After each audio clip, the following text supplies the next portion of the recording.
Section 8. The Klepman File.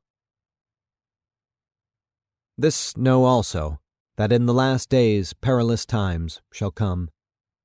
2 Timothy, chapter 3, verse 1. Chapter 1.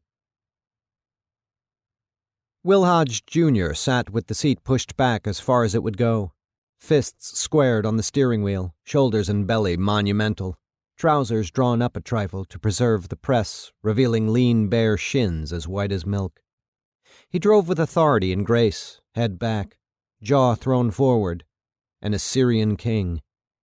He surveyed the city as though it belonged to him, and he to it.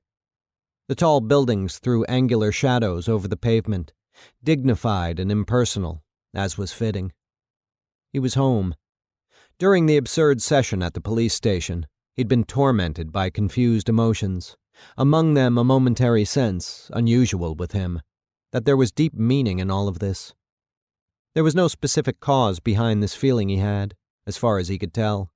Not his father's storming past him without a word as he and Luke stood waiting for the turn with the police chief. Not Clumley's ridiculous accusations. Not even Clumley took them seriously. A stall, an evasion, an explosion of senseless energy in what seemed for the moment a senseless universe. Not the feeling of accomplishment Will Jr. had had as he exploded Clumley's ludicrous theories one by one. Not Luke's shame and indignation. Not even the smell of the dead policeman's blood. Perhaps simply this, sitting in Clumley's office, soberly reasoning with a half-senile country cop on a case that would never have come up in a city like Buffalo. He had felt a burst of pleasure in his having escaped all that, having fled that cave of miscalculation and inevitable embarrassment that had once been his prison. The discomfiture summed up for him in his partnership with a small-town old-fashioned attorney, Will Hodge Sr. It was almost frightening when you thought about it. His father had been dealing with tax cases all his life, and yet, compared to a first-rate taxman, knew nothing. His client was a helpless victim, and neither the client nor the lawyer was so much as aware of it. Will Jr. knew it for a fact. He himself, as attorney for a small corporation, Fleming Construction of North Tonawanda, had automatically been made an official of the company, a position in fact no more meaningful than, say, head custodian, but an official, nevertheless. So that when the government had slapped a $20,000 fine on all responsible officials for the company's failure to pay its taxes, Will Jr., though he had known nothing about the evasion of payment, had been held to be liable, like the others. Some of them, too, had known nothing about the thing. "There's nothing you can do," his father had said. "Buy them off, pay them $10,000. And he would have done it, except that at lunch with Lou Solomon he had gotten between two puffs from Solomon's leather-covered pipe, a specialist's opinion. "Show cause why you shouldn't be considered a responsible official. Stop by after lunch and I'll show you what to do." Obvious, and yet even he himself had missed it. It was a grand old ideal, the jack-of-all-trades attorney. But like all grand old ideals, it didn't work. He'd been amazed when his father had told him, long ago, that he couldn't afford to run his office in Batavia if he didn't get $7 an hour for every case. Here in Buffalo, with Hawley Poacher, it was $45 an hour. But the difference was important. Here they didn't make mistakes, or anyway, not obvious mistakes. Tax specialists, litigation specialists, labor specialists, merger specialists, the works. A murderous overhead. $10 a foot for office space, someone had said. The murderous hours if you were the type who cared about the client's pocketbook. But it was worth it. You could hold up your head. Sitting in that small-town police station with that small-town chief, smelling the pungency of his small-town green cigar and hearing the twang of small-town reporters in the hallway. And more than that, yes. Sitting in that green-treed town he'd more or less grown up in and loved the way he loved his own arms and legs. He had felt released. He had grown up, had finally broken free of the myth, the old hunger for the ancient South, or whatever the line was. Broken out of Eden, anyhow, released his childish clutch on the impossible. It was a transition place, an evolutionary stage he and his kind had broken out of for the world coming in. The city. He drove to the office instead of home, moved his station wagon in and out of the Sunday afternoon traffic with confidence as ample as his belly, jaw thrown forward with comfortable superiority, and he looked up with satisfaction at the towering buildings of darkening concrete and brick, their upper reaches bright where the falling sunlight struck, their lower windows full, like abstracted eyes, with the reflected glory of neon and blue-gray smoke and the shining roofs of passing cars. He slowed with majestic benevolence for a brown dog wandering out in the street, stopped for the light when it was only yellow, and passing the old Methodist church, he felt a warmth rushing up through his heart, as though he were himself responsible for the lighted windows, the small pleasant crowd of idlers on the concrete steps preparing for the evening service. There was a parking space waiting. There always was on a Sunday evening. He pulled his station wagon into it, got out and locked the doors. He bought a Buffalo Evening News with the air of a patron of the arts, though Louise would have a copy at the house already, and he unfolded it with the detached curiosity of a stockbroker as he let himself into the M&T lobby. He signed in, gave his usual polite greeting to the attendant and elevator boy, and rode to the 14th floor. The old man, the boy, stared at the buttons Will Jr. might have pushed for himself if things were done that way in the M&T building, and Will Jr. bowed his head and pretended to read. The old man had gray hair, huge spots on his neck, long spotted ears. One of the wrinkled hands folded behind him was missing 2 fingers. Poor old Sam, Will Jr. thought, though he was unsure of the name, and shook his head. The elevator hung in space a moment, then settled level with the 14th floor, and when the door opened, Will Jr. stepped out. He observed that his shoes still shone like mirrors. He let himself into Hawley, and Poacher, allowed the door to click shut behind him, and walked to the 7th door on the left, his office, and turned on the lights. He phoned his wife. "You'll be late then?" she said.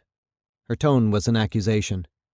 "Something's come up," he said. "I'll hurry, love. I give you my solemn assurance."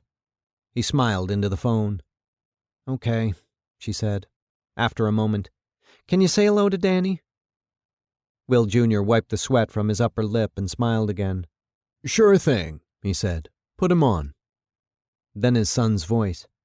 "Hi." "Howdy do," Will Jr. said. A silence. "You doing everything your mommy tells you, honey?" After a long silence, the boy said, "Hi." The sweat was there again. Nevertheless, he said jovially, "You and your sister been having lots of fun?" Then, "Is Mommy still there, honey?" Again the boy said, "Hi." He said, "Can I talk to your mommy again, Danny?" He heard the child say, forming the words carefully, "He wants to talk to you." And then Louise was on again. And then Maddie, his 6-year-old daughter. She said, "Hi, Daddy." He could see her standing with her blonde head tipped, both hands on the telephone receiver. "Hi," he said. "Bowser got out without his muscle, Daddy," she said. Will scowled. "Did Mommy get him back?" "We had to chase him, and we were by the store, and we got some spook." "How nice," he said. "Danny spilled his," she said. "He cried and cried." "I would think so," he said warmly. "That must have been something," he laughed. Then, "Well, bye-bye, honey. I'll see you soon." "I miss you, Daddy," she said. "I miss you too, honey," he said. "Give Mommy a big kiss for me. Bye-bye." He heard her hang up. He replaced the receiver and leaned back in his padded swivel chair and covered his eyes with one hand. He was back in Buffalo, back in the old grind. He reached in his coat pocket for the roll of Tums. C'est la vie, he thought. He sat forward. As he was reaching for the new collection form he'd been working on, he thought again of the little white stones Clumley had shown him, and his hand paused in mid-air. For the 20th time, it seemed to him, The memory had almost come, but again it sank back, and he could not watch what it was. He concentrated on the image that seemed to have released it, the hairless chief with the green cigar in one hand, the stones in the other, his small eyes glittering. "What are these stones, Will? You seen them before?" Will had almost told him. It had been right on the tip of his tongue, and perhaps if he had not pushed himself, if he'd been able to speak without thinking, it would have come out. But then the memory, or half-memory, was gone, and he was baffled. "I don't know," he had said. "They remind me of something, but—" Clumley was watching him, and even Clumley, no doubt, could see he was telling the truth. "If you remember, call me," Clumley said. There was a hellish intensity in Clumley's look. "I'll do that," Will said. "I'll call," and went on trying to remember. He drew the collection form toward him and fished in his inside coat pocket for his pen. On the desk, just beside the form, lay a thick manila folder with the neatly typed heading Klepman. Organs inside his belly closed around the name, and once again, he felt sweat on his lip. The Tums never helped, really, and he knew he was deluding himself in pretending to imagine they gave temporary relief. But he had no choice. He was a man mercilessly driven, as it seemed to him, both from without and from within. Day after day, whether he was at home or off on one of his innumerable trips, he worked lunatic hours, often from 8 in the morning until midnight, and when he asked himself why, there were many in the firm who felt no such compulsions. He could find no adequate reason, or, rather, found too many. He had not meant to get into legal collection. All the force of his past, all the force of his personal kindness, stood against the paltry business of debtor-chasing. He had dreamed of going into politics at first, which was almost the whole reason he had gone in with his father when he passed his bar exams. Genesee County was small enough that a man could get a toehold, and the family was known there, known both personally and politically. And so Will Jr. had gone to Batavia full of joy, in the rich sunlight of his idealism and personal ambition. That was done with, shot down not by any campaign of his own, but by what he'd learned campaigning for his father. They'd bought a house in the country, 15 miles from the office. It was a place 250 years old, made of fieldstone, with beautiful chimneys at each end and a view of, you would have said, paradise. It had a windmill and barns and a creek running through, and there were sugar maples on the wide sloping lawn. The barns, made of native oak, were in good repair. They could live there all their lives if they wanted. They could return to it between sessions at Albany or, who knew, maybe Washington someday, just as Will Jr.'s grandfather had returned year after year to Stony Hill. It was June when he took Louise there. He stood with Madeline on his shoulders. Danny was not yet born at the time, and he held Louise's hand tightly in his own. "It's beautiful, Willie," she said, eyes bright as the morning. They had the place fixed up by fall. His father's campaign for county judge was winding up. But September and October are the saddening of the year in western New York. In the morning the air snaps, and there's a smell of winter. At noon it warms to a kind of false hope. Gray corn in the fields, gray expanses of frost-bitten grass. Wasps stir in the eaves, preparing for their sleep until spring. The shaggy, toothless old people who come out from the county farm every spring to work as hired men or to beg, put on their sweaters and overcoats, and put their belongings in grocery bags with string handles, and begin their trudge along the high-crowned gray dirt roads going in. The evening slides in cold, and birds fly south. The Indians leave too. Old men and boys who come out for the summer to do handiwork or man the gypsum quarries, tanneries, trucking lines, construction jobs. They shrink back into the reservation. Will Jr., full of nervous energy and troubled thought, went calling for his father, wrote speeches for him, attended country banquets. No one in Genesee County had ever worked harder for public office, but the omens were bad. The blunt truth was that Will Sr. was not good at it. Loving his father, loving his virtues and defects alike, he had not until now seen his father with the eyes of an outsider. Now he had to. The truth was that Will Hodge Sr. did not have an open, engaging smile. When the congressman smiled in the old days, the room grew brighter, the very crops improved.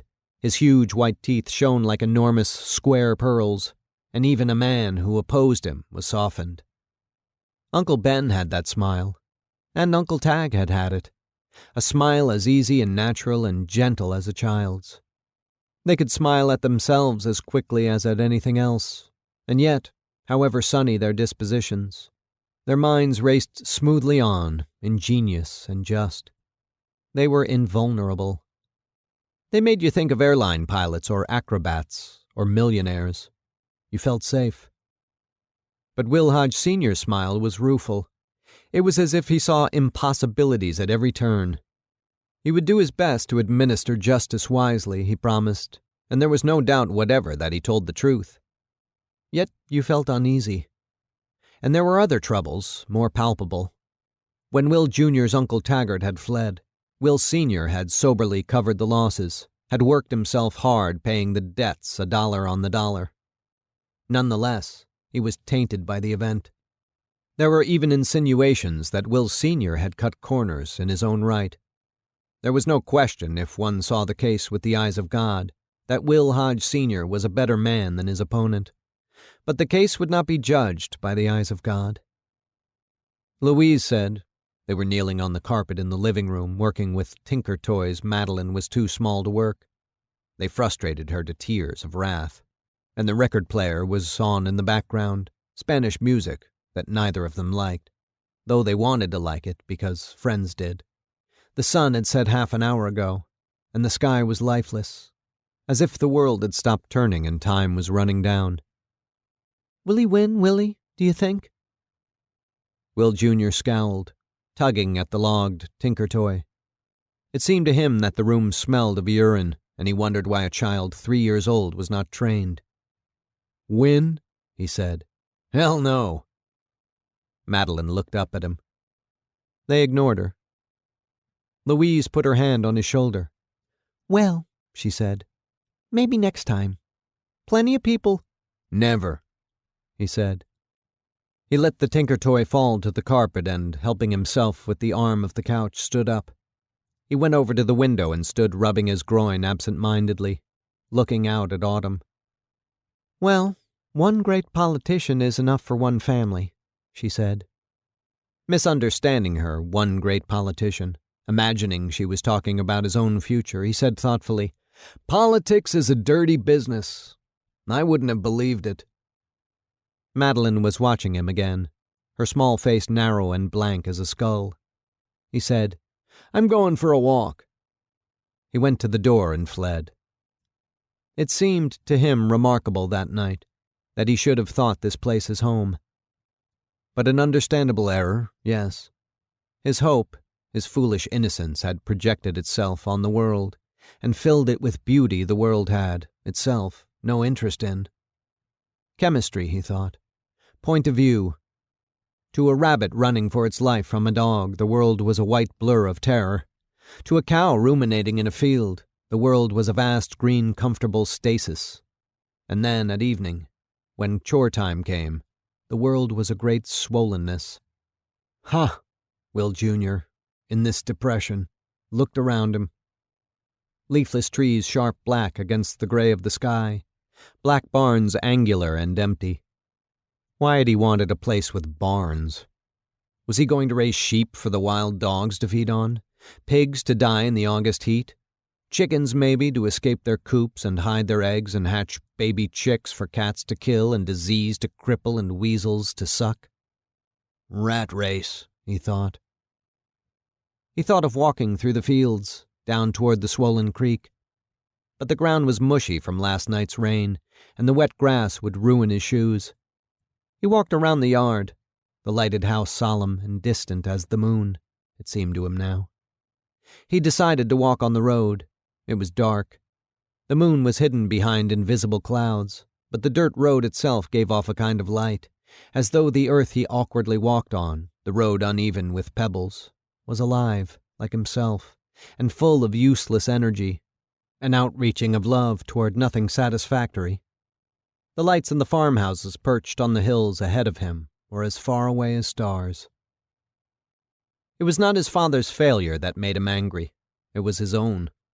He had smiled when he did not feel like smiling, had shook hands when the muscles of his hands were limp with weariness, and he felt only revulsion for the hand reaching out to his. He had not kissed babies, but he had cooed at them as he stupidly cooed at his own child, and if someone who saw through him, someone maliciously cruel and shameless, had raised some baby for his kiss, he would have kissed it. Filth, he thought. He was not fit for it, and for that matter politics was not fit for him. He'd been betrayed by the memory of a dead man. He remembered the evenings in his grandfather's living room at Stony Hill. He was no longer active in politics by that time, but people still came to him to ask his advice, get his moral support for their campaigns. The phrase had seemed curious and impressive to Will Jr. once. He'd had some idea that the word moral was serious, that his grandfather was an anchor of goodness and stability, and the man who won his approval was a proved man of justice, Christian, one who would serve his state or county selflessly and wisely and do it good. But the world the old man had created at Stony Hill was different from the world where he worked, doggedly honest, but out of place in the end. Stony Hill Farm, inside its stone walls, was as self-contained and self-perpetuating, even as serene, or so it had seemed to Will Jr.'s childish eyes, as heaven itself. It was a garden for idealism, where there was painting and poetry and card tricks, and sober worship on Sunday evenings, where neighbors got together and spoke thoughtfully of the future of the United States, and of taxes and balanced trade and the troubles in Europe. It made you want to be a minister. All mere illusion, he knew now, mere entertainment. But if there was no God, there was no devil either. So much for absolutes, then. So much for politics. He would throw it all up and go... where? That was the point he'd come to, that night on his angry walk. He stopped. He was standing on a high hill where he could look down on all the Wyoming Valley, the lights of the village far in the distance, the nearer lights of farmhouses going out one by one, like Einstein's furthermost stars. "A man should try to be a father," he said aloud. "Make the best of things, not improve the world so much as make it tolerable for his children." Immediately he scowled.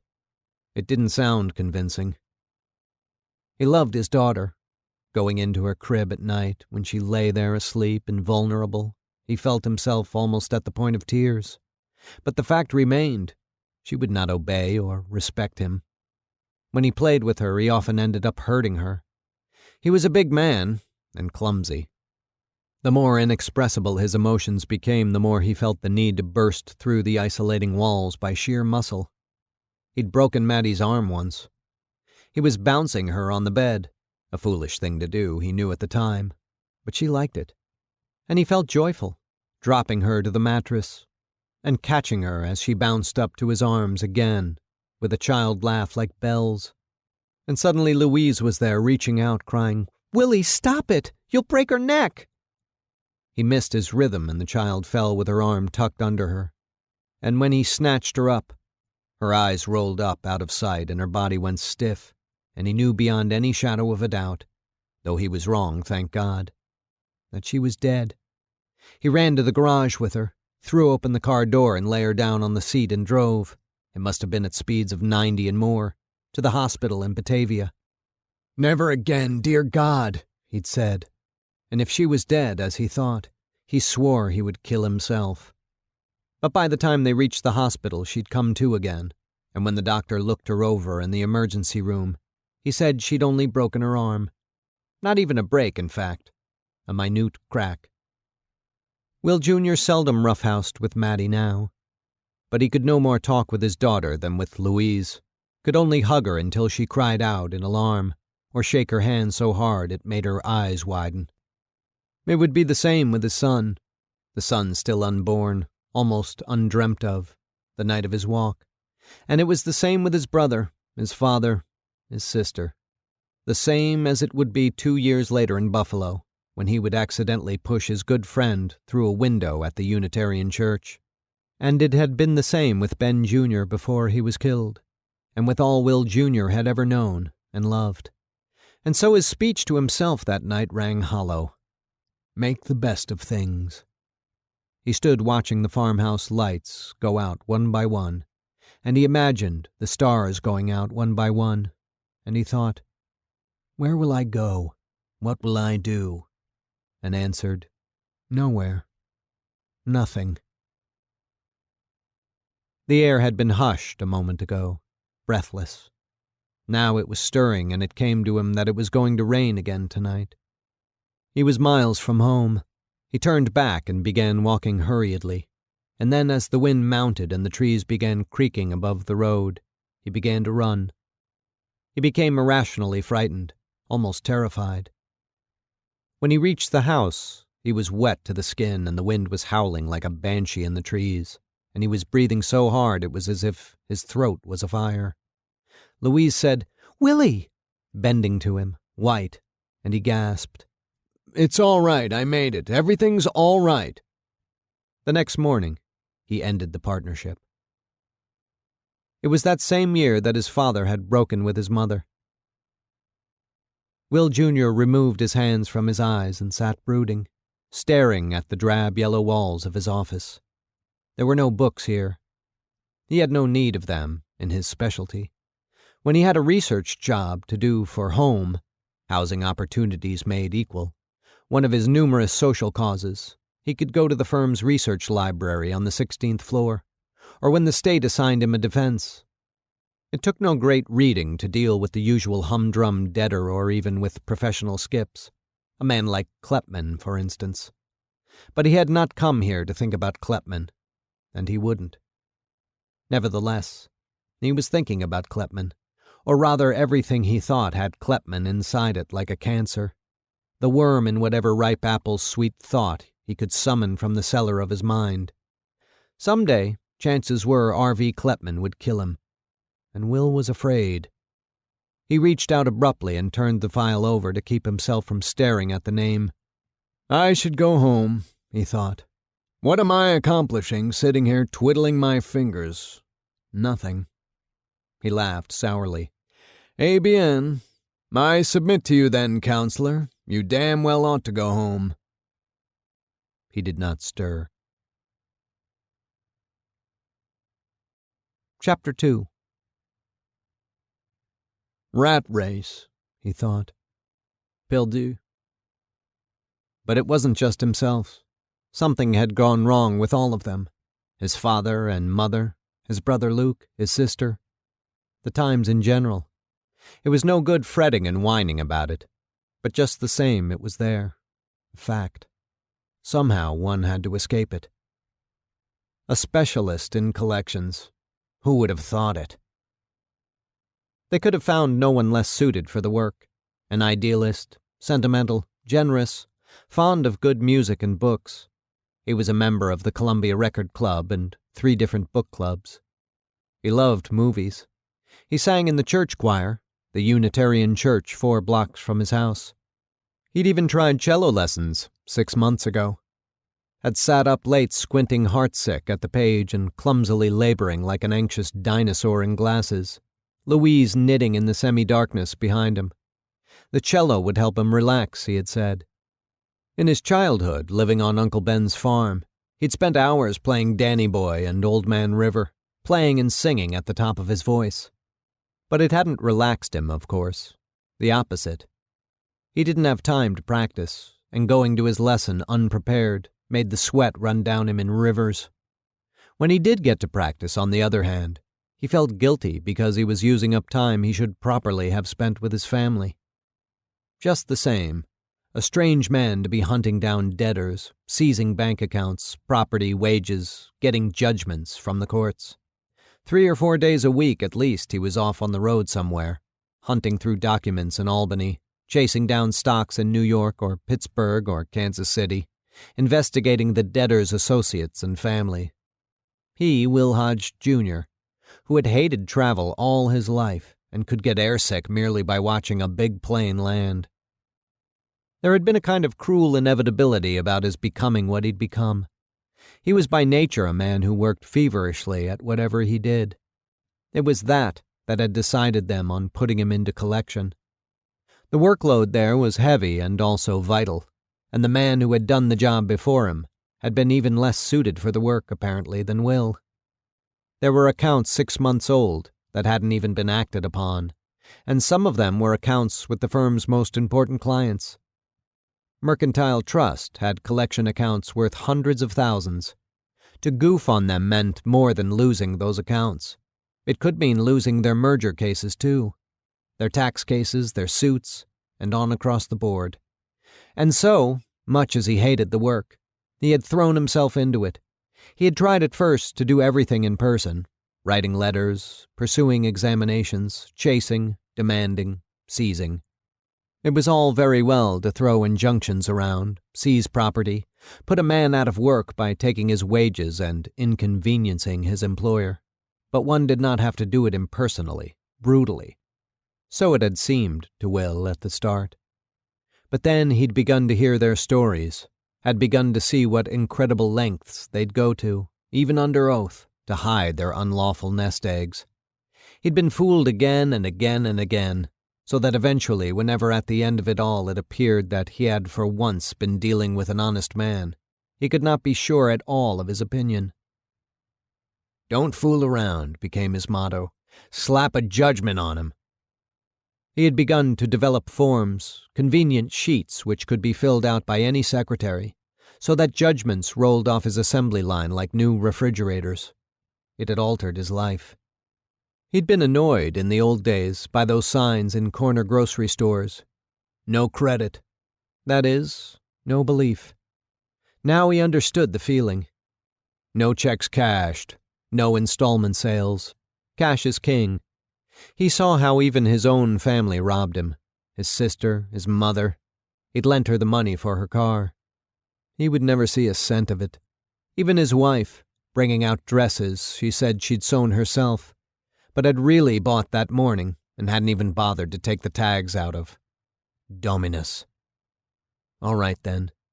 He would put up with their thievery because they were his flesh and blood, but he need not stew about the others. Predictably, he'd become good at his work. He turned out the work so efficiently that his department expanded, in fact almost tripled its output. He made now very few mistakes about people.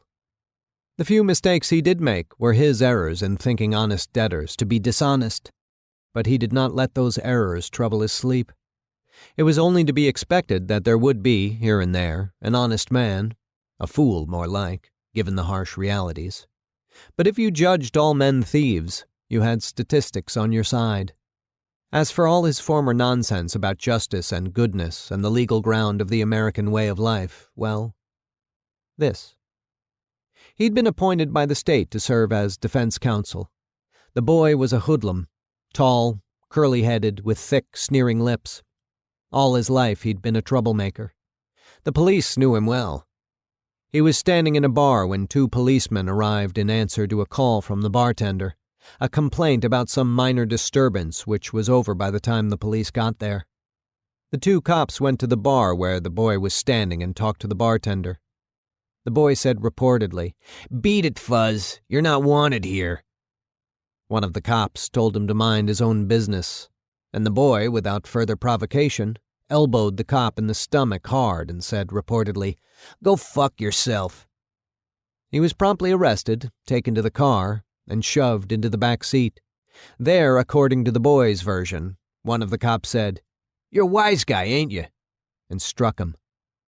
The boy struck the cop with his handcuffed wrists. He was charged with and tried for disturbing the peace and resisting arrest. Will Hodge, Jr. had spent 40-some hours researching the case, digging up witnesses, questioning the boy, the cops, the 10 bystanders he could locate. What he learned, beyond any shadow of a doubt, was that the boy belonged in prison all right. But the state had no case. The Buffalo Ordinance against obscene language in a tavern did not qualify as disturbance of the peace, and beating a cop without any intention to escape did not qualify as resisting arrest. And so Will had won, ultimately. Had sweated out the ordeal of the trial, had awakened in the middle of the night with his heart pounding so badly he was afraid he was going to die, asking himself in terror, "Should I have objected? Did I ask the right question?" But he had won. A stupid and pointless victory of technicalities. And a victory, worse yet, that accomplished nothing but a return to the status quo. Like all legal victories, a kind of highfalutin auto mechanics, a perpetual repairing of broken parts, bent fenders, leaky tubes. Poets, for instance, made poems that might, if the poet was lucky and talented and careful, endure for 1,000 years. But what was it that a lawyer made, preparing a brief of, say, 400 closely reasoned, meticulously researched, precisely stated pages? Did the poet put any more of his heart's blood, his brain's electricity, torment of soul? At best, the lawyer established a precedent. A man sentenced to life in prison instead of the chair because of extenuating emotional circumstances. At best. Where will I go? He had asked himself. What will I do? Nowhere. Nothing. And one of these days, Mr. Klepman would put a bullet through his head. Why did he go on with it? He could teach. He'd talked with Louise about it. He could get a credential, shuck the salary. A piddling salary, anyhow, all things considered, and shuck the house in Kenmore. Yes, no alternative to that. But eventually teachers could afford to buy houses too. He could drop the rat race, break free. As simple as that. And yet he was not going to drop it. He'd go on and on until he managed to destroy himself. From ego, must be. From a vague sense of his own image. Not clear to him yet, but there, final, however unrealized inside his head. A shadowy higher ground toward which, instinctively, he must go on witlessly fleeing. An image of himself as... was it that? A blind old man enthroned in his living room, speaking with neighbors of balanced trade and income taxes and the troubles in Asia? A congressman through the looking-glass, then, turned inside out, gone dark. But if it was ego that drove him, why was he not a professional skip, like Klepman? A man who moved from city to city setting up paper businesses, borrowing on them, vanishing as if in smoke. What could be more satisfying if it was ego? Nothing more. But that, too, he had an answer for. The congressman's ideas were no longer viable. His faith was as empty and dead as his estate. Yet they'd left their mark on Will Hodge, Jr., as on all of them. The American dream turned nightmare. They were not such fools, or anyway Will Jr. was no longer such a fool, as to pursue the dream, but at least, with the impossible ideal in mind, he could hate the forces that denied it. Nothing short of hate could explain his continuing pursuit of a man he knew had the power, and the indifference, to kill him. It was no fantasy. His evidence wouldn't stand up in court, but he had evidence that R.V. Klepman had arranged the murder of a private detective in Madison, Wisconsin. The man had been found shot through the head, sitting on a public toilet. It gave Will Jr. nightmares, and when first he'd learned he had seemed to see Klepman on every dark street corner, in every alley, in every airport crowd. Once, pulling up at an intersection, he'd looked over at the man in the car beside him and had imagined in stark terror that the ghostly white face in the car next to his own, as white as a tangle of potato sprouts in a dark cellar, was Klepman's, the pipe in the man's hand a revolver. And once, getting into the M&T elevator, finding another man ahead of him, with his face hidden in his newspaper, Will had thought, heart pounding in his chest, that when the door closed, the newspaper would be lowered, and he would be meeting Klepman's eyes. Wrong, of course. Klepman was not a man to do his own exterminating. Nevertheless, Will had gotten out his almost-forgotten Army .38, and now carried it with him wherever he went, tucked into his briefcase. The nightmares continued, but little by little his daylight fears had withdrawn. Almost casually, he seized the few trifling Kleppman's stocks or accounts he could locate. Here $50, there $70. Stocks and accounts left, as if with malicious scorn, to mock him. He had, all told, $90,000 to collect for mercantile. God knew how many more debts the man had for some other poor collector to chase. But as for Kleppman's large accounts, Will Hodge was always a few hours or a few minutes too late.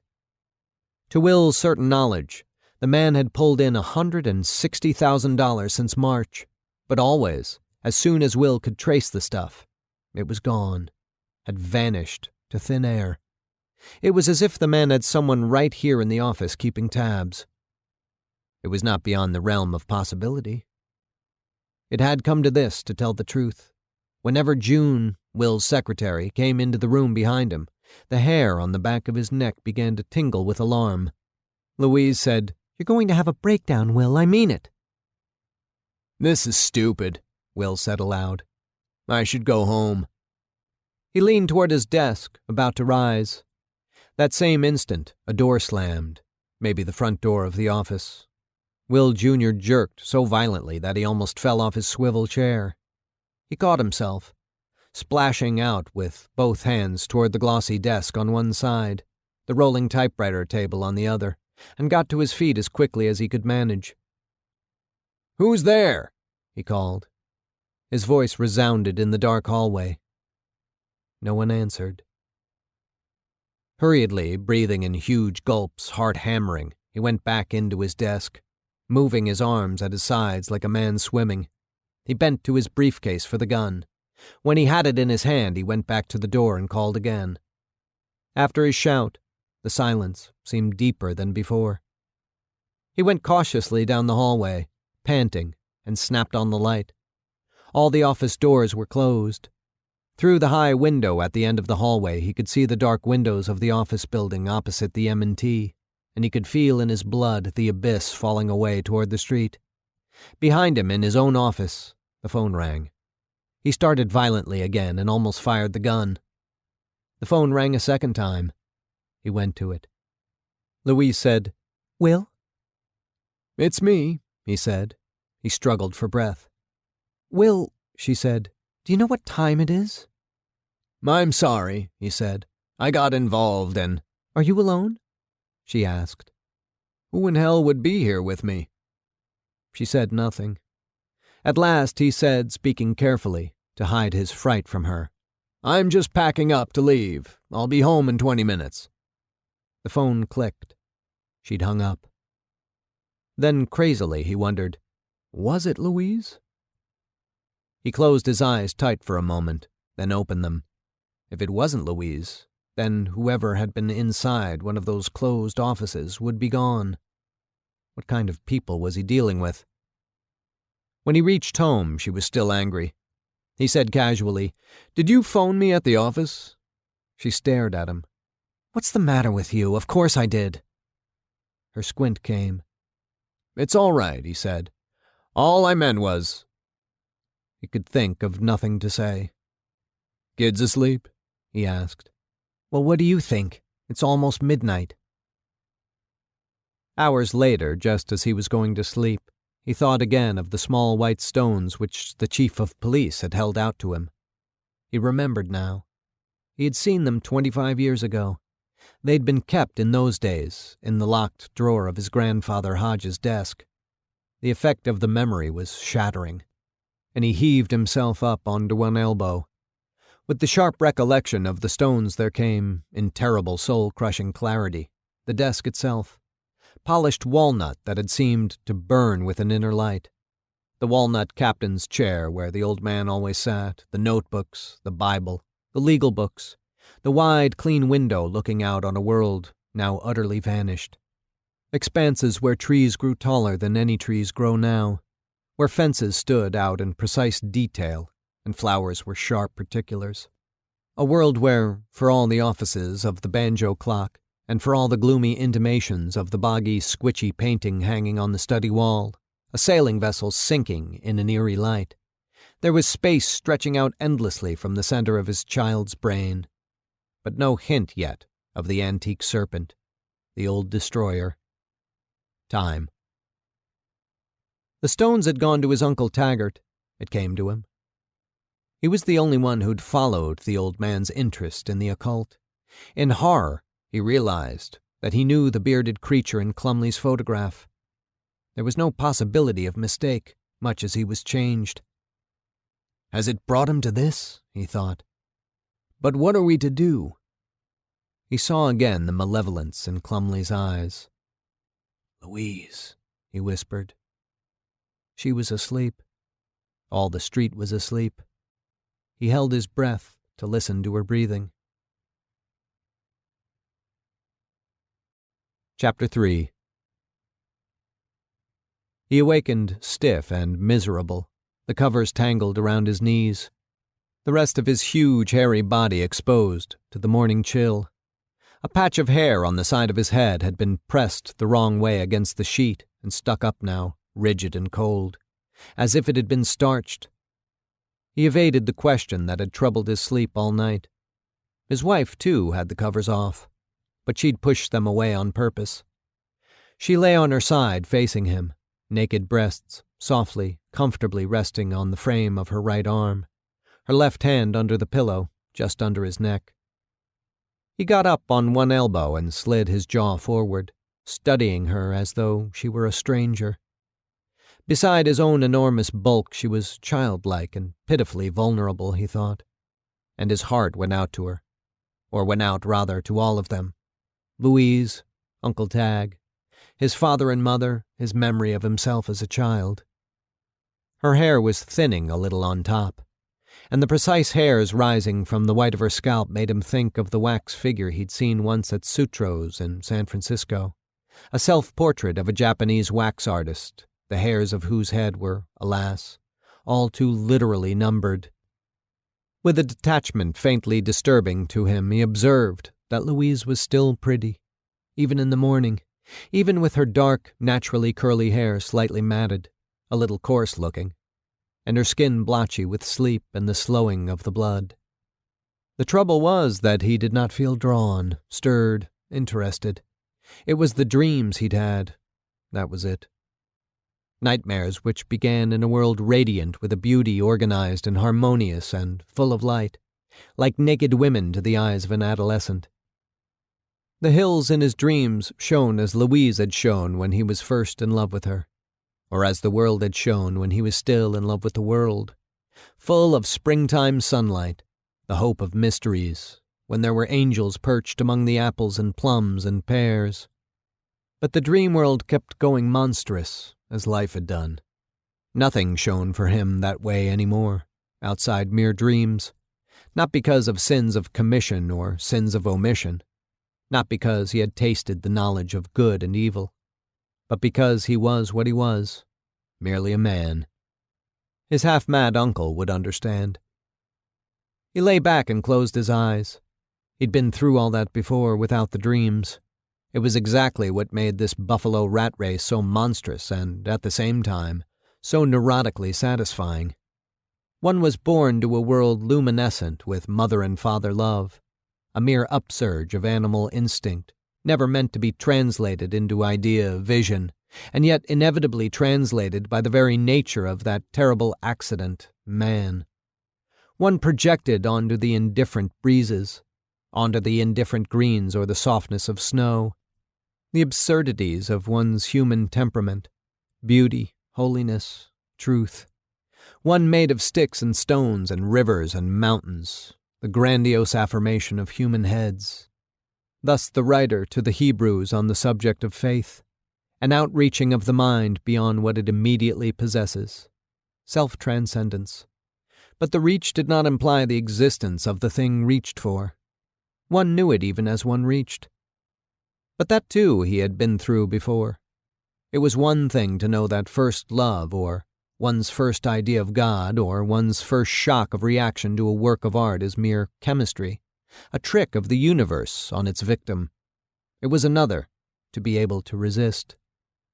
He'd talked with Ben Jr. long ago, It was the year before Ben Jr. died, about painting. They were up in the Musicians' Union Hall, waiting for Ben Sr. to come pick them up in his truck and drive them home. The Civic Orchestra had just rehearsed. It was late, 11:30 or so. Main Street, below where they sat looking out, was dark and quiet. Will had said, "I wish I could paint sometimes, a night like this." Ben stood tall and gloomy, the French horn still cradled in his arm, blonde hair vague in the darkness. "I don't know," he said. "I can't see it. Tonight, anyway." Will scoffed. "See it? Talk about grand affectations. I can't see it." Ben said nothing, and after a moment Will said guiltily, "Forget it." Ben put his long shoe up on the window ledge and looked at the mouthpiece of the horn. "Something happens to your eyes," he said. "Sometimes you decide you're going to paint, and you work and nothing. You ever stop to think about how many artists take drugs or get drunk or screw around with women, abandon their families? Well, there's a reason. The world is not beautiful. Tonight, say, I look out and it's nothing but junk, like the orchestra tonight. Everything sounded out of tune. Civic orchestra's always out of tune. We all realize that, but sometimes your ear does things to it. It all starts swinging. Same with painting. Sometimes you look at some hills or something and you get out your paints and everything you do is right. You could give the paints to a cow and it would be right, or anyway great. Something you could fix. It's inspiration. When you've got it, everything's terrific, and when you haven't, the world is all worms." Will thought about it. "I need a beer," he said, then laughed abruptly. "If you got painting, you'd be in a different mood pretty soon." Ben laughed too, hollow and terrible. And a year later, when the news came that Ben Hodge Jr. was dead in Korea, Will Jr. would hear that laugh again, like a comment from beyond the grave. That night, lunging drunkenly along the bank of the Tonawanda Creek, flailing his arms and crying, Will Jr., though he did not believe in prayer, had prayed that when the machine gun caught him, Ben Jr. had been seeing like an artist, the waters alive. Will had fallen then, his feet tangled in a roll of rusty barbed wire, and had gone to sleep, the whole world wheeling around his drunkenness, and while he slept he had a dream in which Ben Jr. came to him and said, "Everything will be all right." He sat wide awake in the wet grass, the wire cutting into the calves of his legs, and in the place where Ben Jr. had been standing, there was nothing. He got up, cold sober, and made a small pile of stones. Then he went home. The room was full of sunlight around him, and Louise had gotten up. He must have slept then. He would be late for work. But he still resisted the effort of will that would throw his legs over the side and hoist his head up into the room. He could hear Danny and Madeline chattering happily down in the breakfast room, and now and then Louise's voice commanding them to eat. The voices blended with the sunlight in the dancing moats, and the sunlight blended with the walls, the yellow maple of the highboy, the covers no longer in a tangle around his knees, but drawn up over him and gently tucked in around his shoulders. "Everything is going to be all right." No sooner were the words established in his mind than his belly closed tight and sour around the thought of his uncle. Telling Clumley what he knew was out of the question, obviously. Should he go to his father, Uncle Ben? Should he hunt Uncle Tag himself? His mind worked quickly and efficiently, raising up obstacles. The emotions that might have given him some signal would not stir. He got up, groaning with pain, drew on his bathrobe, and padded into the bathroom. He got the roll of Tums from the medicine chest, then sat down on the toilet. His bowels burned like hot bricks moving down, and when he looked afterward, there was blood. Well, he would live. He'd lived this long. He brushed his teeth and shaved. If a man were really wise, he would not merely wait for the waters of inspiration to move, he thought. He would freeze his heart against their moving. He would refuse to be deluded. A gritty, corpuscular universe, a grating of stiff and angular machines. Beware the colored lights that turn mere stagecraft into dinosaurs and singing rivers from the morning of Earth. Beware of chemistry, counselor. What man not born a witch can tell the pastures of paradise from the devil's green illusions? Take the narrower view. I am not a man unaffected by chemistry, but I have at least this. I can try to withstand my poisons. Chapter 4. Mr. Klepman, I believe, Will had said, extending his hand.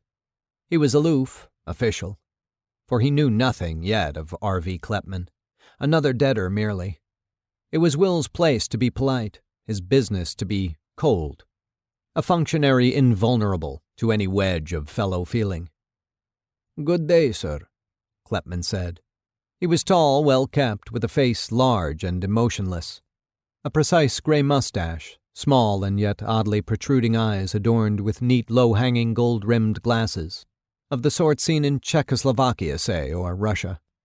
His manners, those of a prince. "Have a chair, Mr. Klepman." Will Jr. pointed with 3 fingers, palm up. "Thank you." Will remained standing after Klepman sat down. He stood over his desk, his arms folded over his upper belly, his lips pursed judiciously, and after a moment he began formal. "As you know, I think, it is my unpleasant duty to ask you to answer a few questions this morning for the purpose of ascertaining, so to speak, the whereabouts of any holdings which might be applied to the satisfaction of your present obligation to my client." Klepman nodded.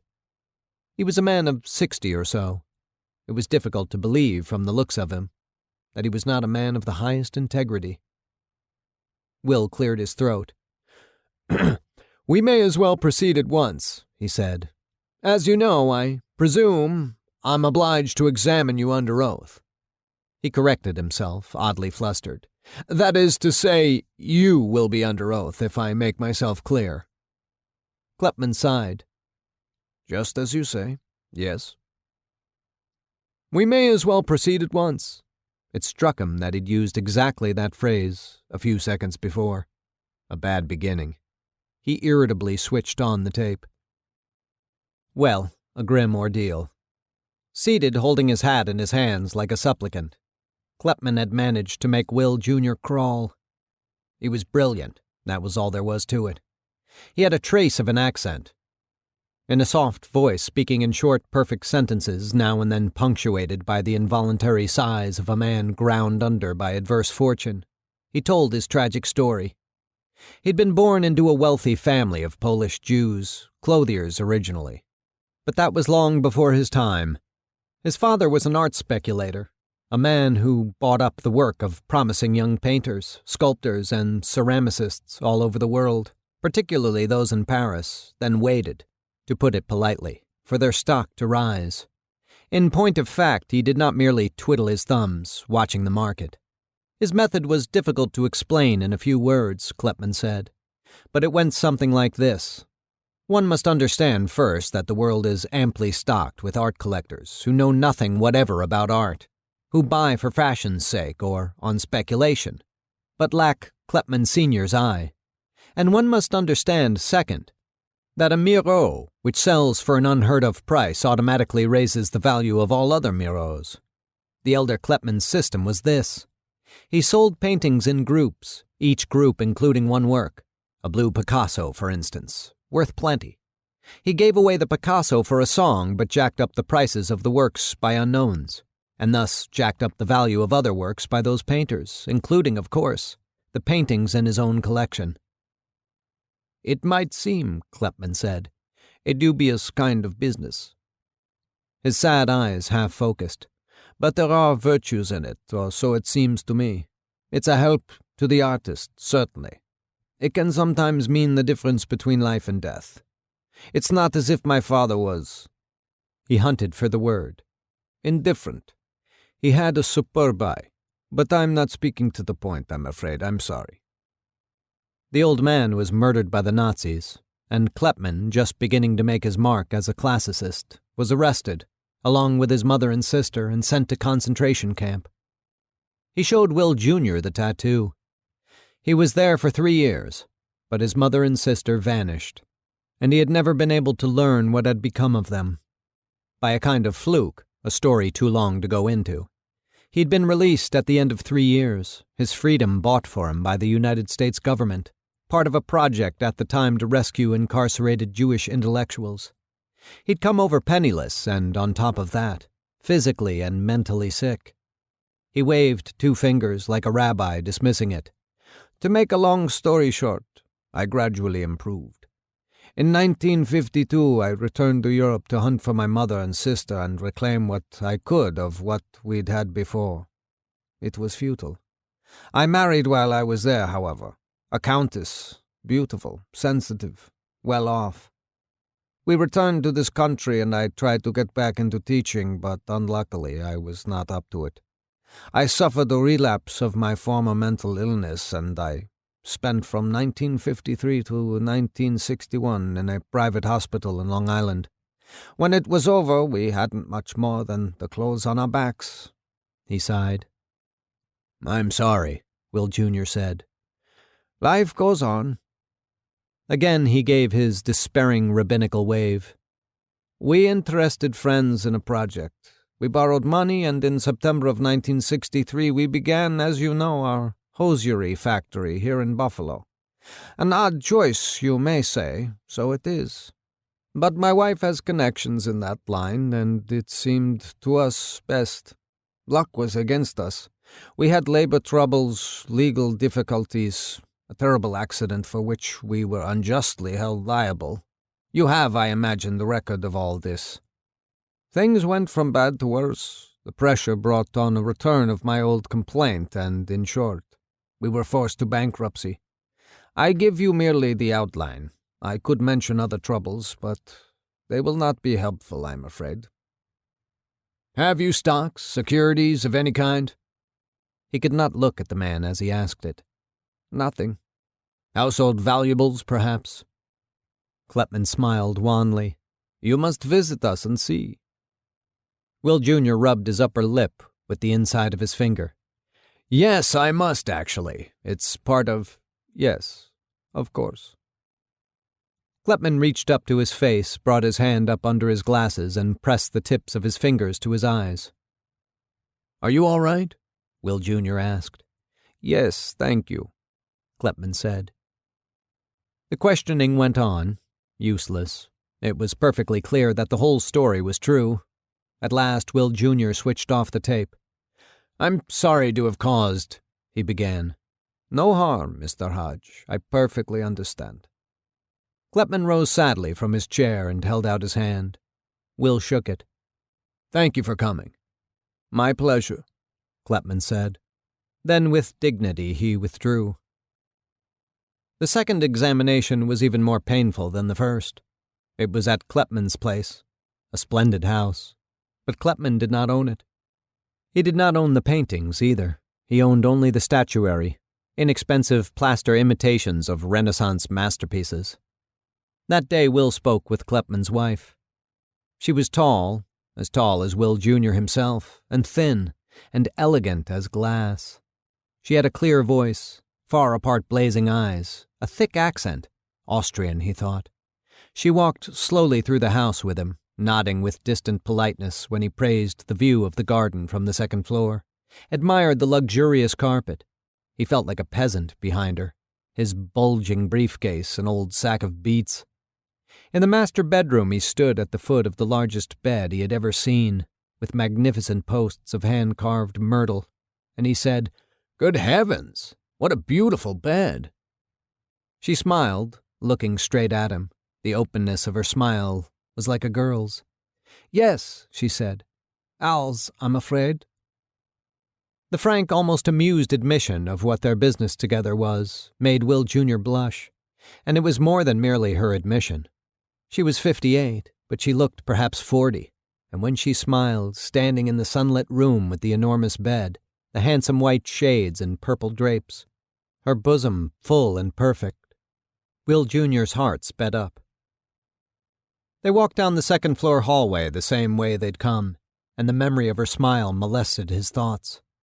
He felt more than ever like some public executioner. As if reading his mind, she stopped at the landing and put her hand lightly on the ball of the newel post. "You know about my husband's health, don't you, Mr. Hodge?" He nodded. "He told me, yes. I hope from now on he'll be better. I sincerely hope." Her eyes narrowed, just perceptibly, and a hint of the smile returned, ironic this time. "My husband is dying of cancer." It shook him to the soles of his shoes, and he touched the banister for support. "I'm sorry," he said. She looked at him, her eyes gentle now, as though he, not she, were the one to be comforted. As if speaking to herself, she said, "I shouldn't have told you. I can only make it harder, your job." "Sometimes," Will Jr. began. She touched his arm. "Don't say it," she said very gently. "We understand." His final examination of the Klepmans, together this time, was scheduled for a Thursday morning, 2 days after his visit to the house. Will Jr. reached his office at 7 in the morning, when the city was still asleep, the streets empty except for the winos sitting against walls, the pigeons, and the blowing papers. He had work to catch up on, he'd told himself. But it was a lie. He had come to pace and slam his fist into his hand and agonize. 9 o'clock came. The Klepmans were late. He ate Tums like candy. But still, it was as if he'd drunk gasoline and swallowed a match. 9:30. Still no Klepmans. 9:45, he was so sick at his stomach, he believed he would have to go home for the day. June, his secretary, lectured him about seeing a doctor. He stood at the window, looking out at the tops of the buildings, ignoring her. Suddenly he slammed his fist on the window ledge. "Damn them!" He bellowed it so loudly that Ray Polsby ran in from his office next door. June sat with her mouth open, her fists at her collarbone. "What's the matter?" Polsby said. Will snatched his coat from the back of the door and stormed out. The house was stripped clean when he got there. Even the old silver doorknobs were gone. He learned from the neighbors that it was Mayflower that had moved them out, and he immediately phoned the company to get them to stop the truck. The truck was in Utica by now, they said. It would cost him $100 to bring it back. Will Jr. paid. He seized what he could legally seize, auctioned it off, and so collected $20,000. It still left a long way to go. Chapter 5. I can try to withstand my poisons. Danny and Madeline's voices came from outside now, and when he pulled back the plastic curtain, he found he could see them in the driveway, almost directly below him. They'd finished their breakfast then, and she'd sent them out to play. He rinsed the shaving cream off his face, put on scented aftershave, patted the skin dry on the towel, and hurried to his room to dress. He was later to work than he'd been in months, and strange to say, it gave him a kind of satisfaction, almost elation. It was like playing hooky, like the times when he and Ben Jr. had casually walked away during noon recess and had gone down the long hillside where the town of Alexander lay, and had stripped and gone into the creek. It had been very fine, the warm, silty creek with the willows hanging over it. It was in weather just like this that they would go, a steamy morning after an August rain. Today was, he thought a moment, Monday. He remembered all at once that this afternoon he had a flight to Chicago, chasing an account on the Cobb file. His stomach gave a quarter turn. He felt in the pocket of his suit coat, still hanging in the closet where Louise had put it, and found the Tums. Then he got into his shoes, a tortuous business, hooked his suspenders and hunted for cufflinks. He found in the mess 2 silver ones that matched, and as he put them on, gazing absently minded at the odds and ends in the plastic box, he thought again of the little white stones Chief Clumley had asked him about. He looked at his watch. 10 after 9. He would call Uncle Ben from the office. He got out his suit coat and was just in the act of putting it on, taking a deep breath, catching the cuffs of his shirt under his fingertips, when Louise screamed downstairs. He bounded down, his mouth gaping open, and met Louise running up to meet him. She held out the paper. "Will," she said, "look. Someone was murdered in your father's apartment." He thought it some lunatic joke at first, though he knew at the same time that it was not. He took the paper from her, his mouth still open, heavy eyebrows drawn down, and read. "Mrs. Palazzo," he said. He said it as if with relief. Louise said, "Will, this is terrible. Why didn't he phone us last night?" He went on reading, walking on down the stairs now, scowling. The back door slammed, and the 4-year-old Danny came tentatively toward him, silently clapping his hands together. "Coogie?" he said. "Don't baby talk, Danny," Louise said. "Go away and play, we're busy." Still silently clapping, unpersuaded, the small boy watched his father moving toward him, oblivious as a tide. "Coogie?" he said. The same instant Will ran into him with the side of his leg and knocked him just enough off balance to make him fall. Danny began crying furiously, and Will looked down at him with undisguised rage. "Damn it all, Danny!" he roared. But Louise broke in sharply, extending and spreading her fingers apart at her sides as if in agony, and Will gave in quickly. "Daddy's sorry, Danny," he said. The crying turned to screaming. "Danny, Daddy said he was sorry." "Oh, Will," Louise complained. He tried to look back at the paper. "Well, I don't see you doing anything about it." "That's all we do around this house. Fight, fight, fight. When I married you—" "I'm sorry," Will shouted. He stormed out to the car carrying the paper. He backed out of the garage too fast, beside himself with anger, and almost slammed into the side door's concrete stoop. Madeline came running from the backyard, arms out to him. "Daddy, let me kiss you goodbye," she wailed. A phase she'd been in for, it must be almost a year now. He understood very well how it was for her. He remembered his own acute sorrow in his childhood, when his mother or father left, and at times he pitied her fiercely. But he was repelled now, too, because the love he had tried to cling to as a child, the family he tried to bind together by the sheer force of his childish hunger, had been done for already, in his case, and was done for already in hers. She must sooner or later be betrayed, heartbroken, however sweet the Judas kiss he gave her. But he opened the door for her and accepted her kiss. "Be good," he said. She looked at him sadly, as if she knew he'd betrayed her. Abruptly, on an impulse, he slipped his left hand under her armpit and lifted her off the ground and shook her hard, meaning it for love. She caught hold of his arm with both hands, accepting the shaking. He put her down, disgusted with himself, the infernal complexity of things. In the house, Danny was still crying, and Louise was yelling at him. "Goodbye, Maddie," Will said severely. "Goodbye," she said. Louise appeared at the door, holding Danny's hand in one hand, Will's suitcase in the other. "You taking this?" she said. He got out to take it from her. "I'm sorry," he said. "Sorry, sorry, sorry," she said. "You're always sorry."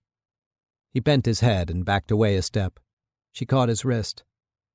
"God damn it, Will," she said. "I'm sorry," he said, and winced as the word fell out. Nevertheless, he kissed her, Maddie and Danny standing there watching with solemn faces.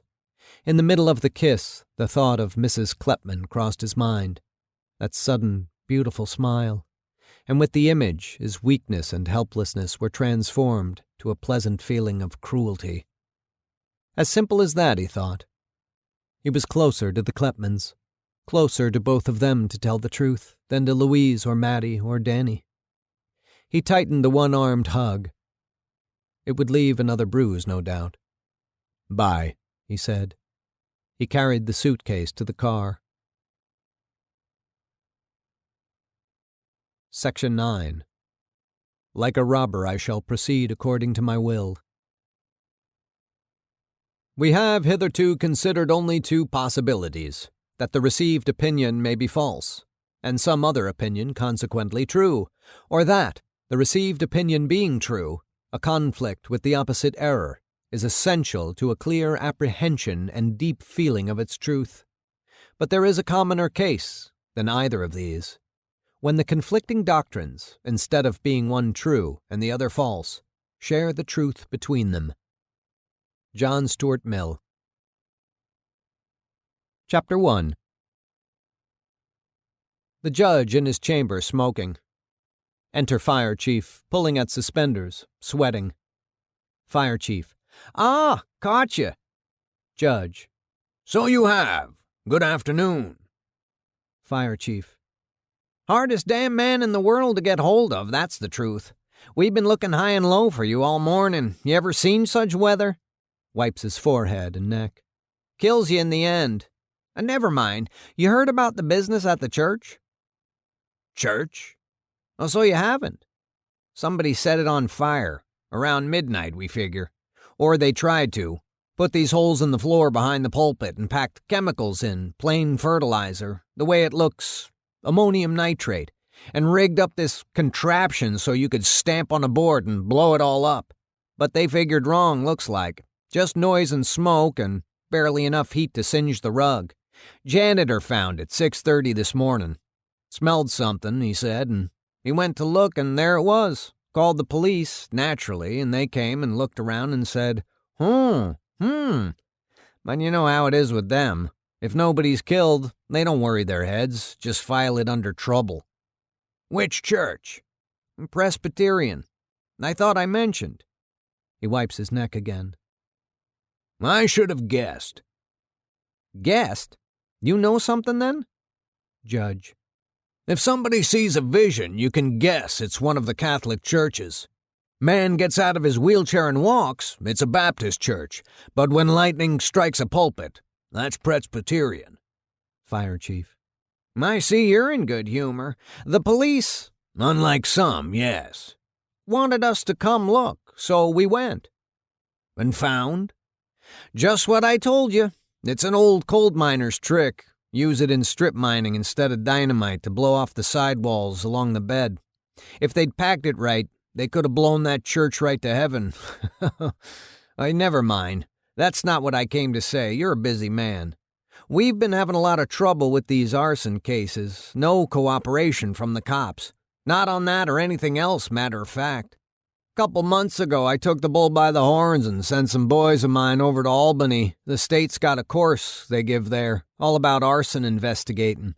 I put 'em right on it this morning, first thing. Told 'em, anything you need, you just sign for it. I'm up to here. Charge the department. You want to hear what they found so far, sir? I'm listening. They found a cigar. I see. You may not know it, but a cigar can be just like a fingerprint, or at least this one, so they tell me. Found it right outside the door and got there since the rain. Now maybe the fellow that smoked it went in and maybe he just sat on the steps there and smoked it, but you got to admit it's interesting. It's not as if a lot of people sit on the steps of the Presbyterian church and smoke cigars. I'll tell you something else. It's a more or less expensive cigar, kind not too many people smoke. Made by a company called Dunhill. You heard of 'em? Judge. Go ahead, I see the point. Fire Chief. Right. We checked the drugstores just to make sure and Marshall's newsstand. It's dead certain. Clumley. That's right. You got Clumley's explanation? No, sir, but never mind. What would we know that we don't know already? Assuming he didn't set the fire himself, which I suppose we can assume, though I haven't ruled that out either, in fact. It appears he went there because he'd gotten a tip, or else because he saw something, or was out investigating on his own. However you read it, it adds up to one thing. Clumley's not working by the rules. And that kind of man in Clumley's job. You see why I came to you. My hands are tied. Fire Chief, bending forward, speaking rapidly. I don't believe that. You put people out before, just a word here and there to the right people, the old buzzards that ran this town. Judge. Not anymore. That was the old days. I've made people and unmade them.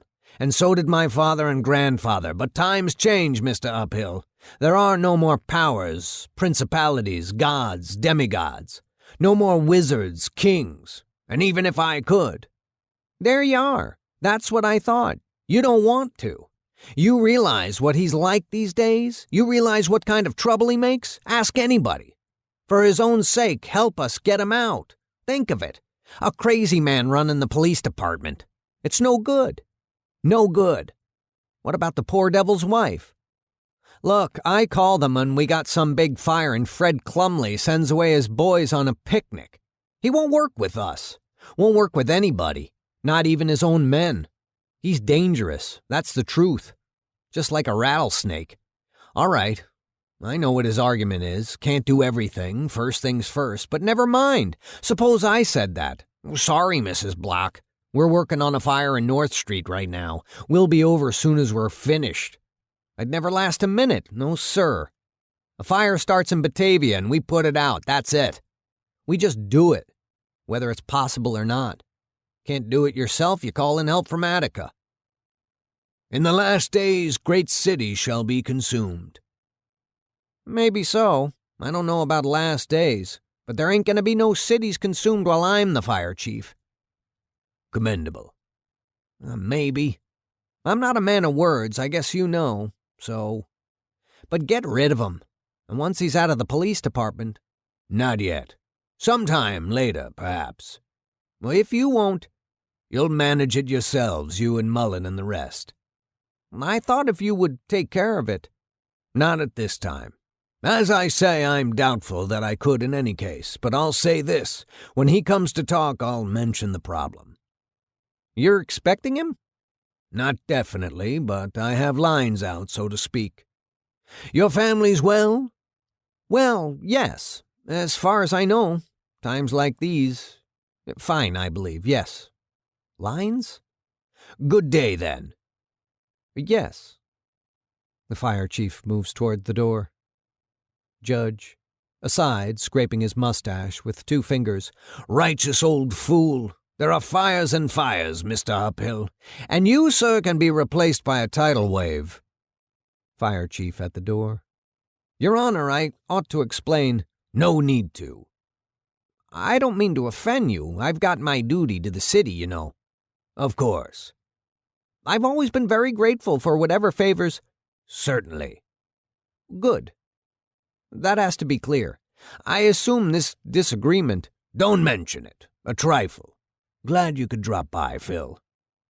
Goodbye, then. Good day. Don't forget your hat. I have it. I don't often forget things, as you know. Well, never mind. Exit fire chief. The judge draws back with a sigh into his smoke. The desk he has leaned his elbows on is reduced by his withdrawal to an object, or rather to an assembly of objects. Pencils, an open ink bottle, papers, books, magazines. Among the magazines, a stack of 5 with bright covers. Hodge's Folly. The shadow of a blowing curtain reaches toward them, misses, reaches again. A sound of retreating footsteps on the stairs. Chapter 2. Chief of Police Fred Clumley suffered a sleep full of troublesome dreams, agitations, old memories.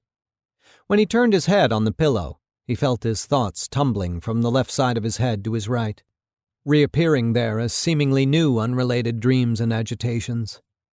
He had stepped through a familiar door and had emerged in a strange place, and now he'd gotten turned around somehow, had lost his bearings.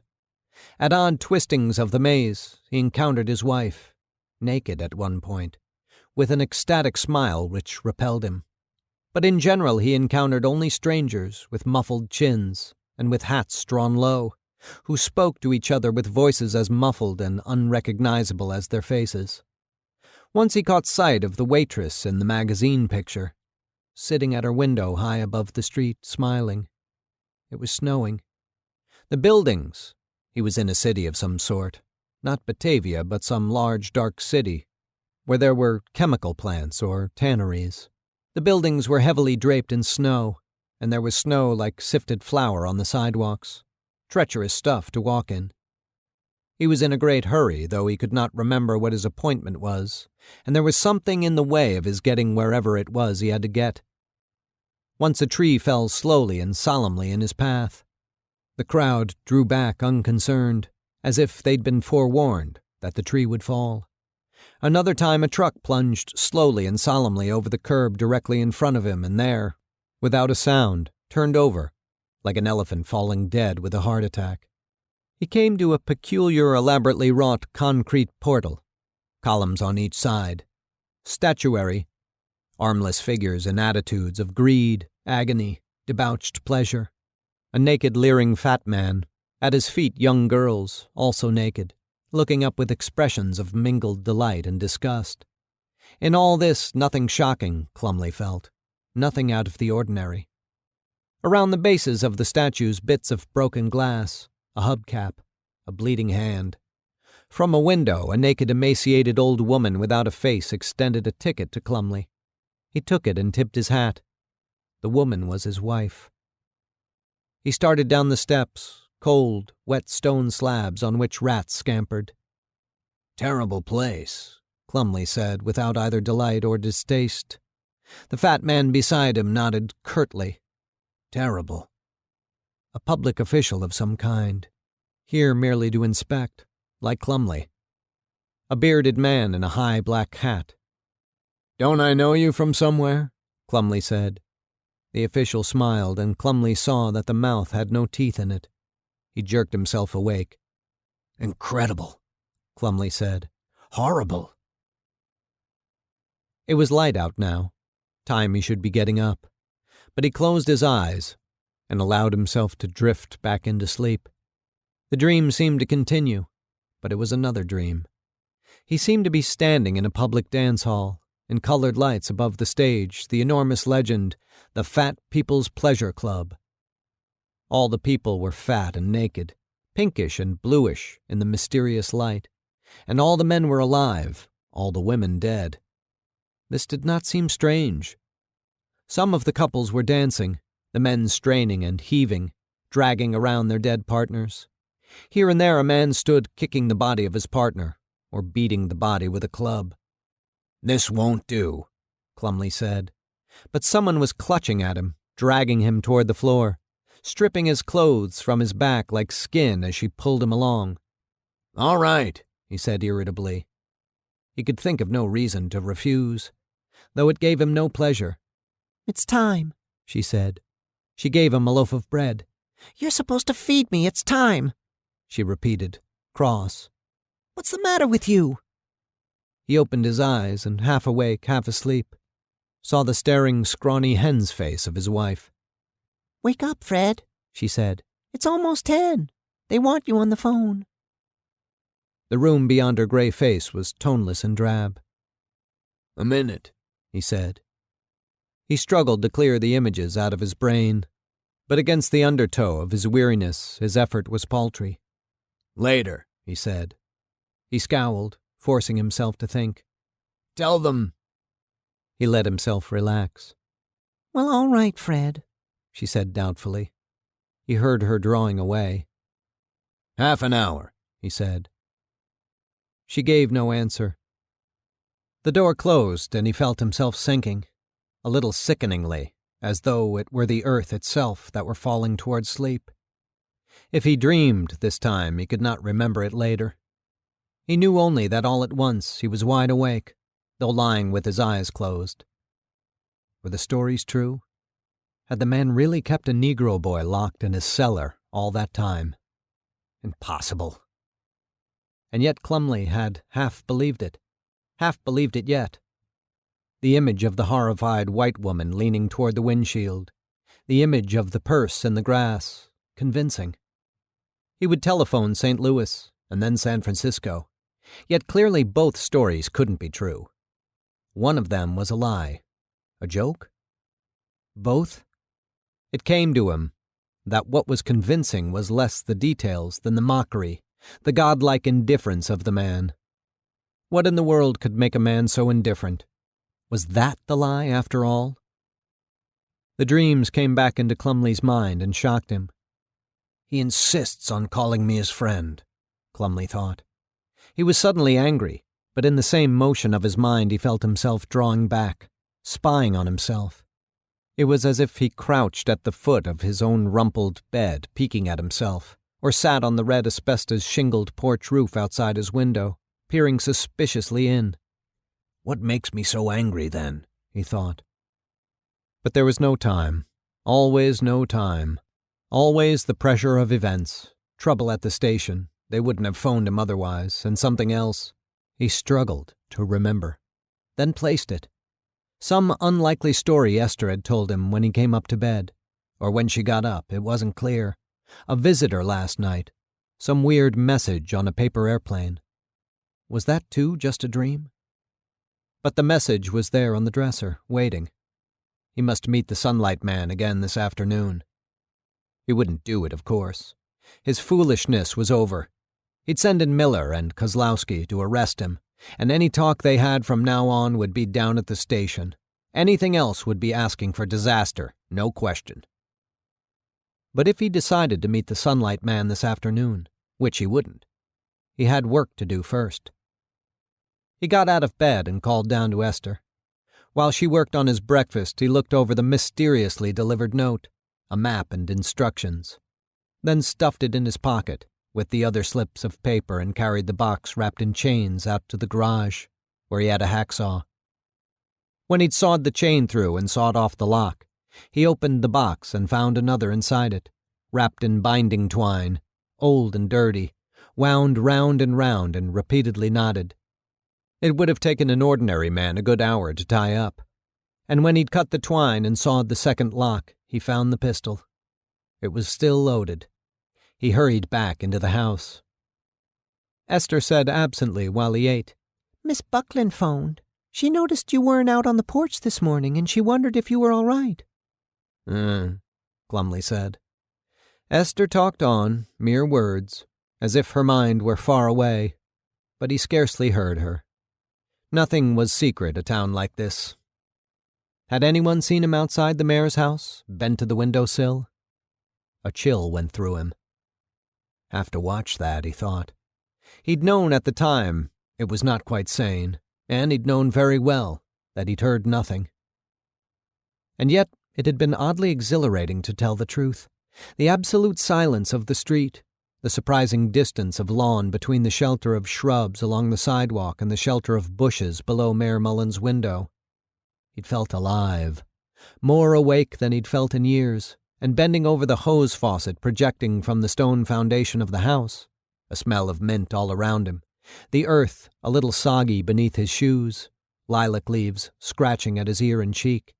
He had felt all at once indestructible, as if it no longer mattered, that if he was caught he would be ruined. There was nothing on earth that could ruin him. It was like standing lightly balanced on the prow of the SS Carolina, looking down, far down, at his perfect shadow on a sea as smooth as glass. He remembered the time he'd gone off the road in his bread truck years ago, and had broken through the guardrail and plunged into the Tonawanda Creek. As the car settled slowly, he'd thought, I'm a goner. And he had felt, to his astonishment and delight, no fear. It was only later he'd felt fear, and even then not real terror, a kind of memory of fear that he might have felt. It had been just like that, crouched outside Mayor Mullen's window, listening to the subdued, tinny noise of the mayor's television. The news. The murderer reportedly took the nurses from the room one by one, threatening them with a knife. He listened with indifferent curiosity of a visiting Martian. And then for some reason the mayor was at the door, not because of any sound from Clumley, but from some mysterious jungle intuition that someone was there, spying. But looking straight at where Clumley crouched, the mayor could not see him, and he did not trust his jungle feeling, and he looked the other way, then cleared his throat and went back inside. Clumley had smiled. He had crouched there for 15 minutes, and now it was as if he'd forgotten why he'd come. When the mayor and his wife talked, Clumley scarcely bothered to listen. He bathed in the feeling of leaves against his face, the ache of his cramped knees, the smell of mint and moist earth. It was something that had happened outside time and space, or so it had seemed then. But time and space were always there, reaffirmed like shrubs and flowers every spring, like birds flitting down to the night crawlers on the lawn with every sunrise. Nothing went unseen. He could almost remember, in fact, that someone had seen him, that he had felt eyes watching him critically, perhaps amused or scornful. He said, breaking into his wife's vague monologue, "Who phoned?" She paused. After a moment, Miss Buckland. "No, from the station." Oh, it was Miller. He says Mayor Mullen. "All right," Clumley said. He spoke too quickly, unwilling to hear how much Esther knew. He wiped his mouth and stood up. "I'll be late again tonight," he said. Very late? "No telling." Esther sighed. Be careful, she said. As he stepped out onto the porch, he saw the fat old lawyer, Will Hodge Sr., just getting out of his car to mail a letter at the box on the corner. Clumley knew at once that something was fishy. "Morning, Will," Clumley said. Will Hodge nodded and waved. When he'd dropped the letter, he returned to his car and switched on the motor. Clumley had come down the steps now. The morning was already too warm, stuffy as an overheated room in some cheap hotel far from home. Will Hodge said, "Getting a late start, aren't you?" "Little bit," Clumley said. He covered his chin with his hand and watched Hodge pull away from the curb, the rattling old car smooth and dutiful as a lawyer's reasoning. He drove toward Lyon Street. Clumley shook his head, denying the butterflies under his belt, and went toward the garage. When he slipped the key into the lock in his office door, he found the door already open. The mayor stood with his arm on the file cabinet, waiting. Back in the cells, there was commotion. Miller chewing someone out, and boys' voices, someone crying. "All right, Clumley," the mayor said, straightening up. "What the devil do you mean?" His face was red as fire, the jaw muscles tight. "Mean?" Clumley said. He took his cap off slowly, turned half away from the mayor, and hung the cap on the rack. "I've been waiting down here for 2 hours. I'm a busy man." "I'm sorry," Clumley said. "The men will tell you." "The men have told me as much as I want to hear. You're in trouble, Clumley. You think about that." Clumley moved over to the window to look out, scowling. The mayor said behind him, "I asked you over to my office for a friendly chat. Give you every opportunity. Result? No result. All right, what's the matter over here, I ask myself. Who's throwing a monkey wrench in the works? Somebody's not doing his job, I say to myself. By God, it's time for a look-see. I come over and I sit here for 2 whole hours, a busy man, and where are you?" "If all you got on your mind," Clumley started. "Fred, you hear me out. I've got plenty on my mind." He was pacing now. "I've got murders, 2 murders on my mind. Thievery. Prowlers out there in my own goddamn yard. Found the footprints. Right. No kids' footprints either. Are you aware this thing's cast a horror over the whole entire city of Batavia? People can't sleep. I get phone calls from morning to night, and your man out at the desk, well, ask him. And what are you doing? Have you got so much as a shred of a clue?" His head came suddenly to Clumley's shoulder. The face had gone gray. "Right outside my window, you hear? Right outside my own window." "We've been doing—" He paused, compressing his lips, tempted to smile. The mayor looked startled, but he said, "And now I get a call from the district attorney. You won't cooperate, he says. Walt, he says, what the devil's come over Fred Clumley? You had a man here, he says, and you had him dead to rights, but you let him slip through your fingers. I talked to Miller. Yes, it's true, he says. We could have nailed him. Of course, he doesn't come out with it quite like that. Out of pity, you know. Sorry to see the old man losing his grip. But push him a little, he admits. You let the man off. Why?" He jerked his head away. After a moment, "Because the man's your friend. That's why. You had him dead to rights, but it turns out the man was your friend." "That's ridiculous," Clumley said. "Is it? Is it? You were seen out walking the streets with him." It was a great stroke, the mayor seemed to think. He beamed malevolently. Clumley sneered. "Idiotic," he said. "You tend to your business, I'll tend to mine." "Oh, I will," Mayor Mullen said. "I promise you. And my business is you." His face was red again now, the ashen look gone completely. "I'm here to tell you you're in for a formal investigation. You understand that? I give you until tomorrow morning, and give me your explanation for all this folderol in writing." Clumley nodded, touching the sash of the window, though he felt no need to steady himself. "In writing," the mayor said again. Clumley nodded. Then, "How long will this take?" "What take?" "The investigation." The mayor sneered, trembling a little with anger. "Not long, you'll see. A day, 2 days." Clumley nodded. The mayor walked away. With his hand on the doorknob, he stopped and considered a moment, perhaps getting control of himself. "Listen," Mayor Mullins said then, forcing himself. "I'm sorry, you hear? I'm goddamn sorry about this." Clumley nodded. It came to him that he was rattling the little white stones in his pocket, pleasantly clicking them together. "You've been a good cop," Mayor Mullins said, "and God knows I'm sorry we couldn't—" Once again Clumley nodded. "You have to do your duty," he said. And again he almost smiled, but forced a scowl. He looked out the window. Across the street they were washing the fire trucks. They often did that in hot weather. Uphill supervising it. Very official. A couple of men stood talking to Uphill, looking over something on a clipboard. The fire trucks shone like Christmas tree balls in his childhood. He would go swimming with his cousins hot days like this. He would hold his hand up and let himself sink, showing the others how deep it was, and he would bend his knees and crouch to make them think it was over their heads. "Yes," Mayor Mullins said, grim all at once. "My duty." Clumley hardly heard him. It was as though he too were across the street or farther, miles and centuries away. "So long, Walt," he said. The mayor said something more, and Clumley said nothing. He thought of the dreams he'd had and fell deeper into reverie. Now he distinctly remembered the door he'd gone through, the front door at Woodworth's, but the door as it had been long ago when he was younger. Poor old hags. No wonder no minister came to call on them. What did they do when there was no one there to visit? No talk, probably. That was too laborious, and the older one would hear nothing. And not walk from room to room, too painful. They sat then, silent, patient as corpses.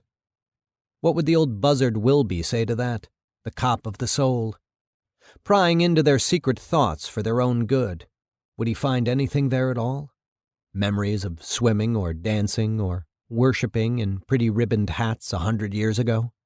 Shadows, more likely. Indefinite sorrow and hate.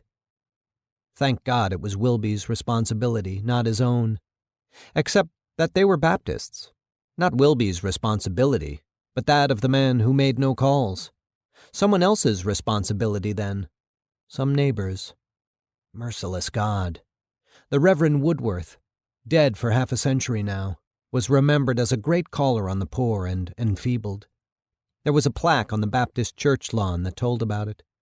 Yet he, too, had had his building programs, his politics, not to mention his precious collections of paintings and silver and Seneca artifacts. Now gone black, crumbling to dust. Clumley, Clumley, where are the Woodworth sisters? Am I their keeper? He shuddered. They came across the ocean from England and Scotland, or over from Holland and up from Pennsylvania, and they cajoled the Indians, sometimes shot them, took the woods and the sloping meadowland and made an Eden out of it, and then moved on.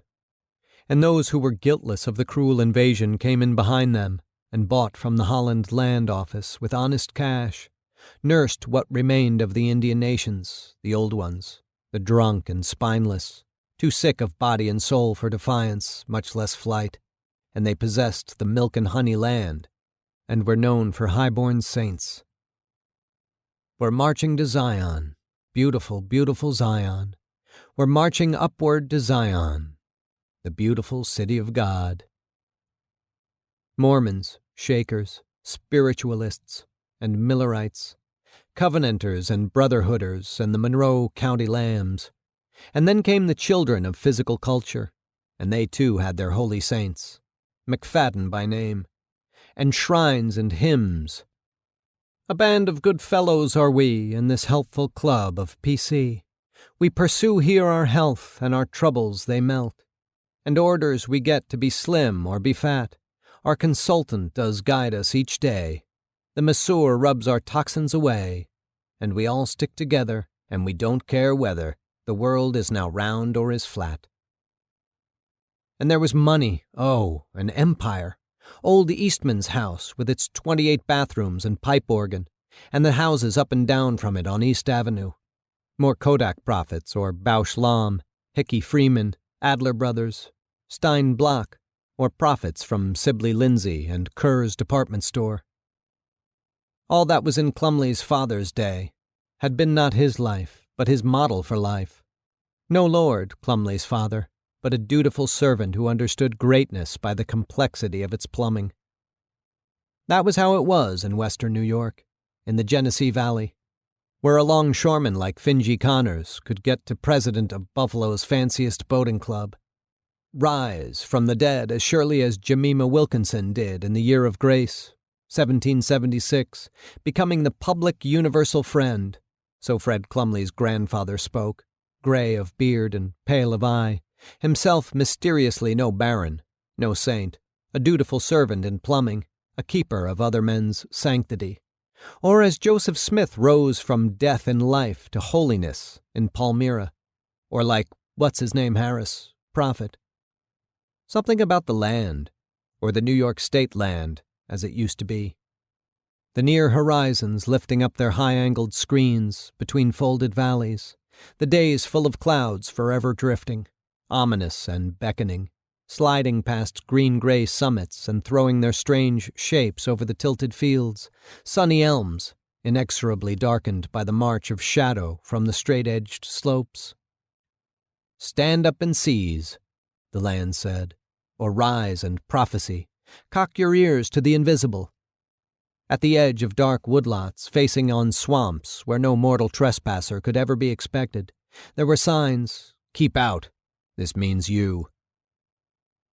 Was he another of them, this sunlight man, called, driven, spooked more like, a man compelled to speak out, having nothing to say?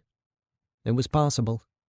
A terrible thought, that after God's withdrawal into silence, the ancient mechanisms which made prophets arise should continue working, like machines left on in an abandoned factory, so that bearded wild men strode forth as before, howling to any who would hear their inarticulate warning. "A master criminal," Clumley said. "Prophet of the devil." "Clumley, Clumley, where is my devil's prophet?" "Shh." "I'll tell you something. A man can't run a universe if he doesn't trust his men.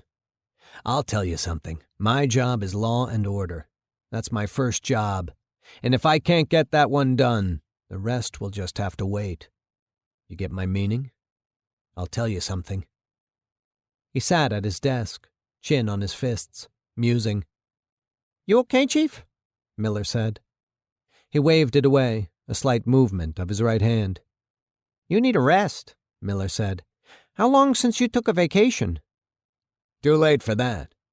He spoke without interest. "What's the word?" He smiled. Miller shook his head, then sat down across from him. "Nothing on the Indian or the Palazzo woman. We went out to the reservation, combed it, talked to the old man, Chief Bailey, and he let us in. Nothing. Checked out the places the Indian might head for. Lady he used to live with in Byron. Couple high school girlfriends we found out about from his brother, the Hodge places. Nothing suspicious. Little run-in with Will Hodge's ex-wife. Kid's sick as usual, gets headaches. Really something, I guess. Anyway, she wanted us out of there, you could see, so we scrammed. It was true about the headaches. The kid looked dead. It's all in the report." "You look around?" Clumley said. He hardly bothered to listen to the answer. "Combed the place pretty good. Clean, looks like." "The Indian wouldn't go there," Clumley said. "No, or any place else from the looks of it." Clumley nodded. "Where is my murderous Indian?" Miller looked up at the corner of the ceiling and drew out a cigarette. "You asked for a check on the Paxton boys, what they've done with themselves. Where they were when the old man had his heart attack. We got it for you. There on your desk." He leaned forward and pointed to the folder. Plumley picked it up. "Nothing there," Miller said. "Oldest was out at some dude ranch, Colorado. Other two in New York. They're small-time brokers set up by the old man about 15 years ago." "Right after their sister went bats," Plumley said. "Some connection, you think?" "You're sure the brothers were right where they say they were, August 22nd? "The night the old man died?" "Right." "The sister?" "Hospital in Palo Alto called Twin Pines." Plumley struck at it instinctively. "California?" Miller lowered his eyebrows, studying him. "California, yeah." But Plumley was in a hurry now. "That's where she's been all along? I heard she was in Clifton. I thought—" He tried to think where he'd gotten that. Old gossip? Had Elizabeth Paxton said it? "They move her around," Miller said. "They had her in Phoenix for a while, later Detroit, St. Louis, place near Louisville." "Why?" "They don't say." "They don't say? Well, Jesus, Miller, make them say." He opened his hands. "What are you up to?" "Come off it, Miller. You know what I'm up to. You also know I'm not telling you. I tell you what I'm thinking and I leave you no choice. You'd have to interfere. You follow me?" "No." He fished one of the small white stones from his pocket, studied it a moment, then handed it across to Miller. "Find out what this is for me." "Yes, sir. State police can do that in their lab, I guess." "Maybe, maybe not. Find out." He skimmed the folder on the Paxton brothers, lighting the cigar as he did so. It was true. Nothing here. His eyes narrowed. "I don't believe it. The part about the dude ranch? Listen, phone him up. Get a description of Paxton, and after that—" He paused, letting the idea swell up through his belly and chest. "Phone up the place in Palo Alto. Find out when she left." "Left?" Miller echoed. He rubbed his ear. "She's here, Miller. Right under our noses someplace. Get a hold of Will Hodges' son, the fat one, the lawyer. Get him back down here." "I'm lost," Miller said. He was also skeptical, annoyed. "Correct. Me too, it could be." "But why should it be connected? What signs are there?" Plumley drew himself up, and the muscles of his face squeezed inward around his eyes. "Everything's always connected, Miller. There can't be order otherwise. It's all some kind of design." He stretched his fingers as if holding an invisible ball. "It's all one pattern. Find out the connections and bam! Everything's plain." Miller said, "That's crazy as hell." "That may be," Plumley said, his jaw tensed. "That may be." At last he said, "Okay, Miller, what else?" "Well, plenty of troubles, one kind or another." He was still thinking about the other things, Plumley's hunches, but with an effort he brought himself back. "Damn jewelry store robbery. You heard about that?" "What?" Plumley said. "Jewelry store. Francis and Meade." "Christ, Chief, you don't even know about that?"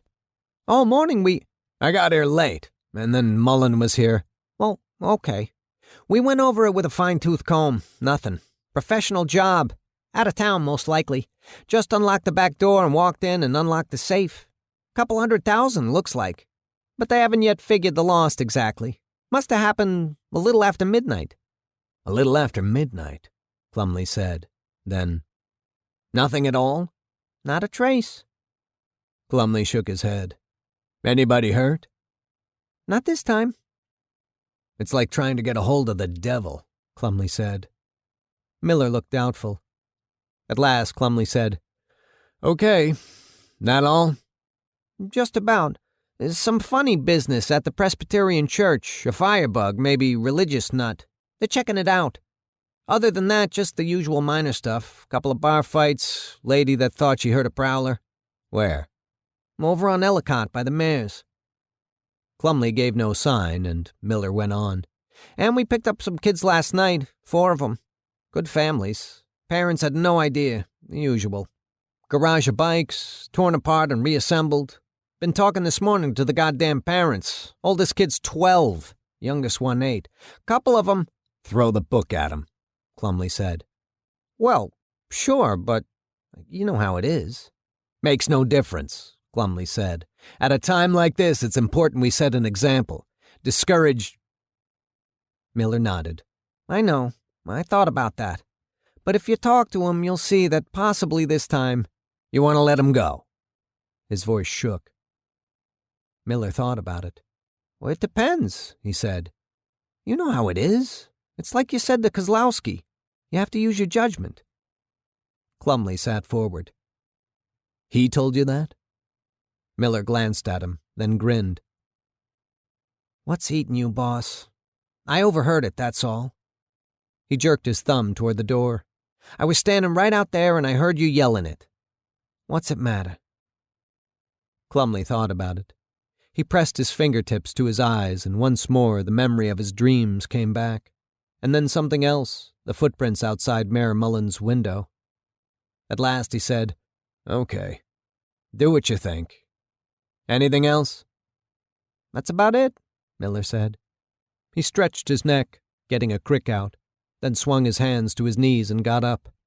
Out at the reservation we heard Will Hodge was there before us, the old man. Asked a lot of questions, the Indian said. Funny business, Plumley said. He pursed his lips, studying the cigar. He was out in front of my house this morning. He'd been sitting there, had his motor off. When I came out, he got out as if he'd stopped to mail a letter. Miller folded his arms and looked down at him, musing. At last, Any ideas? Plumley said. A lot of ideas. For a minute neither of them spoke, both of them conscious of something dangerous hanging between them. Not a danger that some truth would be opened to the light, some admission pass between them, and not a danger from without, though that was part of it. The outside danger hanging there as surely as the dust specks dancing in the shaft of light that fell from Plumley's window to the worn oiled boards of the office floor. But more than that, an obscure and secret threat to their mutual past, as much as to present or future. At last Plumley said, All right, what? Miller met his eyes. It was you outside the mayor's house, standing in the bushes. Plumley squinted. Why? Miller asked. I don't know. Okay, Miller said. He looked down. I thought it was that. Then, what did he want this morning? I'm going to be investigated. Miller said nothing. There'll be questions, Plumley said. He compressed his lips. Can I help? It sounded reserved. Too late for that, Plumley said. I think I can beat them. He did not, suddenly, but he was indifferent to that, for the moment. Miller glanced at him, uneasy, then away. He said, You want some advice? Plumley felt a sudden absurd leap of hope, and his face showed it. But the sensation of freedom passed instantly, or rather gave way to a different freedom, and his jaw grew stubborn. He shook his head. I was afraid of that, too, Miller said. He was going to say, Plumley could see it in his eyes, How long do you think we can cover for you? But that was not Miller's way. He, too, took an obstinate look, and after a moment he came over to the desk. He lifted the folders and manila envelopes from the stack of papers, revealing beneath them a dozen neatly typed letters. He said quietly, If you don't mind, sign these before you go. Who wrote them? Plumley said. What are they? They're mail, Miller said. Me and Einstein been working on it, a little. Einstein's my son. Good writer. Plumley looked at them. The top one began, Your Honor, I sincerely regret that pressing duties have necessitated my postponing immediate answer to your questions concerning the budget submitted to you May 12th, 1966. I shall seek to reply to your questions point by point. Plumley said, You expect me to sign these things? Miller took a deep breath. You better, boss, he said. He turned away. Halfway to the door he paused, then turned back slowly. Listen. No more poking around like a crazy old woman. You keep this up, you'll hang us all." Miller turned his back. He'd felt panicky, knowing how much there was to do, yet he sat reading the letters over and over, imagining the writing of them. Miller and his son running over his mail, wincing maybe, or maybe laughing, who could tell, like a couple of ladies at the laundry, sorting undershorts. The letters were not his voice. Nobody would be fooled. But that was not all.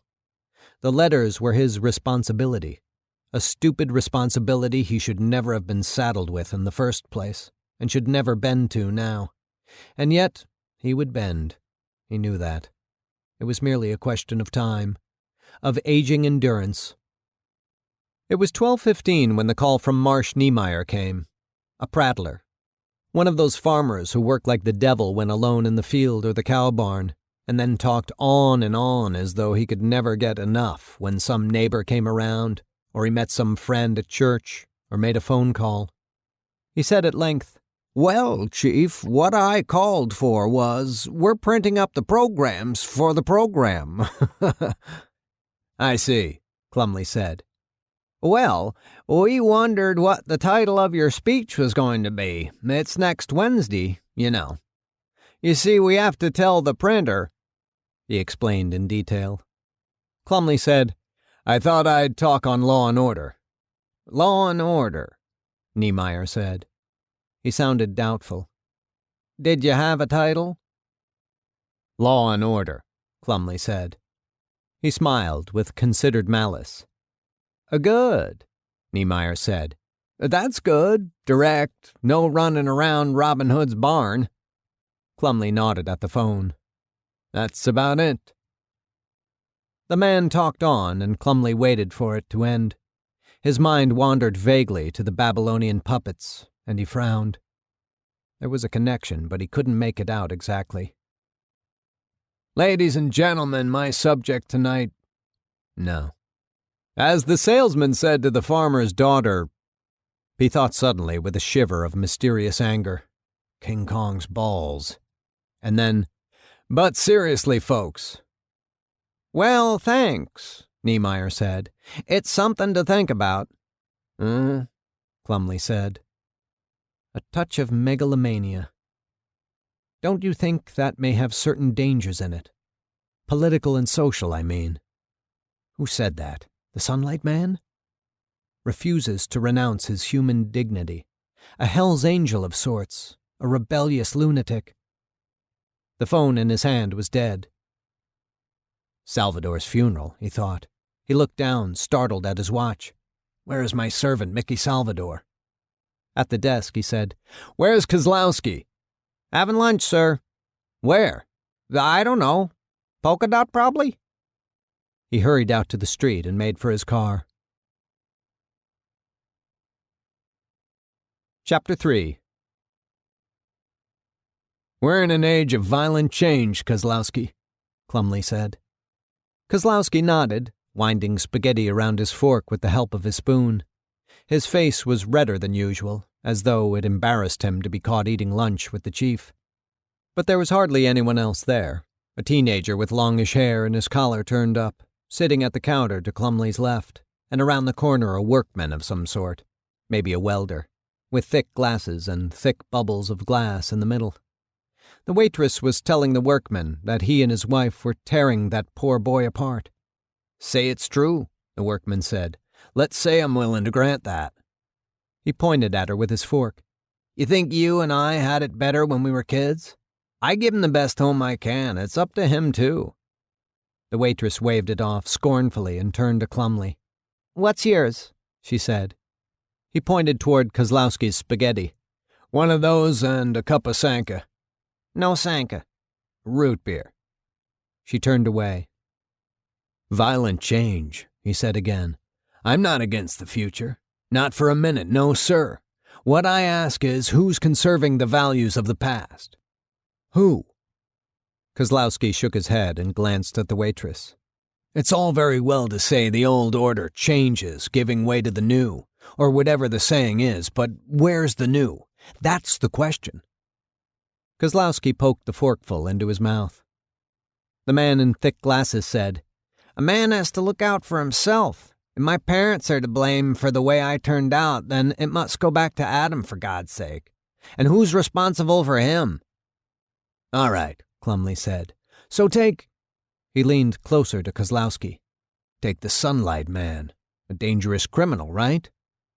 "Right. But how dangerous nobody knows, because we don't know who he is, right?" He nodded, poking in a forkful. "So Miller and the boys may bring him in for the minor counts, but as for his real crimes?" "Good thinking," Kozlowski said. Klumley scowled at him. "What side are you on, Kozlowski?"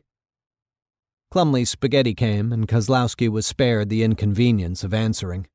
Klumley took a mouthful and leaned toward him again. "All right," he said. "What would you say if I told you I have a chance of meeting with this man alone and talking? Suppose I knew how I could follow him around, but I had to do it all on my own." "Well?" Kozlowski said. "I'd say it was a great idea." He chewed. Klumley grinned. "Ah, crazy. Why?" Now for a moment, Kozlowski looked at him. "Because sooner or later the chances are he'd kill you. Even if killing's not his usual way, what choice would he have? Some cop following him around, pushing him in a corner? And yet the other way we may never find out." Kozlowski said nothing. "Well?" Klumley said. "No difference. The reason you have what's called a force is when the cops outnumber the robbers, fewer people get killed." Still looking straight ahead as if Klumley were merely some irritating stranger, Kozlowski began on his coffee. "Suppose I told you," Klumley whispered. Now a muscle began to twitch on Kozlowski's cheek. He set down the coffee and waited. Klumley changed his mind. "Suppose I told you I know for a fact that this Sunlight Man once ran someone down in St. Louis, Missouri. Ran him down with a diaper truck in cold blood, and then picked him up off the grass and locked him up in a grimy cellar. He was crippled for life." "How?" "How do I know? Because—" He studied Kozlowski's eyes, then changed his mind. "I know, that's all. Never mind how."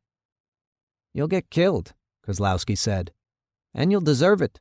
Start busting out on your own like that, acting like a vigilante." Chief Klumley's small eyes glinted. "I've tried your way. You're forgetting something. I'm responsible for this town, you follow that? Responsible. It's like a king. I don't mean I'm comparing myself to a king, you understand, but it's like a king. If a king's laws get tangled up and his knights all fail him, he's got to do the job himself. They're his people. He's responsible. Or take God. Not that I compare myself to God, understand. If the world gets all messed up, he's got to fix it however he can. That's his job." Kozlowski shook his head and rolled his eyes up. "This spaghetti's all grease," Klumley said. Hey, miss!" "You gonna arrest her, boss?" Kozlowski said. Klumley ignored it. When the girl came, he said, "This spaghetti's all grease." She looked at the plate. "You get what you pay for." He pushed the plate away. He said suddenly, "Listen, Kozlowski, come to the funeral with me this afternoon for Salvador." He shook his head. "Miller said, forget it. Is Miller the chief?" "Look, we all been by there, paid our respects. You can't just shut down the police department for a funeral."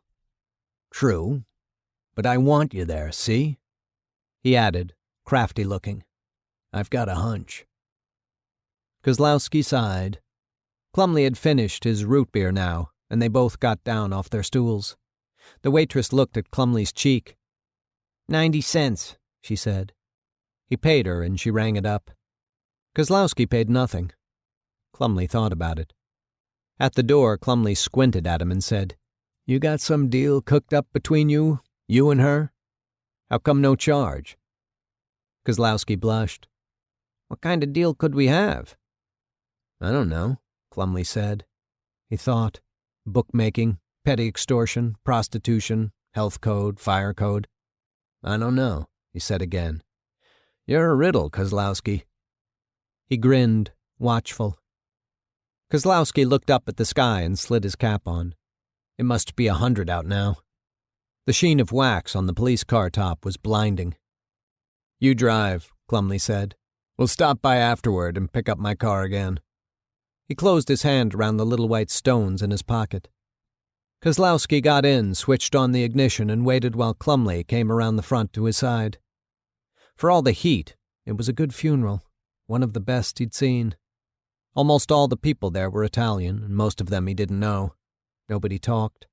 They stood motionless in their dark suits, even the children motionless, and when they bowed or knelt or crossed themselves, all but the half-dozen Protestants there, they did it together, as though by a single impulse in their hearts. Everyone wept, including Clumley, and even Kozlowski had water in his eyes. Beside the open grave the priest spoke English, sadly, with Italian feeling. "God lift this boy to heaven," he said. He wrung his hands. "And forgive him his sins. He had much, much good in him, as you know, Lord, and what faults he may have had were the faults of any mortal child on the threshold of his manhood. Even to our limited mortal sight it seemed only a day or two ago that he laughed and played on the sidewalk in front of his mamma's house, and only a matter of hours ago that he distinguished himself as a football player in our high school.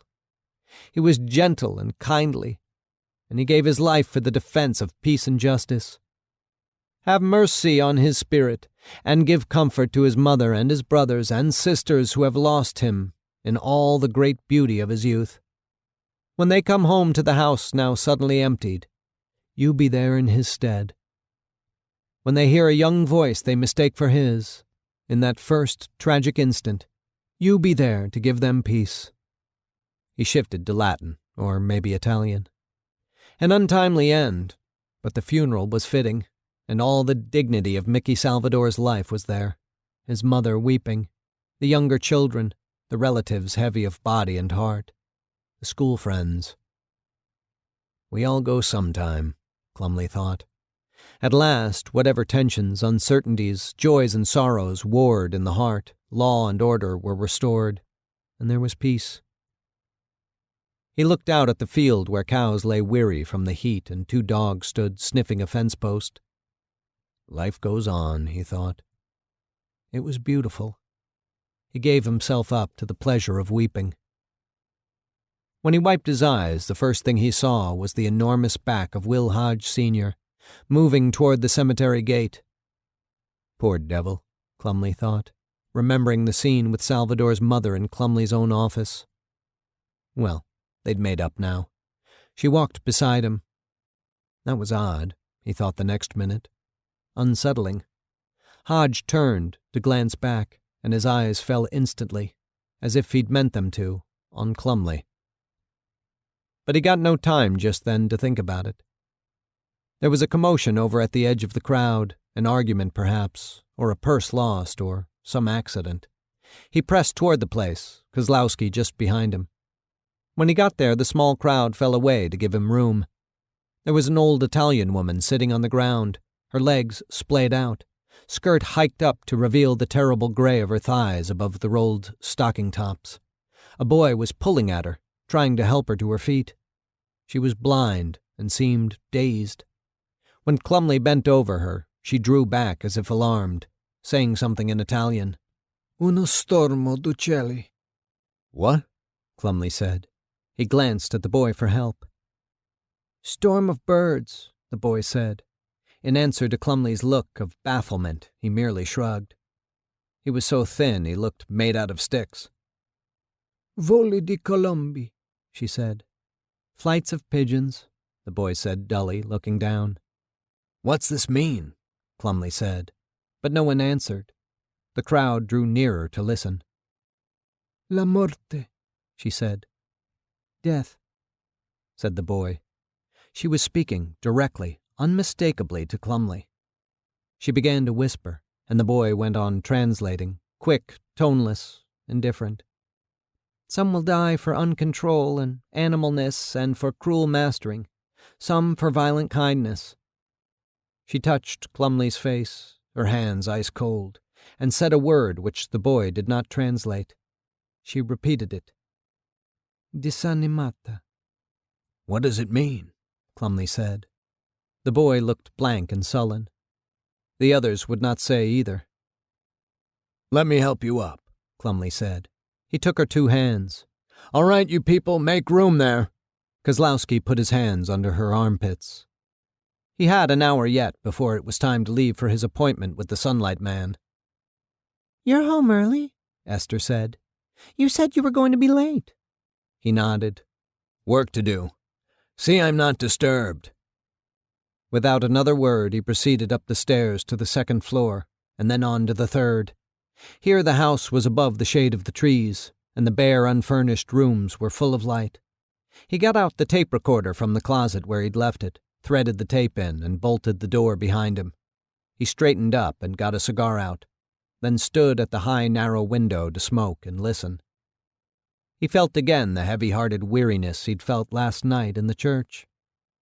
But he felt something else now, too. A kind of joy. Almost the kind of joy he'd felt years ago, going over and over a letter from his nearly blind sweetheart on the ship.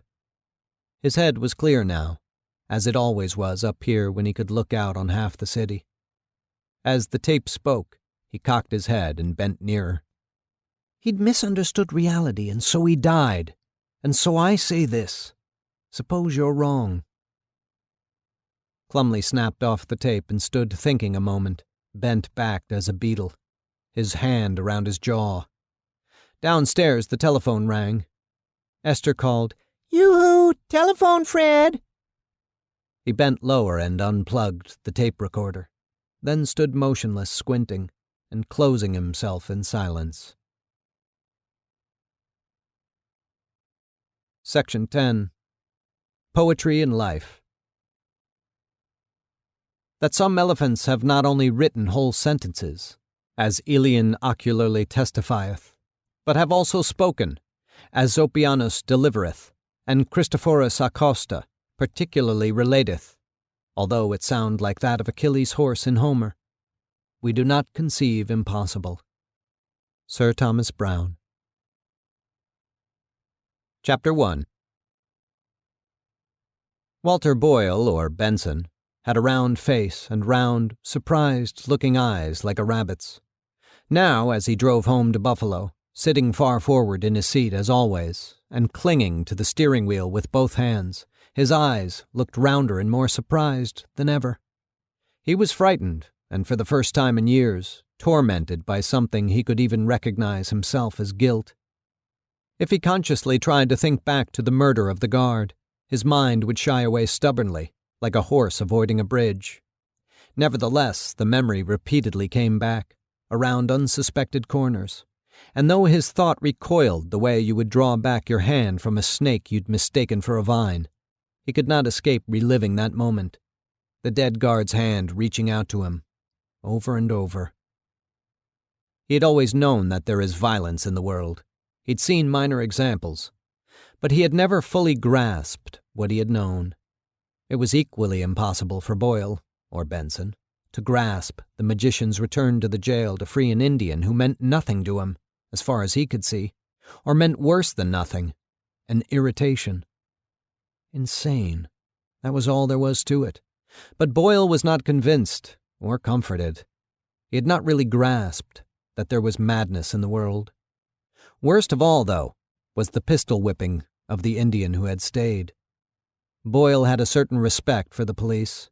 He feared and disliked them, but he feared and disliked them less than do many citizens. He understood their rules and, as a professional, worked not so much against those rules as around and under and up in between them. But there were no rules behind the pistol whipping. It was more insanity. And neither was there any rule to explain their calling him Benson, showing they were onto him, yet letting him off scot-free. The world was topsy-turvy, and Boyle was afraid of it. He felt that he was being tailed, that any moment or any day now the whole thing, whatever that meant, would blow up in his face. He dreaded meeting his wife or neighbors or, what was his name, the rumor.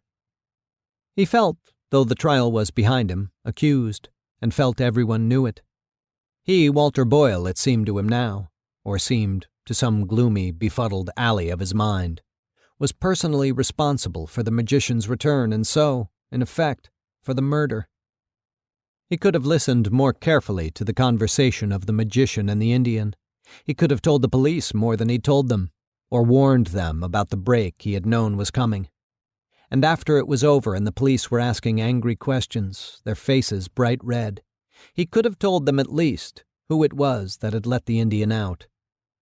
It was his error, his refusal to answer them, that had led to the pistol whipping. Not that he consciously thought all this out or believed it. Boyle thought nothing. Nevertheless, he was a changed man, for whether or not he was able to think about it, he had seen the caves of hell. All his life he had been a decent man, exactly like the best of his neighbors, a good American. He took pride in his work, as other men do, and pride too, though he did not flaunt it publicly, in his judgments, his feelings, even his comfortable shape, size, and visage. He worked hard and earned money and kept hold of it. He was the farthest thing from a profligate. He knew the value of food, and, like anyone, he frequently ate too much. He took considerable pleasure in making love to his wife when he was able, once a month or so. He was never fanatic, and if he felt himself slipping into an extreme point of view, he would check himself at once, relax every nerve. He had a healthy American's envy of people slightly better off than himself. And though he said little, he was not by any means a milquetoast. Indeed, he was as capable as anyone of manly fury. But for all his common decency, he now knew himself guilty, in fact, past pardon. He suffered and hunted for words. The world was full of danger, and something terrible was in store for him. Half a block short of the driveway leading to the old barn in North Tonawanda, where he always made his change, Boyle stopped the car and sat looking around him, making sure he was not being watched. There was no one. He started up again, drove down the driveway between high weeds, stopped to unlock the barn door, then drove the Rambler in. Inside, everything was in order. The Ford sat dusty and discarded-looking, except for the clothes hanging behind the side window.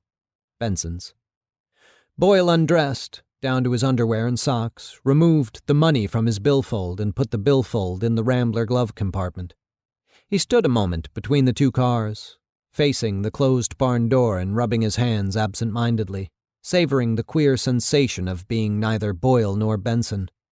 At last he locked the Rambler and unlocked the Ford, dressed in the Benson clothes, took the Benson wallet from the glove compartment of the Ford, filled it with the money that linked his two natures, and put on his wedding ring.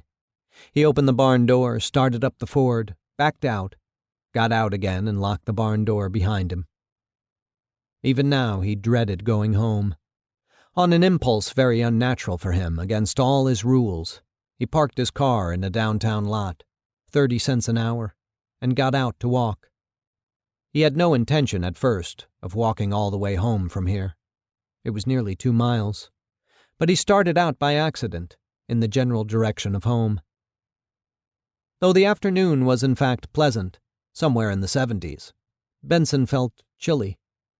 He felt so cold, and the light breeze seemed to him so piercing, that he shivered in his thin suit and walked as fast as he could.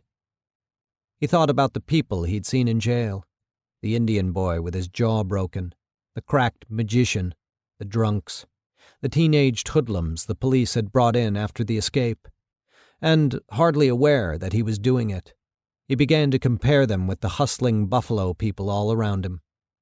As he passed department stores, wide, brightly lit office supply stores, bookstores, tobacco shops, ladies' shops, he was struck by the wolfish but at the same time trim and prosperous look of all these well-fed, neatly dressed customers and salespeople.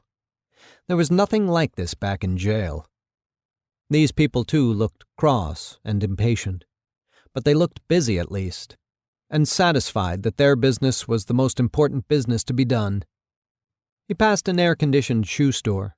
A waft of chillier air swept across him, and beyond the double-width glass doors he caught a glimpse of a tan young man with a bright, false smile squeezing a cheap, too-small shoe on a fat woman's bloated foot. It was not the shoe salesman's business that the shoe was mere paper, or that on that huge gray foot it was ridiculous. They were both cheats, the shoeman and the lady. The thought flickered up momentarily and died. He passed an old woman with a gray smashed face, and above it, a hat of shiny dark blue with light blue flowers on it. Benson's guilt increased. The taxi drivers with their golfers' shirts and dirty yellow imitation bandsmen's hats looked equally fat and dissatisfied, and so did the hotel doormen with their padded coats and buttons down their backs and gold epaulets on their shoulders. He looked at fat, dark-suited businessmen, gloomy as Indians, graying at the temples, hurrying along in small shoes that shone on the sidewalk like tinted steel, and it seemed to him that they were grimly satisfied with their lives of hard bargains and tricky deals. Like wolves, all of them, the same as the people in the jail, but these were the wolves who made it, even the women. He could have been afraid of them if he'd let himself. They walked in tight clothes that shone like knives, and their soft, pretty faces or square, blunt faces knew just how to get what they wanted, some by a pretense of helplessness, some by a sweet false gaiety, some by foxy irony or bellowing or crying or endless timid whining. It was not a street, it was a battlefield, and though they might smile from time to time, Walter Benson was not fooled. They were at war, and every man, woman, child of them was fighting for himself. If some of the salesmen were polite, they were polite because that would make the sale.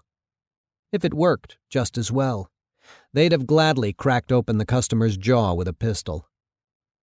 If he, Benson, were to step through the low revolving door and snatch the woman in the green dress, the young one picking through the used-looking talcum bottles on the counter, and hurl her to the floor and smash her head against the marble tile, or whatever it was, not a one of them would lift a finger to save her.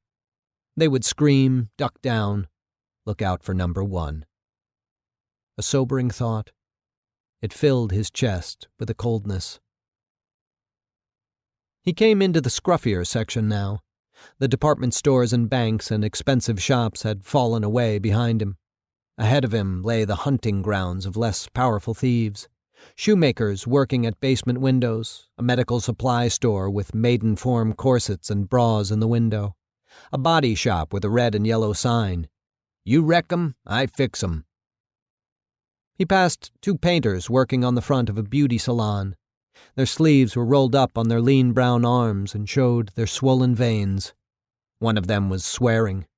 The sign over his head said, "Charles of Paris," and there was a picture of a lady with bright blue hair. Charles of Paris would pay those painters through the nose, and Charles' customers would pay after that, because it wasn't enough just getting along, just making ends meet, paying the bills. A man had to get ahead, retire to the country, a cottage on Silver Lake. He passed a restaurant where people were eating hamburgers in a quick, nervous, wolfish way as though they had important work and could only spare a minute. Some of the people eating were old men who sat alone and had their hats on.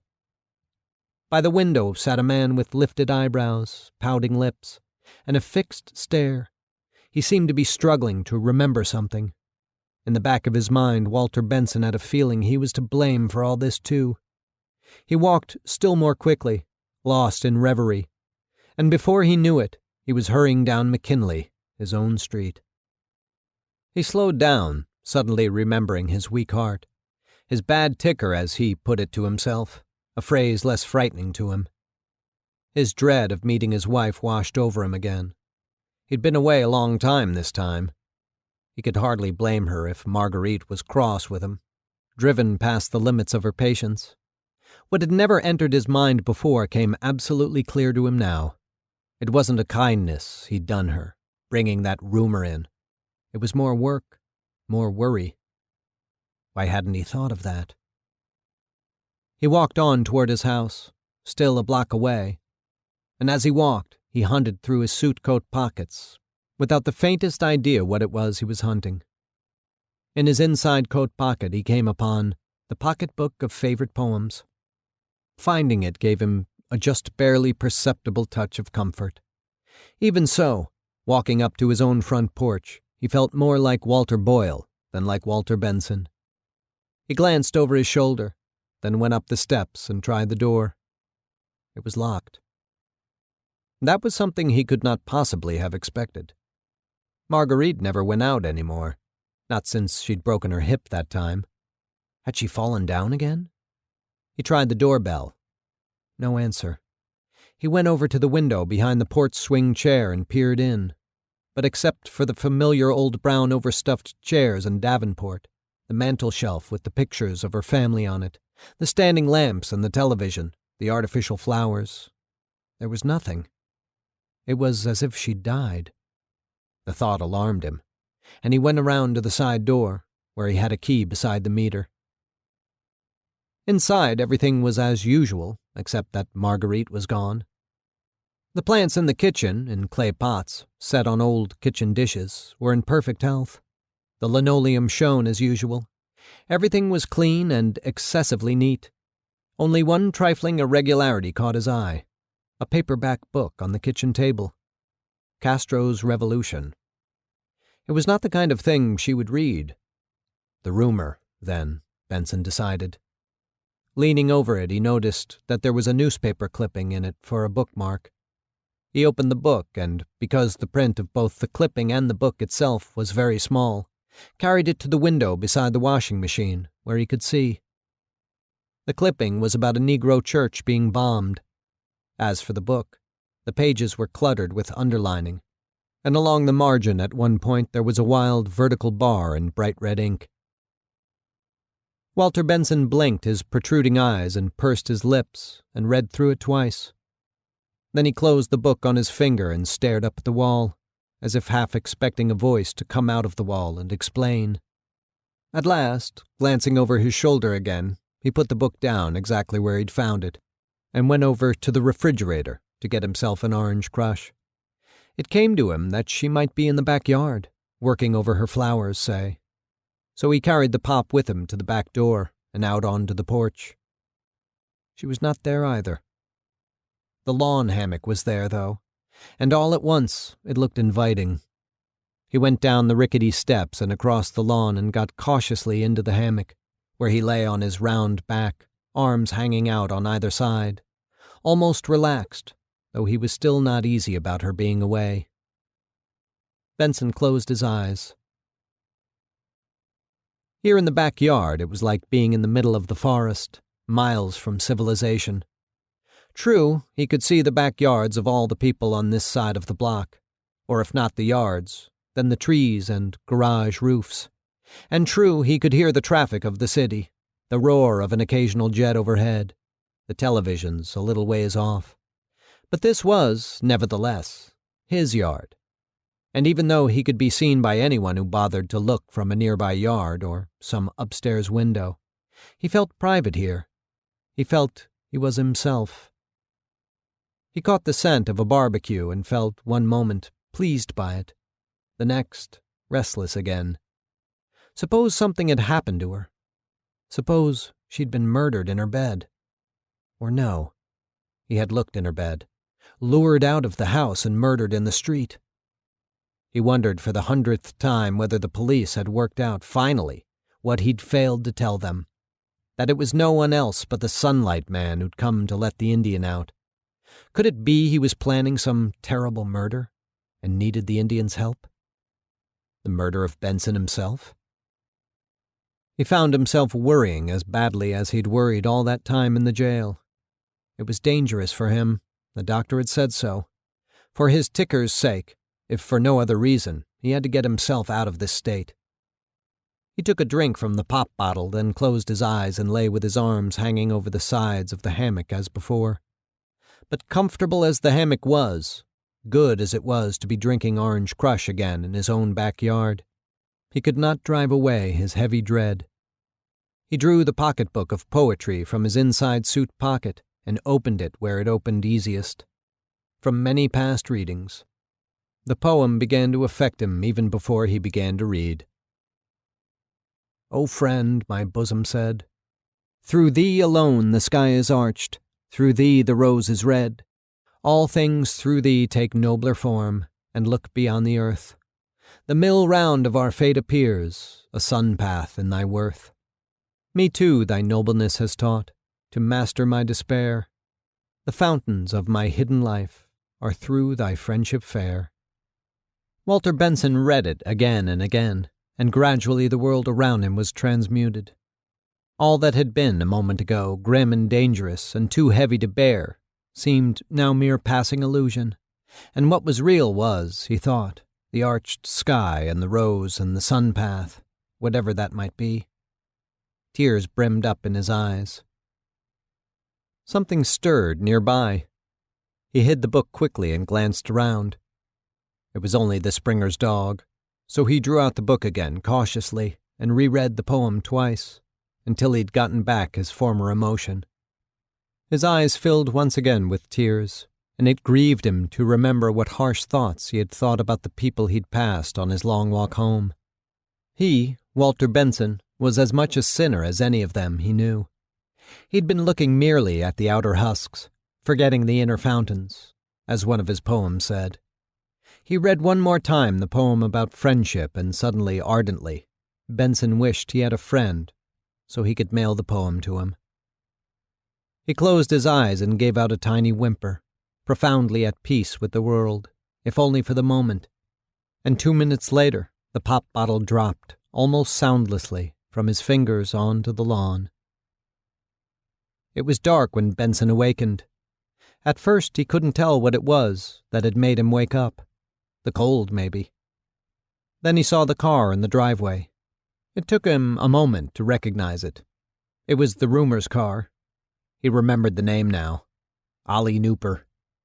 Marguerite and Mr. Nooper were just in the process of opening the door on the back porch. He young and wild-haired and gangly. She old and crippled and fat. And Mr. Nooper had his arm around her, helping her through the door. They turned the back porch light on. Walter Benson half sat up in the hammock, and was just about to shout his greeting when an incredible thing happened. They kissed. He could not believe his eyes, but there was no mistake. They kissed each other, as if with youthful passion, she throwing her fat legs apart, he pressing hard against her. Benson felt himself going pale, his hands as cold as ice. "I'll kill them," he thought. They parted then, and Marguerite laughed. Benson was sick with anguish. "It's an outrage," he whispered to himself. He meant to leap from the hammock and run up to them, but he continued to sit in complete silence, holding his breath, watching. The back door closed and the kitchen light went on. A moment later the porch light went off. He whimpered. "Has she no shame?" Then he thought, "I dreamed it. It's nothing but a dream. I was asleep." It came to him that he'd said that before, and yet perhaps it really had been a dream. There was no other explanation. He got out of the hammock without a sound and began to move slowly, furtively, toward the house. Chapter 2. It was a night Walter Benson would never forget. Though a professional thief, he was, in point of fact, a perfect innocent, a babe in the woods. He had heard there were people like Ollie Nooper in the world, had heard once of a rich doctor somewhere in Florida who had a huge bedroom done all in red, with paintings of naked people on the walls and mirrors all around the ceiling. But he had not actually believed it. Who would? When he reached the back porch, the door was locked and the kitchen light was off. They'd gone on into the living room. Without a sound, and having not the slightest idea what he really meant to do, Benson opened his jackknife and flipped the door latch. He went in, closed the door softly behind him, put the knife away, and stood, listening. Mr. Nooper and Marguerite were talking and giggling. They'd been drinking. "You're insatiable," Marguerite was saying. "I never knew such a man." Mr. Nooper mumbled something, maybe kissing her or burying his face in her bosom. Benson curled his lips. But whether with rage or disgust or grief, he could not have said. The door to the living room was closed. It had no latch, though. He could press it open half an inch and peek in. She was letting Mr. Nooper undress her. She held her fat arms out to the side and had her head tipped up. and Mr. Nooper danced around her like a drunken tailor, unhooking, unbuttoning, unzipping, giving kisses and pats to her bulges as he danced. He was not at all handsome, not at all what one supposes such people ought to be. He had a nose like a sheep's, with hardly any space from the flesh between his nostrils to the pink of his upper lip. His ears stuck out. His limpid brown eyes were close together. His teeth were full of silver. He was short. His arms and legs were thin, and his head was the size of a $10 jack-o'-lantern. Benson allowed the door to come shut and leaned against the wall. He ought to have acted immediately. It was too late now, he thought. When he heard them going upstairs, he roused himself and tiptoed into the living room where their clothes lay on the rug. He stood at the foot of the stairs, rubbing his face with both hands, trying to get his thoughts straightened out, growing more befuddled every minute, until finally it seemed to him that he had driven her to it, or worse, that she had endured him all these years only because she'd known nothing any better. He was, beyond any shadow of a doubt, a miserable person, a freak who ought to have been mercifully killed at birth. They were having a wonderful time up there, making not only the bed springs but the whole house, as it seemed to Benson, squeak and creak and sway. He went cautiously up the steps and bent his ear toward the door. "Tell me what you're doing to me," Marguerite said. Benson clapped his hands over his ears and hissed with rage. They didn't hear him. It came to him suddenly, with perfect clarity, as though someone right there in the hallway with him had whispered it into his good ear, that even if he himself was partly responsible, it was nevertheless a terrible thing they were doing to him, a terrible crime. He had feelings, didn't he? And there was his health. They ought to have thought about that. He would kill them. It was what anyone would do. He closed his hand around the jackknife in his pocket. The blade would be too short. But he'd find something. Yes. It was the natural thing. The right thing. He would tear out a post from the banister and go in there and stove their heads in. But immediately he thought of a great many complications. Nooper was young, and probably stronger than he was. And perhaps, if the whole truth were known, Marguerite was just pretending to enjoy it. Some kind of blackmail, say. Also, his picture would be in the paper if he murdered them, and someone would see it and remember Walter Boyle. Also, it was really his own fault in the first place. His own stupid fault. Yes. Tears suddenly welled up into his eyes. Here he was, 56 years old, and his whole life was a waste. Long, wasted nights, sleeping in the Rambler in some unheard-of little town. Wasted weeks, sleeping in a jail. Poring over some newspaper he didn't care about one bit. And he was getting on in years now. For what? All for what? And what would they do with no Social Security coming in? He thought of his father, wasting away on some desert island or some flophouse in Chicago, or wherever it was he'd gone when he disappeared, and his poor mother wasting away in the poor folks' home, and his poor sister wasting away with that brute of a husband, the bus driver, who would beat her every Saturday night and walk out on her and the 4 little children, and come back again Tuesday morning, sure as doom. He sat down on the top step to cry, but then thought better of it. There was not a sound coming from the bedroom now. The small familiar pain came over his ticker. The bed creaked. Somebody was sitting up. Mr. Nooper said, as if sadly, "I can't stay any longer, love. Pamphlets to deliver." "Must you?" she asked, a groan of satisfaction, a sound of kissing. "Forgive me, dearest." Giggles. The sense of what they were saying broke into Benson's mind, and his eyes widened with alarm. He got downstairs and out of sight just in the nick of time before Mr. Nooper came padding bare naked out to the hall and down the stairs behind him. Benson fled to the kitchen and stood there clenching and unclenching his fists, wondering why the hell he'd run away. It was his house, wasn't it? It was his wife, too, in fact. He heard Mr. Nooper dressing in the living room, whistling to himself under his breath, and then having another drink. Again, just in the nick of time, Walter Benson got out the back door and down on the lawn, out of sight, before Mr. Nooper came into the kitchen As he crouched at the foot of the steps, waiting, Benson's hand accidentally fell upon a dew-wet 2x4 he'd forgotten to put away a month or two ago, when he was fixing the back porch steps. His heart raced. He lifted it up. It swung easily, a little like a baseball bat, and he ducked behind the spirea to wait for Mr. Nooper. When the man reached the bottom step, Benson would leap out behind him and blam. He clenched his teeth and held his breathing, smiling. At last the back door opened. Peeking up through the leaves, Benson could see him coming toward the steps with a box on his shoulder. No doubt the pamphlets he'd mentioned to Marguerite. Benson kept absolutely still, almost painfully alert. He could smell the rich earth under his nose, the spirea like violent perfume, and he could hear sounds as much as a mile away.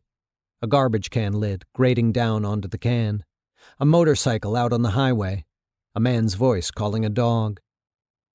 Louder than thunder, it seemed to him, was the soft footfall of Ollie Nooper coming down the steps, momentarily passing out of sight behind the spirea.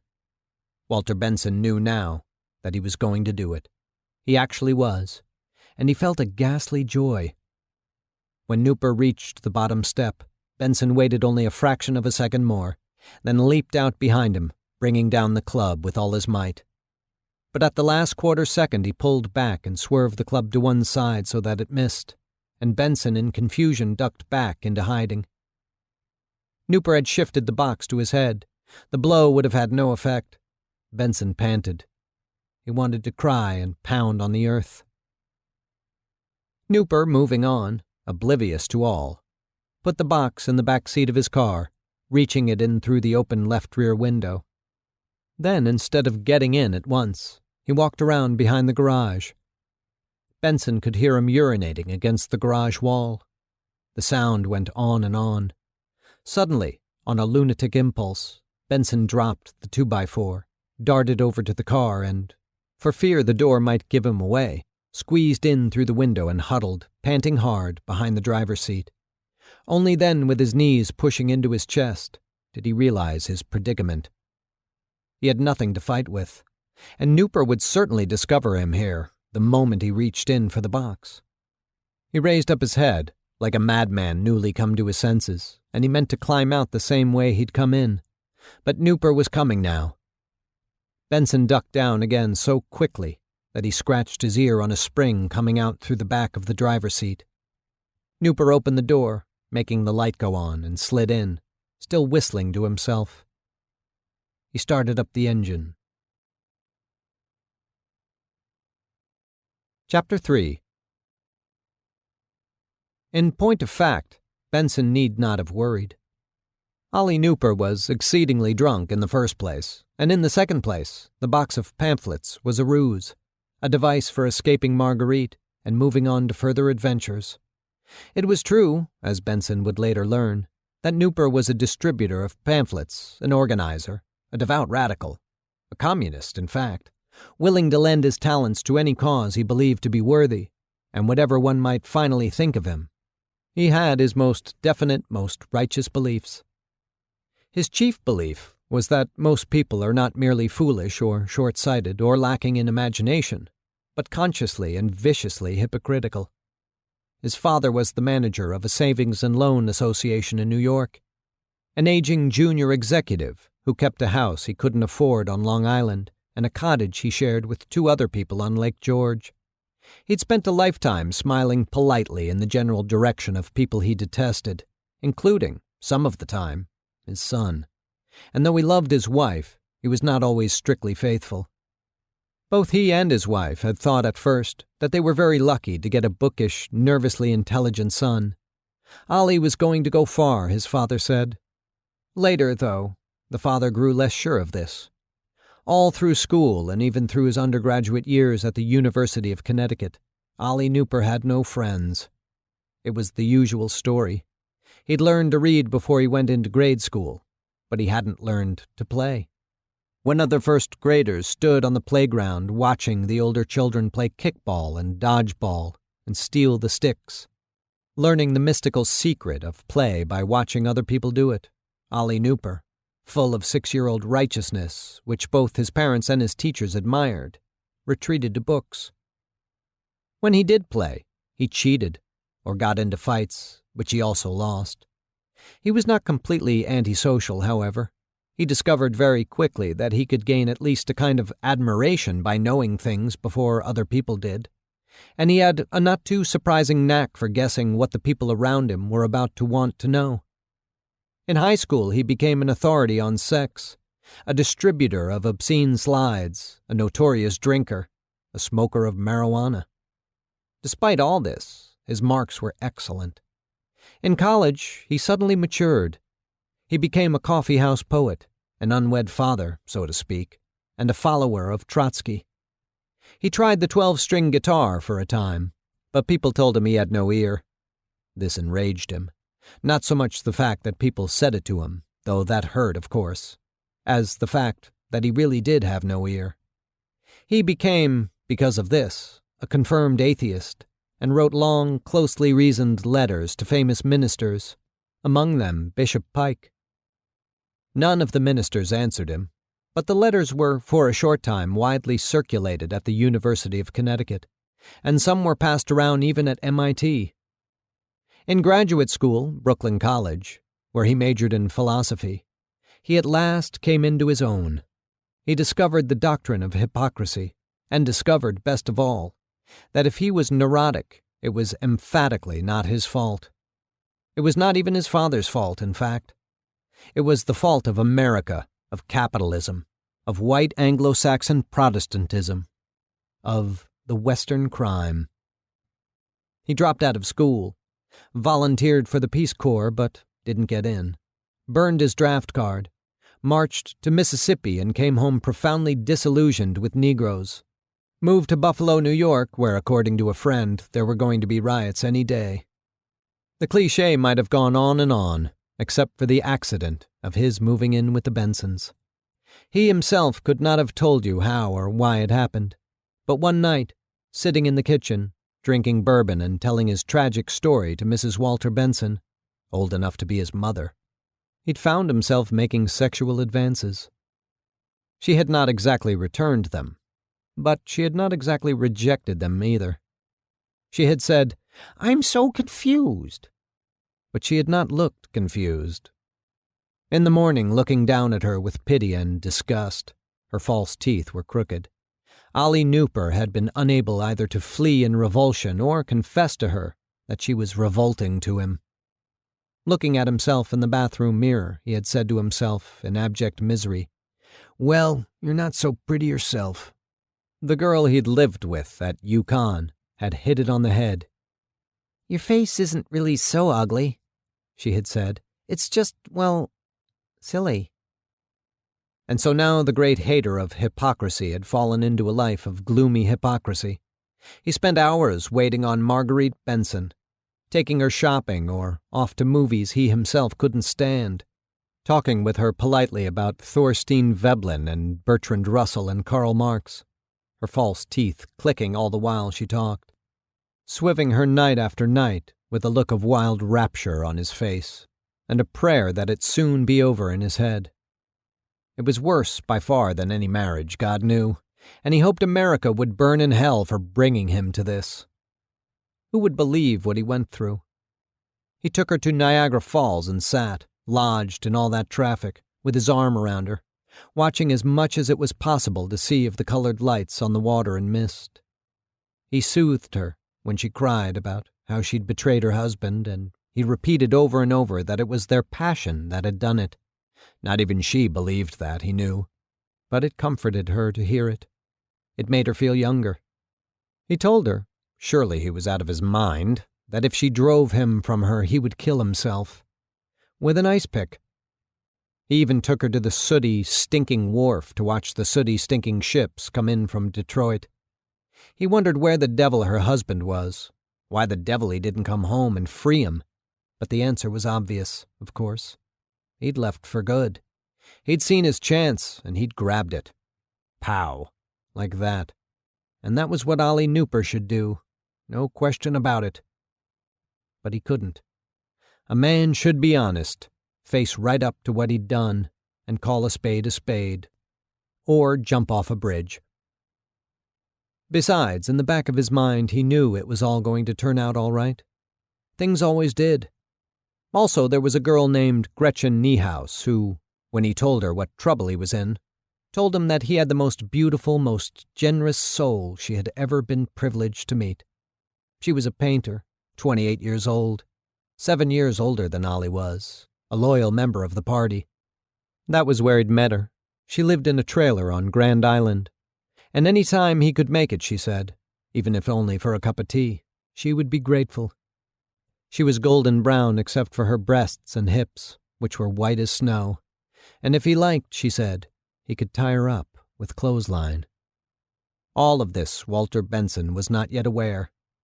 He huddled on the floor of the car, out of sight, with his left hand over the back of his head and his right hand inching back and forth under the seat, hunting for some weapon.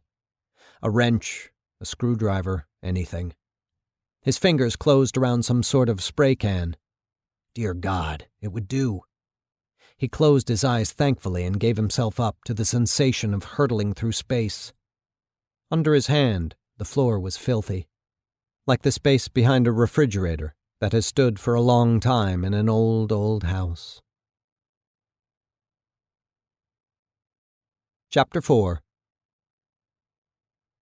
It seemed to Walter Benson that they'd been driving for hours when finally the car slowed almost to a stop and pulled off the road into what felt like a new plowed field with innumerable stones in it, or bricks, or possibly tree stumps.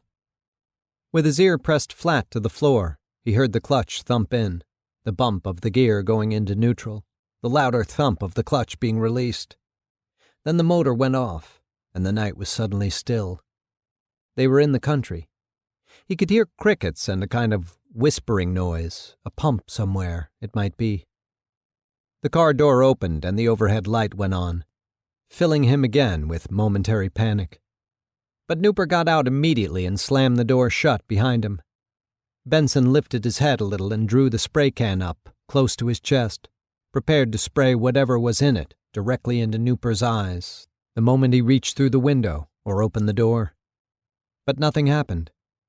Nooper's footsteps were going away, very quiet on the unpaved ground, yet loud as heartbeats in Walter Benson's ears. He raised his head to look out. The car was parked in a ruined orchard. Nooper was already out of sight in the darkness, but Benson could still hear him. He was going toward what appeared to be an abandoned farmhouse. Quickly, before the man could come back, Benson squeezed his chest and belly through the window and dropped, with what seemed, in his own ears, a terrific racket, to the ground. He lay perfectly still, listening. Nooper continued on his way. The grass was full of the scent of apples. Benson felt around in front of him and found 3 that were large and hard as rocks, except for the small bruised places where they'd hit when they fell. He dropped them into his suit coat pockets where he could get at them quickly if he needed to throw them, then got part way up and rubbed his cramped knees and rump. He scowled, wondering whether or not he should follow the rumor and, after a moment, without reaching any decision, began to follow. Apples lay everywhere, and he had to scruff his feet a little to keep from twisting his ankles on them, but at last he came out into the open, where the yard around the farmhouse began. The house had apparently been empty for years. Decay and neglect hung over everything. Pieces of the tin sheeting on the roof were bent back, no doubt the work of a storm, and some of the weatherboarding had been wrenched off the walls. The front porch had rotted away and broken down, and nothing was left of the steps except the supports on which they'd once rested. Some of the windows were boarded up, some merely gaped, devoid of glass. Perhaps children had torn the boarding off. When he poked his head over the sill, he could see nothing definite except the 2 gaping windows on the next wall. But he had an impression of old wallpaper and bare floors, no furniture. There was no sign anywhere of Ollie Nooper. Then, rounding the front corner of the house, he saw the trailer parked right up against the side wall like a small animal huddling up to the dead carcass of its dam. The trailer was as dark as the house, yet he sensed that it was lived in. He crept closer. Crouching so near to the ground he was almost on hands and knees. He heard a woman's voice say softly, "Is that you, Ollie?"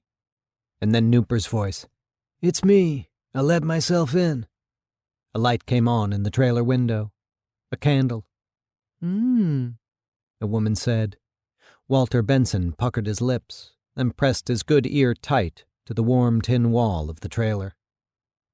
He listened to them for half an hour, only drawing his ear away now and then from disgust or to clean out the wax with his finger.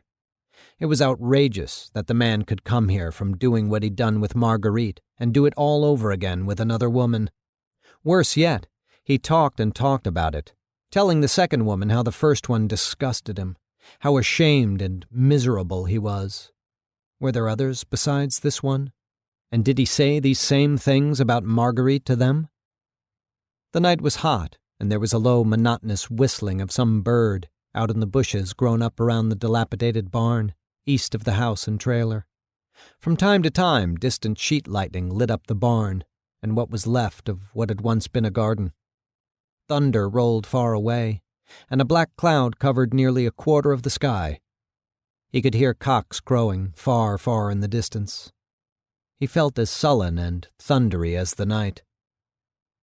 Suddenly he straightened up, like a man who has reached a decision, turned on his heel and stalked, almost without any effort or secretiveness, to the ruined barn. There would surely be something there that you could kill a person with. "It was a terrible crime they did to me," he said to himself. The woman in the trailer was now as guilty as the rumor. "I admit I was partly responsible myself. Let them send me to the electric chair. I don't care what they do. It was a terrible crime, that's all." Almost instantly, as though fate had left it there waiting for him, there sprang to his hand a wide, rusty fork-like thing without a handle. It would do. It had 1, 2, 3, 4, broken one, 5 tines. Gripping it tightly in 2 hands, bringing it down with all one's force. Horrible, he thought. He was pleased. He stepped out of the barn again and started back toward the now silent trailer. Were they asleep then? Well, all right. He would kill them in their sleep. He was not a vindictive man. He felt very excited. The black cloud had grown and was spread over the whole sky, and now forked lightning lit up the yard and outlined the metal trailer and the house with its crumbling porch, and thunder rolled directly overhead. He slowed his walk, listening. The birds were silent. The leaves began to rustle and a breeze stirred Benson's hair, what little he had. He paused, irresolute for a moment, and not fully aware what it was that had distracted him from his purpose. An instant later, large warm drops began to fall, drumming on the burdock leaves behind him and the roof of the house in front of him. There was a brilliant flash of pure white all around him, and then a terrible silence. Before he could count 3, a violent roar exploded directly over him and went rolling along the sky, and then came hurtling rain. He threw down the fork and ran back to the barn, clutching at his collar and trying to cover his face with his elbows. "I'll do it after the storm," he thought. He huddled against the wall inside the barn. He was already soaked to the skin, and the barn seemed no help. He looked up. There was no roof, not even so much as a beam. Rain poured down on him like a punishment from heaven. The world went white again, and the thunder struck and rolled away, and he was terrified. He remembered how his mother had hidden under the bed whenever it thundered. Wind lashed the trees and made the barn walls shudder and sway. This is no joke, he thought, and now suddenly he was horrified by the magnitude of the crime he had meant to commit. For fear that the barn would collapse on top of him, he fled across the lawn and around the trailer to the front of the house and climbed in one of the open windows. Here the storm was noisier than ever, but at least the rain could not get at him. Part of the house roof still held. The draft going through here, not to mention the wetness of his clothes, would give him a case of pneumonia, no doubt, but better pneumonia than be buried alive under the barn. And this, dear God, was what he had come to do. A man 56 years old, with a known bad heart. He seized the world boldly, like a penance, and seized it again. A known bad heart. He had brought it on himself. All of it. There was no question about that. None. And were there people dying somewhere in the night because of him? Because of Walter Benson? Horrible, he thought. He covered his face with his hands and crouched in the corner, sick with the burden of his wickedness. Asleep since the day he was born, the Sunlight Man had said. How true. Precious Mother of God, how true. He would call the police first thing in the morning and tell them all he knew. As for Ollie Nooper... The lightning flashed again, and the thunder boomed, but Walter Benson was tremendously at peace, weeping with joy and terror. "Bless them," he whispered, thinking of the man and woman in the trailer. "Praise God," he whispered. He thought of the Indian boy with the broken jaw and whispered, "Bless him too, and God be with him, and with all of us. While we obey his commands, we are at peace." When he awakened in the morning, he had the beginning of a very bad cold, and the Roomer's car was gone from the orchard. The road was full of mud puddles. It was a long way home. He stood hugging himself and shivering and working his throat. "The Lord is just," he thought hopefully, sick at heart. "Praise the Lord." He shuddered once, so violently that he nearly fell down, then climbed out through the window and started toward the road. His pocketbook of favorite poems was ruined, but Walter Benson was never at a loss for poetry. He swung his thin arms to keep the blood moving and tipped his face up and straightened his humpback as much as possible, and recited aloud to himself as he walked.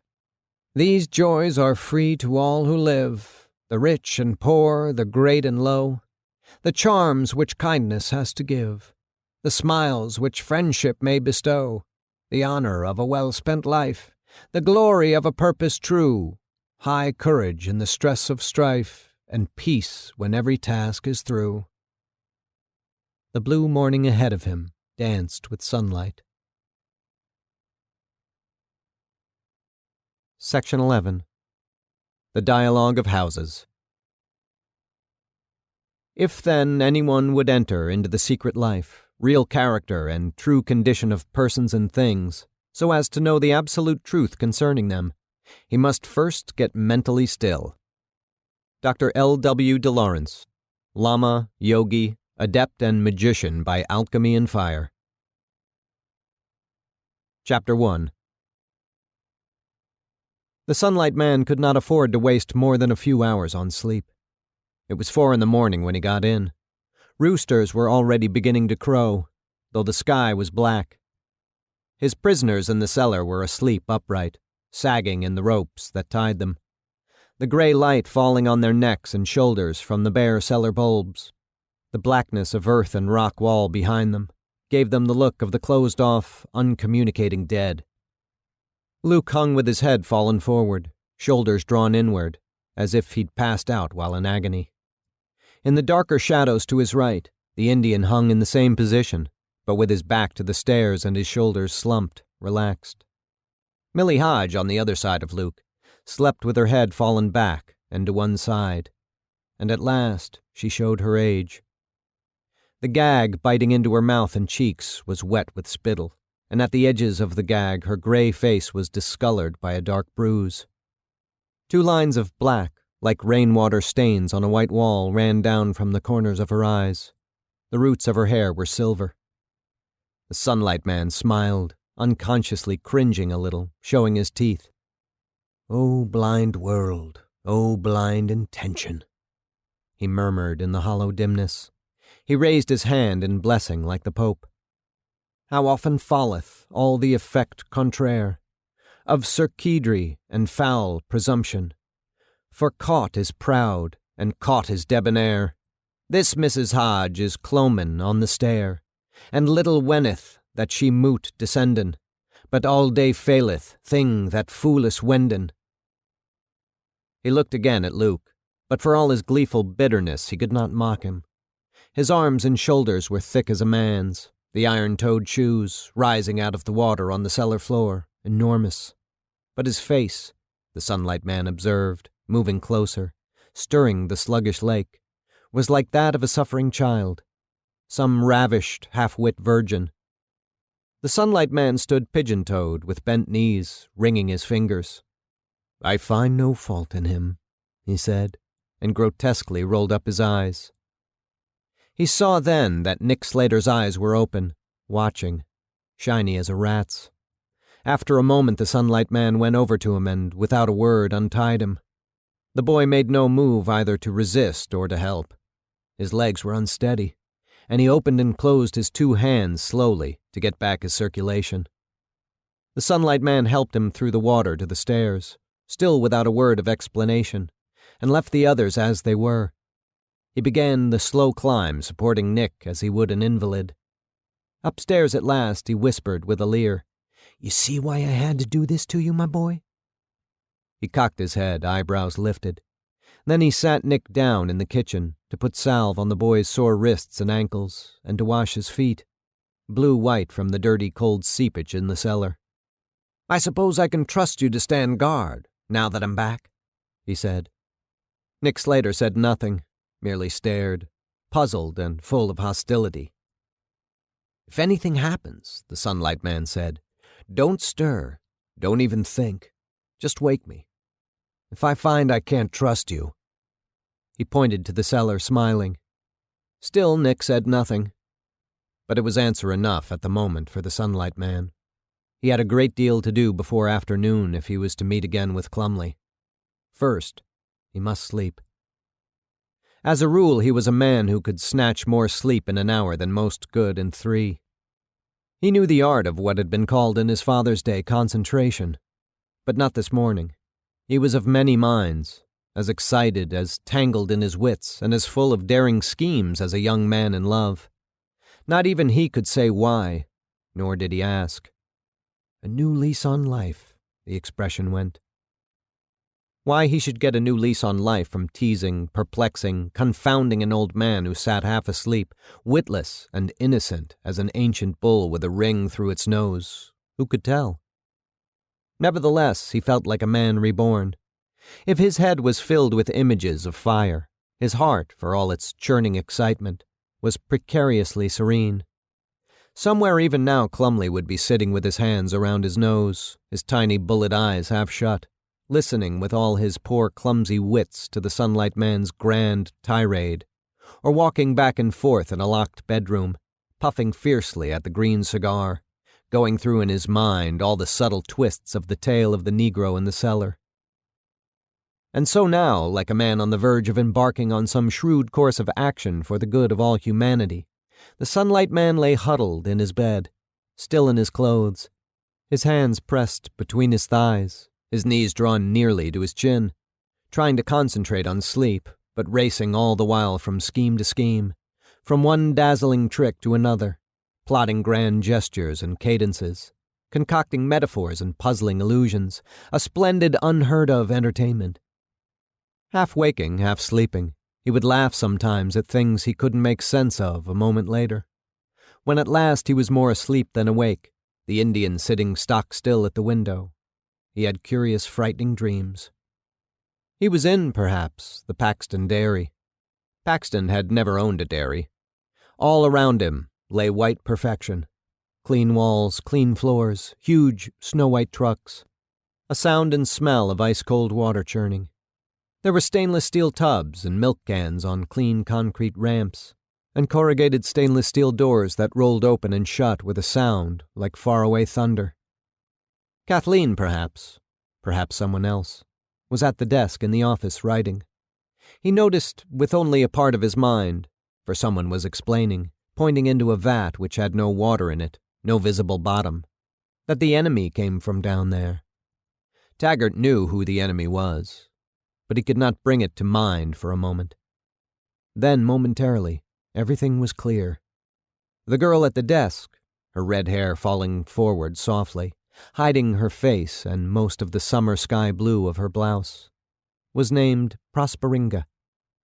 She'd been captured by a man called Plato, a business rival of Paxton's, who'd risen up out of the underworld when the girl was working there alone. He'd kept her prisoner all winter, but had for some reason released her in the spring. The problem was to board up the hole, because fall was near. Taggart Hodge, called in to help, made a careful sketch of his plan while the man at his elbow admired the sketch and whispered of the awful difficulty. When he looked up from the paper, it was winter, and all the windows were broken. Snow was blowing in, and the milk cans were cracked down the side like frozen eggs. He was alarmed at first, then remembered he was not the man they thought, but a secret agent. He smiled, crumpled the paper, and dropped it on the floor. Hurrying away, he took the wrong door and found himself in what appeared to be an old country kitchen converted into some kind of hospital room. On the kitchen table, under an operating light, the attendants had stretched her out naked and had given her ether. She was beautiful, skin as white as marble, and they could not resist passing their hands lightly over her breasts and belly and legs. "See here," he said. They stopped at once and dropped their hands to their sides, looking sullen. "Have I got to be everywhere at once?" he said. But from under a small table on wheels, with bottles on it, and scissors and tubing, someone whispered to him and reached up his hand in dreadful supplication. Crossly he turned to do what he could for the poor hopeless devil. There were wormholes in the arm, and he heard his attendants climbing up onto the operating table behind him. His younger son's hand reached out to him from a basket of clothes by an aluminum ironing board. Suddenly he smelled smoke. He glanced around in alarm and saw cracks appearing in the walls and small, quick tongues of flame. He shouted in rage at the attendants crawling over her body like spider monkeys, and with the shout, he awakened himself.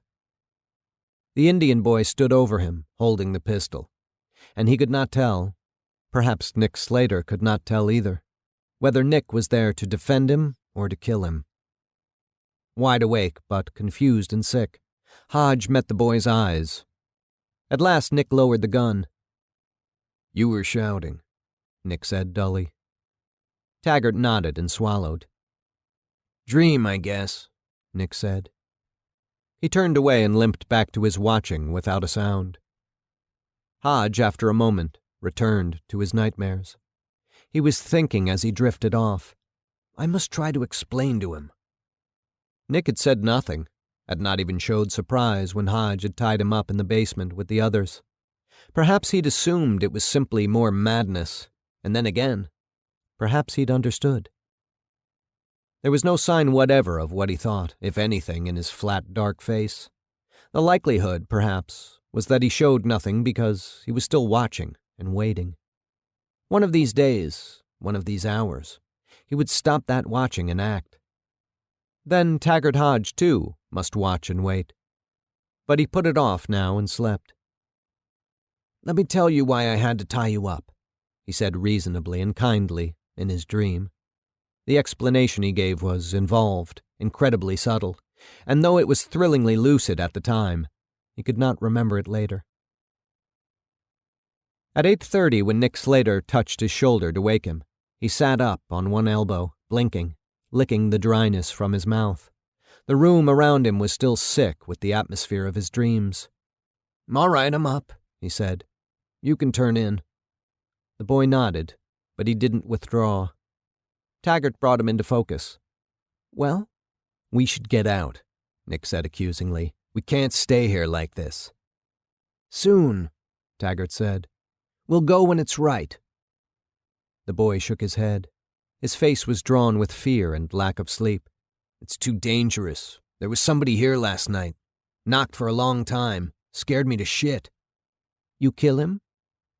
The eyes narrowed.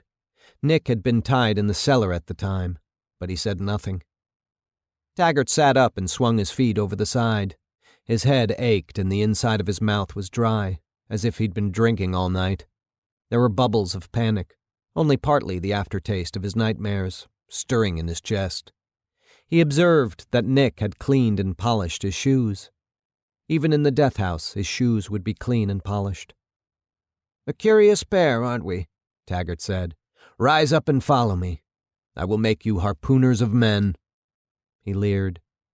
The boy went on watching him, looking at the scar tissue, not his eyes.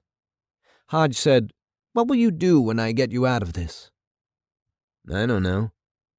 "Turn on me, I suppose," Hodge nodded, indifferent. "That would be natural." He tried to think about it, knowing it was impossible. His mind was not yet willing. "Or turn on yourself. Yes, that's more like it. Destroy your freedom by burning it up. I knew a young fellow that did that once. Name of Ike or something. He was locked on this island with his father, people say, and no escape. But the father was crafty, and he figured out a way to make eagle's wings that a person could fly with." He closed his eyes, faking a smile, raising his arms like wings. "Well, never mind. A story," Nick said, totally ignoring the act. "What you going to do?" He shook his head. After a long time he said, "Watch you, I suppose. See where it leads." The boy took it in and, after a second, to Hodge's surprise, nodded. Hodge was shocked, filled with pity. It had never occurred to him that sooner or later the boy might understand that they were caught in an experiment, and no one was in control. Nick said, "I'd like to be out of here. Someplace else." "Not yet, love," Hodge said. He thought again of Clumley, bent squinting over the tape. And then he remembered old man Paxton, bent over the letter Kathleen had sent to the newspaper. It was a mad letter. She said she'd been captured by communists, and Paxton could not make out how to deal with it. When his children went wrong, it was his habit to slap them, bark out some brilliant cruelty, and return them to his image of what they were. But he had now no slap fierce enough, no cruelty that could reach her. In the wide sunlit room with the enormous fieldstone fireplace that had never been lit for fear it would confound the heating system, he sat like a coiled snake, uncertain where to strike. "I'll get you for this," he said. Hodge smiled, thrilled with the hate, and said, "You're as crazy as she is, then?" But afterward Clive Paxton walked in his garden, scrutinizing his lilacs and Althea for minute flaws, giving orders, critically turning loose earth with his foot, and the precision in his madness filled Hodge with awe. Paxton did not say later, "I lost control when we talked this morning." He was no more able to apologize than to complain or compliment. He stood, but this was long before, stood at the gate of his huge truck barn as the diesels came out in a chalk-white fire of headlights, and would not stir from their path, but force them to swerve and creep like monstrous lions cowering past the whip. He ruled from terror, Hodge thought. Any psychiatrist would say so. The tyranny of the insecure. At the age of 51, he'd established a boys' camp, had risked bankruptcy for it, stamping his troubled image into the Catskill Mountains, a huge stone lodge, a chapel, cabins, a long white dock and boathouses. And there he dealt out contests and awards, branding boys as successes or failures, stamping out hearts and souls in his own tigerish image. And now, meeting Nick Slater's non-committal, unblinking gaze, he thought, "I've loosed another Paxton on the world." Or was it that he himself was the dangerous beast, who had triumphed after all, old man or son-in-law? "Better get some sleep, my boy," he said. The Indian lowered his head, not so much a nod, it seemed, as a gesture, requesting blessing. Solemnly Hodge made a sign of the cross in the air. "And they shall be afraid. Pangs and sorrow shall take hold of them. They shall be in pain as a woman that travelleth. They shall be amazed at one another, their faces shall be as flames." Hodge said, "Thy will be done." But he thought of Clumley, servant of law, and anxiety flared through his chest. He had to hurry. He would be late, and worse, unprepared. Chapter 2. He worked furiously, forcing Luke to help, since Nick was still asleep. Luke said nothing for a long time, merely obeyed, cutting rope, painting, sawing. His wrists were red and sore from the tight bonds, and he breathed by a kind of heavy sighing, like a man sick to death with sorrow. The Sunlight Man struggled to ignore it. Out of odds and ends, bits of wood, Rope, wire, an old tarpaulin. The Sunlight Man's huge, absurd contraption took shape. "What is it?" Luke said. His voice was full of pressure, the light, fast beating of his heart. "Prop for a happening," the Sunlight Man said. He went on with his work. Luke said, "There are no happenings. When things seem to happen, it's illusion." "Prop for an illusion," he said. "Hand me the pliers." Mechanically, fingers trembling, Luke obeyed. "What's it all for?" Luke said after a while. It was like a sob, yet he labored at making it mere talk. "You make all these doodads, you go out and hold up some stupid store." "Nonsense. I don't hold up stores." "Well, whatever." A whisper. "Just the same. What's the point?" "What's the point of anything, you mean?" "Ah, that's very philosophical." "Right. Be a cynic." Luke let it go, choked by emotion. Taggart Hodge frowned, cross and threatened, but tempted as well, and at last, because Luke had his father's eyes, his father's voice, something even of his father's plodding goodness, however bent, dented by the batterings of his mother's uncommon, unsensible wit, and, worse yet, by experience too full of ambiguities for common sense to cope with. Because of all that, but also because he could not endure the sight of such pain, he put down the pliers and turned around to lean on the workbench, folding his arms and lowering his bearded chin onto his chest.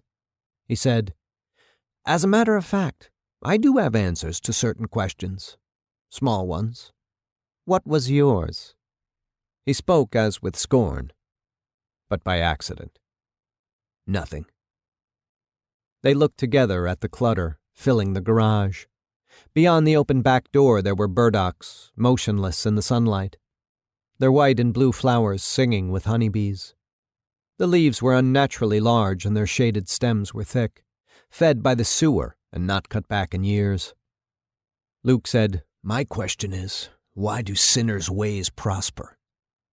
A whisper of rage. The Sunlight Man forced a smile. "Another illusion. Nothing prospers but the soul.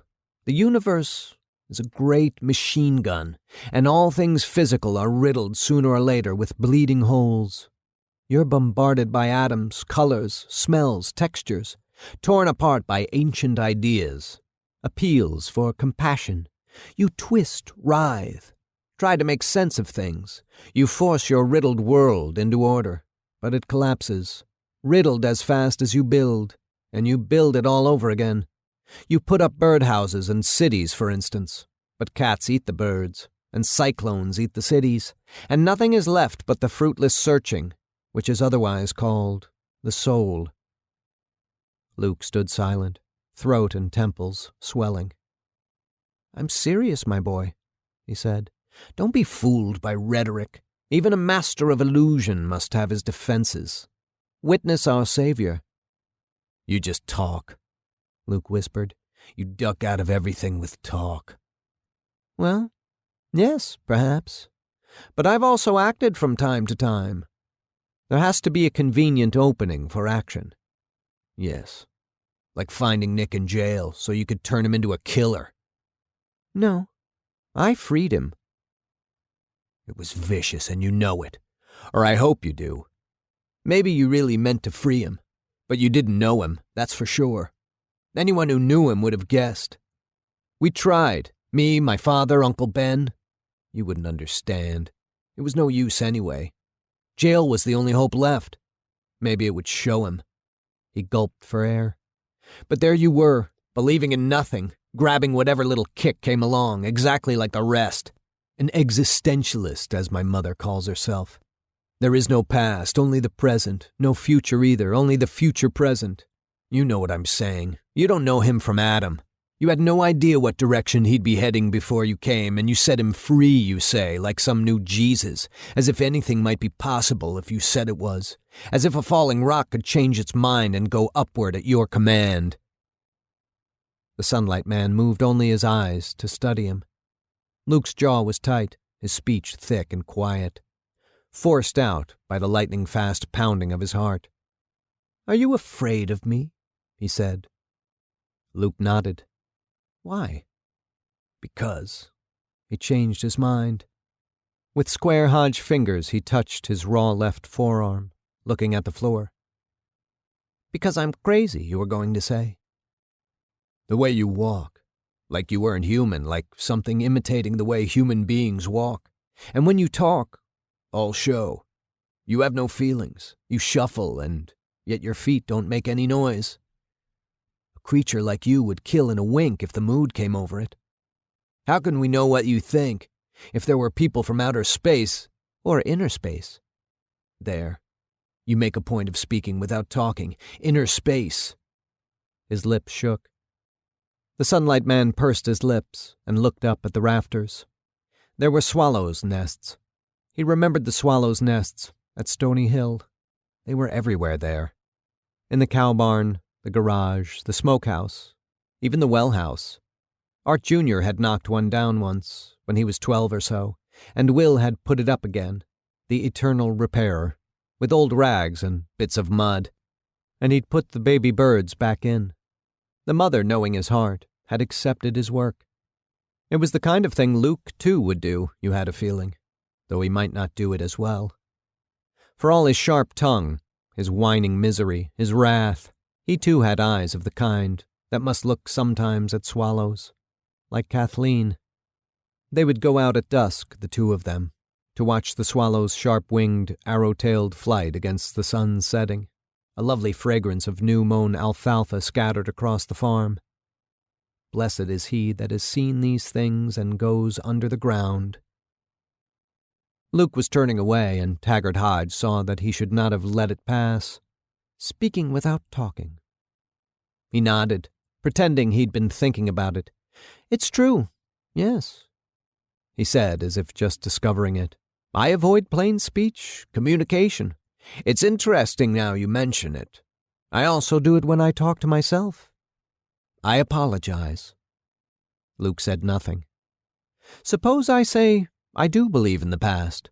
Suppose I say I once walked and talked like you. But you don't say it. You say suppose. If you said it, it would be asking me to wonder what happened, what turns a human being into a monster. It would be talking as if we were both human. You can't. He looked at the side of Luke's jaw, and again he was tempted. But he said, ironic and tentative, What made you decide to speak to me so frankly, my dear boy? It's very strange, you know. It was an impulse. But you'd been thinking about it, brooding on it. In fact, that's how impulses begin, as St. Augustine tells us. Suggestion, delectation, maybe. The Sunlight Man squinted. Hunting for soft places in the dragon's belly? I'd expect you to think that. I don't necessarily. Generally speaking, I think nothing. He picked at his lip, unwilling to go farther until the uneasiness in his chest calmed down, and he was sure of his voice. What I think. He paused once more. As a matter of fact, I think you've made me a symbol. You've brooded too much, connected me with your mother and father and your childish frustration.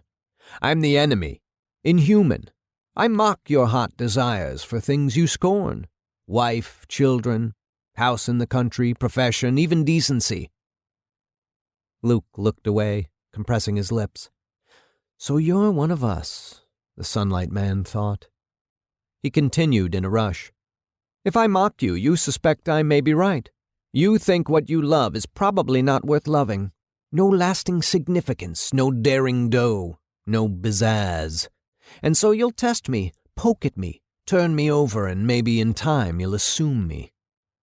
Luke made no response. The Sunlight Man leaned toward him, sly. You're toying with making me into an example for your life. He smiled like a wolf. You'll grow a beard. Stop washing your face and hands, and first thing you know you'll be learning to walk without noise, like one of us devils. You're paranoid. The Sunlight Man unfolded his arms and turned back to the bench. And you, O child of midnight, are a liar. It was almost a minute before Luke said quietly, You're wrong. You teach me to admire stupid people and arrogant bastards who do harm, unlike you. Hold these wires, the Sunlight Man said. Luke obeyed. The Sunlight Man said, I believe in the past, and I once walked and talked like you, God's truth. But I don't want you to wonder about me. Let whoever is without sin cast the first crumb. In the filings on the bench, he traced the word youth, then smiled, showing teeth. Luke said, You haven't understood. I was offering help. His voice was quieter than before. The Sunlight Man stood very still. At last he said softly and violently, With what, boy? With love? Is love your weapon? Down poured the heavy rain over the new reaped grain, and misery's increase is mercy, pity, peace. It seemed pure, inexplicable rage, and Luke Hodge was hurled back into his cage of misery and confounded. The Sunlight Man went back to his work. He wouldn't say anything more. Chapter 3. In the milk house where he was supposed to be washing the milking machines, Ben Hodge's boy David was playing complicated rhythms on the milk can covers. The farm around the milk house lay as quiet as a picture in a magazine, but because of the music it seemed nevertheless alive and sentient, like motionless stone imperceptibly trembling with a dance of atoms, or like a sleeping head full of dreams. Ben Hodge, greasing his corn chopper on the hill behind the house, paused and squinted. Vanessa was in the kitchen cutting rhubarb into a burnt black saucepan for lunch.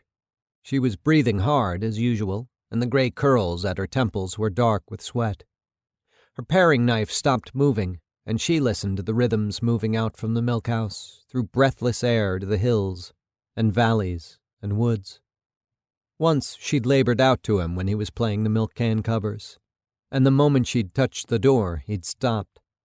It was a shame, she felt, that he only played when alone, hiding his candle under a bushel. "Woo-ee," she said, hand on her thudding heart. The walk to the milk house had tired her. He'd merely stared back with blank, deferential eyes, a trace of a smile at the corners of his mouth. She could not get him to play. He was a giant, standing black as coal in the white, low-ceilinged room, his glistening bare shoulders solid as a horse's rump. He lay his hands on his hips and looked down at her with indifferent friendliness.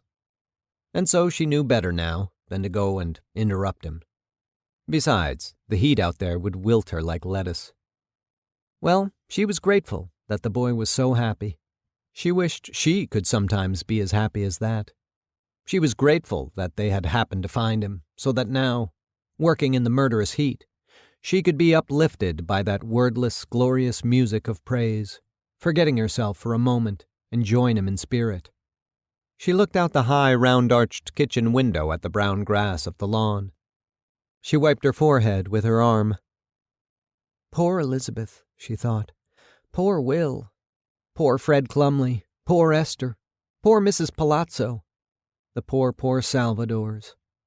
She must get to her letter-writing this afternoon. Sometimes the music was slow and thoughtful, sometimes wild with excitement.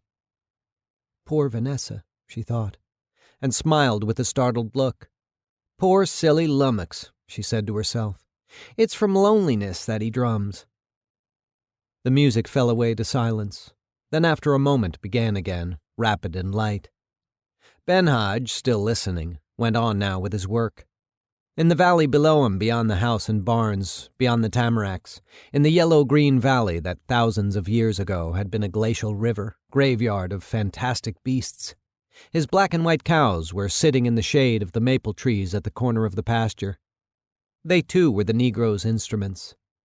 He would stand in the cow barn, when he thought he was alone, and would lightly drum on the cows' backs and sides, getting sharp, thin notes from their upright hip bones, hollow, deep sounds from the hide around their lungs.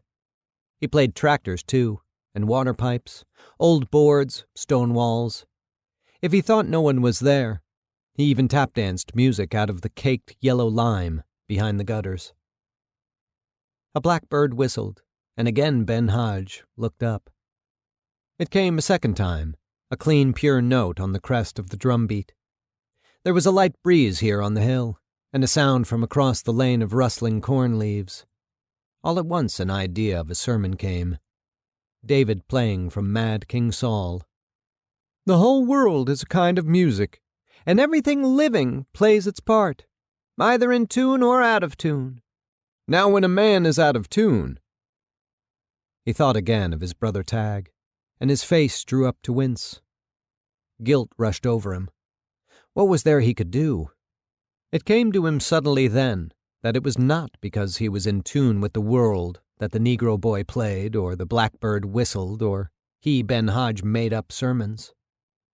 And not because he was in tune once more that Saul came out of his madness or Taggart came home. We're more like organ pipes then, he thought. Somebody pushes the right key and we're filled with sudden music, and can't say why. So Saul was refreshed, and was well. And the bitterness is, there are pipes and pipes. Some pipes sweet and melodious, and others that tremble and howl like the day of doom. But either way, somebody pushes an unseen key. But a man is different from a cow. He ruminates by a different set of laws, and asks himself why. Not organ pipes, then, or tractors, water pipes, boards, stone walls, not even the slime of the earth. A man is the player and the instrument in one, and most of the time he's the composer, note by note. There came into his mind the beginning of a new way of telling the story of Saul and the harper. There was a king full of wrath and vindictiveness, the Bible says, and he was what you'd call a man with a demon in him. He was a powerful king, and whatever tune he called, why, the people danced to it. Well, sir, there was a harper in that land, and though the Bible doesn't record it, he was deaf. But all the while the Negro boy in the milk-house played on, wincing from the effort, baring his teeth, his eyes clamped shut. His arms ached and the sweat ran off him in rivers. The sounds shooting out from his fingertips and palms and knuckles and the heels of his hands were like things alive, like birds or bats, and they flew to the cinder-block walls and struggled and escaped. And until he stopped, the mindless, sullen air was full of wings. Chapter 4. The paper in Clumley's trembling fingers shook so badly he couldn't read it. He didn't need to. He'd gone over it 100 times at least since the stranger had delivered it to Esther last night. She whimpered with fright as she told it. He'd come up on the porch just a little after midnight. She was certain of the time, or thought she was, when Clumley was hearing the monologue of the Sunlight Man at the Presbyterian church, and he'd knocked sharply, as only a policeman would knock, or an agent of the German Gestapo in one of those movies. She'd gotten on her robe and slippers and turned off the radio and hurried down. Who is it? She'd said. The deepest voice she'd ever heard had answered quietly. Message for Chief of Police Fred Clumley, ma'am. My name's Warner. Open your door an inch and I'll slip my card in.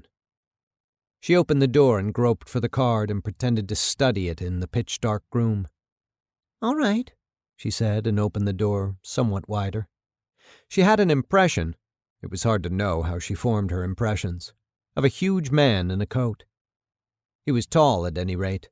His voice seemed to come from at least 2 feet above her, which would make him at least 7 feet 8 inches tall. And one other thing was certain, too. He had a sickening smell. It was like hoof rot, she said, or like burning flesh. It was like a cancer smell and like a sewer on a hot, wet day. He smelled like a goat, like an outhouse, like fire and brimstone. She was frightened, half convinced she was confronting some monstrous apparition. But when he spoke again, his voice partly allayed her fears. You have to sign for it, ma'am, he said. She took the pencil and pad he placed in her hands and signed where he showed her she must sign. The smell made her feel faint. At last he said, Good, that will do. Here's the message. He handed her a paper airplane.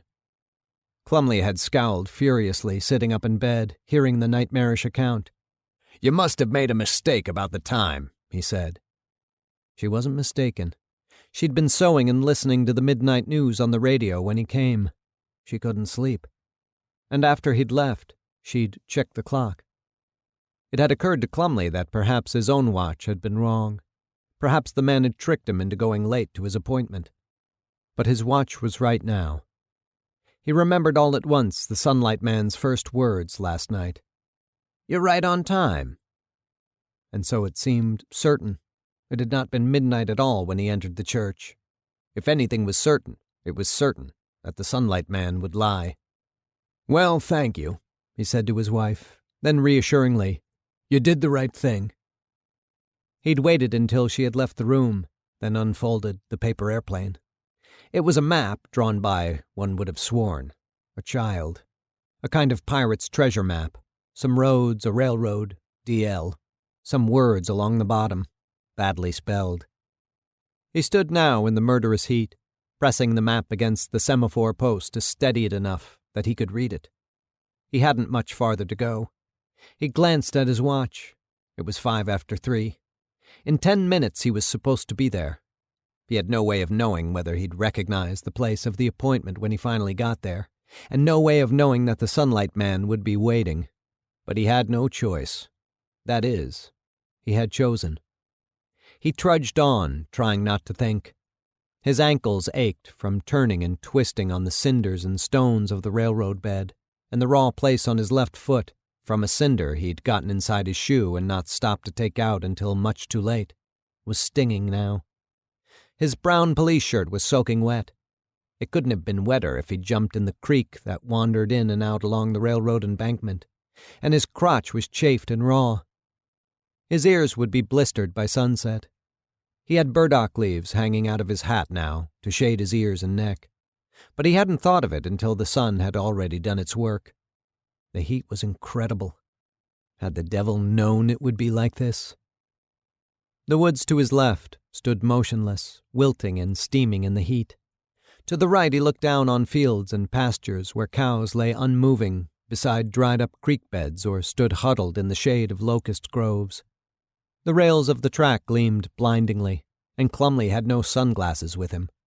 When he closed his eyes and gently pressed the lids to soothe them, he saw the rails in red vermilion, as bright as the arc of a welding torch. The world stretching out all around him was enormous, dry, hot, dull, and above all, indifferent as the Sunlight Man's wooden gods. It did queer things to his mind. He felt like a man out walking against his will on some desolate mountainside. He could see for miles behind him, in front of him, and off to the right. Piles of smooth round stones, white as bone in the sunlight, smoothly nibbled pasture. Here and there a lacy grove that gave no particular shade, a solitary pine tree, a row of dead elms. Overhead blue sky, white clouds, the sun burning down like a pure white slightless eye. As far as one could see in any direction, there was scarcely a house or a barn. In all this silence and emptiness, the slightest tricks of his mind took on ludicrous importance. A song came into his head and refused to leave. "Oh, Molly Hare, what you doing there, sitting in the fireplace smoking my cigar?" It was the only verse he knew. And this even more infuriating. When he'd first come up onto the tracks miles ago now, he'd parked on the creek road and climbed up where the little Tonawanda went under the railroad bridge. He'd watched a freight train pass. It had entered his mind that one might put a bullet on the tracks. The train would fire it. It was a foolish thought, a child's whimsical reflection that would have entered and left almost unnoticed at any other time.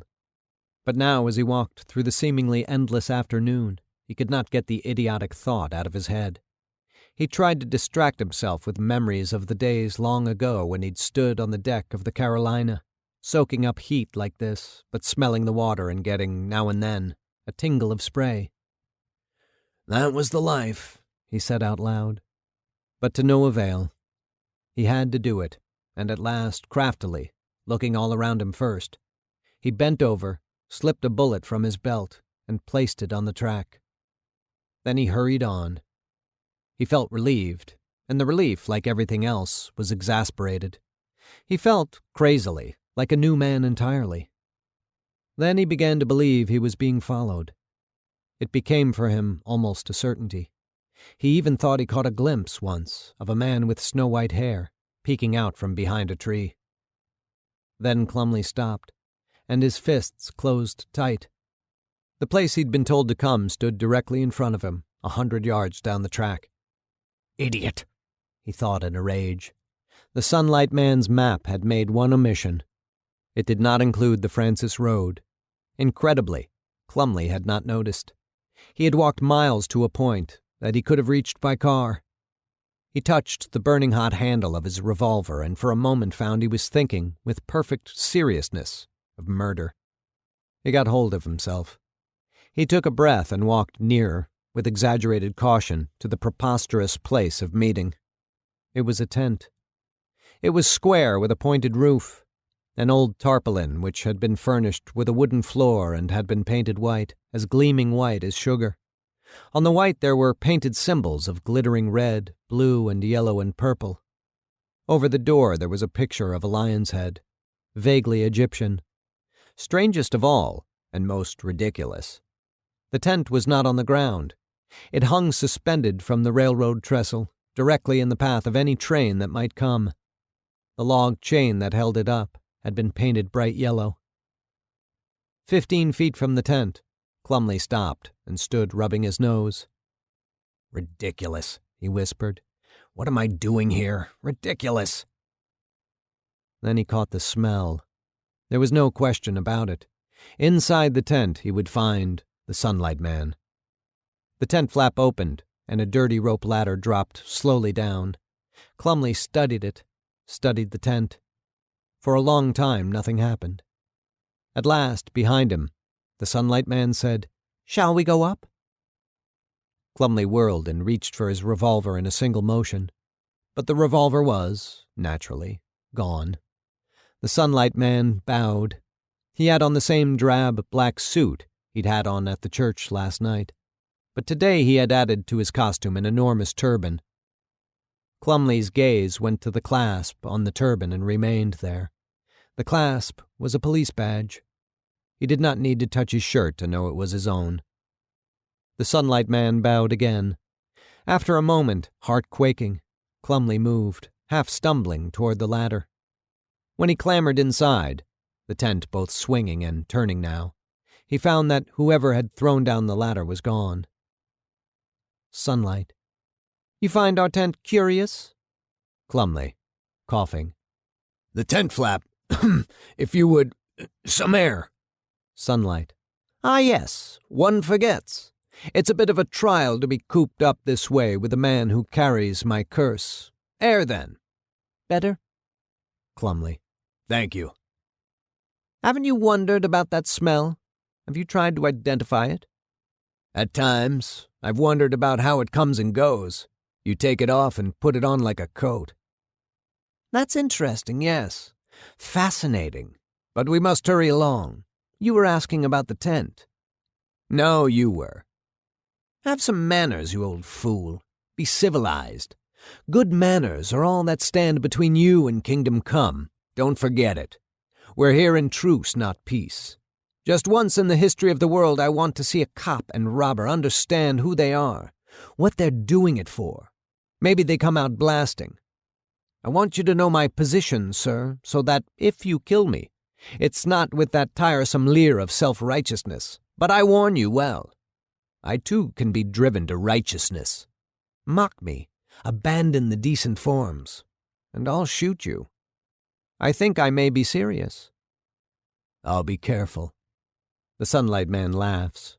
Are you all right? Well enough. Thank you for asking. No trouble. No trouble at all. You're very kind. I try.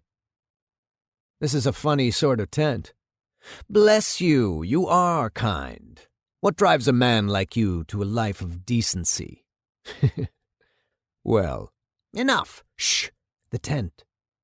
We're on the track. Excuse the pun. Our time is limited. Precisely limited, as a matter of fact, because the afternoon freight... Are you getting all this? Does the tape recorder work inside your shirt? Have you listened over to what I said last night? Did you pick it up? It came out fine, yes. You make me nervous keeping it inside your shirt. Get it out where it can work right. The microphone. Sounds of the tape recorder being shifted. A sharp bumping noise from the microphone. Good. There. You won't run out of time and miss the end? No danger. You see, there are 3 separate— Enough. Don't tell me the details. You've no idea how sharply our time is limited. I want to tell you about the tent. Explain all the symbols. No time for that now. On the wall there behind you. Those are Babylonian figures for the 12 houses. Astrological houses. I wanted to explain, but you got me off on— What was I saying? I cut you off. Astrology, yes. No doubt you laugh at astrology, like everybody now. The same as they laugh at religion. They do, don't fool yourself. The arrogance. If only we had more time. If only you hadn't— Calms himself. All right, this much. If religion is scorned in America and everywhere else in the modern world, it's because nobody understands its terms anymore. Nobody can penetrate the distinction between religion and mere theology. So with astrology, people look at it now with their incredible modern arrogance, and they ask precisely the wrong questions, look precisely in the wrong direction. And when astrology gives them no answers, they scorn it, mock it for childish superstition, and worst of all, foist it off on the stupidest people in the culture, the devout of the drugstore's old ladies, gamblers, uneducated half-wit housewives thirsting for adventure. Well, they're wrong. And if my lips shake as I say it, I apologize. I hate this modern slime. I make no bones about it. Centuries of labor by serious men, brilliant men, shrugged off by a pimply, pasty-faced age which conceives itself— The wrong questions? Such questions as, does it work? Yes. Such questions as, how does it work? Modern, interesting and valuable questions, perhaps, but irrelevant if your concern is with whether a thing makes sense. What did the ancient astrologers do? In other words, what did they think their usefulness was? Did they predict? No. They tabulated, and afterward by study of their tables they advised the king on what the gods seemed to be saying. There was no guarantee that what the gods seemed to be saying was true. No guarantee whatever of the prediction. They did not ask why albinos tended in those days, as they do today, to be born in certain months, or why Virgos, as we would say, are flighty. They were statisticians. They filled up enormous libraries with statistics on human character in relation to the seasons, and they discovered in their statistics profound patterns. They discovered, for instance, that axe murderers have, invariably, certain physical features in common. Blue veins in the forehead, among other things. The very same discovery made in Germany 30 years ago from a wholly different direction. Endocrinology. All right. They were students of fate, mind readers of the gods. If they read dimly, they knew it. It was natural, after all, because the minds of men and the minds of gods have very little in common. In modern language, the order of the conscious human mind and the order of the universe are dissimilar, as far apart as the particles of an atom. Nevertheless, for students of human character, there are no more valuable books on earth than the books of ancient Mesopotamia and India and Egypt. Fact.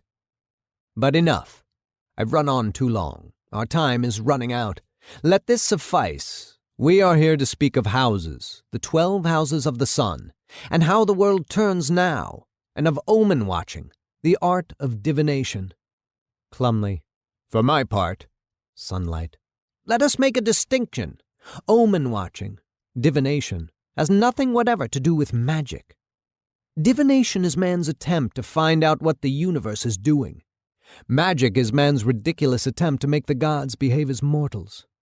Divination asserts passivity, not for spiritual fulfillment, as in the Far East, but for practical and spiritual life.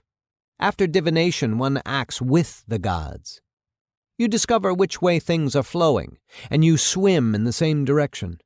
You allow yourself to be possessed. Soldiers understand it. The so-called heroes of our modern wars especially. A man runs up a hill with a machine gun, gives up his will to live, his desire to escape. He has a sudden overwhelming and mysterious sense that he has become the hill, the night sky, the pillbox he's attacking. The machine gun fires of its own volition. He ducks, spins, turns as the gods reach down to duck him, spin him, turn him. A fact of experience. A question for science, possibly, but not to the man with the machine gun. For him, it's a thing done, sensual act. He's one with God. Race car drivers know. The mind grows large and irrational. One suddenly knows things impossible to know. In extreme cases, don't shut off your mind when I say this, sir. Resist. In extreme cases, a man can remember the future. We hate that naturally.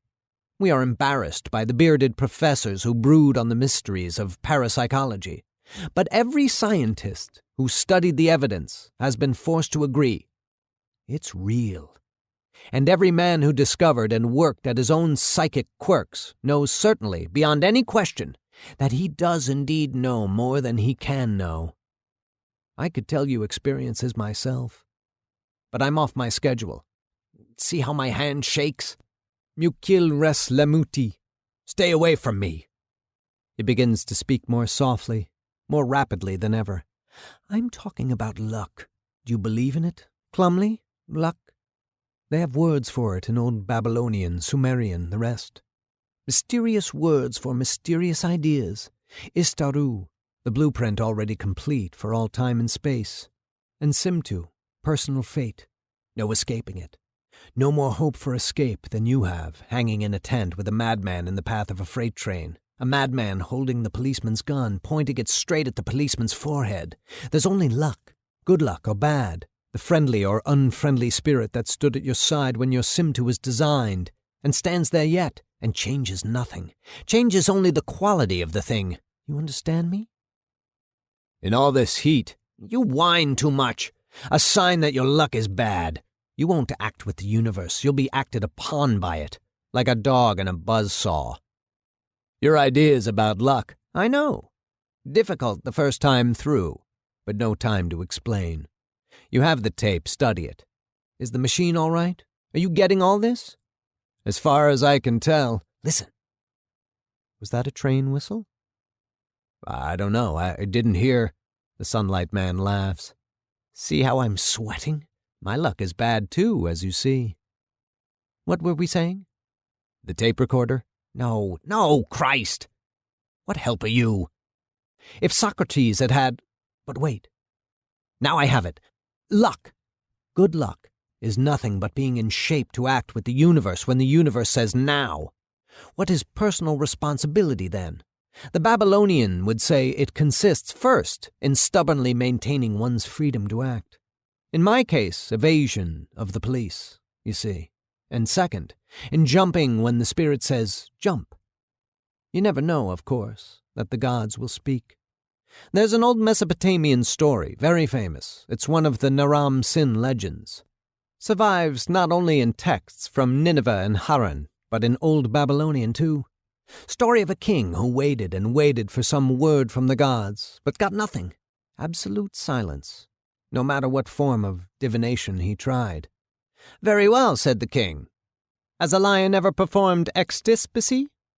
Has a wolf ever asked advice from any interpreter of dreams? Like a robber I shall proceed according to my will. Ah, then they spoke. They smashed that poor devil like an ant.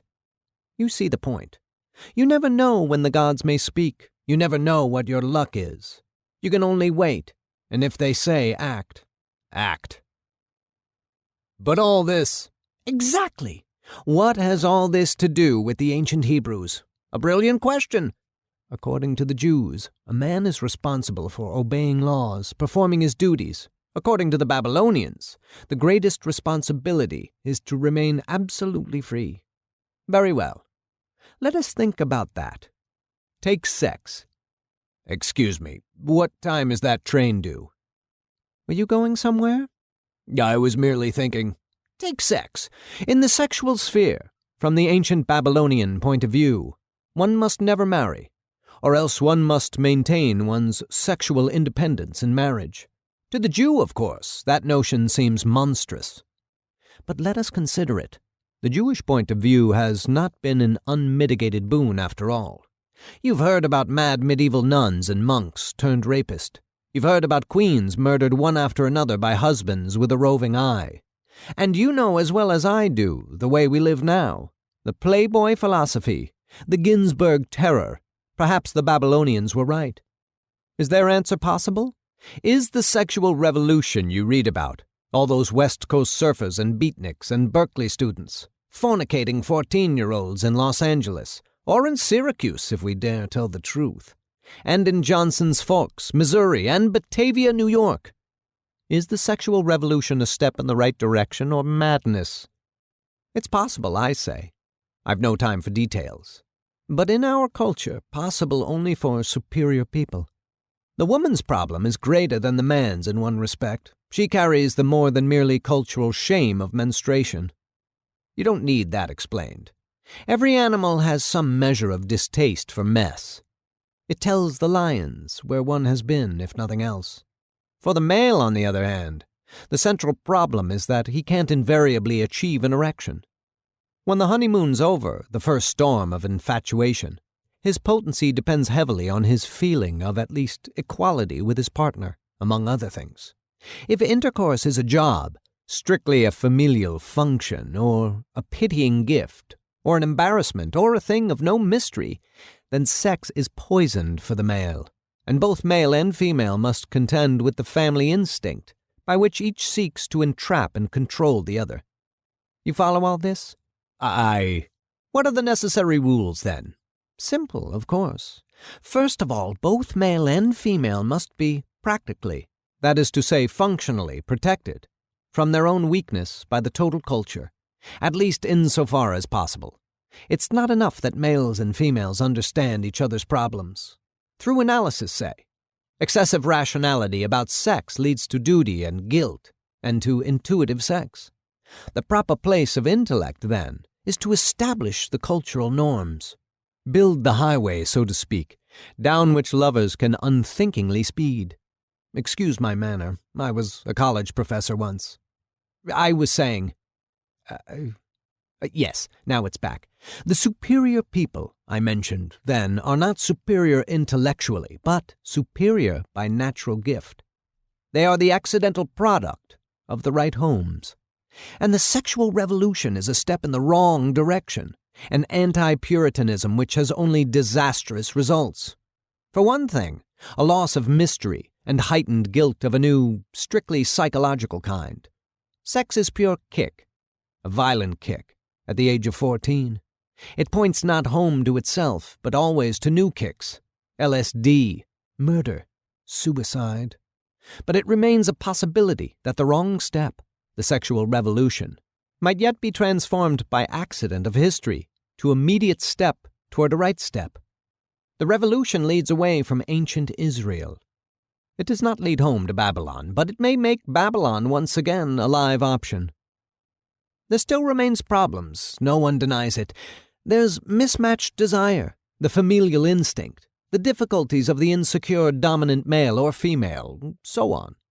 So it was in ancient Babylon. I could tell you horror stories. Sodom and Gomorrah, the lunacy of Belshazzar in the Jewish temples. No time. But granting the innate imperfection of the species, some cultural premises are better than others.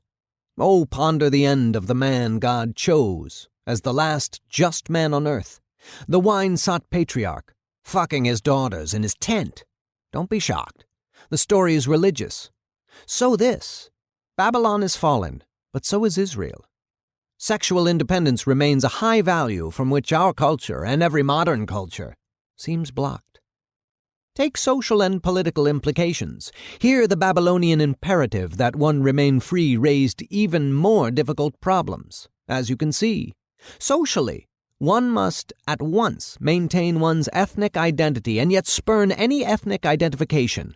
White, black, Irish, Jewish, so forth. Compare the Babylonian and the Israelite ways of assimilating the foreign. The Babylonian asked nothing but token acceptance of ruler and gods. Israel demanded circumcision and total transformation.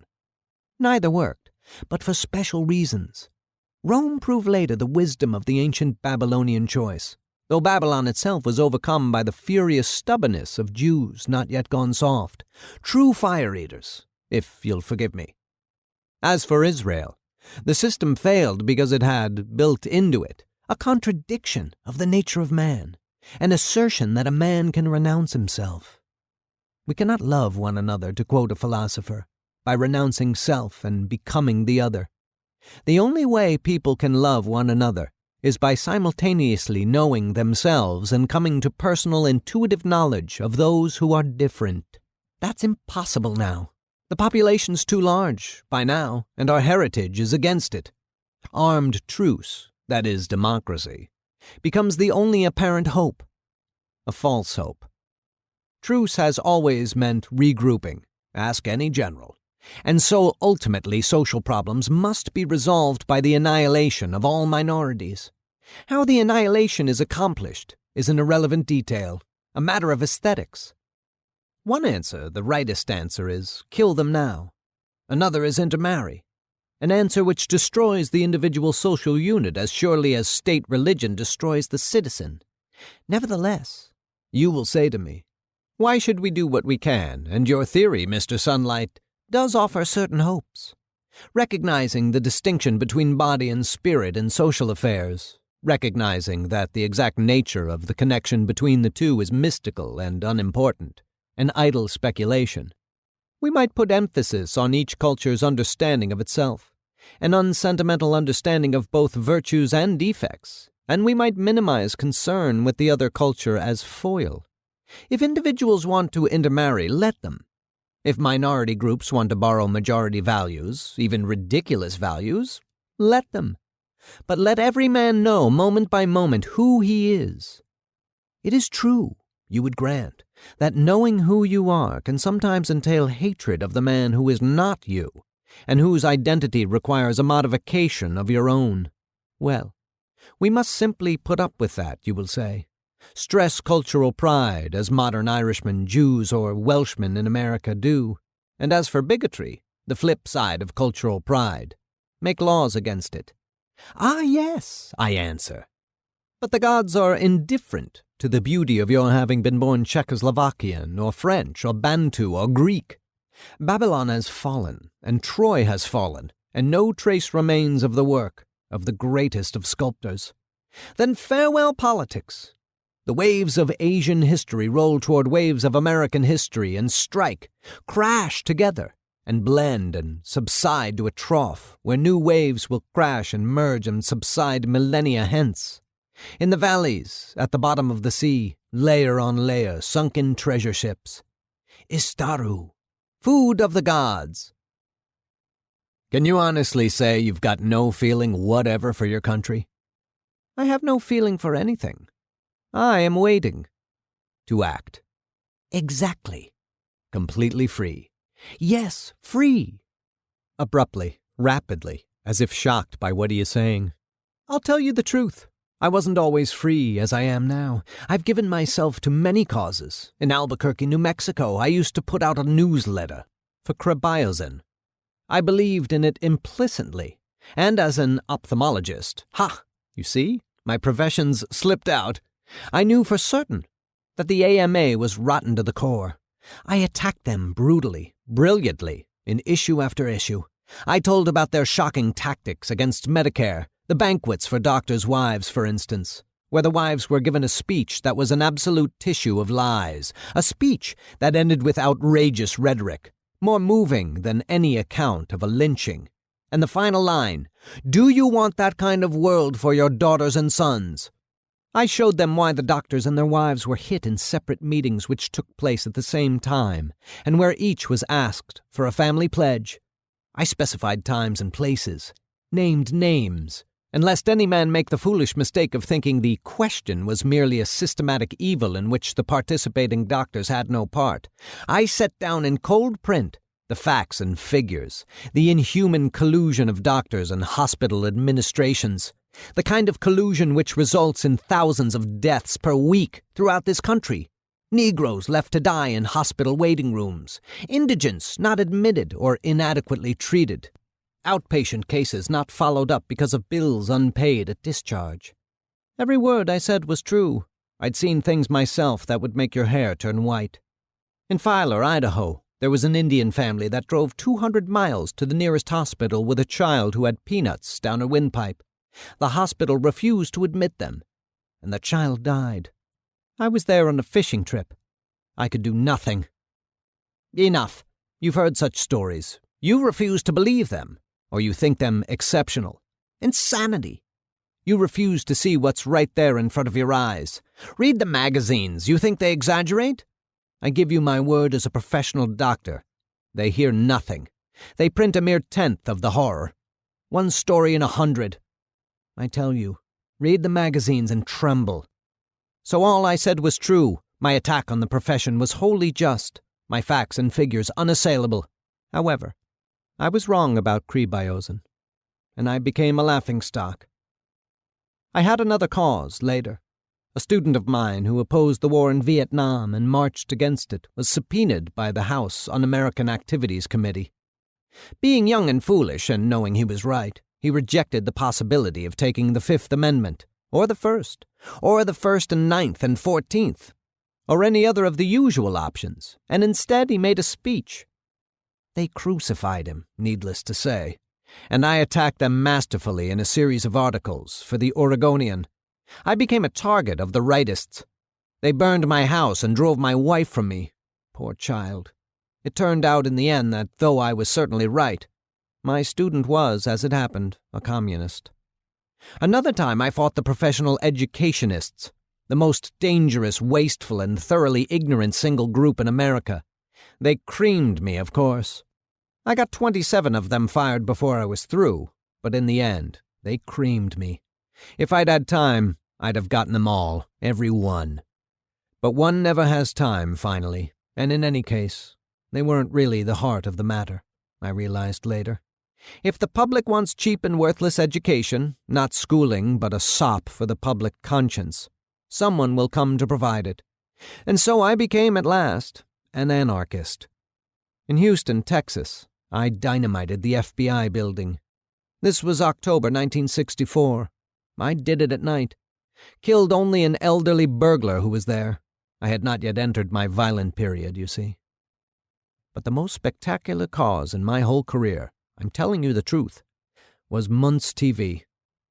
I was out of work owing to various financial reversals, and I was living in the basement of a fraternity house at Harvard. Unknown to the fraternity, of course. One of the boys in the fraternity had an old red car, in terrible condition. One day he came home, and the car had been repainted, quite handsomely. Green and yellow and blue, I think. Across the side it said Muntz TV. I was impressed. It seemed a beautiful thing, a kind of symbol of the American way. A poor battered car in need of paint, a great corporation in need of advertising.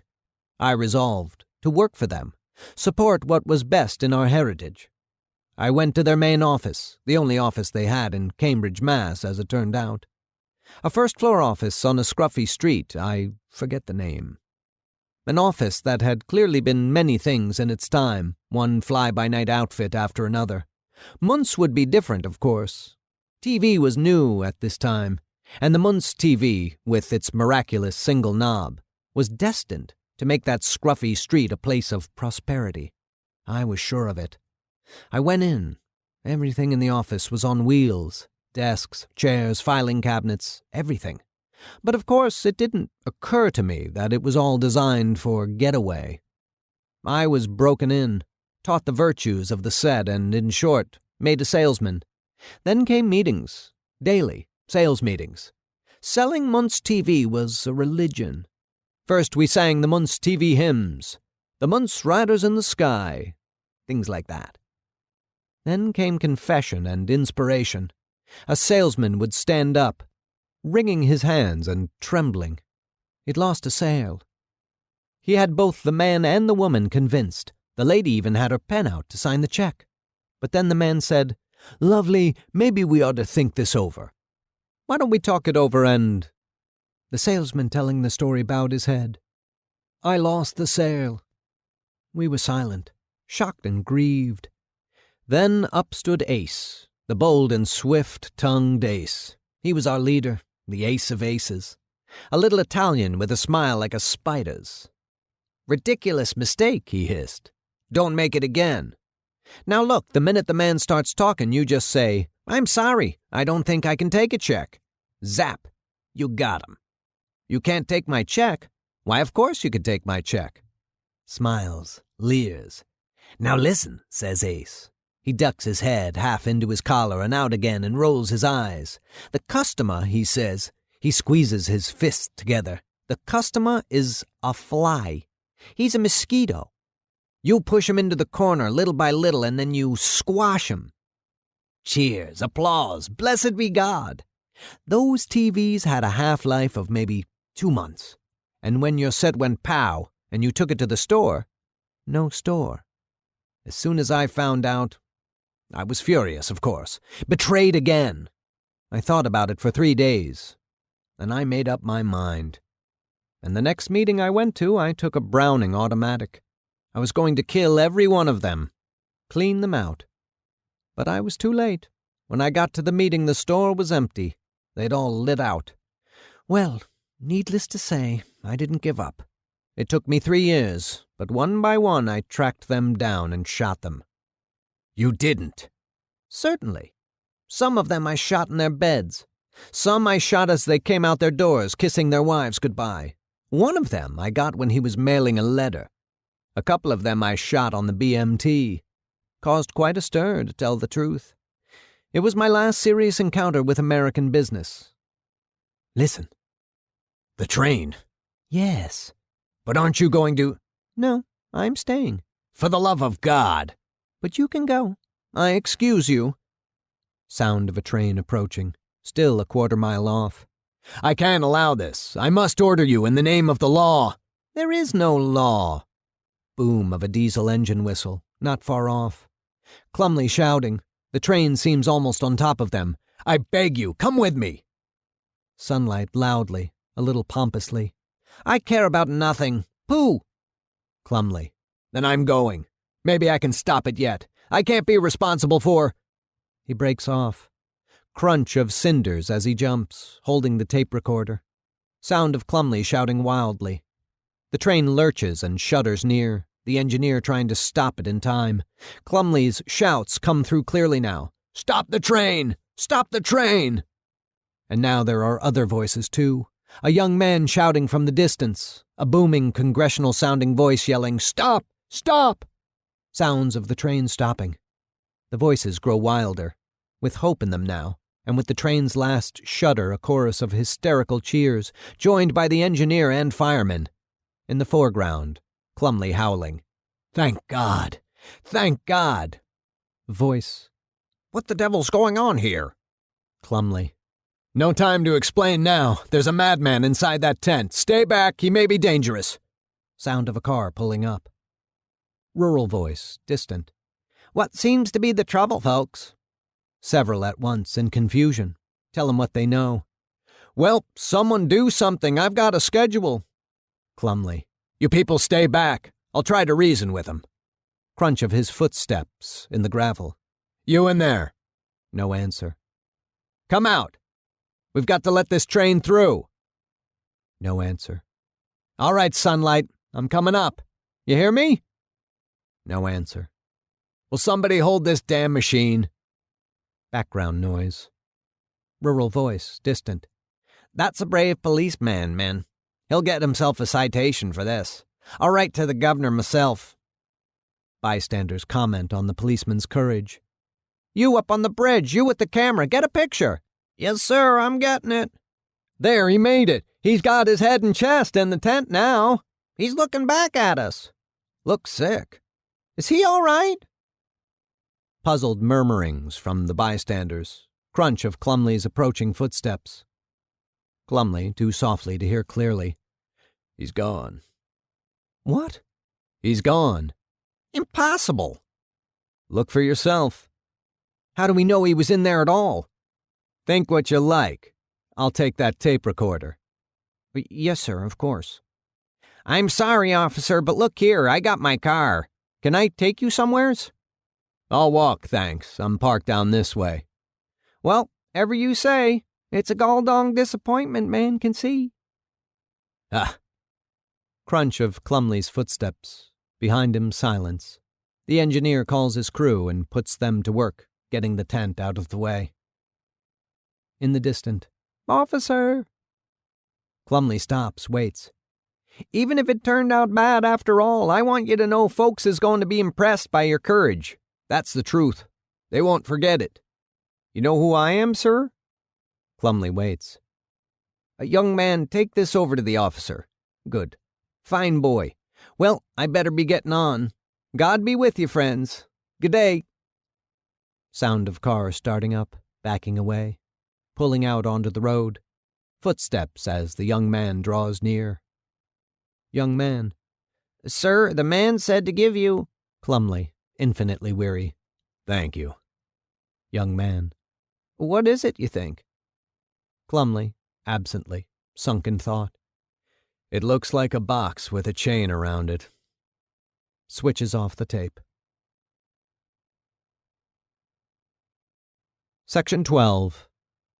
A Mother's Love. But if ye bite and devour one another, take heed that ye be not consumed one of another. Galatians, chapter 5, verse 15. Chapter 1. The morning of the room in the yard beyond the round arched windows lay to the left of her, stiff as old knees, violated in the night but uncomplaining. It might have been any of 100 mornings, as though Milly's life were all played out, but not yet over. She might put herself where she pleased in time, like a needle on an endlessly repetitious record. Or, at any rate, she had seen before 1,000 times this gray-green dawn after autumn rain, a presence in the room, or the memory of a presence, old, blind, despairing, a relative out of a tintype in the attic. Memento mori, Milly my maid, who sat in the room, hands folded on his cane, his wide tie drooping on his scorched yellow shirt, his lumpy shoes towing inward wearily, fingers the color of piano keys. And it was a part of his weariness that his substance did not interfere any more than a stranger's. That Coleridge poem, with her undevout vision of the chair behind him, or the threadbare rug beneath his heavy shoes. Not a ghost exactly, or a dream either, but the heaviness of the morning brought down to the not quite invisible figure of a man because once, on such a morning, he'd been there, as if by way of explanation, sitting opposite the couch where, after she'd left Will Hodge in anger, she had slept. Well, well, he had said. Good morning, she had said. He had smiled with vast and weary scorn, then had raised himself slow and ponderous as an elephant waking from a dream of swamps, and had shuffled out of the room. It had come to her that she had wanted him to tell her something, heaven knew what. But the congressman was gone, and would not return, she understood, would lie in his coffin, with that same weary scorn, and she would be, as she had always been, on her own. She could endure it. Waking another day and year to look out at another autumn morning after rain, not at the wide lawn of Stony Hill Farm or the scratchy truck-rutted lawn at her son's, but at city streets where pieces of newspaper lay and early morning trucks muttered irritably in the alley behind the pizza parlor and the grocery store next door. Her lover gone down now, no longer romantic and mighty in an aura of wine, but heavy and woppish, a tradesman tending to his business. She would see the old man again, or would remember him, or would remember the day as though all other days were illusion, and only this, weariness, violation, despair, were real. She knew well enough, on days like this, where the truth lay.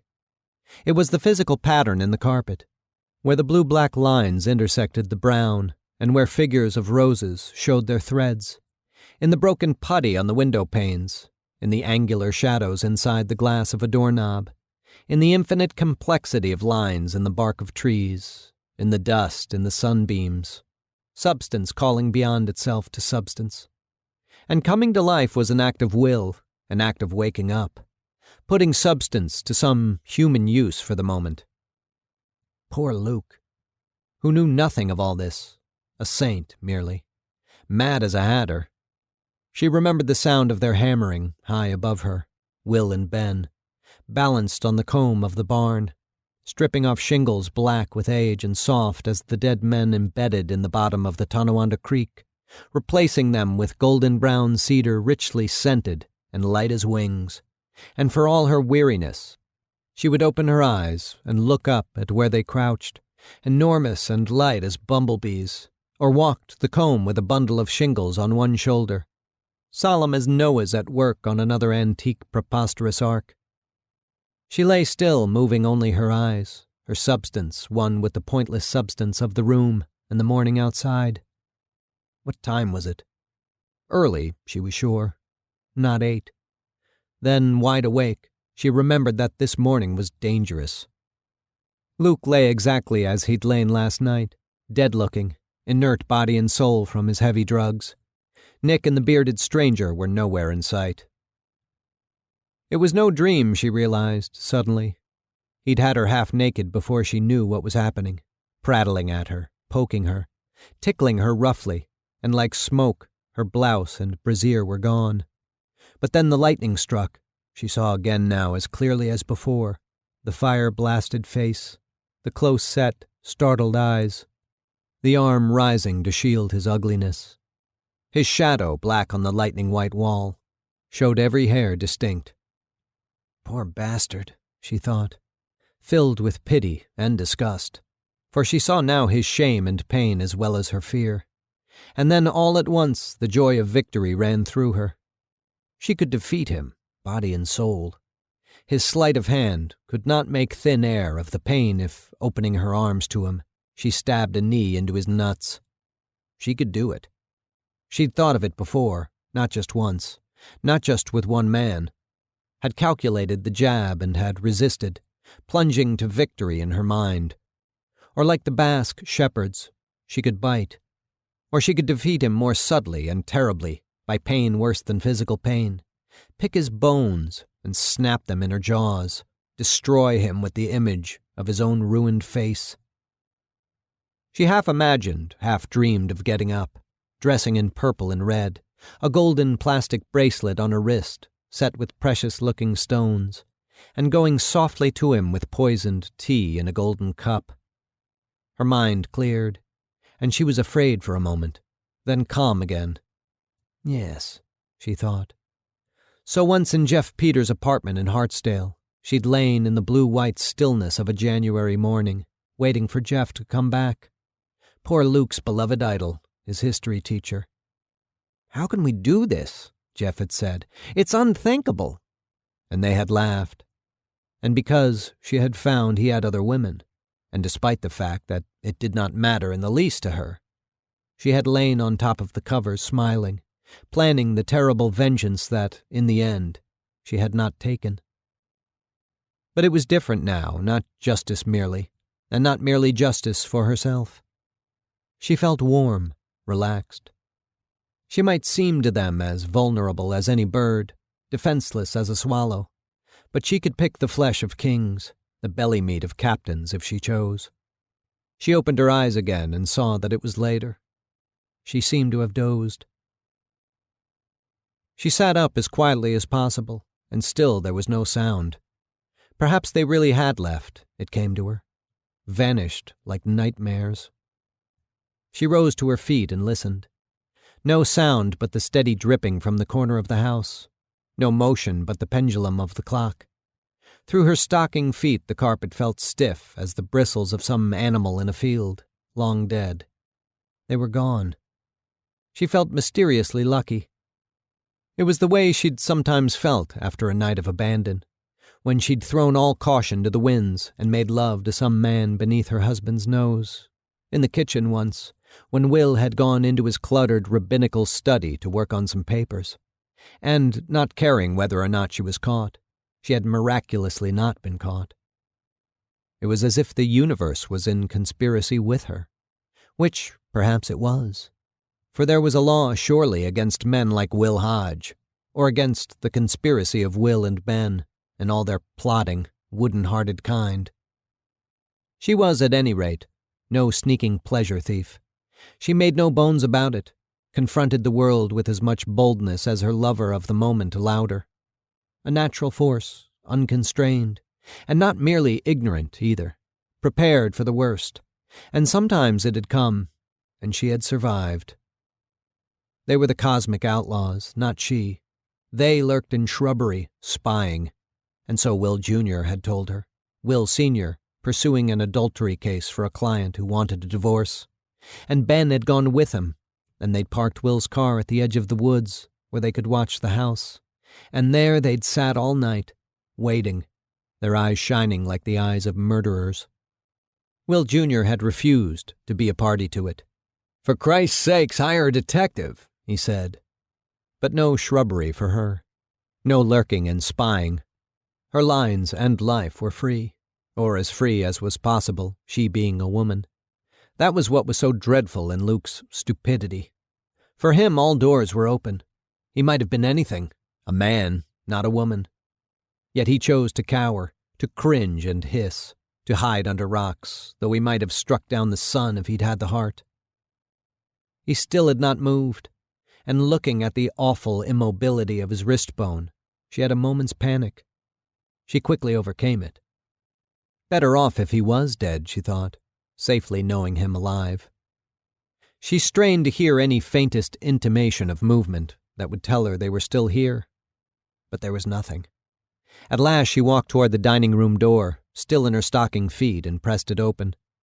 There was only the glitter of the china closet, the heavy old buffet, the lamps and bric-a-brac of the dead Runyons. She closed the door again, still listening, then turned toward the kitchen. Nick Slater sat at the table absolutely silent, motionless except for the fingers, turning a cigarette around and around, rolling the ends to points. The pistol lay on the table beside his elbow. He raised his eyes to her. When she was calm, she said, "Where's your friend?" "He left." She waited a long time, but he was volunteering nothing. "For good?" she asked. He shook his head. "He took Luke's truck?" But when she looked out over the cellar door, she saw Luke's pickup truck still there. And up the hill, in the semi-dark beyond the open barn door, she could see the rear end of the semi. Luke's coupe was still here too, standing by the gas pump, beyond the garage. She said, "How long will he be gone?" Nick looked back at the cigarette, and she knew now that nothing she said would make him talk to her.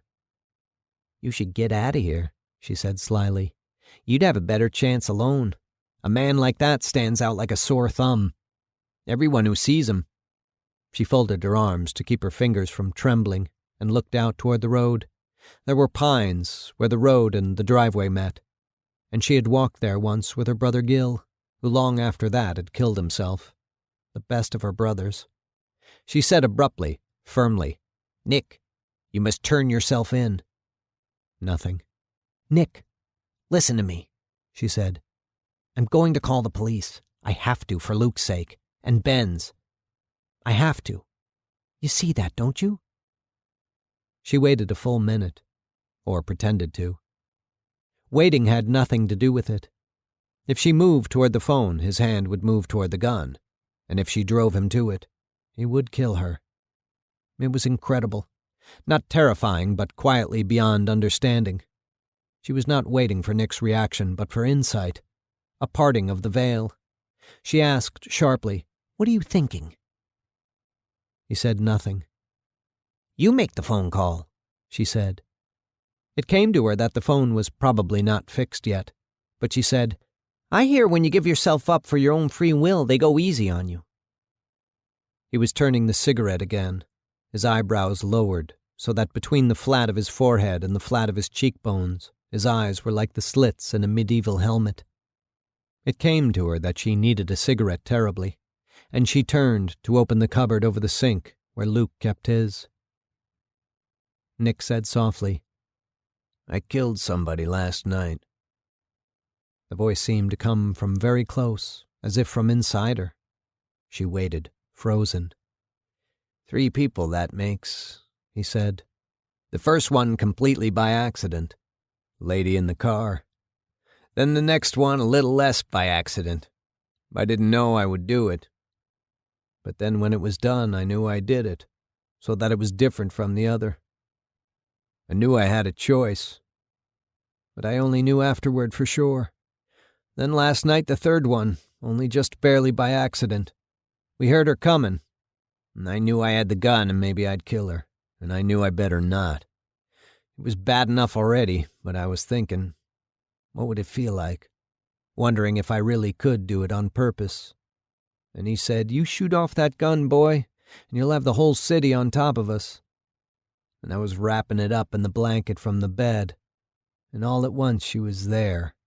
And I knew she was going to scream, and I had it aimed at her, wrapped inside the blanket. And I squeezed. I wondered if the blanket would slow the bullet down. The way she jerked, it must have hit her hard. He broke the cigarette in half, and dried tobacco fell from the center, spattered on the tabletop, and lay still. He said, and all the time he was standing there watching me, pulling at his beard with his hand. "Jesus," she said. He sat holding the cigarette ends in front of him, nothing moving now, not even his eyes. His shoulders sagged, and the neck of the white shirt he'd taken from Luke's drawer was opened to show his collarbone and a small brown medal on a chain. The clothes they'd had before, the Sunlight Man had burned. "It was him that said about the three," he said. "First the lady in the car by accident, and then the guard, and then last night.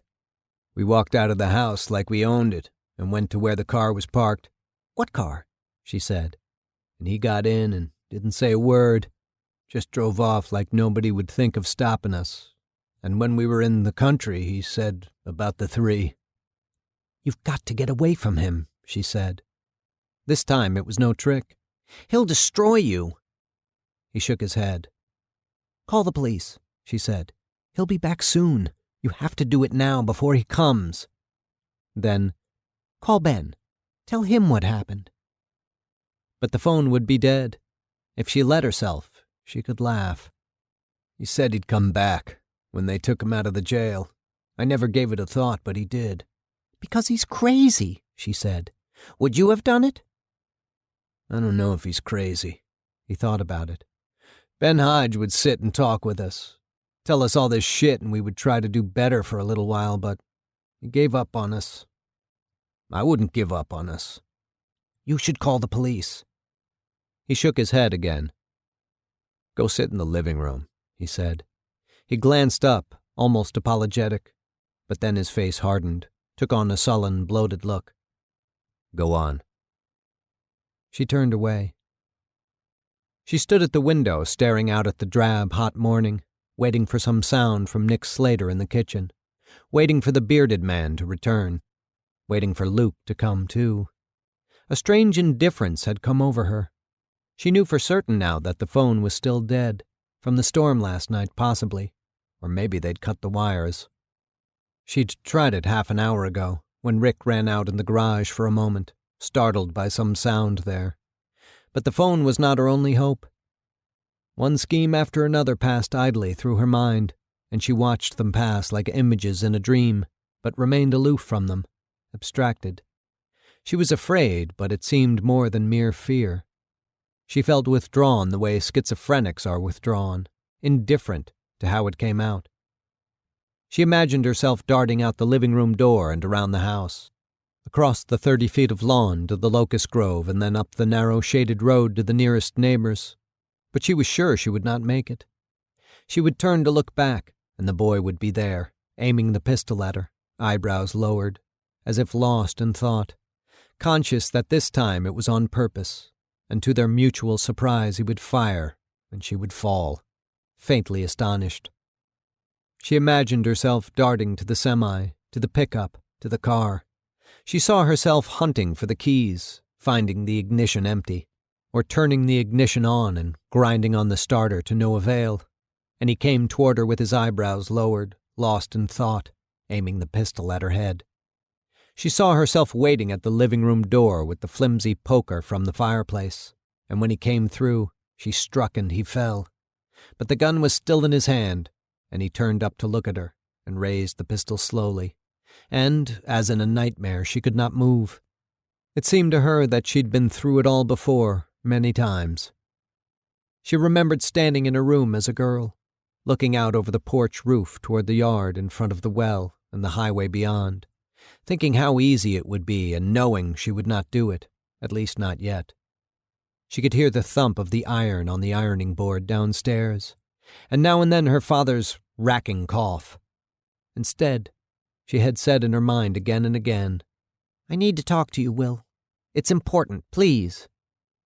She could imagine how it would be, his look of distress and then the rueful smile meant to hide the distress. She knew exactly how it would be, but she could not get up her nerve for it. And then one night, amazed at herself, she had heard herself actually saying it. "Will, I need to talk to you." It was apple-picking time, and she had come to buy apples from them. He stood in his picker's bib beside the two-wheeled handcart, loaded high with apples, and darkness was coming on. The others were down at the house. You could hear the sorter rumbling, and now and then you could catch their voices.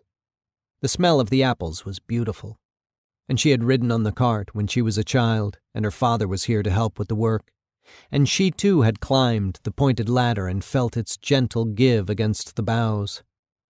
Tears came, and she felt one going down her cheek, and whether or not they were honest tears, she could not have said herself. He looked at her, his squarish lips pursed, his coarse dark hair falling over his forehead, already beginning to recede. "Here now," he said. "Now wait a minute." He fumbled under the picker's bib for his blue and white farmer's handkerchief and held it out to her. "Millie," he said. He thought about it, then clumsily laid his hand on her arm. "What's the trouble?" She said, "I'm pregnant." Suddenly she was sobbing, turning away from him in terrible shame, only partly a device. "Good Lord," he said. Full of concern, for whatever else he might be, he was a good man, compassionate, quick to forgive a fall. "What can I do?" he said. "How can I help you?" "You don't understand," she said. "I'm pregnant by your brother." "No," he said. He did not even ask which one. He knew well enough that Ben had been driving her to town night after night, that he had walked with her at times. After a moment he said, almost a whisper, "I'm sorry, Millie." Then, "Have you told him?" She nodded. He said, "Does he?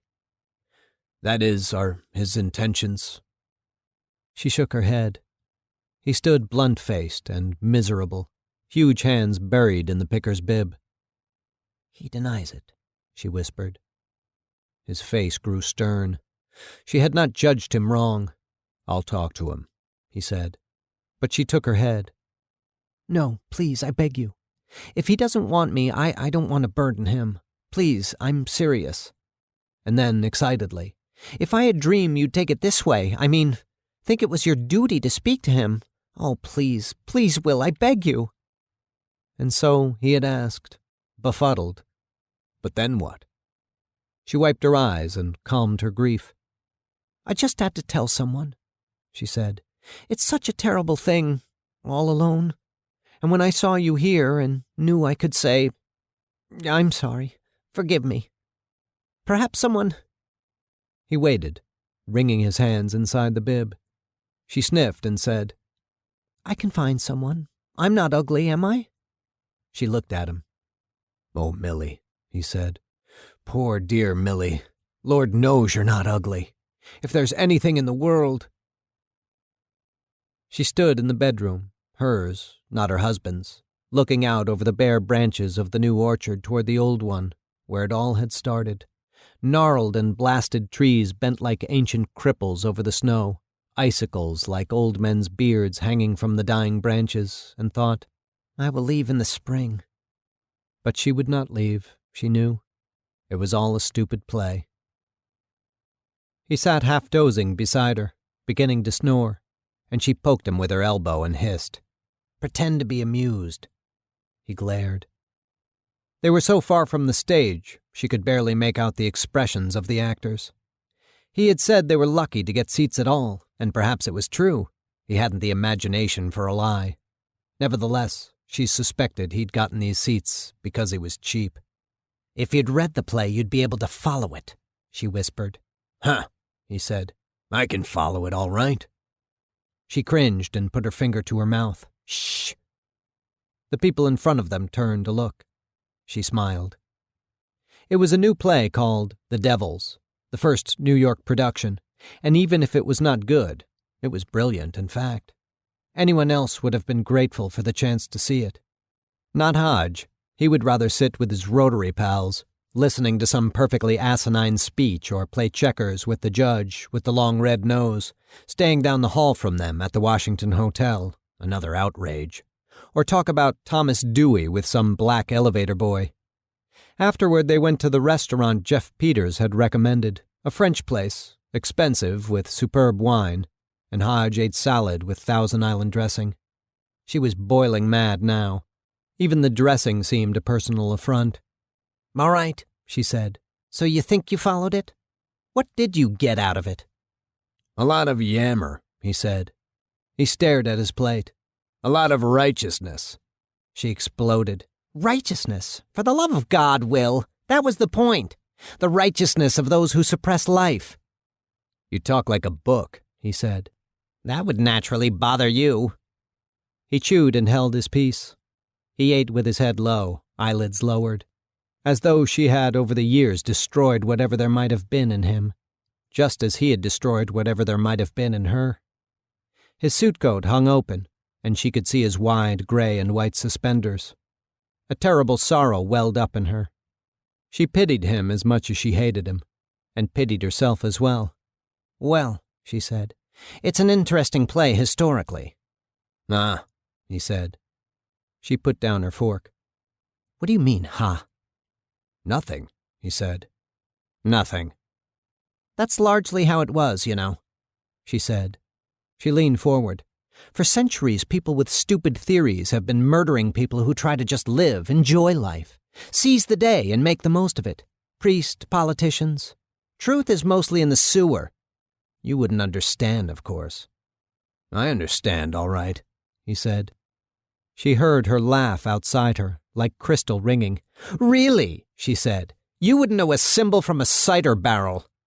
"That's different," he said. "You weren't talking about symbols." "What did I say?" "Repeat exactly what I said." "You said—" He pursed his lips crossly. "You said people with theories don't understand people who have a different theory." "Now, you see? You can't even repeat what I said. No wonder you leave trials to other people." "In substance, what you said—" "You tell me about substance." She stabbed her fork into her steak. He said no more. She had beaten him, as always. She bit her lower lip to hide the trembling, and her eyes were filled with tears, so that the candles were a blur of yellow and white. In the car he said, "I didn't mean to spoil your evening." "Never mind," she said. "The trouble is, you keep trying to control how I think, as though I were a child. It's insidious." "I apologize," he said flatly. He took a wrong turn on the way back to the hotel. She rode with her eyes clenched, tightly shut. She could have told him the turn, could easily have directed him anywhere in the city, but she was still full of sorrow over forcing him again to admit his stupidity, and it pleased her to see him go wrong, see him knowing he could not get anywhere without her. That night, standing at the window of their hotel room, Hodge in bed already, sleeping with his head under the pillow to close off the light, she had a frighteningly strong urge to jump. How he did it she would never know, but the truth was that by every gesture, every glance, he made her feel worthless, brainless, obscene. She could make a laughingstock of him, turn all his sober arguments to the jabbering of a monkey. Her very appearance made him clown-like, bumpkinish, and yet his wordless righteousness, more insidious than anything in the play, a righteousness without rational foundation, indefensible, and therefore mute, made a gaudy whore of her. What had she done? Where had she gone wrong? In marrying him in the first place, a fool might say. How simple. One escape from one jail into another, and then to another and another, until one escaped to the tight-walled grave. Oh, she might have done better. might have married a man who would not have padlocked her legs together, or anyway tried to, but there was no real escape, not for a woman. And therefore no escape from the guilt of destruction that had nothing to do with the man destroyed, an act of nature, the teeming universe, things and their motions. There was only progression, the old orchard giving way to the new.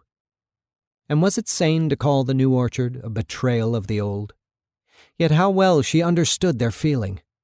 It grieved her that the old orchard was old. But she would not be deluded. Her father stood in the church doorway, smiling and holding out his arms to her. "Poor baby," he said. "My poor pretty little girl." Oh, how she had loved him. But she'd grown older, through no fault of her own. A victim of time, like any tree. And he too had grown older.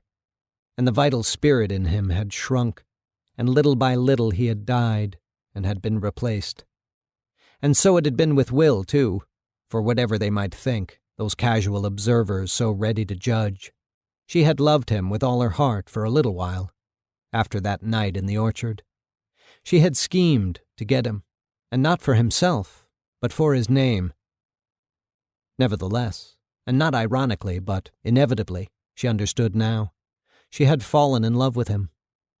For all his tears, only partly feigned, she had laughed at him that night, and had been pleased with him and with herself. And later, after they were married, in fact, there had come that same vaulting joy she had felt with Ben, the same yet altogether different.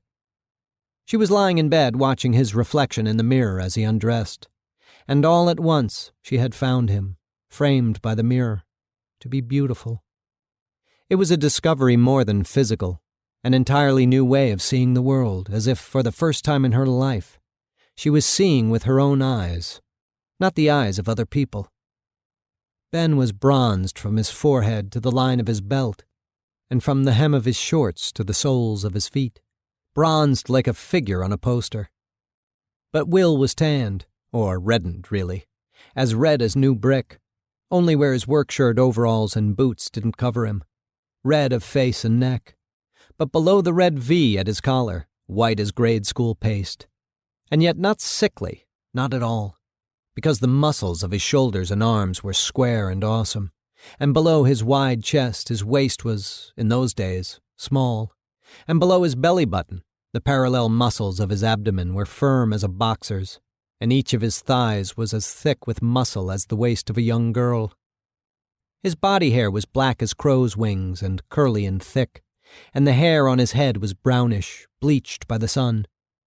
It struck her with terrific force that his head did not go with his body, seemed more socialized, tamed, more advanced.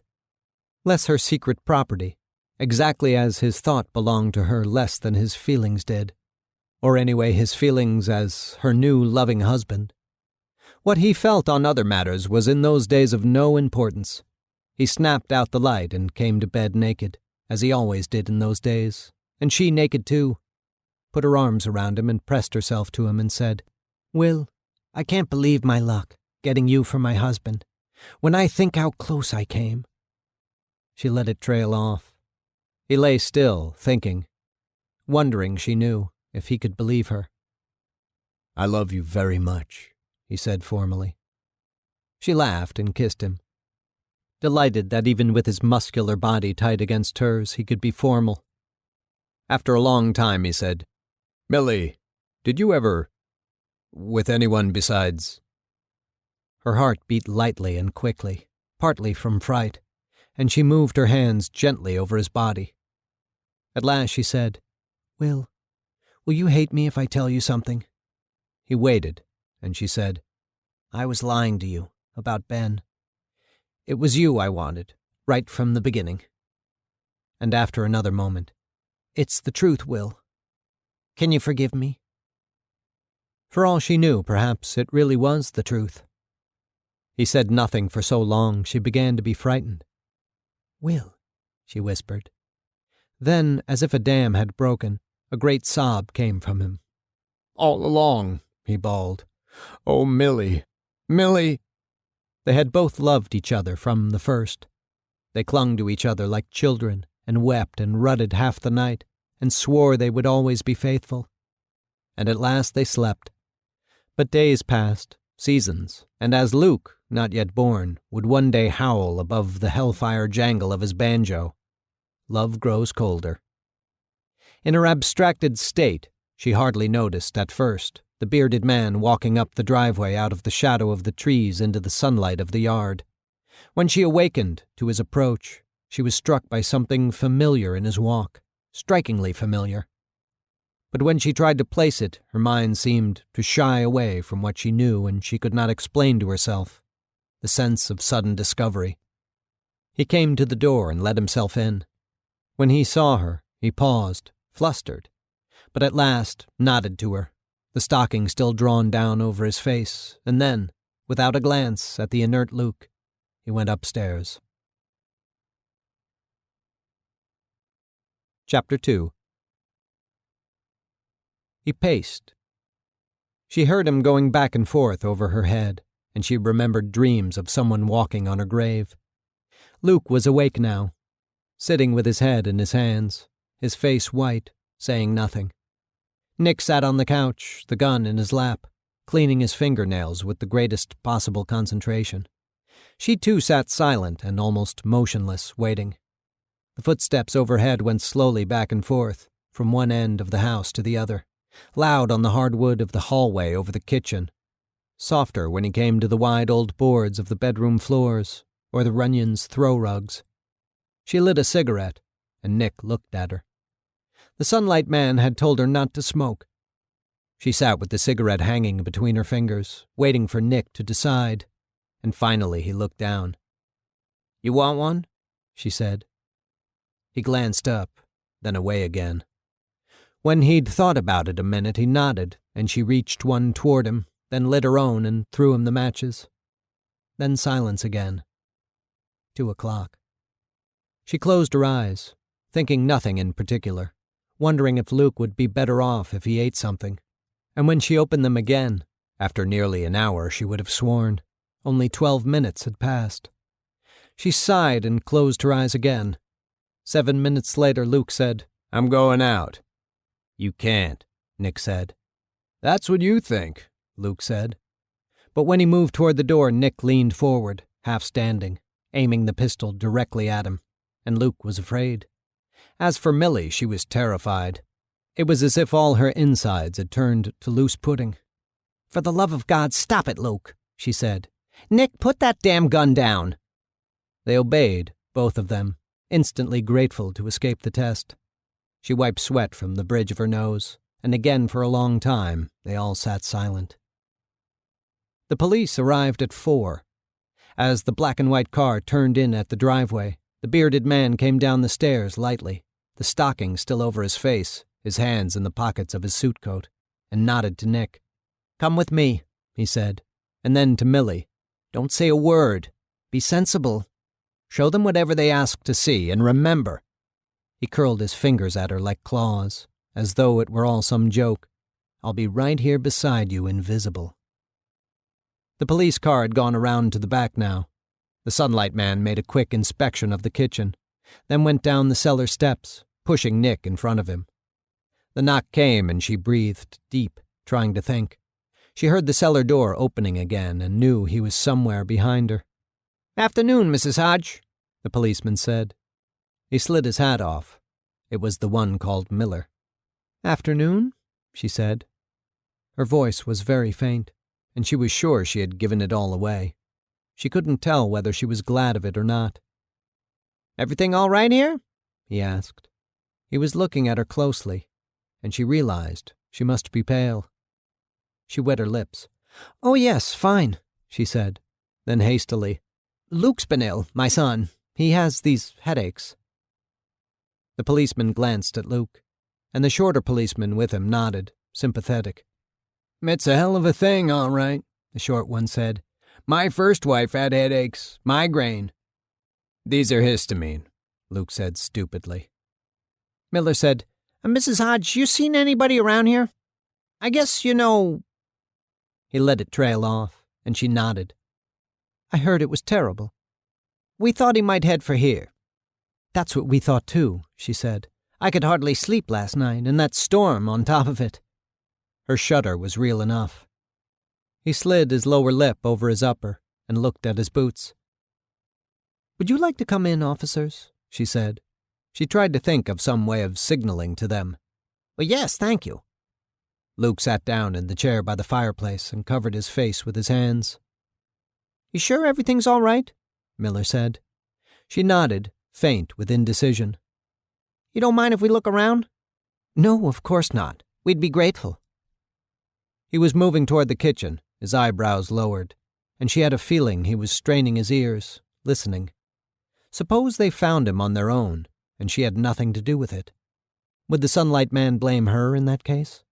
If, say, he escaped them, shot his way out of it, as they said on TV. Would he turn on her then, if she'd done nothing? Dear God, please let them find him, she thought. The second policeman had gone to the dining room and stood now at the window looking out. We've been so frightened, she said. He studied her, smiling with only his mouth. You look guilty as hell. Been up to something? She knew her alarm showed. A wink would tell him, she thought. But she did nothing. Still he was looking at her, but with another part of his mind he was listening to something far away. Could he hear them down in the cellar? He said, What is it? Come out with it. Really, she said. She gave a little laugh. I can't imagine.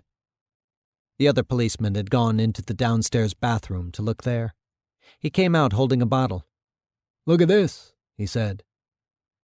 Miller unscrewed the cap and smelled the pills, then broke a little piece off between his fingernails, watching her as he did it. He ground the powder between his thumb and first finger and tasted a little. What you think? The other policeman said. Miller screwed the cap back on and shrugged. I think the druggist label came off, he said. Get back to work. Don't get sidetracked. The other man went back through the living room toward the stairs, and Miller leaned toward her. Look, we got bigger fish than that to fry right now, so you're in luck. But throw it away or something, understand?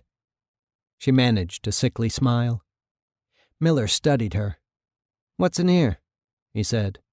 That's the door to the cellar. He opened it and looked down. There a light switch? It's here. She reached in past him and turned the stairway light on. The stairway was crooked and worn and had no railing. She could see the dim, cobwebbed stone of the wall, and on the floor 2 inches of water from seepage and last night's rain. Stinks, he said. She nodded. These old cellars always stink, he said thoughtfully, looking at her. You should smell mine. Rats? Hundreds of them, she said. Sometimes at night you can hear them swimming around. Miller made a face. He went halfway down the stairs and leaned over to look around. There would be nothing to see, she was sure. The shelves of ancient mason jars full of long-ago rotted tomatoes and peaches and pears, all black now. The old wood furnace with its side caved in. The cobwebbed pipes leading out from the furnace, the chutes for wood, the doors to the apple bins, empty for years. He came back up the stairs and called to the other one. They both went down. They were there for a long time, but they found nothing. They found nothing upstairs either. Was it possible that he really had become invisible? The shorter one went out to look in the barn. Again, nothing. You haven't seen or heard anything? He asked when they were getting ready to leave. Nothing, she said feebly. Luke was rubbing his eyes with both hands, and she could feel his frustration and anger like a shock running through her. She refused to be thrown off. I exist, no one else. Okay, Miller said. Sorry to take your time. He said something more, and she watched his mouth move, trying to concentrate on the words, but her mind seemed to have snapped off. She could not make herself listen to anything but the silence of the flooded cellar. Then they were gone, and she and Luke were alone again, staring at each other with the old dull hostility, weary to the heart. Well, what more could I do? She said. You could have winked, he snapped. You could have slipped him a note. And you couldn't? She said. Luke said nothing. They heard something moving through the water in the cellar, then coming up the stairs. Chapter 3. He returned from the cellar a changed man, exuberant, expansive, tyrannical. He stalked back and forth through the kitchen in his bare feet, his wet shoes and stockings on the oven door beside Nick's, and he bounced up and down as he walked, making a kind of dance of it, his huge rear end protruding and his beard jutting forward. "We were superb," he said. "We were brilliant. Millie, I underestimated you." But he would not let her have a cigarette or a drink. "Cigarette smoking may be hazardous to your health," he said. "Get your mind off it. Sing after me." He threw out his arms and sang, still in the false, high, squeaky voice. My soon and Mordecai soon Hoyle and Cody, Black Eye in Guy Quincan, Davy Jones and Gwady. Ni Fedra Scatre unfame you. Ride in me finding long war on a flat hew pew. He said, "That's Welsh.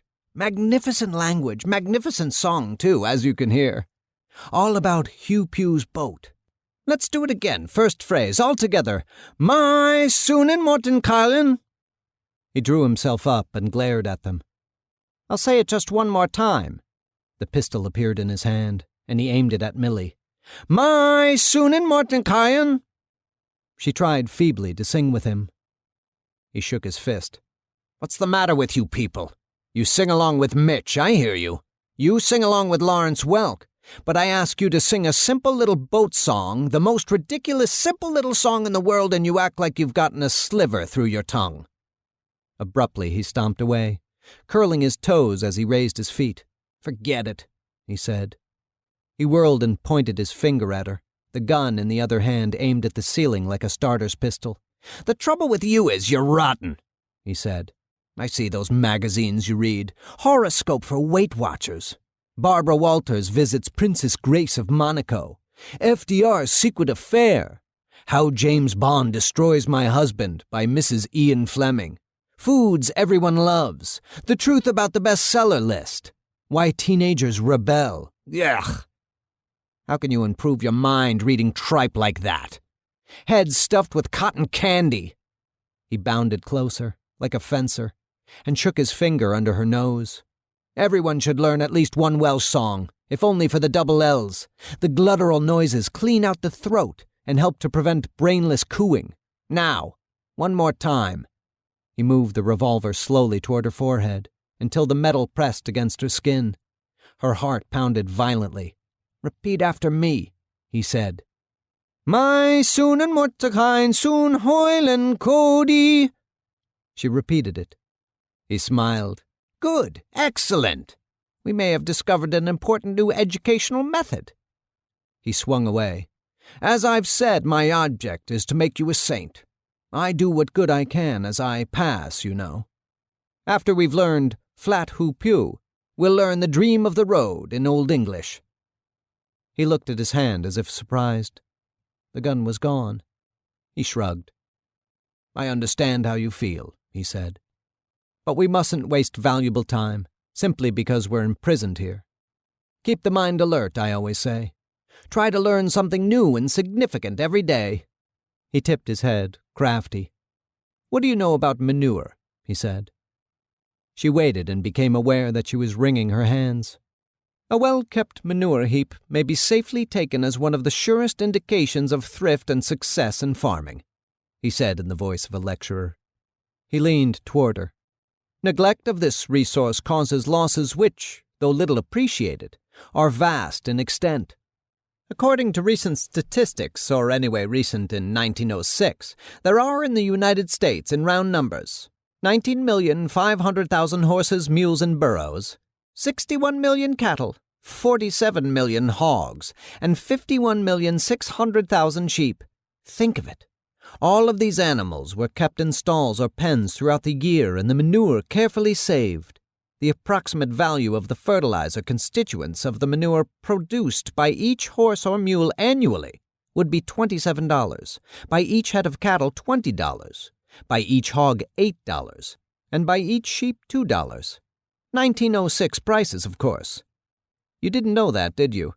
You'd be surprised how much I could teach you about economy, the fine art of getting ahead if you ever catch up. Take burdocks, those weeds right out there across the driveway, also known as cocklebutton, cuckold dock, beggar's buttons, herber, stick button, hardock, and bardane. Worth money. Around 50,000 pounds of burdock root are imported annually from Belgium for medical purposes, or were in 1904. Or take common mustard. The import into the United States of black and white mustard together during the fiscal year ended June 30th, 1903, amounted to 5,302,876 pounds, 3 to 6 cents per pound for the seeds. The Lord be praised! Listen, Luke said. The Sunlight Man drew himself up. It is interesting to note that in South Africa pumpkins are often given to horses as green feed. I need a drink, Millie said. Did Teresa drink? Did St. George drink? I withdraw the question.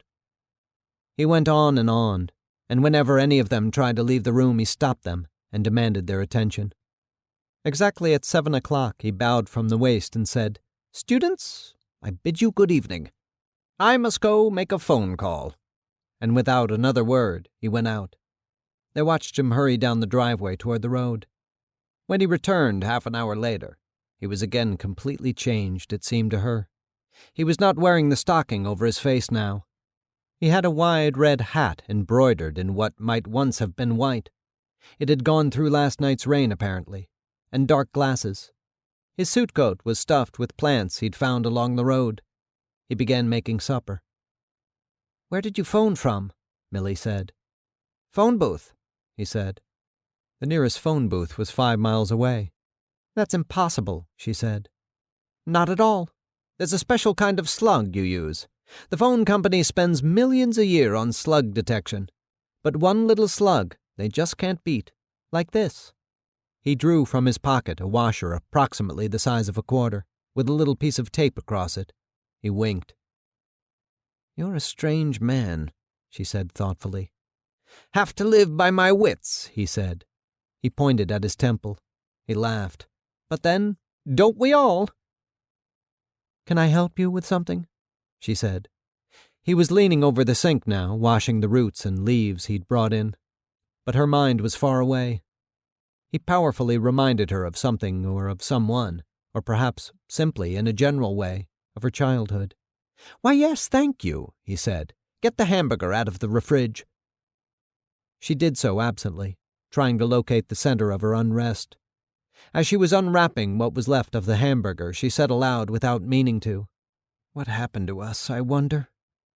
His hands stopped moving for an instant under the faucet, then moved as before. "You belong on TV," he said. He smiled, bowed, clutched his red hat, and tipped it to her. She watched his antics and said nothing. In the bathroom, Luke was filling a glass of water, taking a pill. His headache was back then. She should have known. Nick Slater lay on the living room couch asleep. She watched the stranger mixing the hamburger and the chopped-up plants in a yellow plastic bowl. Out of nowhere it came to her that he was Taggart Hodge. She knew it, but didn't believe it. If he'd been burned like that, they would have heard, wouldn't they? The false voice, the absurd gestures. Were they all meant to fool her? Hardly breathing, she watched now his hands, now his eyes. But she couldn't be certain. It was 15 years. Taggart did card tricks, she remembered. He was good. But, she thought the next instant, not that good. The Sunlight Man was a pro, as good as anybody, and there was all the difference in the world between a few tricks with cards and the unbelievable things he did. The huge, solid gun appearing in his hand from nowhere, certainly not from, say, his sleeve. Her heart began to race before she fully understood what she was about to do. She said, "Poor Tag." He showed no sign. None. Merely turned his head, saying, "Tag?" "My brother-in-law," she said. "I was thinking about him." He nodded, uninterested. She couldn't tell what to believe. He didn't talk at supper, nor did they. She was still uncertain. Luke ate nothing. Nick got out his cigarettes afterward, and when he lit the match, the Sunlight Man started violently. She said nothing, merely filed it to think about later. Then the Sunlight Man pushed back his chair. "Rise up and follow me," he said. Nick rose slowly. Luke did not stir, merely sat pressing his temples with his fingertips. The Sunlight Man leaned down to him. "Are you deaf?" he hissed. She said, "Stop it. It's his head." But now Luke came awake and looked up at him, squinting. The Sunlight Man said coldly, "Come with me." It couldn't be Tag.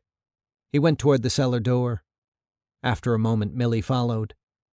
"Go down," he said. She obeyed, and then Nick and Luke came too. Looped in his hand, the Sunlight Man had clothesline. "What are you going to do?" she said. He smiled. "You'd never believe it." Suddenly she knew. Perhaps it was because he forgot to change his voice. Or perhaps in her blood, though not in her mind, she had known the truth all along. She went cold all over. "You!" she said. His eyebrows lowered, and he met her eyes, or looked through them. She could not tell. "Don't do this," she whispered. "Luke's sick." He seemed to reflect. His burnt face showed nothing. Then, eyes vague, he came down the steps toward them. In his right hand, he had the gun.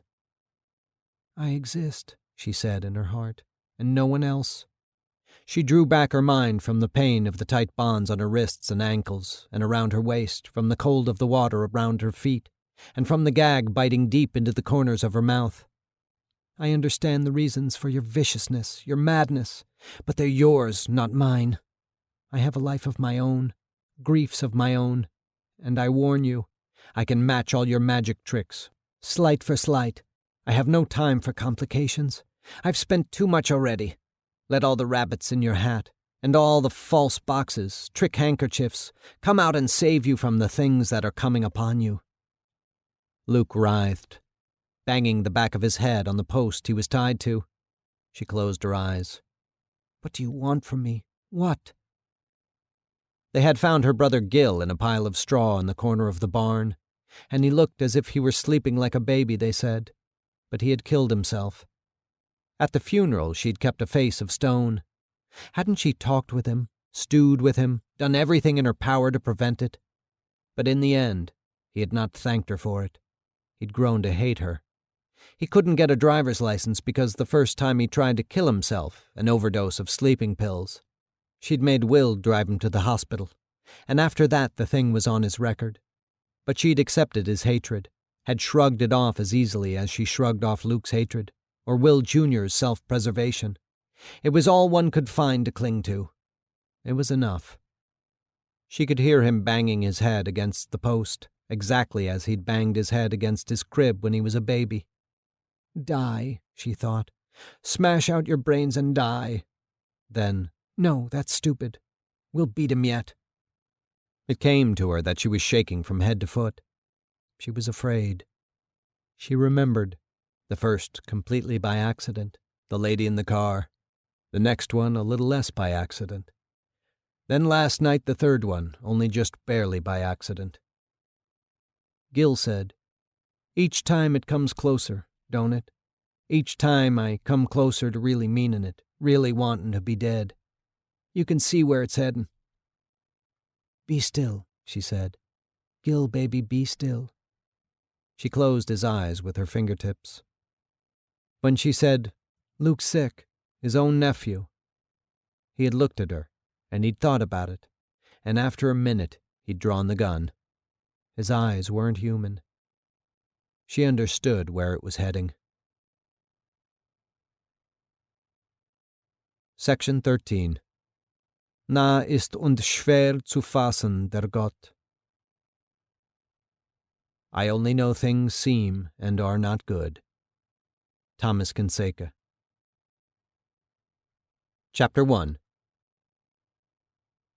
Driving down the road with his jaw slung forward and his heart full of possibly righteous indignation, for though he did not ask for justice, no man gets justice, not even a king.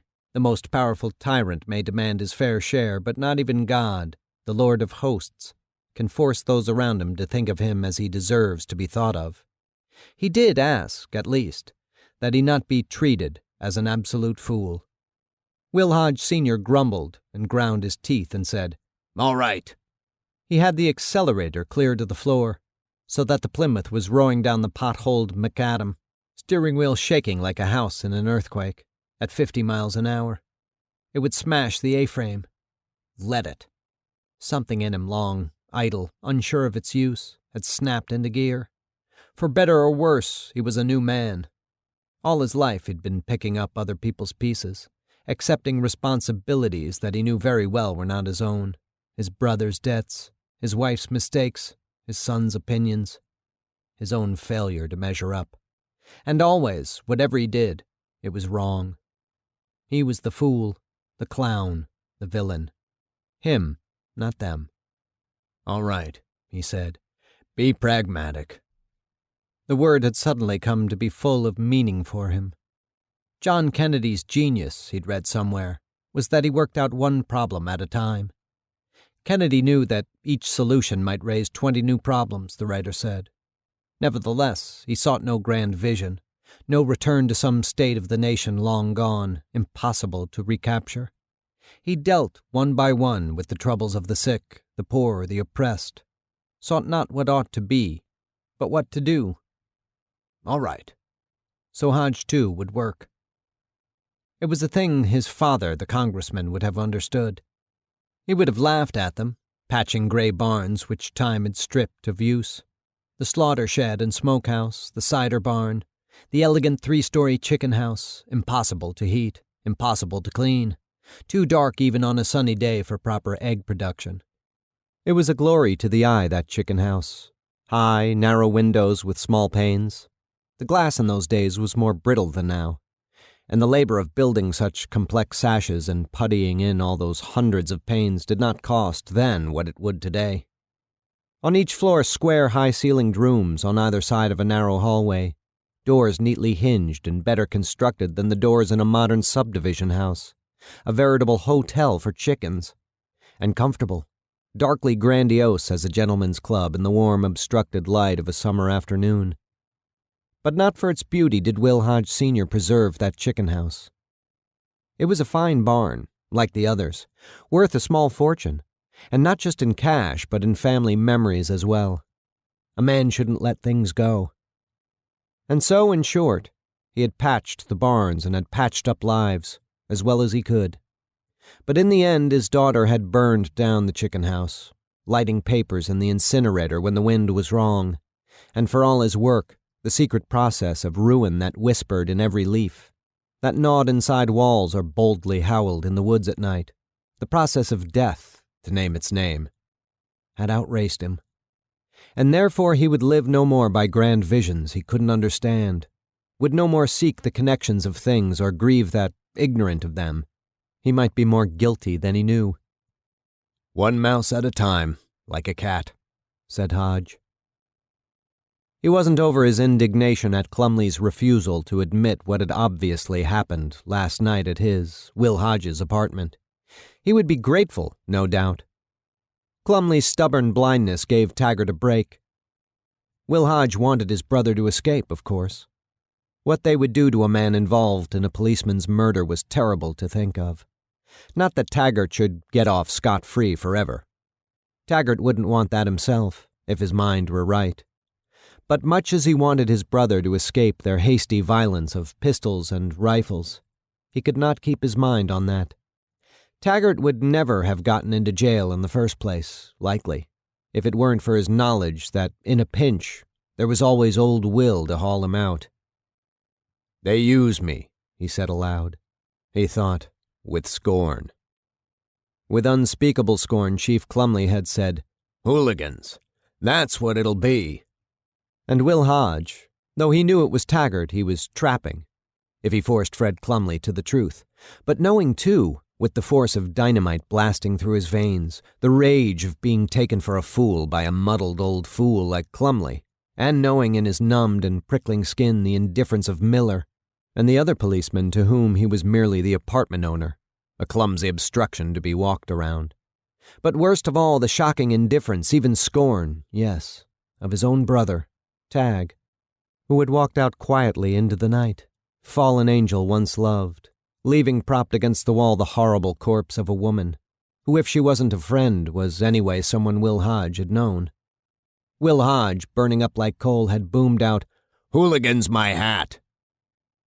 Small as 2 nails were Clumley's eyes.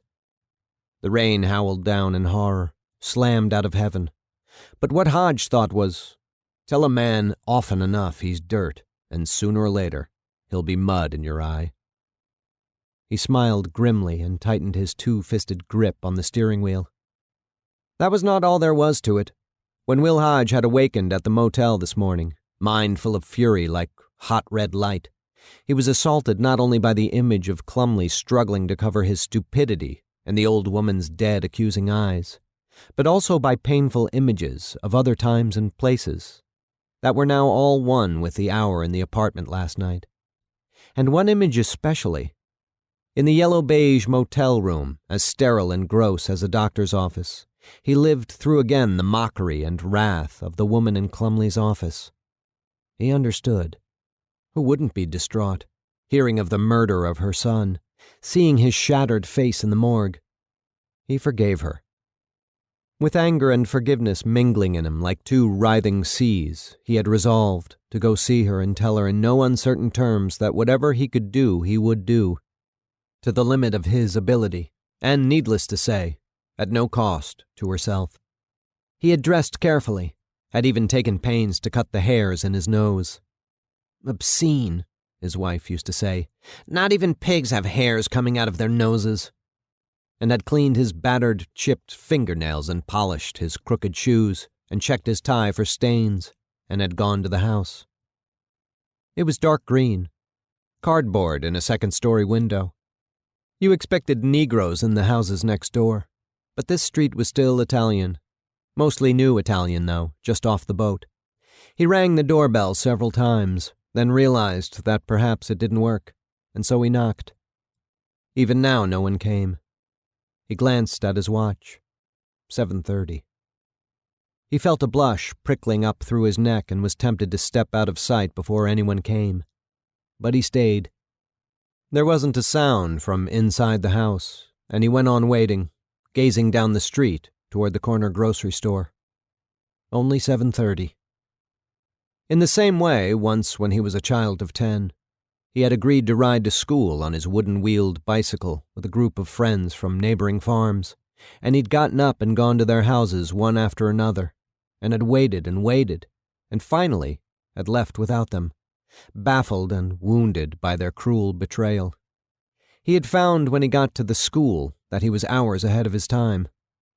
He held his watch to his ear now and found that it was running. At last he tiptoed down the porch steps and out toward the street. He'd have breakfast, though he wasn't hungry. Then, behind him, he heard the Italian woman's voice, thick with sleep. "Well?" "Ah," he said. He tipped his hat, and on second thought removed it, and held it over his belly. Then, coming a step toward the porch, "Excuse me, I didn't mean to get you up." She was wearing man's pajamas with a black plastic raincoat over them. No doubt the first thing she'd been able to lay her hands on. "What do you want?" she said. She was holding the screen door open, and he could see beyond her the yellowed wallpaper of her living room, dark in the corners as the skin around old people's eyes. The house behind her was sound asleep, like the neighboring houses. The whole city lay silent. The only sounds were the roar of a bus starting up a quarter-mile away and the twittering of robins. "I'm sorry to bother you so early in the morning," he said. If he were his brother Ben, he might have carried it off by sheer gentleness of heart. If he were his father, he would not have made the mistake in the first place. But he was, for better or worse, himself. Without preamble or excuse, he said, "I wanted to tell you that, whatever you may think of me, I intend to do everything in my power to bring your son's murderer to justice." She looked at him for a long time, her mind apparently still cobwebbed with dreams. She closed her eyes. "Jesus." "Do you mind if I come in?" he said. "I haven't got a warrant." His laugh was like a bark. A fool to laugh at such a time, he realized. She seemed to consider it. Finally, she said, "Come in." She rolled her head toward the door. The coarse curly hair falling over her shoulder was like an Indian woman's. Hodge took off his hat and followed her through the living room to the kitchen. There were toys everywhere. It was a large family. In the living room there was a little girl's stove, a sink, a long shelf of old but carefully preserved toys, boxes of games, sets of dishes, stuffed animals, matchbox cars on the coffee table. There were old newspapers and magazines, Mechanics Illustrated, Horoscope. When he was seated at the narrow formica table in the kitchen, Hodge said, "I have sons myself, Mrs. Salvador." "You want coffee?" she said. "That would be fine," he said. "Mrs. Salvador, all we got is instant," she said. "That's fine." Her brown eyes looked past him, unalive. "What you think you can do? He's dead. What do you want?" She put the pot of water on and turned up the gas. Before he could answer, she said all in a burst, "You came to tell me you didn't mean to help kill him, is that it? Forget it. I was upset. I'm still upset, yes, but today better. It wasn't your fault. You do your job, okay. So do I. We all do. You got kids of your own, and if you was me, okay. What difference, to blame or not to blame? When somebody dies, no good to talk about it." Hodge rubbed his legs and avoided her dead eyes. "I only came to say, okay." She was far away, not listening. "Your idea about attorneys, okay." She had her back to him and stood as still as a woman withdrawing into stone. The plastic raincoat was cheap, slick black. Today he felt, as he had not felt yesterday, that he really was in some unclear way responsible. "Mrs. Salvador," he said, "if there's anything in this world—" The change was sudden and terrible. One moment she was like stone or old iron. The next, she had collapsed into grief, becoming a young girl, destroyed and helpless. She stood bent as a hunchback, her hands pressed to her face as if to keep it from shattering as the boys had done, and her back shook. He thought of leaping up and going to her, enclosing her in his arms. But he was not his brother Ben or his father. He could only sit, sick-hearted and formal as a wood carving, waiting. He stared at the range, the circle of blue flame under the pot, steady black iron and blue flame against the jerking of her back. And at last he said, "There, Mrs. Salvador." "Why?" she whispered. "Why?" How could he answer? He rubbed his legs. "If there's anything in this world," he said. She did not hear. He wanted to say, my dear, dear child." "What do you want from me?" she moaned. From upstairs someone called, "Chi è?" She said, "Niente, mamma. Dormi, dormi." She threw him a look of panic. "She takes it hard. She's 80, an old witch. But how can you say to her a time like this, 'Mama, you old witch'?" "Your husband's mother?" Hodge said. He had meant to ask if he could send her some money. Again she did not hear him. She said weakly, "You want sugar and cream?" "Thank you," Hodge said. "Thank you, yes, or thank you, no?" "Thank you, yes." She fixed the coffee and handed it to him. Then she fixed one for herself. "If there's anything at all I can do," Hodge said. She sat down across from him. "I have sons myself," he said. "That's good," she said. "God protect them. May they all grow up and be president." After that they sat in silence, drinking their coffee. He looked at her young but wrinkled hand on the table, looked at the gray of her pajamas where the raincoat collar opened to reveal it, looked at the suggestion of hair on her upper lip. His heart went out to her. Then he heard the old woman's slippers on the stairs, and after a while she appeared in the doorway, gray hair straggling down around her face like bad rain, fat shoulders bent from the miserable weight of a lifetime. "Eh," she said, "il caffè s'è raffreddato. O è troppo freddo, o è troppo caldo. Ma a te che t'importa?" "Mamma, this is Mr. Hodge," the girl said, "the lawyer." Sarà inverno presto, the old woman said. Di giorno è troppo caldo. E così para che de notte si sta bene. E a letto si gela. Mama, the girl said, have some coffee. To Hodge she said, without troubling to look at him. Mama's deaf as a post. Good thing for everybody. Coffee, the old woman sneered. Coffee for Mama. Cara madre, diamole caffè e può darsi che muore. E noi faremo una festa. Good morning. Good morning, Hodge said. She stood at the stove rubbing her rear end with both hands and scowling bitterly. Coffee, she said. God forgive. Then she was silent, looking around her shoulder at him, taking his measure. He realized he had his thumbs hooked inside his suspenders like a banker, and that his glasses were far down his nose. You couldn't blame her if she didn't understand that he came to them as a servant. Nevertheless, she came sideways from the stove toward the table and extended her hand, twisted and veined like an old cypress root, to the back of the chair at the end. She had her coffee in the other hand. Slowly steadying herself at the chair, she came the rest of the way. Over her old yellowish-blue nightdress, she had a black afghan. Sta buona, mamma, the girl said. The old woman let herself into the chair. She pointed at Hodge. Chi è lui? She said. Mr. Hodge, the girl said. The lawyer. She pursed her lips as if to spit. Dappertutto, she said. In tutti gli armadi, in tutte le foglie. She studied him, and he took off his glasses to polish them on his shirt. The girl, the dead policeman's mother, seemed not to be listening any more. She sat with her hands over her eyes, her back no longer shaking, not a muscle twitching, in fact. It was as if she were holding her breath or maybe refusing to draw it in. The old woman stretched out her hands like gray branches, and the gray hair hanging around her head was like oak moss around stone. At the ends of her powerful arms, her hands shook like leaves. When we came to this country, the lawyers is all waiting. Mortgage, mortgage. Mortgage, we say. And the police say, can't dump that trash. $10. And the priest say, $10 for your sins. What sins, we say. What sins we made? I could tell you. In all the leaves, all the cupboards. We go down and get water. There's a lawyer sitting there waiting in a boat.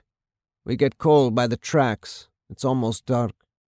All gray in the sky, nothing moving but the what you say, pigeons. And there's a freight car with the door open. It's full of police.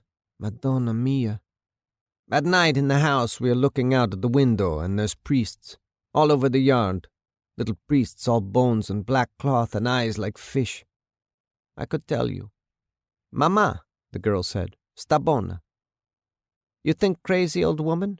Ignorant old wop? Nel mezzo del cammin di nostra vita mi ritrovai per una selva oscura. Che la terita via era smarrita. E quanto a dir cal era e cosa dura. Questa selva selvaggia ed aspra e forte. She knows all of it, so she says, the girl said. Hodge said, What is it? Who knows, the girl said wearily. It's long. Tanto è amara, che poco y più morte. Ma per trattar del ben chi vi trovai, dirò del altre. The old woman had her eyes closed now, hands folded under her chin, head tipped up as though the thing she was saying were a prayer. It takes days, the girl said. She gets started and she won't stop. Her father made her learn it for a punishment. This country, they call her a ignorant old wop. I'm sorry, Hodge said. The girl said indifferently. Nobody's fault. He looked at the coffee and couldn't drink it. The old woman mumbled on, spitting a little, her eyes clamped shut. He hadn't eaten since yesterday morning, he remembered. Even so, he wanted nothing. Mama, the girl said, It had no effect. Outside the kitchen window, the light was yellowing after the early gray. It was going to be hot. The narrow stretch of yard between Salvador's house and the next was unnaturally green after last night's rain. You could feel the sogginess of the earth underneath. Sparrows flew by and vanished beyond the wire clotheslines at the side of the garage. He said, "Can I give you money?" The corners of the girl's mouth turned down, and the old woman mumbled more loudly for a moment. "I feel responsible," he said. "You were wrong to say it's my fault, maybe, but I feel just the same." The old woman bowed her head, shutting him out. Allor fu la paura un poco quieta, che nel lago del cor m'era durata, la notte che passai con tanta pietà. "Please go," the girl said. What can you do? It's all right. Today I am okay. She stood up. Hodge nodded and, after a moment, obeyed. On the porch, the old woman still muttering behind them, Hodge said, "If there's anything." Nothing, she said. E la vita. Her eyes were dead. It was as if he had left already. And so Will Hodge drove angrily now, wounded with helpless wrath and frustration, heading west toward the Indian reservation. He hardly noticed at first the figure hurriedly walking beside the road a half-mile ahead of him. Looked at the figure, took in all the details, yet hardly noticed it was there. It was a small or more or less unbelievable man in a wide black hat, the kind Amish men wear, and he was hurrying mightily, short legs bobbing, cheerfully stomping through the woods, fists swinging harmlessly, big feet toeing out, back bent as though it were imperative that he get there first with the tip of his hat and his head tipped sideways like the head of a swimmer, nose. When the Plymouth came in range, the young man turned and stuck out his thumb. Will Hodge slowed down, still without thinking. He was hardly more than a boy in his 20s. He had a beard, wide mustache, some kind of, perhaps, Indian trinket hanging on his shirt. His face was hidden, because over his eyes he had enormous round sunglasses as black as the Amish hat crammed down on his dangling black hair. Under his arm he had a black metal box, a suitcase. "Indian reservation?" Hodge said. "Yeah," the young man said with surprising enthusiasm. "I'd appreciate that." His head bobbed. He swung the car door open and jumped in, nodding with pleasure, bowing like a Chinaman, and settled the black box comfortably in his lap. Hodge mused. The young man was not an Indian. He was one of those wild young people they have in big cities. "Is that where you were going?" Hodge said. "Yeah, great," the young man said, nodding again and grinning and reaching up with a jerk to tip his hat. "I would have been going there if I'd knew." Hodge frowned and pulled back onto the road. He stole another quick glance at that hat, the glasses, the metal box. At last Hodge said, "Where are you from?" "New York," the young man said. "And San Francisco. All over the place. Things really happening." Hodge said. The boy continued nodding, bobbing his head to some rhythm going on inside it, and after a little while began to whistle. He had a button on his chest beside the trinket. "Fun City needs the Fenjun," it said. The boy smiled, delighted, and leaned toward him and put his finger under the button to turn it so Hodge could read it better. And as Hodge read it again, screwing his mouth toward his right cheek, the boy smiled more broadly still. Then he folded his hands and went back to whistling. Hodge drove on. There was an excitement in his chest. The boy's showing up exactly when and where he had seemed portentous. Whether portentous of good or bad, he could not say. He said, "Excuse me, what are you? That is, are you Amish?" He knew he was not. The boy nodded with extreme pleasure. "I'm sorry, excuse me. My name's Freeman." He reached out with another quick jerk to shake Will Hodge's hand. "Ah," Hodge said. "Yes, my name's—" For a second, he couldn't remember. "Hodge. Will Hodge. I'm an attorney." "Great," the boy said. "You live around here? And do you practice?" "Batavia," he said it with satisfaction. Though why he felt so satisfied he could not have explained. The boy's clownish pleasure in things put a spell on him. "Great little town. I was in jail there," the boy said. His hands leaped out to grip imaginary bars, and his face filled with horror and amazement.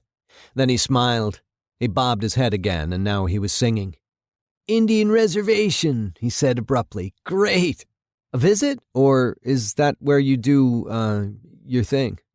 "Why," Hodge said, "actually—" It all came flooding back over him, and he felt his jaw go tense. He could feel the young man's strangely friendly scrutiny, and it made him more tense than ever. As if to make things easier, the boy pulled off the huge black glasses, folded them carefully, and opened the box in his lap to put them away. Inside the box there were compartments covered in red velvet, frayed but still noble, and in the compartments there were objects. There was a carefully shined flute, some brightly colored stones in a plastic bag, some rattle-like things, dried lily pods perhaps, a toothbrush, numerous bits of glass, wire, metal, wood, flower seeds, and plastic. Hodge looked hastily back at the road and jerked the steering wheel to avoid the baked mud shoulder. "Excuse me for being so personal," Freeman said, "but you're acting, uptight. Is that because of me?" Hodge looked at him in alarm. No, he said, "not at all." They passed bright yellow fields where a week or two ago there had been wheat, and overhead the sky was amazingly blue. The maple trees between the fields and sky were bright green. "What country?" the boy said. "Psychedelic." He waved both hands. "I lived in country like this one time with a friend of mine that's in Los Angeles now. Kentucky then. But it was different, right?" His hands were describing it. Then suddenly he grew still with thought. "Man, you send out bad vibrations. Trouble?" Hodge felt panicky and angry at the same time. The macadam stretched away ahead of him, straight and blue. It was a startling thing, he was finding out, as Miller and Ed Tank had found out before him, though Hodge didn't know about that yet. The boy's queer directness, openness, rudeness it would be in the world Hodge knew, stood outside all the rules he understood. But long before he understood it, Will Hodge felt, perfectly clearly, what it meant. They had dropped, Freeman's kind, the defenses constructed by centuries of civilization. They did not need them. They had nothing to defend, only their hats, the clothes on their backs, their toys. Hodge, like any man of sense, might scoff at such notions in the abstract. But there was no resisting that childlike openness except by denying that it was real. And Hodge was not one to deny that the real was real. A cow, a chair leg, the dilated pupil of an eye. The boy, too, stared at the road. Hodge knew without looking. "Listening to troubles is one of the special numbers I do," the boy said. "I can also do a thing where I sit like a toad and mind my business." When Hodge glanced at him, the boy was watching him out of the corner of his eyes, his innocently grinning head tipped forward, meek. His hands and feet seemed to have grown larger. "Sometimes talk's no great help," Hodge said sternly. He watched the yellow fields sliding past, a farmer's lane with a wooden bridge, a patch of dark woods, smoky with fog, like the long thin sigh of a dragon, a black-green pond. Like a child, he thought. He'd heard that was what they were like, though he hadn't believed it. He remembered the word for them. Hippies. Free lovers, he'd heard. Yes, like Millie. Except the boy was all gentleness, not like her. More like a sacrificial lamb or, say, a loyal dog, except that he would take the beating from anybody, not just a master. Like a child, then. That was it. Moving from place to place to duck the draft, maybe, because he wouldn't kill, and he wouldn't fight the government either. He'd heard they did that. But the yellow and green land sliding by, so beautiful in the hippie's eyes, had gophers and gopher snakes in it, chickens and foxes, cannibalistic fish in every creek, and in a month the bright green trees would be red with death. "You have parents?" Hodge said, squinting. Freeman nodded and suddenly smiled. They're beautiful people, hung up here and there like anybody, but beautiful. His head began bobbing again, full of joy. Hodge drove on, thinking now of his own father. How he'd followed his father through fields and woods, carrying the gun or the bait pail, his child arm aching from the weight of it, and his side aching from walking farther and faster than he could. He was afraid to drop behind. There were wild things out in these woods and swamps, and at night the high hills over his shoulder would furtively change their places. He thought of the Italian woman mumbling her poem. She'd go on like that for days, the girl had said. A shudder passed through him. Life's strange, Hodge said grimly. Freeman agreed. He took off his hat and put it in the box and waited seriously, with his long violin-shaped nose tilted. Hodge said, "A woman was murdered in my apartment last night." "No!" Hodge said, but he frowned. That was not the point. "My father was a congressman," he said. "That's not directly related." He frowned again. Freeman nodded encouragingly, not pressing. His wide eyes were like a doe's or like one of the congressman's German shepherd cowdogs. "Nevertheless," said Hodge, "he was a congressman. Good one. He embodied, in fact, almost everything that was for his time and place." He winced. He was making a fool of himself with all this talk. He knew well enough. But he said, "Where was I?" "He embodied." Hodge nodded, remembering, and glanced over to see if he was being mocked. "Embodied all that was good, for his time and place, or at any rate, he had a theory." His stomach made a turn. "That is, it was my father's belief that society is made up of disparate parts, if you know what I mean. Elements, different groups, so to speak, and that they do not have any one single end. Each wanted, that is, his own special—" He searched for the word. His heart was beginning to race. He felt foolish or stuffy, clumsy as a thing of wood. "Thing," said Freeman. Hodge nodded dubious. For instance, he believed that the Jeffersonian ideal of the politician was unsound. He cleared his throat, formal. Believed that a man who tried to work out by his own lights what was best for mankind would inevitably come up with what he himself thought best, and that this was against the welfare of the whole, the spirit of democracy. My father believed in pressures, checks and balances, like Spinoza. He would have been annoyed by the modern idea of getting out the vote, having Boy Scout parades and all the rest, to make people who have no real interest in government go to the polls and pull levers. He'd argue that those who have something at stake are the people who ought to vote, so that the Negro would vote when he finds himself raped, said Freeman. Yes, said Hodge, uncomfortably. Or the farmer would vote when a specific program— You see what I mean. The young man solemnly nodded.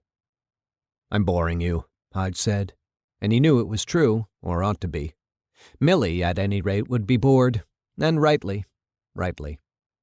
So would a reader if this were all a novel. He screwed up his face and glanced in the rearview mirror. No, the boy said. The theory was, Hodge said. Incredible talk, Hodge recognized, on a blue country road through yellow fields, beneath a blue sky. Some of the houses were paintless and overgrown. There would be owls in them, and woodchucks under the floor. But there were hollyhocks in the rank yards, and grapevines thick with bitter grapes, mindless pale survivors.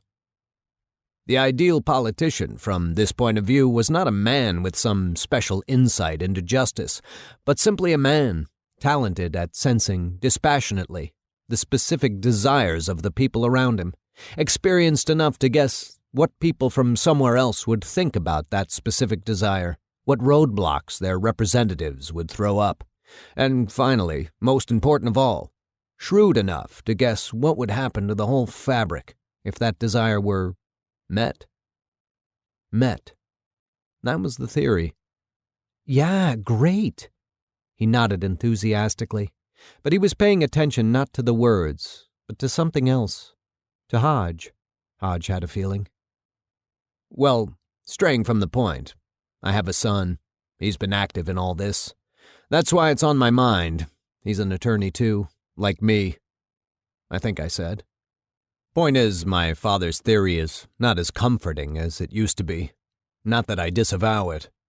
It's not so easy to be sure anymore. The whole thing is so big and complex.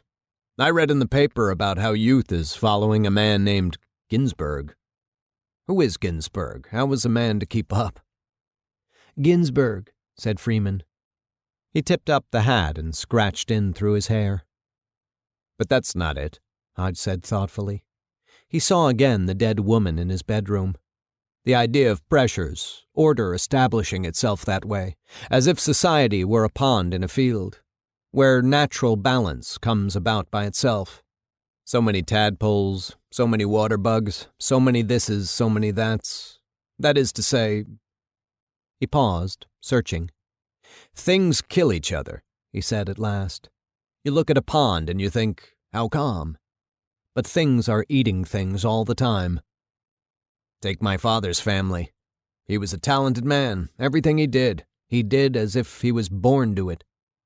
But he had a brother who committed suicide, and another one who was ordinary all his life. And as for his sons, well, none of us.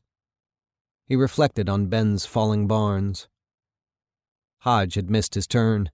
He slowed down, scowling, and turned in at the first farm lane, backed out, and started east again. Freeman seemed hardly to notice. All right, Hodge said. So you begin to think what's needed is an ordering intelligence. He nodded to himself, and the boy riding with him waited, reserving judgment. You begin to think pressure alone's not enough. What's needed is a king, a benevolent despot. And the same thing in the family, the old idea of the father, the judge and punisher, so on. A wife that keeps her place except when things get extreme. In my father's family now, there's a story they tell when he was trying to learn Greek. He told the story. For the first time the story came clear, or anyway, clear in a new way. They came in sight of the steeples and chimneys of Batavia, and almost without interrupting himself, Hodge turned around and headed once more west, back toward the woods. So that's what it is, Hodge said. All my life I've been patching up, trying to keep machines running that were worn out already. I suppose I should have asserted myself and invented a new machine, but I wasn't an inventor. And yet you have to. There it is. He told the story of Taggart. Freeman shook his head, drumming his fingers on his hat. The times are out of joint, he said. Hodge puckered his lips and brooded on the possibility that it had always been so, since the first age, since Cain. You have to do something, whether you're fit for it or not, he said. That's it, if that's how you feel about it, the boy said. Dad burn it, Hodge said. He shoved on the brake and backed up and made the turn. Almost missed it again, he said. Well, shit, Freeman said, encouragingly. The car jounced over ruts and pebbles and clattered over the wood and old iron bridge, but Hodge hardly noticed.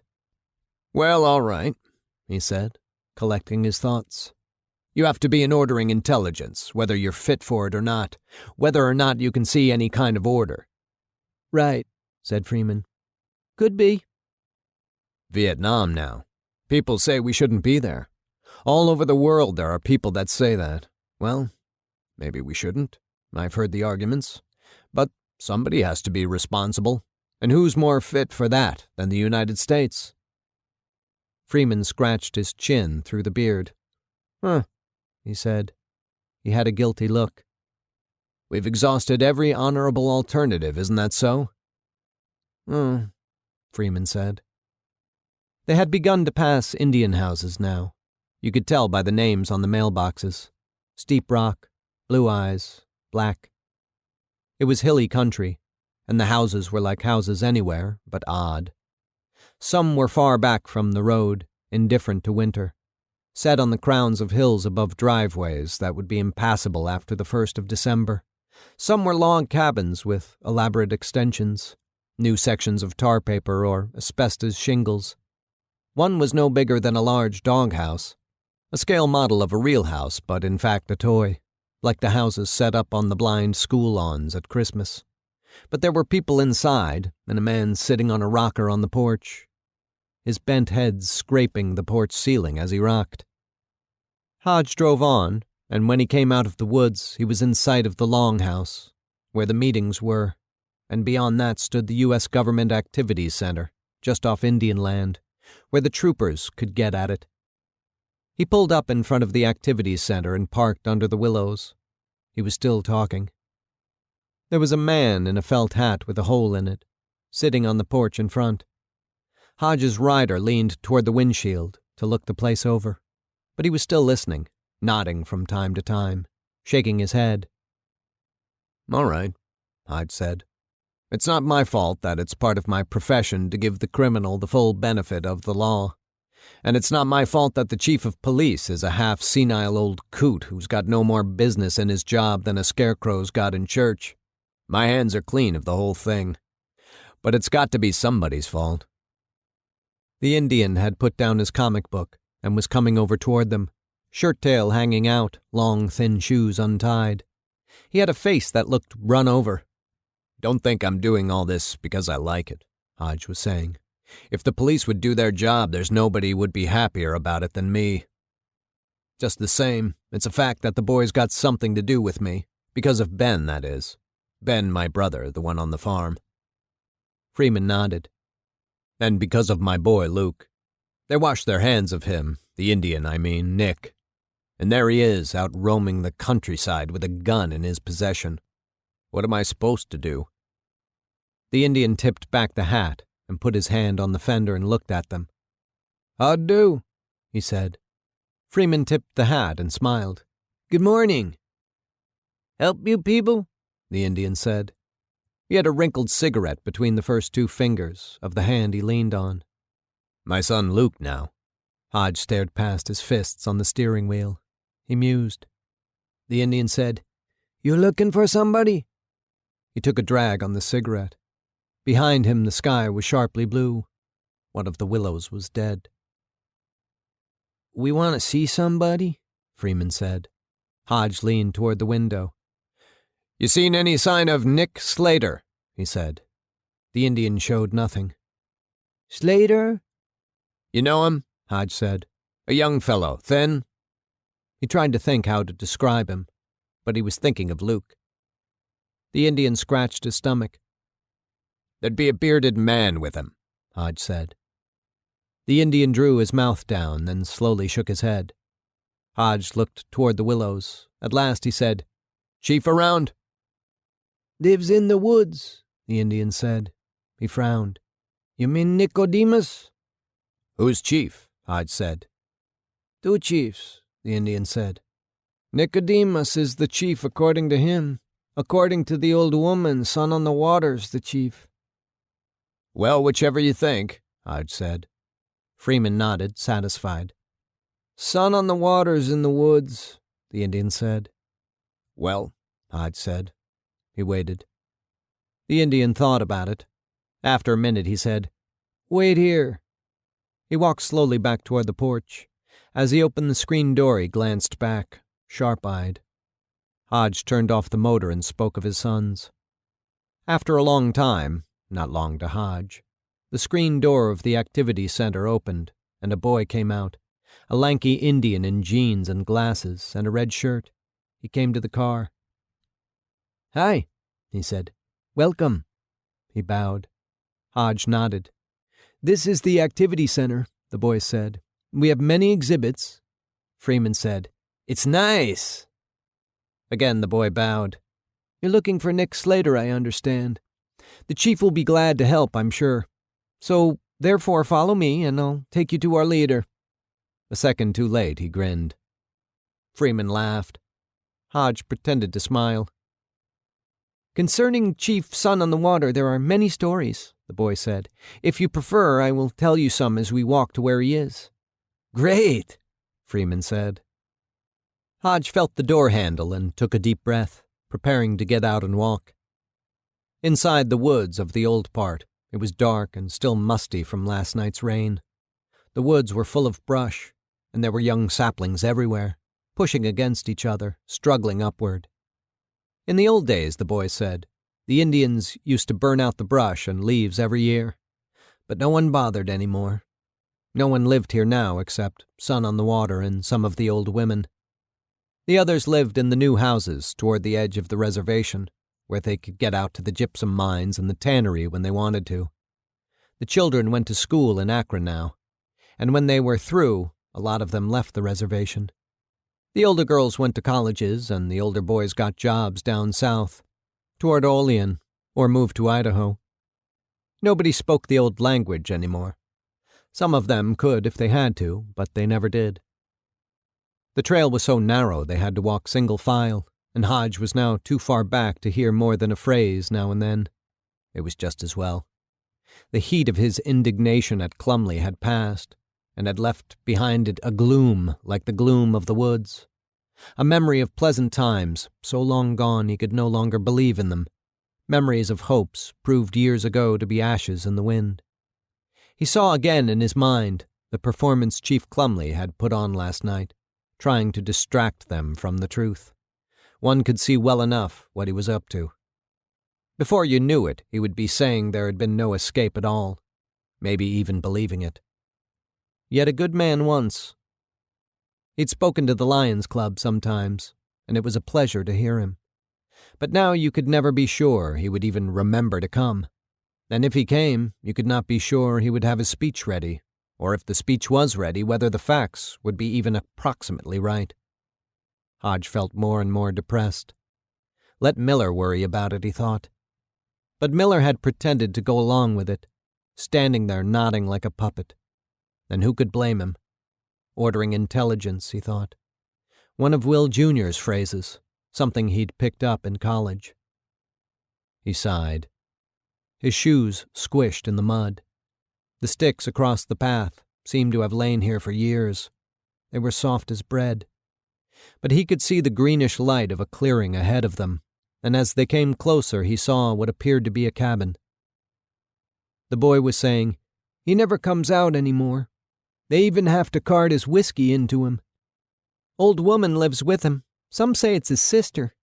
They used to cut wood and sell it, but his tractor gave out, and besides, he got too old to haul it. And also he drank. So therefore he let it go, and now the buzzsaw just sits there growing vines and moss, and the tractor just sits there behind the house growing vines and moss too. And they don't do anything, as far as I know. Just wait for people to come in with the whiskey. Sometimes Mr. Bailey comes in and asks Son on the Water to have a meeting at the Longhouse. But Son on the Water says no. They don't need no meeting, and they let it go. Or else Nicodemus has a meeting. Nicodemus isn't even an Indian, or anyway not a Seneca. That's what my father says. But he runs things since nobody else will. He sold off half the land to the telephone company for nothing but free telephones for whoever wanted one. A lot of people were mad about it, but nobody used the land anyhow, and they let it go. Nicodemus said we should all be proud, and some of the people took his side. I don't exactly understand the whole thing. But anyway, after that Nicodemus said he was the chief, and some of the people said, okay. Mr. Bailey said Son on the Water was chief, and so did Mrs. Steeprock, but Son on the Water wouldn't come out of the woods. So therefore, that's how it was. Maybe we picked the wrong chief, Freeman said. He looked back along the trail and scratched his beard. He was still hurrying, each step a little kick, exactly as he'd been walking when Hodge first saw him. That's the place, the Indian boy said. He's probably asleep. Hodge nodded. The Senecas used to be a independent nation, the boy said. In the War of 1812, the Seneca army declared against England, and they saved the port of Buffalo, people say. They say the United States Army promised to meet them there and help fight the British. But then the United States Army got thinking, and they decided to wait and see how the Indians made out. So they waited, and the Indians fought the British themselves. And after they'd won the victory, the Americans came and gave them congratulations. There was no sign that anyone lived in the cabin. The Indian boy and Freeman stood looking from the rim of trees, and when Hodge came up to them, he, too, stopped to look. There was a rain-whitened chair in front of the black opening. On the eaves of the house, there were wasps' nests. "I know Nick and Vern," the boy said. He smiled, eyes glinting. "They're friends of mine." "Have you seen them?" Hodge said. "I'm not the police, you know." But the boy was looking at the cabin. "I guess they've left," he said. He took it lightly. "Ah, come on," Freeman said. "The chief of a noble old tribe wouldn't just up and leave." He started for the cabin. "They'll be inside," he said. The Indian boy smiled. Hodge followed, slowly and heavily, and the Indian boy walked beside him. "This your first visit to our people?" the boy said. Hodge grunted. "There are many interesting stories about Son on the Water," the boy said. He squinted, perhaps seeing if Hodge was listening. "I know all the stories, but usually when I tell them there's a small charge." Hodge nodded. "The story of Son on the Water and the bear, for example, is short and amusing, so therefore I only charge $1. On the other hand—" They were within 10 feet of the open door now. Freeman had stopped, a little ahead of them, and stood looking in with his hands in his pockets and his head tipped, dubious, as if afraid there might be snakes. There was a faint stink of, perhaps, rotten food. "Anybody there?" Hodge called. "I don't hear anybody," Freeman said. Hodge came up even with him. "We may as well go back," he said. "Wild goose chase. If Nick came out to the reservation, Son on the Water wouldn't know." "Sure quiet," the Indian boy said. "Maybe he's in there waiting for us." "You want to go first?" Freeman said. "It doesn't matter," Hodge said. "You go ahead if you want." The walls of the house were rotted and pieces of light came in through the roof. He wondered if perhaps there was no such man as Son on the Water. Freeman said, "Maybe Jack here should go in first. He brought us." "I don't care," the boy said. "Well, somebody better go in first if we're going." "It doesn't matter," Hodge said. "You can see there's nobody here." "Right. We might as well go back," the boy said. "We can't do that," Freeman said. "Maybe they're sick or something." "Maybe he's lying in there drunk," the boy said. Freeman looked at Hodge. In the clearing's yellow light, the black hat and glasses made Freeman seem obscurely dangerous now, anyway alien, more in league with the woods, or with Mars it might be, than with them. He said, "You going in?" Hodge rubbed his chin. "Well, shit," Freeman said. He splashed his hands out with disgust and jerked forward. Hodge followed. At first, they couldn't see a thing inside. When their eyes adjusted to the dark, they could make out a white with age table and chair, a wash basin, a great many empty whiskey bottles. In the corner, there was a bed with a mass of rotten covers on it. Freeman moved toward it, the Indian boy a little behind him, then stopped abruptly. Now Hodge, too, could see it. There was a man on it, and he'd been dead for a long, long time, long enough that he didn't smell. Dogs had gotten to him. There were only bones and some black stuff. Freeman took off his hat. "Wrong chief," he said. The Indian boy was smiling. "You did this on purpose," Hodge whispered. "But I didn't charge you," the Indian boy said. His teeth were white and as large as the teeth of a horse. Chapter 2. "Truth is stranger than fiction," said Freeman. "Nevertheless, this is all pretty goddamn strange." "What?" Hodge said. He repeated it, but Hodge did not listen the second time either. He drove with his head tipped down, jaw forward, brooding.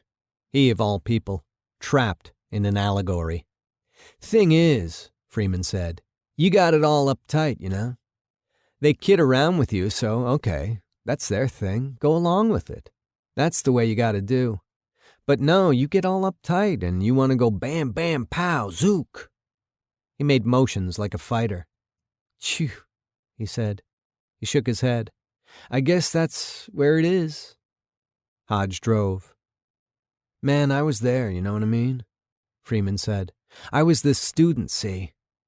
He made the motions of a student, reading and writing. Yes, ma'am, no, ma'am, now I grasp it. Zing! Gonna cut through the waves, man. Arch the triumph. Zap. Wanted, smart young man. Okay. His hands were a smart young man cutting through the crowd. So I work, see? And when I was finished with books, I was a house painter and a carpenter and a butcher. And after that, I would walk where the rich people's houses were. He showed how it was to be a young man walking, looking with vast admiration at swimming pools and shrubbery and gables. Whew! He shook his head. But pretty soon fella comes out of the sky and he taps me on the shoulder and says, Hey, baby, excuse me for being so personal, but that ain't where it's at. The sky, Hodge said, merely registering it, like a man showing he's listening. He drove. Something like that, top of a building maybe, you know how it is. So anyway, I put it all away for a while, you know? Put it in a neat little pile for later. His hands quickly fashioned a neat little pile, and put the pile in a box, and kissed my mother on the cheek. He kissed the fond air, and started down the valley of the numerous shadows of death, to speak pentameter. Not uptight, you know what I mean?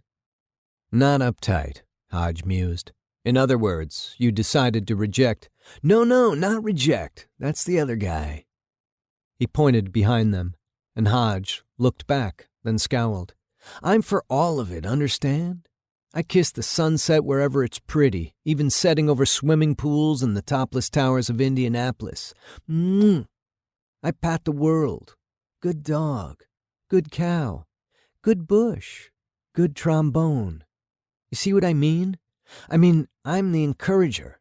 Keep the gears oiled, you understand? Atta gear. Good baby. Spin, spin, spin. Said Hodge. It's all right if you don't have a family. Right, Freeman said. So I meet the right lady and zoom. Tie, vest. He showed how it would be when he put them on. Get out the paintbrush and the butcher knife and the schoolteacher books and wheel down the valley of the shadow of work. He showed how he would go.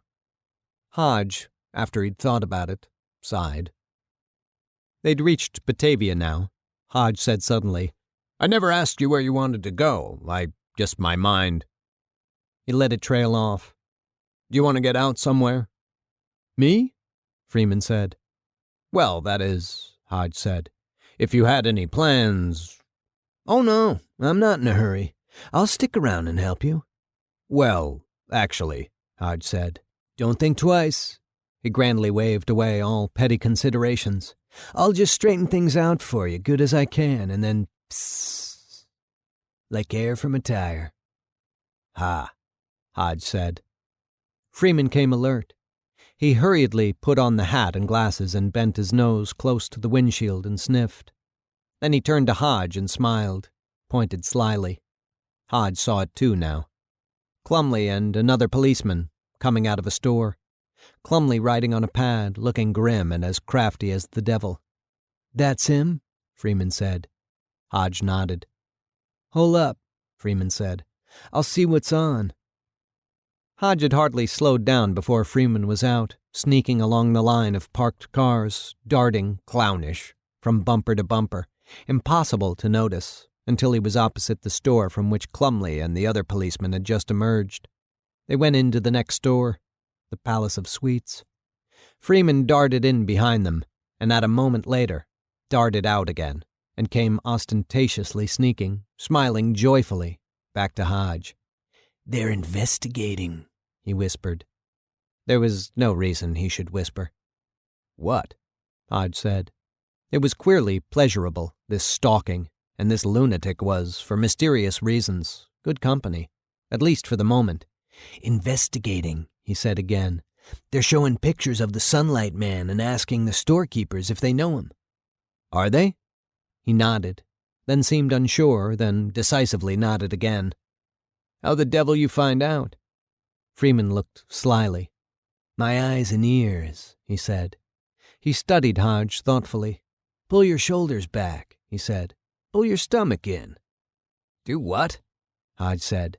That's better. Good. It took Chief Clumley and the other man nearly all morning to go the length of Main Street, showing the picture and asking their questions. Hodge parked and waited while they made each block, then drove on and parked in the next block, if he could find a space, or in the block beyond if he couldn't. From time to time, Freeman jumped out and ran to listen to make sure they were doing it the same way, then came back and reported. Otherwise, they sat and talked. Freeman said, "Well, yeah, okay. I guess it is a little funny when you stop to think about it, spying on the cops, things like that. But you know how it is. Lots of things are funny, like being a dentist. Why would anybody be a dentist?" Nevertheless, Hodge said, dentists are useful. If there were no dentists— Right, said Freeman. That makes sense, right. Hodge studied him. Also, beauticians are useful. Hodge nodded. And morticians and opticians? Hodge considered. And statisticians, dietitians, and petitions? Patricians, Hodge said. You communist? Hodge was still dubious, however. He glanced at his watch. In any case, Freeman said, not everything is useful. Some things are, admittedly, such as pig snouts and scuttles of coal and scalpels and strings and salad forks. And some things are useful for their relaxative value, such as roller coasters and Rolaids and rib ticklers. And target pistols, Hodge said tentatively. Freeman shook his head. It has to start with R, he said. Hodge considered. Freeman said, other things are aesthetically useful, appealing to the beauty-loving faculties of man, such as pictures and prints and poetry and potboilers and policeman watching and playing the harmonicum. Policeman watching? The aesthetic response is in large part a response to order as moral affirmation, Freeman said. Huh, Hodge said. After he'd thought about it, he said again, By lunchtime, Clumley and the other policemen had made it to the Miss Batavia diner at the east end of town. They went in to eat, and Freeman slipped in behind them and listened to their talk. When he came back, he said, That Clumley's insane, you know that? Then after a moment, Ah, well, why not, eh? He smiled. Clumley went to Clive Paxton's funeral that afternoon. Will Hodge mingled with the cemetery crowd, talking quietly, extending his sympathies, visiting, while Freeman hid behind a tree and kept a close watch, from under the wide black brim of his hat, on Clumley. Ben and Vanessa were there, of course. Will, Ben said. He put his hand on his arm. Good to see you, boy. Vanessa was weeping. Beautiful funeral, she said. Will Hodge, bending forward, hung on to his suspenders and nodded. She was holding to her husband's upper arm with both hands, leaning her heavy face against his elbow. Her eyes widened and she said, What an awful thing last night. We've been trying to get you on the phone all morning, but you weren't at your office. No surprise. Poor woman. Cold blood. When I think we had him right under our roof. Now, Vanessa, Ben said. Oh, I know, she said. Innocent until proven glit. She gave a little kit. Ploop, she said. Shh, Ben said. The minister was praying. All the rest of the cemetery was hushed and solemn. The wide, bold trees, dignified and calm. But behind one of them Freeman crouched, and the light came down through the trees in yellow stripes. The Paxtons were a tableau beside the grave. The old woman in her wheelchair, the sons calm as trees behind her. Clumley stood a little to the right, holding his handkerchief over his nose, blowing with hardly a sound. The professor stood to the left of the wheelchair, shrunken head bowed, just perceptibly shaking with palsy. Between his huge white hands he had a leaf he was secretly tearing to tiny shreds. When the prayer was over, the people stirred, and some of them went closer to the grave, so that Will could not see any more. It was a terrible thing, Will said. He told them how it had happened, suddenly seeing her dead body sitting by the wall. Then Clumley and his men came, he said and winced. Clumley insisted it was hooligans. He's out of his mind. Ben was looking at the limbs of the trees. Well, he said, someone tried to set Solway's on fire last night. Clarence Peeman saw them. He was patrolling the alley. They'd put some papers up against the wall and lit them. They got away because Clarence had to put out the fire, and by the time he'd finished, they were gone like last year's weeds. Been a lot of that lately. You never know. Well, in this case, you know, Will Hodge said. They shot her with a gun wrapped up in a blanket. The blanket off my bed. Hooligans don't do it that way if they shoot at all. This was somebody. Knew what he was doing. Blanket, Vanessa said. Not Grandma's quilt. No, another one, he said. One Millie left. She put her hand to her heart in relief. Strange things happening in the world, Ben said. That boy in the tower in Texas shooting people for no rhyme or reason. Fella that killed those nurses in Chicago. Nazis in Chicago carrying signs against the Negroes. It all, he mused. It makes you wonder. An old woman popped her head out beside him. The 15 signs, she said. Ben nodded and touched his hat brim politely. It's going to be an early winter, Vanessa said. She sighed. Who was that? Will said. Her? Ben looked where the old woman had been a moment ago. She'd gone away into the crowd now. He shrugged. The 15 signs, Will said. It sounded ominous to him. Bill Hyde said there's somebody in Oakfield saw an alligator, Vanessa said. Well, now, Ben said kindly, patting her hand. Bill Hyde says a lot of things. She closed her eyes. Poor Mrs. Palazzo, she said. They nodded. Elizabeth Paxton was coming toward them in her wheelchair, her sons and Professor Combs and Chief Clumley a little behind her. Clumley looked up, alarmed. Afternoon, Will. Ha, Will said. He reached out to shake Clumley's hand. Behind Clumley, walking with his eyes rolled up and his hands pressed together like those of one praying, came Freeman. He gave them a solemn wink. Who was that? Vanessa said. Will Hodge blushed. Who was who? He said. Friend of the family, likely, Ben said. He studied the ground and mused. Chapter 3. Will Hodge sat alone in his car, a block from the police station. Freeman had sent off for critics to get them some supper. They'd be able to drop their vigil soon. The light was still on in Clumley's office, but any time now, unless he still had more lunacy plotted, he'd be going home to bed. If Freeman had his way, they'd have dropped the vigil already. He'd sat staring at the dashboard, shaking his head, refusing to look out at where Clumley crouched in the bushes like a toad, beneath Mayor Mullen's window, and he'd said, I don't know, and scratched his ear. If I was in charge, we'd cut out. Man starts falling apart, like, it seems to me you should let him do it in private. You got no pity? But Hodge had said, do what you like, and set his jaw. You're free to go when you choose. Freeman had stayed, shaking his head. Hodge thought, no pity. A lifetime of pity was what he'd had. Pity like a rope around his neck, and all of them tugging it. Will Jr., Millie, Ben, Luke.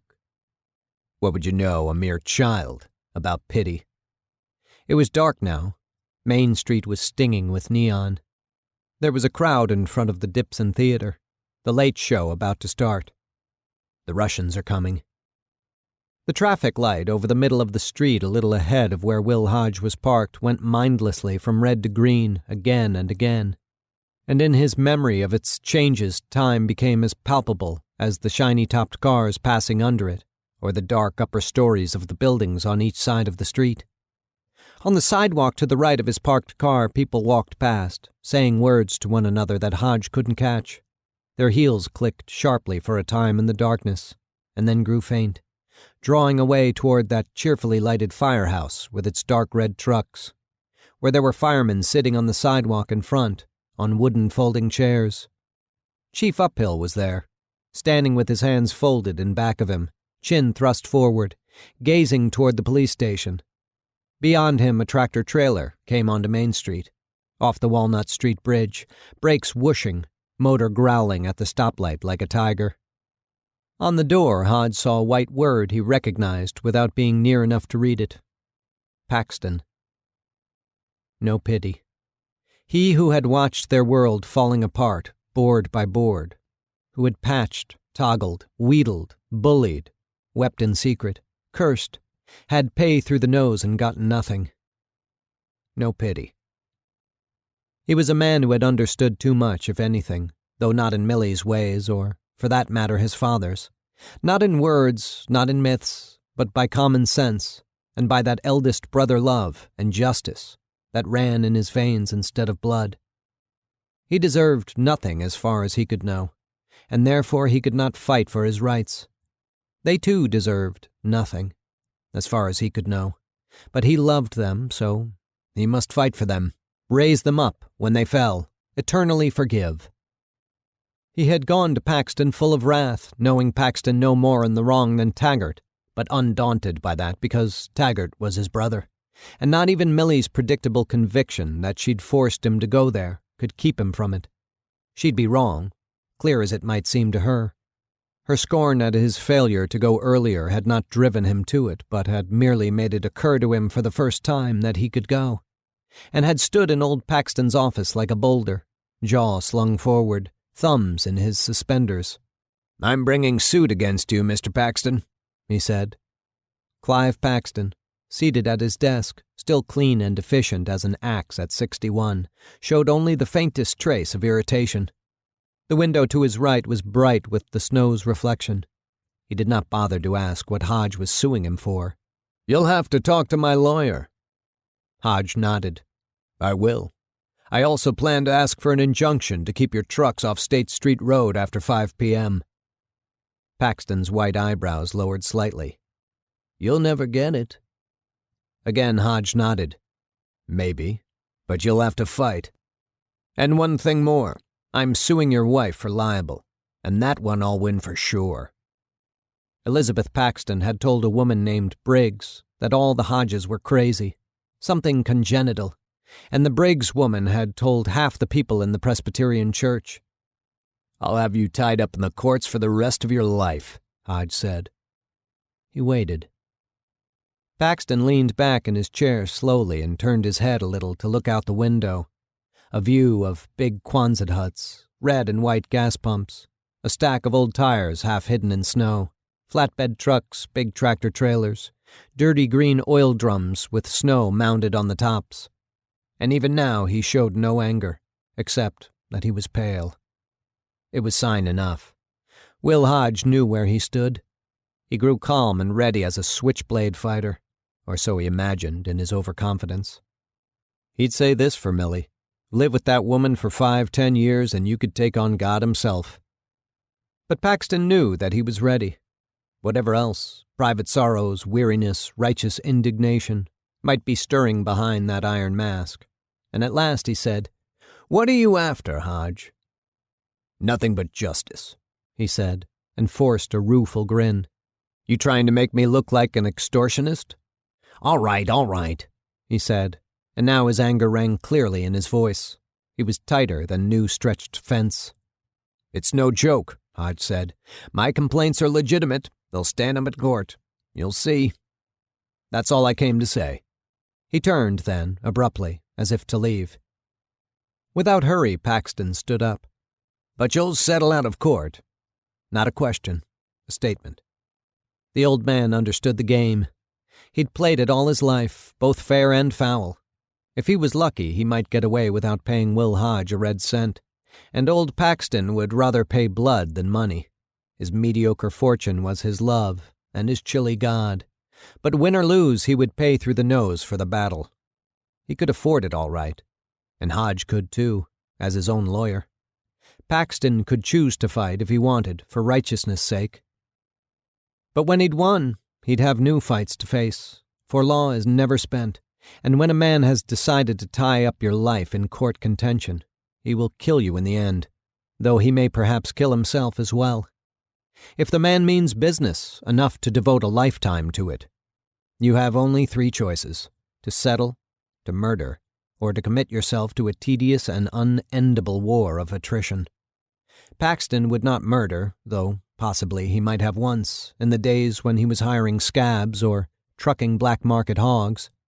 And despite his anger at all Hodge's house, he would not commit his old age to futile war, not even for righteousness' sake. His predictable move was to try for the least painful settlement he could get. "Only if the terms are fair," Hodge said. Paxton bent his head, looking at the desktop, touching it lightly with the tips of 2 fingers. Without looking up, still thinking, he said, "I ought to fight you." Hodge said nothing. He understood, but he wasn't budging. If Hodge gave an inch, the old man would no doubt boast of it later, would believe, like Millie, that he'd won by craft what had fallen to him as gift. Face reddening to flame, Paxton opened the desk drawer. For an instant Hodge had the ludicrous fear that, like one of those villains on television, he was reaching for a gun, and took his checkbook from it. Then he slid the drawer shut and sat down again. The redness of his face faded. He looked up. He seemed totally emotionless now. "How much?" Hodge bent his head and looked up from under at him through his shaggy eyebrows. He slid his jaw out. "Write it to Taggart Hodge," he said. The old man blanched. Hodge had expected something like that, had more or less expected the jerk of the lips, too, in the closing of the checkbook. "My lawyer will be in touch with you," Paxton said. Hodge nodded. "Fine." But as once more he turned to leave, the old man said, "What's your game, Hodge? You knew I wouldn't do that." Eyes mere slits. Hodge pursed his lips. At last, slowly, as if thoughtfully watching his stubby, scuffed shoes as he moved, he crossed to Paxton's desk. The old man waited, and though he seemed in command as usual, Hodge could sense that all his power was drained from him now, because, for once in his life, he couldn't tell which battlements to defend. That was what Hodge was counting on, though now he was already suspecting he'd made a mistake. But Paxton's hands were liver-spotted, his mouth pale. Wolf without teeth. It could work, he thought, and doubted it. He put his hands in his suit coat pockets and balled them to fists. He said, "You control grown sons like babies. They haven't got a dime of their own." "That's my business," Paxton said, baffled. He wasn't confident of it. You could see the wheels spinning in his head. Hodge met his red-veined eyes, as still as dust, and pressed quickly. "Set them up in something. Put them on their feet." "You know I can't do that. What in hell are you talking about?" "Why can't you?" Paxton hung fire. "My sons hired you?" It was a question he'd forgotten to expect. He said again, "Why can't you?" After a moment, quietly, the old man said, "Because they're sick, irresponsible, and dumb." Hodge nodded, panicky. "I'll see you in court." The phrase, totally unplanned, pleased him and gave him a feeling of hope. But Paxton shook his head. "Wait up." He took a deep breath, and then another. The deep breaths of a man very sick himself. "What have they promised you?" he asked. "Nothing." It was the truth, strictly speaking, but he was on bad ground. The sons had said they couldn't help Taggart with Kathleen's treatment, because the old man held the purse strings. He'd thought at the time, "They're weaklings. They'd do it if we found the right pressure." Still the old eyes searched him, cunning and baffled, and something else too. After an instant, Hodge caught what it was. Wounded. "Little fools," he said. "Going to you of all people. I never would have believed they had the guts." "But you'll take the deal," Hodge said. He had lost. Paxton shook his head, but it didn't mean no. Not yet. "They're fools," he said. There was pity in it, as well as disgust. Then, icily, "You should have advised your clients they'll be disinherited. You warned them?" Hodge had gone too far. The old man would talk to his sons and the whole shabby trick would be out. "My clients," he said clumsily. "Your sons are no clients of mine. You jump to conclusions." Paxton's rage flared up and died away again in an instant. A semi came rumbling past the window, and whatever it was the old man said to himself, Hodge missed. The phone rang on the desk. Paxton ignored it. He closed his eyes for a moment, frowning, and breathed deeply again. "I see," he said at last, and Hodge knew it was true. Assuming all motives in the world were hate and selfishness, Paxton had guessed right again. "You think you can get them to support their sister?" He did not bother to look up for confirmation. He was himself again, firm and full of lightning. "You miscalculate.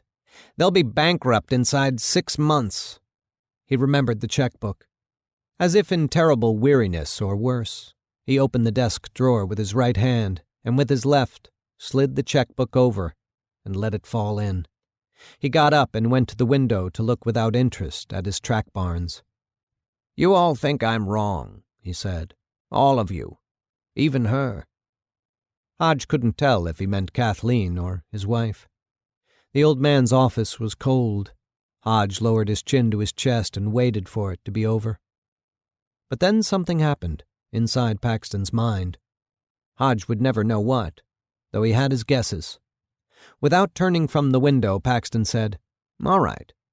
A silence, and then, after another moment, "You win." He took another deep breath. He would say no more. Hodge withdrew.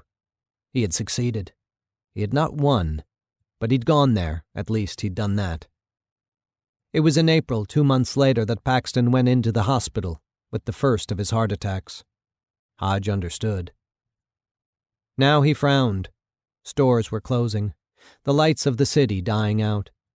It came to him that, in his moon-gathering, his self-pity, to name its name, he had failed to register the arrival of the square dark red Hudson, shiny as wine, which he recognized instantly, now that he noticed it, as Judge Sam White's old car. It was parked in front of the police station, empty. He'd gone in then, no doubt to talk to Clumley. It was not usual for the judge to come out in the world except for brief midday visits to his office. Uphill was gone from in front of the firehouse, and so had most of the men who'd been sitting there. Hodge tipped his head, musing, then opened his door quietly and got out. Hands in pockets, he walked in the direction of the firehouse until he had a clear view of Clumley's office through the window. He couldn't see the judge, but Clumley was there all right, standing in the middle of the room, nodding to someone and looking at a paper in his hands. Behind Hodge, someone said, "Funny things going on over there." A high, thin country voice. He turned. It was one of the firemen, a young man with milky white hair and thick glasses. Hodge nodded, trying to make out the fireman's features. He gave the fireman no answer, and the silence grew. "Winter's coming," the young man said at last. "There'll be hoarfrost soon. You wouldn't believe it a hot night like this, but it's coming. First hoarfrost, after that ice."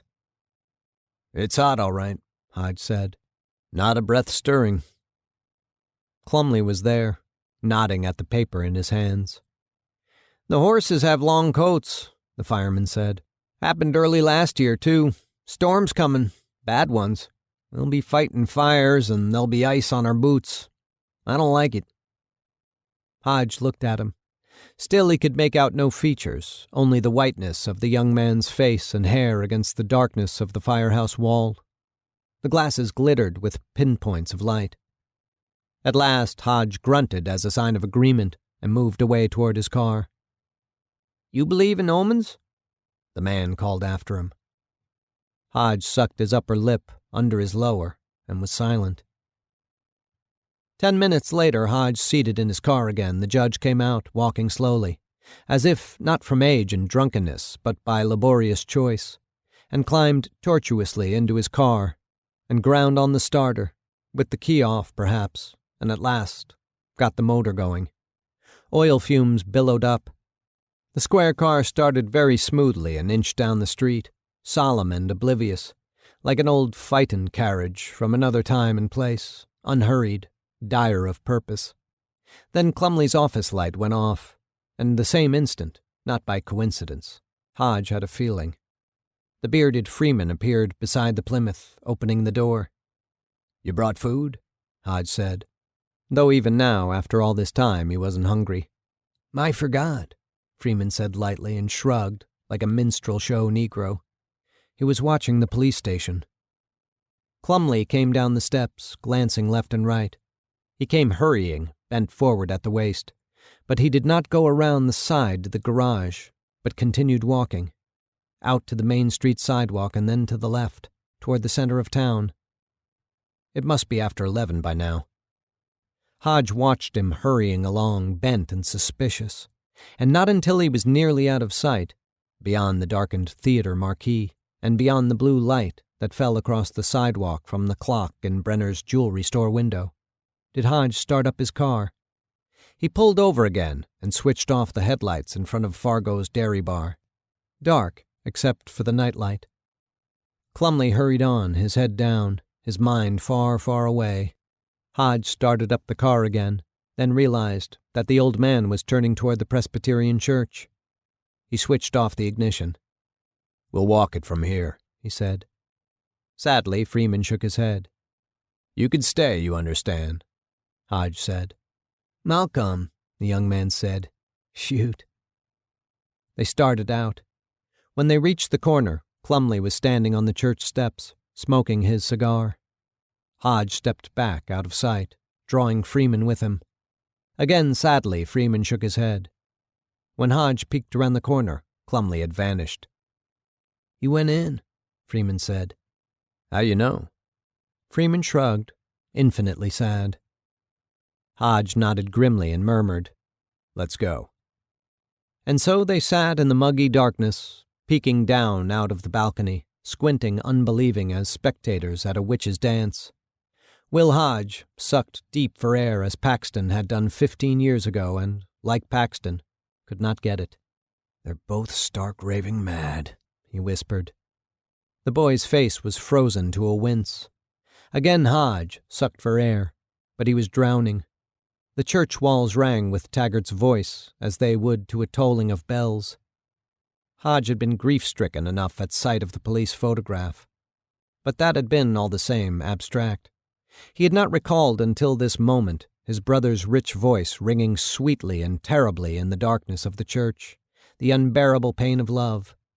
So, once, like Paxton, he had sucked for air in his bedroom, in the darkness, looking out on the brightly moonlit lawn where under the walnut trees Millie stood naked and beautiful, and the boy he had hired 3 weeks ago, Raymond, stood 6 feet away from her, naked, erected, advancing slowly like a dancer.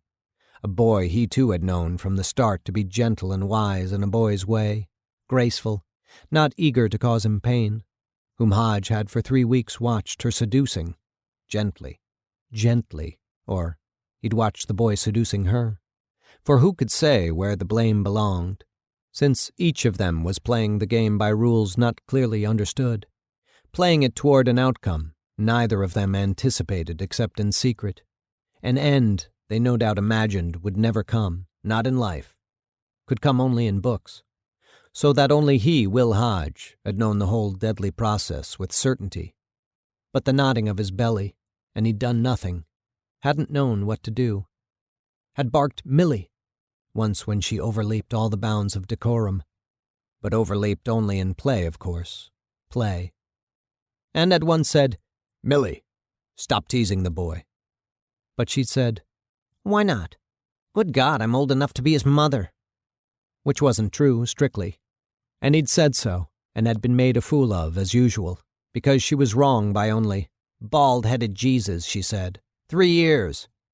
Had had no choice but to do nothing because if he tried the only thing possible, an appeal to tradition, common decency, shame, it would make him appear just the stodgy fool he was.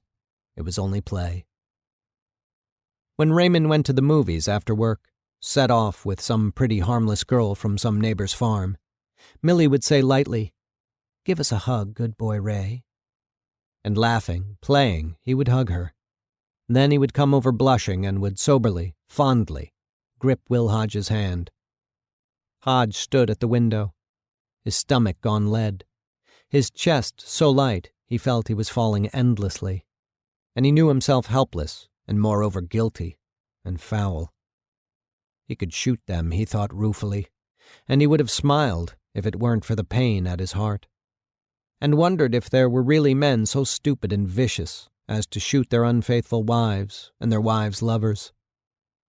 He understood that he hated them both fiercely, and fiercely loved them.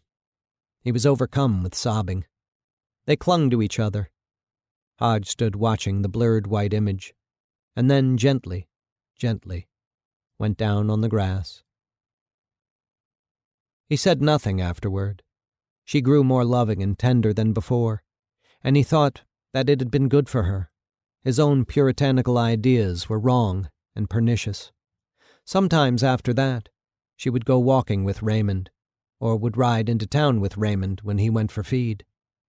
Hodge walked gingerly whenever they were gone, and was sick with jealousy and grief, and watched the clock.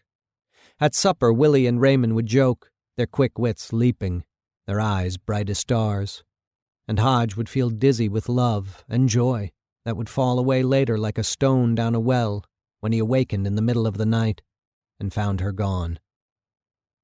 When he heard them talking in the kitchen, he would creep up on them, heart hammering, convinced they were doing it again. They never were. When he questioned her as cautiously as possible, she was evasive, sometimes smiled. He had done nothing, could find no purpose, no justification except his pain, which perhaps was self-pity. He would close his fists on the pillow, full of tears. Taggart seemed to explode. Something darted backwards. There was red light and smoke, and then nothing. Only poor old Clumley staggering to his feet and groping forward toward where the flash had been, Freeman leaning far, far forward, trying to make out where Taggart had gone. But he'd vanished. Clumley was at the pulpit now, moaning his outrage. Jesus, Freeman said. What do we do? I don't know, Hodge said. It was not sufficient, he understood. It was what he'd been saying all his life. What he'd said when Taggart was first beginning to dip into the till. What he'd said with Millie, with Luke, with Will Jr., with Ben, with Mary Lou's husband. One had to act, for better or worse. Act. But act against whom? A pitiful policeman gone crazy? His own mad brother? We'll keep watching, he said. Conviction flared up. We'll follow him. Taggart would leave soon, yes. Flee to some retreat. When he was gone, out of danger, they would go to the police, reveal the whole thing, put Clumley away where he belonged, and bring Taggart back when the men at the police station were calmer, less likely to shoot and ask questions later. Like an old Egyptian priest, Clumley came slowly down the aisle toward them, carrying a black box. Hodge ducked down and drew Freeman after him. That's it, Hodge said, knowing he was dangerously wrong as usual. We'll keep an eye on him. They heard the door open below, then close. Hodge stood up. Freeman, almost invisible in his black hat and coat, went on sitting. Are you coming? Hodge whispered. After a time, Freeman said, No, I'll stay. Why? Hodge whispered. He realized that they were alone and said it aloud. Why? Above the pulpit hung a cloud of dead gray smoke, the pale light of street lamps shining through the stained glass windows along the side wall threw shadows over the room. Nothing stirred. It was as if time had ended, and the world were not motion after all, but an engine broken down. Don't you believe in omens? Freeman said. You were listening, Hodge said. You were watching when I talked to that fireman. Yeah, the boy whispered. And I do believe in omens. Will Hodge inhaled. The night was hot. The sky god was misanthropic, his brother had said, and the underworld god was totally indifferent to man. He saw their two white bodies in the moonlight, slowly dancing, reaching toward each other as if in sorrow. Omens, he said. His voice broke. Suddenly, boldly, Seizing the word with all his force, he said, "Bosh!" Then, trembling, Hodge left the church. Section 14. The Wilderness. And misery's increase is mercy, pity, peace. William Blake. Chapter 1. 3 p.m. Louise Hodge stands at the window in her husband's study, once the sun porch, looking out, unseeing at the street. Danny is asleep upstairs, Madeline still at school. Louise holds the Pride in one hand, the dust paper in the other. It is useless to try to clean up in here. Folders, files, manila envelopes everywhere. Even the papers on the floor sacrosanct. The wastebaskets not to be dumped except by Will himself. Yet she comes, from time to time, full of high resolve, partly because standing here in Will's cluttered study, the old pipes he has not smoked in years, clumsily lined up in the crudely homemade pipe rack which stands on the windowsill, pipe cleaners sticking out from the pipe stems, she can sometimes feel her life is not, after all, completely senseless. He'll drive himself crazy, she thinks. He works night and day and hates it, or anyway no longer has any faith that the work he does makes sense, yet likes nothing else either, except singing in the choir, which he no longer has time for, or playing the cello, except that the longer he goes without playing, the more frustrated he is when he gets to it again. Once we used to go to movies. Not now. She shares his indifference. Every time they go, there's some tiresome picture about sex, the hilarious adventures, as the posters say, of some girl who bats her eyelashes, or some would-be gallant who cannot erect, or some fool who has too many fiancés, each and all indescribably dull. Or they go to some art film, some profound and daring psychological analysis, the posters claim, of a nymphomaniac or frigid woman or a rapist or molester of children. Is there nothing else left to talk about? What is worse, one cannot even admit to one's boredom. The parties, the few they go to, are worse than the movies. What's the matter with them all? Louise Hodge asks the street. They're party friends, she means. It was better at home in her childhood, when all people talked about was neighbors or accidents, or the shortest route to Cincinnati, or they quoted long conversations that had no point, or told of their kidney stones. But she knew well enough what the trouble is. They don't know the same people, living as they do in 20 different suburbs, all identical but having nothing in common, nothing human anyway. Not Mrs. Warts, 92, who just fell down the cellar stairs, or Charlie Parrish, who married that girl from Rome, Italy, and her not half grown. They could talk, if they talked of such things at all, only in wearisome abstractions, not of neighbors, but of what neighbors in general are like. The coffee clatches, the crabgrass business, the children in the yard. Not of particular places, but of the abstract ideas of a shopping center, and then sometimes a spurt of excitement when you mention some huge, dull store where everybody's been. And to complicate matters, one is, their circle is, polite. Too much comparison of neighbors or shopping centers can turn into rivalry, undemocratic. What the women want to talk about the men find disgusting. What the men would say bores the women to tears. And for the men to leave the women would be unchivalrous, or worse, would reveal what all conversation turns on. Sex is fit only for the dark. We were going to visit India, she thinks. Why India, she has no idea. Neither does Will, probably. But for some reason they talked about it, and she can recall the excitement it stirred in them once. How long ago now? 8 years? She thinks. What would the men talk about if they talked? But she knows. Law. Nevertheless, he devotes himself to it as though it were much the most interesting thing in the world.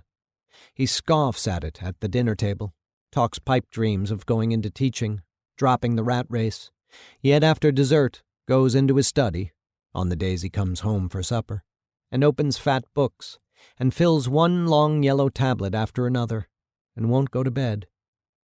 We two have no more to talk about than the people at our parties, she thinks. Abruptly, with a stubborn, determined look, she crosses to his desk and picks up the sheaf of papers on top of the pile, in the middle of the mess. She reads. After a minute, she sits down, alarmed, concentrating. Memorandum to Tax Department, September 2nd, 1966. R.E. William B. Hodge, Jr., IRS claim for penalty tax. R.E. Fleming. The following is a summary of my activities with respect to Fleming Construction, Incorporated. Everything is included which seemed at all relevant to the question of the capacity in which I acted with respect to the company from time to time. In connection with the preparation of this memorandum, I have read all the files. Our closed files 31471 through 31477. The minute book of the corporation and the time slips. References to the particular documents in the files are made as 1 to 101, referring to the closed file involved in the number of the document in the file, as set forth on a list I have prepared. References to information in the minute book are indicated as MB date, and to time slips as TS date. For convenience, this memorandum is divided into the following parts. Part 1. The period expiring 12/31/63. Part 2. The period January 1, 1964 through September 21, 1964. Part 3. September 30, 1964 to date.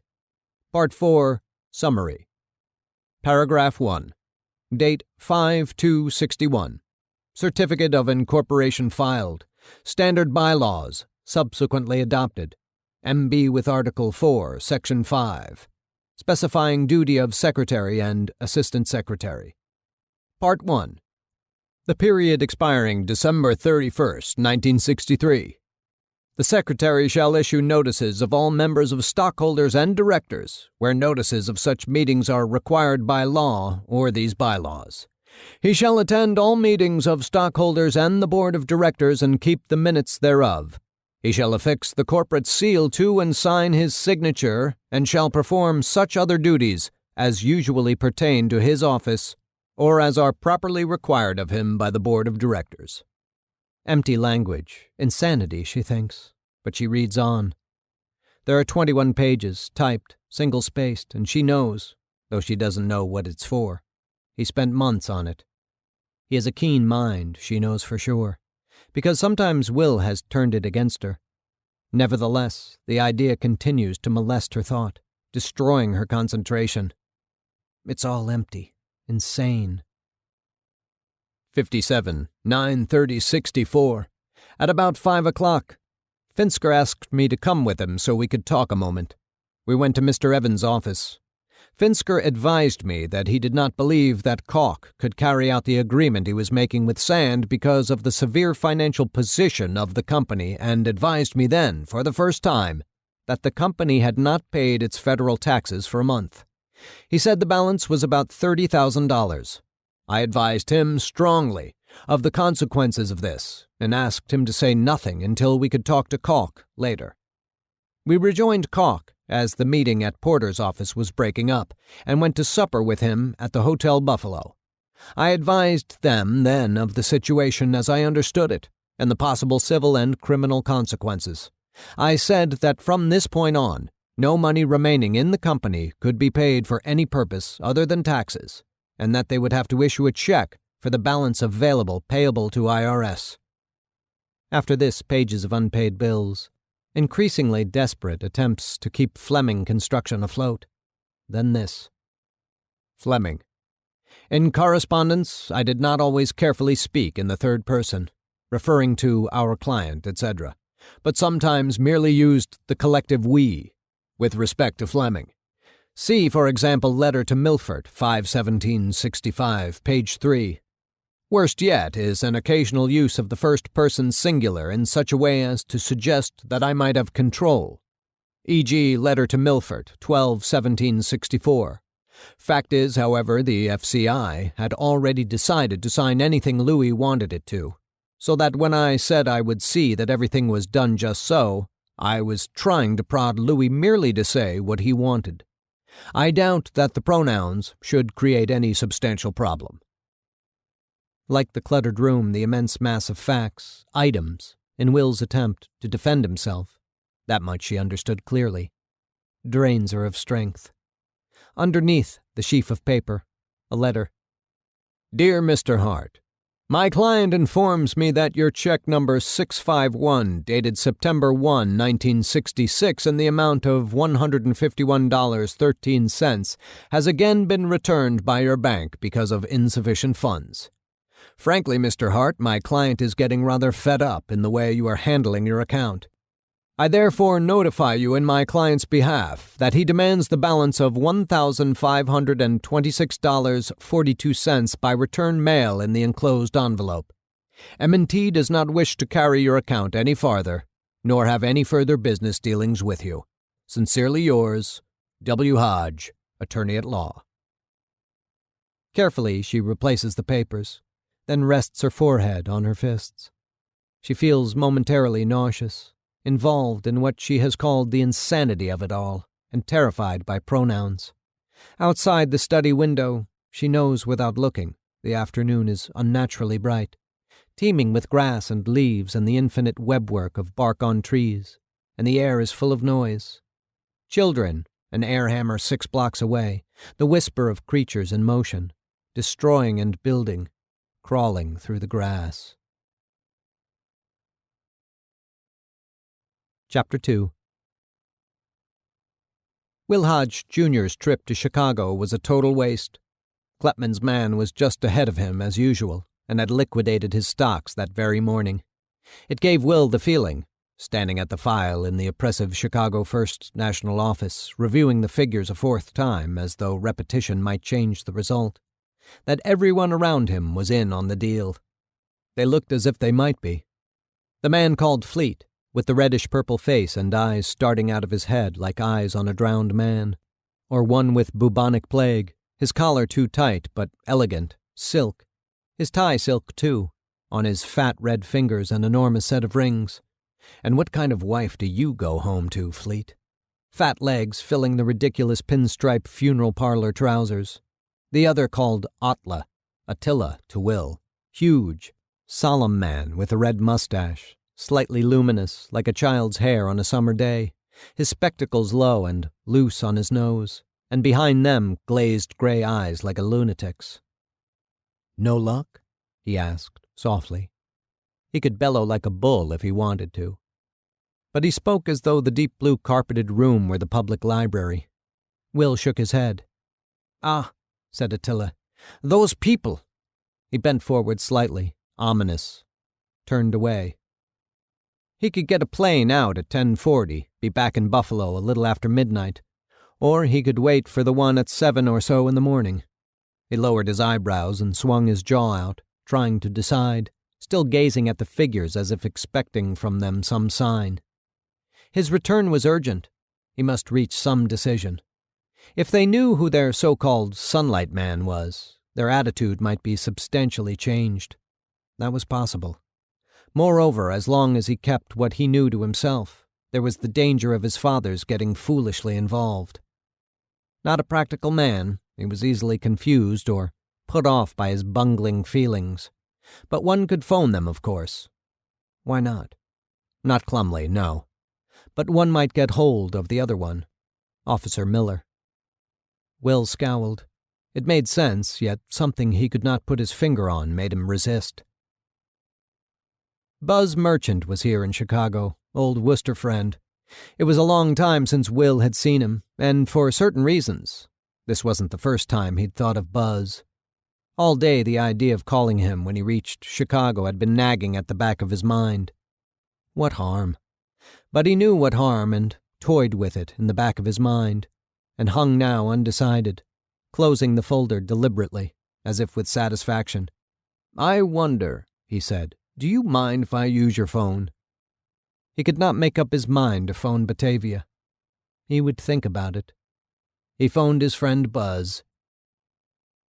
In the taxi afterward, he sat with his fingers interlocked, dark suit coat open, sucking at the pipe he'd for some reason bought at the airport this morning.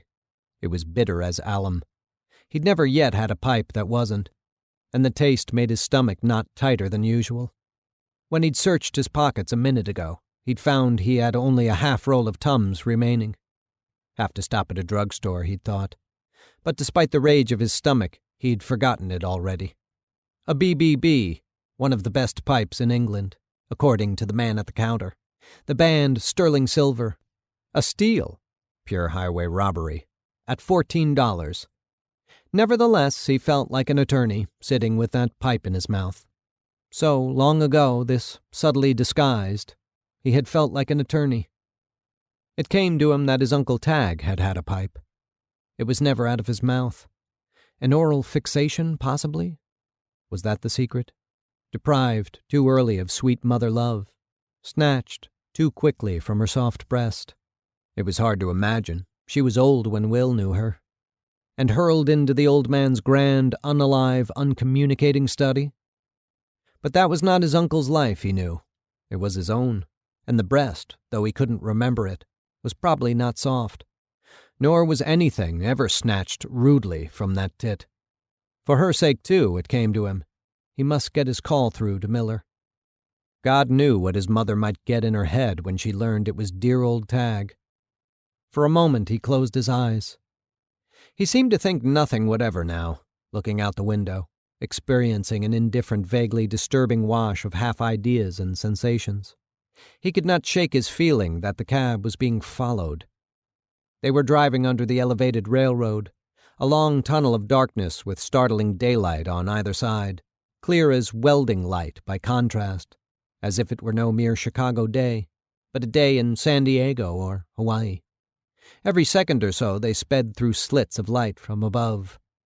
A train went over, shaking the earth, pushing its roar of sound along ahead of it, machine-gunning storefronts to the right with its hurrying shadow. Through gaps in the wall of buildings he saw tall buildings beyond, gray, brown, red, black, majestic. That was where he'd live, if he had his way. The heart of the honeycomb. His windows would look out on windowed towers, and the sunlight would not touch him except at noon. He would never hear his neighbors' names, would have friends as secret and private as himself, would have nothing to say to the garbage man but, "Morning." That was safety. As hidden and free as a pigeon on a crowded roof, a bee in a hive, a stinger in a sea of watchful stingers. Baldwin, he read. He'd been meaning for years to get a new piano for Louise. He had a fond image of her sitting stoop-shouldered at the new piano, leaning forward to read the music and stretching her hands for the hymn tune chords, the only piano music she knew how to play. Now they were passing steakhouses, and now, swinging out from the shadow of the L, scruffier stores, a pet shop where molting parrots stood waiting for old woman love above their dung, and squirrel monkeys cowered, eating their fingers in the shadows. On the sidewalk, a thick-set Polish girl with heavy ankles and a wide, square ass. He reached up to touch his pipe and pursed his lips and thought philosophically of her crotch. At the corner, an old man in a faded plaid shirt stood leaning on his newsstand, waiting. Beside him on the rack, bold headlines. Mother Butchers 5. He thought of speaking to the driver. The hair on the back of the man's head was filthy and untrimmed, hanging almost to his collar, as if to cover the white scar shooting from his neck down his back. It flickered through his mind that the driver was an imposter, a murderer. He wiped sweat from his lips and studied the driver's picture. It was not the same man. He calmed himself. It was the same man. Yes. "I was sorry to hear about the divorce," Will had said on the phone. Buzz Merchant had laughed. "Life begins at alimony." Ha! It was a thing he'd forgotten, that eternal labor at joke-making. People laughed for him, though, because the voice was right. The cock of the eye. Who cared if the joke was stupid? "I take it your heart's not broken," Will said. "I'll tell you all about it. Come on out." They were leaving the business district now. He held the cold pipe in his hand and closed his eyes again, thinking how good a martini would taste. He thought of Louise, who disapproved of martinis, and whose anger and distress when he drank filled him with fright like the fright he'd felt when he'd done wrong in his childhood. When he opened his eyes much later, the taxi was gliding up a winding street, with trees on each side. The houses were low and expensive, and had diamond-shaped window panes. The driver slowed down, looking up at street numbers, then slowed more and pulled over. "That's it," he said. He nodded up at it. It was big, modern, and, even from outside, it had the look of an overpriced doctor's waiting room. Will got out, paid the man, and, hitching up his trousers, straightening his coat, started up the flagstone steps. Before he reached the first step of the porch itself, the porch light went on. A moment later, when he reached for the doorbell, the button lit up before he touched it, and he heard the bell ring inside. Then Buzz was there, beaming. "Dr. Harold Marchand at your service," he said. And that, too, his position in life, delighted Dr. Marchand. He'd gotten fatter since Will had seen him last, had grown a mustache, and had balded slightly. But he still seemed boyish, unnaturally so, now that he was in his 30s. Short, pushy, a kind of bounce or dance in his step. He had a red and black paisley vest. Will grinned, troubled, thinking of Louise. There was folk music hooting from the stereo in the living room. It was ungodly. Such was Will Jr.'s opinion. A rattle of banjos and iron guitars and what might as well have been hammers banging oil drums. The singers sounded like owls. He thought of Luke. "So come in," Buzz said. "Maid?" He howled above the music. "Bring our guest a what?" "A martini." Blood prickled in his neck. "A martini!" He caught Will's hand and pulled him joyfully through the door. "Take the load off," he said. "Look around, make yourself at home." He snapped his fingers and a light went on in the corner over the red leather chair. Buzz beamed again. "Pretty clever," Will said. He should ask to use the phone. Then the girl was there. The maid, as Buzz called her. A short, dark-haired girl with a squeezed, shut face, huge bosoms, an excellent butt. She had a silky shirt, red as the furniture, and a black skirt with a slit. "This is Caroline," Buzz said. "Caroline, my old friend Will Hodge, from college." Will nodded, taking the martini, clear and frosty beautiful as a glass rose. And Caroline smiled. She had a second martini for Buzz and one for herself. "Caroline works at the hospital," Buzz said. "I see. She helps out, straightens up and things, now that I batch it. All the girls have been great. Just great." He beamed and the girl smiled prettily again and, through her deep tan, blushed. "Have an M&M?" The bowl had passed Will before he registered. The girl took a handful, her eyes bright, and shyly kissed the air.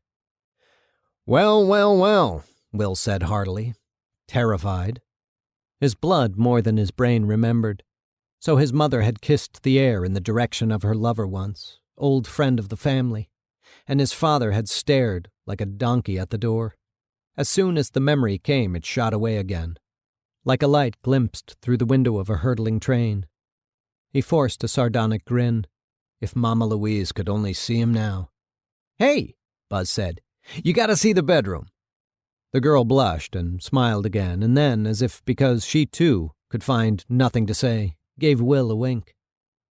They were on their way there by this time, Buzz hustling Will by the arm, the girl following a step behind. "Let there be lights," Buzz said grandly, and the hall light went on by itself. He threw open the door at the end and said, "Now!" Slowly a reddish light came on in the bedroom. Will glanced uneasily at the girl. She smiled, and her lashes dropped slightly on her brown, shining eyes. The bedroom walls were of red flocked wallpaper, and the bedspread was red and black. The bed was enormous, with a carved head and foot, and on the ceiling there were mirrors, round ones in the corners. Full-length mirrors hung sideways along the sides of the ceiling. Over the head of the bed hung an obscene variation on the Buddha. Will said. "Well, well." "Like wow, eh?" He poked Will's belly with his elbow. Will laughed, experimental. "It's got to be a joke." No joke, Buzz said. He put his arm around Will and ushered him out again, and the girl stepped back smiling, sipping her martini as they passed. Well, well, well, Will said. He was filled with a strange annoyance, as though he had been, or someone close to him had been, insulted. But Buzz was all kindness, unmistakably glad to see him. They came back in range of the music. I'd say you two have quite a little pleasure palace here. He closed his hand around the pipe in his suit coat pocket and reflected on whether or not to get it out. He thought of his uncle and was momentarily racked by guilt. All the girls have been great. He cocked his head, smiling, mustached like a cat. Cat's eyes humorously watching Will, and nervously, Will smiled back. At last, Will said, They know about each other? Buzz laughed, reaching around Will's heavy shoulder to pat his back. Know about each other? Sometimes we do it 6 in a bed. I bet you can't believe that. Will cleared his throat, and still Buzz was smiling. The sheer logistics of such an undertaking, Will began. Come, let us fix you another martini, and I'll tell you the whole secret. Do, Will said. It came to him that his fingertips were numb already. He had a sudden, fierce hunger to tell him about Klepman and the tragic madness of his Uncle Tag. Yes, he said. Do, by all means, yes. Chapter 3. At the corner of the house, standing in the twilight shadow of 100-year-old oaks and 8-year-old maples, in the cool perfection of pointlessly curving stone walls and wide slate shingles, the senator paused and pointed across the broad, flawlessly mown and deeply shaded lawn toward a long stone building as handsomely gabled and ornately dressed as the house itself. Old Mews, he said. Left empty for years, but my son-in-law's been fixing it up. He's the city manager in Ferguson. Great future ahead of him. Well, he's got horses in it now. Thoroughbreds from Texas. Beautiful animals, horses. Harvey Klepman looked at the Mews, and his expression of mournful patience and scorn did not change. I was bitten by a horse once in Europe, he said as if innocently. They're known for that, the senator said. He grinned. But I like an animal with spirit. Klepman went on staring, standing with his hands in the pockets of his cheap gray coat. My father kept Tennessee Walkers, the senator said. He had his hand on Klepman's elbow again and was guiding him toward the long, wide, gracefully curving driveway where Klepman's Ford was parked. Beautiful animals, beautiful. But every man to his taste, I say. De gustibus. He laughed, orbicular by study. Now this bird bath here, he said abruptly, stopping and extending his arm toward it. Came over here from England over 70 years ago. Came from a church. Just the base is old, originally part of a cross or something, chiseled out by hand as you can see. Now that's something. Notice the interlace. Proves its antiquity. Anglian, I think they said. You can tell it's hand-carved because these squares here are all different sizes. They look pretty much the same, you see, but if you look there closer, you can see there's no two of them alike, like snowflakes. Klepman bent down, grieved and indifferent, to look. Well, everybody likes something different, the senator said. One man's meat is another man's poison. Klepman straightened up and turned to look at the senator mildly but critically. I never noticed that, he said. Seems to me everybody wants the same thing. Curved driveways, whether or not there's anything to curve around. Wife that looks half-starved to death. Dogs, cats, horses. Come now, Mr. Klepman, the senator said. You like expensive things yourself. Klepman shrugged as if meekly, like a Jewish tailor. He patted the senator's arm in a way he knew the man would find offensive and said, I suppose I do. I suppose we're all made of the same stuff under the skin. He ate his dinner, a cold hot beef sandwich and a glass of milk, in a small filthy hash house in South St. Louis. The potatoes were lumpy, the beef under-thin and overcooked, the gravy watery. But Klepman did not notice. He was not simply indifferent to food. He was fanatically indifferent. He knew good food from bad, expensive from cheap, and he could use his knowledge to impress his business associates, as he called them, when necessary. But he had no respect for what is known as fine food, meats cooked with wines and spices brought in flaming, as though they would look and taste of decay in their natural state, vegetables chopped or diced or shredded in the decadent French manner, as if for the toothless gums of superannuated uncles and aunts of the royal house. It was not the food itself that disgusted him. It was edible enough, though not appealing. What turned his stomach, and turned his stomach violently, was the people who admired such food. Pig-like people, whether they were fat or thin. He saw that pig's eyes glint in their piggish little eyes, who prided themselves, as even pigs do not, on knowing which marination was considered superior by persons of superior discernment. What turned his stomach was people who took one sip of wine and glanced expertly at the corner of the room and passed judgment with the greatest solemnity, as if the head of the winemaker hung on their sentence. Nutty, or tart, or bland, or smooth, or some other perfectly obvious designation of a perfectly obvious, wholly unimportant sensation. As for those who could say, and with a fair measure of accuracy, 1963, or even 1937, a thing he certainly could not do himself, he felt a kind of moral outrage you could barely hide from even the most obtuse observer. It was not simply the connoisseur, the snob, that Kleppmann detested. He was equally revolted by people who took smacking delight in fried chicken or pork chops or Christmas ham, or by people in the suburbs who ate rare barbecued steak and could not help wincing when asked by a guest for a piece well done. Kleppmann unfailingly asked for his steak well done, in the hope of offending. He was no more pleased by the simple Negro with his affected and self-conscious taste for chicken necks and giblets, or giblets, or whatever they were called, and he hated with equal intensity the Occidental who learned to eat with chopsticks and the Oriental who ate naturally, that is, with his mouth at the level of his plate and his sticks slightly higher than his head. For these reasons and others, Kleppmann ate alone whenever possible, just as he went to the bathroom alone, and paid no more than he had to for the privilege. His wife was of a different inclination, of course, not only with respect to eating, but with respect to almost everything in life. She liked big houses, beautiful views, and parties where dinner was served by candlelight. Kleppmann suffered her as he suffered the rest of mankind. She was of use. Nevertheless, when there were no guests and therefore no reason to bend to the ridiculous and annoying fashion of eating by light one could not see by, Kleppmann took dinner in his room, as he called it. His wife called it his study. In solitude. He made no pretense of loving her and never went to bed with her.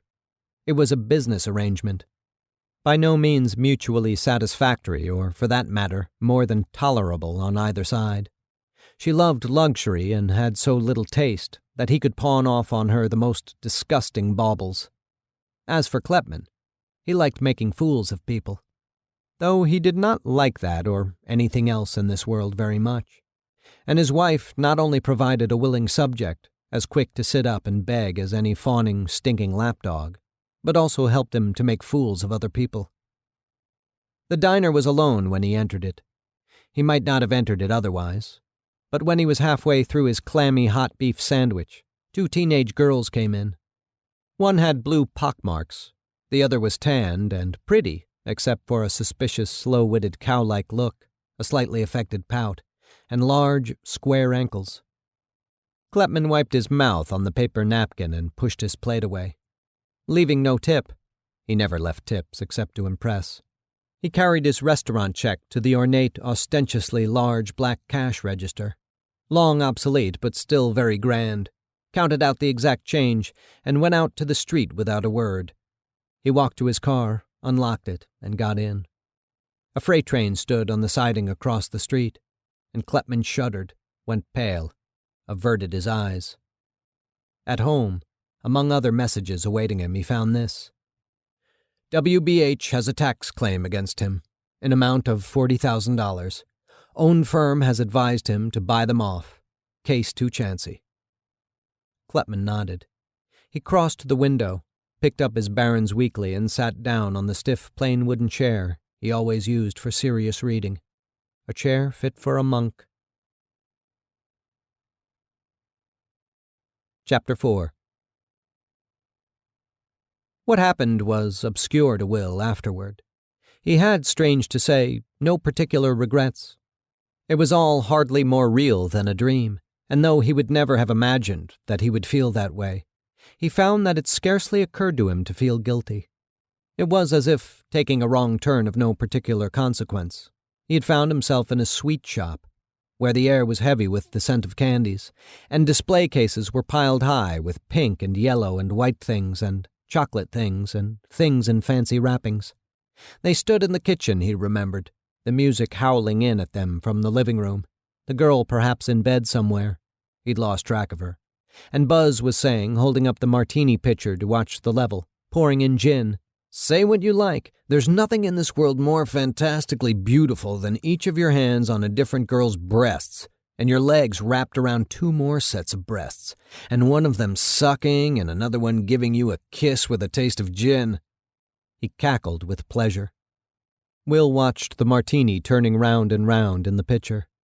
"Right," Buzz said, nodding as if Will had spoken. Will's head was not as clear as he would have liked. He felt stimulated by it all, and the sexual stimulation was the least of it. He felt new worlds were opening up before him, and what he wanted at the moment was not to explore them, plunge into the raw adventure of it, but think out boldly, without shrinking, the implications. Buzz handed him his martini, surely knowing he was already drunk as a skunk. "Maybe too wet," he said. "Try it." He beamed. Will sipped and nodded. At that moment, he might as quickly have approved plain kerosene. He lifted the glass toward the ceiling and said, "The world is round." "Round," Buzz echoed. They drank to rotundity. He remembered saying later, slowly and carefully, several drinks later it must have been, "It's immoral. That's my objection to it." "That's right," Buzz said. "Immoral." However, there was another side to it. No question about it, and they spoke of it in lofty phrases, an aesthetic side. They were sitting out on the lawn now. He couldn't remember coming out, but he was here, Buzz in the aluminum lawn chair across from him, growing more quiet, more dignified moment by moment, and mentioning often how much he valued this rare opportunity for conversation. "There is an aesthetic side to the question," Will said. He solemnly belched. "Note the frequency of extraliteral relationships." Extraliteral, he thought. He decided to brave it out. "Of extraliteral relationships among painters and poets and the like. It's very interesting." "Right. I'm glad you mentioned it," Buzz said. "Now, painters and musicians, we safely presume—" He slung out his jaw and frowned, judicial. "Painters and musicians have a marked aesthetic proclivity." Exactly right." He banged his fist on his knee. "Good. Bien. Buongiorno," he giggled. "So far, so good." "Right. If the universe is apprehended aesthetically, which is to say in terms of sensation—" "Exactly, sensational." "Then any curialing—" "Exactly, of the aesthetic proclivity is, in one word, immoral." The idea filled him with righteous rage. "Whooey," said Buzz. He agreed. Then, realizing Will had finished, he looked slightly puzzled. Will leaned toward him and spoke more confidentially. "We must live life fully." Buzz nodded, musing. "We must understand that there are situations which entail commitment, and there are situations in which no commitment is implicated." "None." "Nothing different from eating with a person, or playing a game of golf with him, or, as the case may be, her." "Not a parcel," he laughed, then looked sinister. "Or a treclium." Will laughed too. "Rise above ourselves." "Excelsior." "Shaving cream." "What?" "Nothing." Will pursed his lips, but the belch came anyway. "I better go to bed," he observed. "Excellent," Buzz said. "You want company?" Will frowned, dizzily waiting. Buzz said, leaning forward and touching his knee, "It would give me great pleasure." The word came out badly, and he formed it again. Pleasure to unzip your pants. He smiled like a dog, his face very blurry, like a white flower underwater. What? Will said. He tried to stand up. You said yourself. You monster, Will said, deeply shocked. Buzz shrugged, slowly and loosely. Well, I'm astonished, Will said. Astonished. That's better. Buzz brought out just intelligibly. You weren't astonished when I told you about burying a girl in feathers or pouring syrup over them. Stop. He had made it to his feet now. This is horrible, he said. What's the matter with you people? With what he knew himself was ludicrous premeditation, he raised his martini and dashed it, glass and all, to the sidewalk. The noise rang through the night more loudly than he'd expected. Buzz laughed sadly, and after a moment Will laughed too. Help me up, old college friend, he said. Will went over to him carefully, and carefully bent to help him up out of the chair. Then very slowly, reeling with every tilt and lurch of the wobbly planet in its fall through the void, they worked their way to the porch steps. On hands and knees, they made it up to the porch, and the light went on. Just joking, Will, old friend, he said. They laughed and scratched at the door. I understand, Will said. A cunning joke. I must try tomorrow. He'd lost the thread. Hours later, as it seemed to him, a girl in a yellow bathrobe opened the door for them. They laughed and patted each other's backs and rolled in. It came to him that his suit coat was gone. The door closed behind them and the girl disappeared. He had an impression, but he couldn't be sure, that the girl was not the same one. Then he must have passed out. It must have been some time after that he awakened to the half-dream, half-reality of lying naked in a dark room, with a naked woman pressing her bush to his face, thighs clamped to his head, pushing at him, her smooth back arched and one hand closed around his penis. He never saw her face, and afterward he sometimes was not quite sure that she was real. It was all, well, very strange. And sitting in his office in Buffalo, giving in once more to bemused staring, eyes passing over his closely reasoned, now meaningless page, he knew what it was about it that was weird. He could see nothing either wrong in it or especially right. He'd betrayed people before, from time to time, in trivial ways like any man, though he'd never betrayed Louise before, not sexually. And he would have said he knew very well what betrayal was by his chest. But if so, this was no betrayal. He felt nothing, not even disgust. If she learned about it, which she wouldn't, he knew, he would be sorry about it, but not unduly. If she took it for more than it was, then that was her problem. It was all exactly as people claimed, a trifle, a thing one could easily get used to, not at all the shocking and terrible sort of experience he had imagined. It would be different, perhaps, if the girl were someone he believed he loved. But sex, pure sex, like food, Buzz had said, or a game of golf. It was merely a pleasure, meaningless and harmless. Or was it he himself who said it? The fact that all his life he'd guessed wrong about how it would feel was a shock to him. And more shocking yet was the fact that it seemed afterward only a dream. He understood clearly all at once that if he did it 100 times, 1,000, it would still be mere dream, as vague in his mind as his morning recollections of love-making with Louise. That was the reason for the ropes, it struck him, and the 6 in a bed and the rest. The pleasure was unspeakable, but only for a moment, like the unspeakable pleasure of dinners forgotten long ago. He was arrested by a memory, sharp as a vision, of Danny talking with the Indian boy at Uncle Ben's farm. They were in the chicken house, and the Indian was hunkering in front of Danny, teaching him to whittle.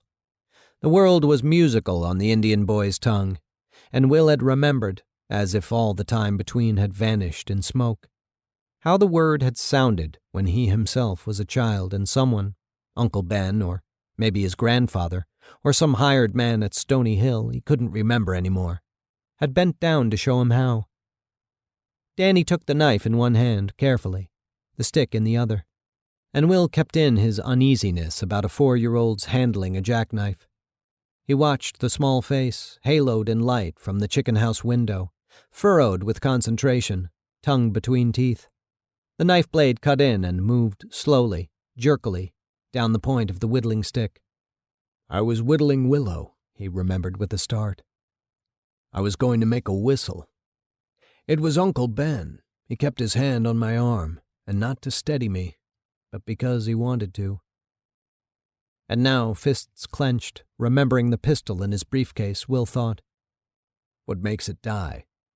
Wordsworth, trailing glory. And when it's dead, mere duty, is that it? To what? He found the new package of Tums and opened it and ate one. Still staring at the papers on his desk, he hardly noticed June, his secretary, when she came in with the collection forms for him to sign. He was aware that all lines were sharper than usual this afternoon, that his eyes were curiously sensitive to trifling detail, dust specks in the air, the pages of the book on the desk beside the papers. And he was sensitive to smells as well. It was her scent that made him glance up at her, raising his eyes only to the level of her waist, where the hip flesh jutted out. He looked up at her face. She was looking a little past him, lifelessly pretty. It had begun to come to his attention recently that every woman in the world was sexually attractive. My, you're all dolled up, he said. She was not. Her eyes snapped into focus on his face, and she looked alarmed and pleased. Will Jr. looked down, flushing. She would do it, he thought. His chest filled with a pleasurable panic. Horrible, he thought. But he couldn't think of why. It was just as he was leaving a little after 7 that Mrs. Klepman called. He was alone in the office and answered it himself. "Mr. Hodge, please," she said. "Who is this?" he asked, though the voice was unmistakable. "Oh, Mr. Hodge," she said, "it's you." "Who is this?" he asked again. "I need to see you," she said, "about my husband. It's urgent. Is it possible?" "Where are you?" he said. "Just listen. I can't talk long. Have you a pencil?" He stared a moment longer, mind a blank, then took out his ballpoint pen and clicked the head into position. "Okay," he said. "Shoot." He chewed his lower lip and wrote it down. Afterward, the memory of her walk came over him, and he had a sensation like fear and like joy, a shortness of breath. He reached in his pocket automatically with his left hand for the Tums. Chapter 5. Will had something on his mind, she saw at once. At first, she thought it was the meeting tonight, one of those civil rights shows he was always getting himself involved in.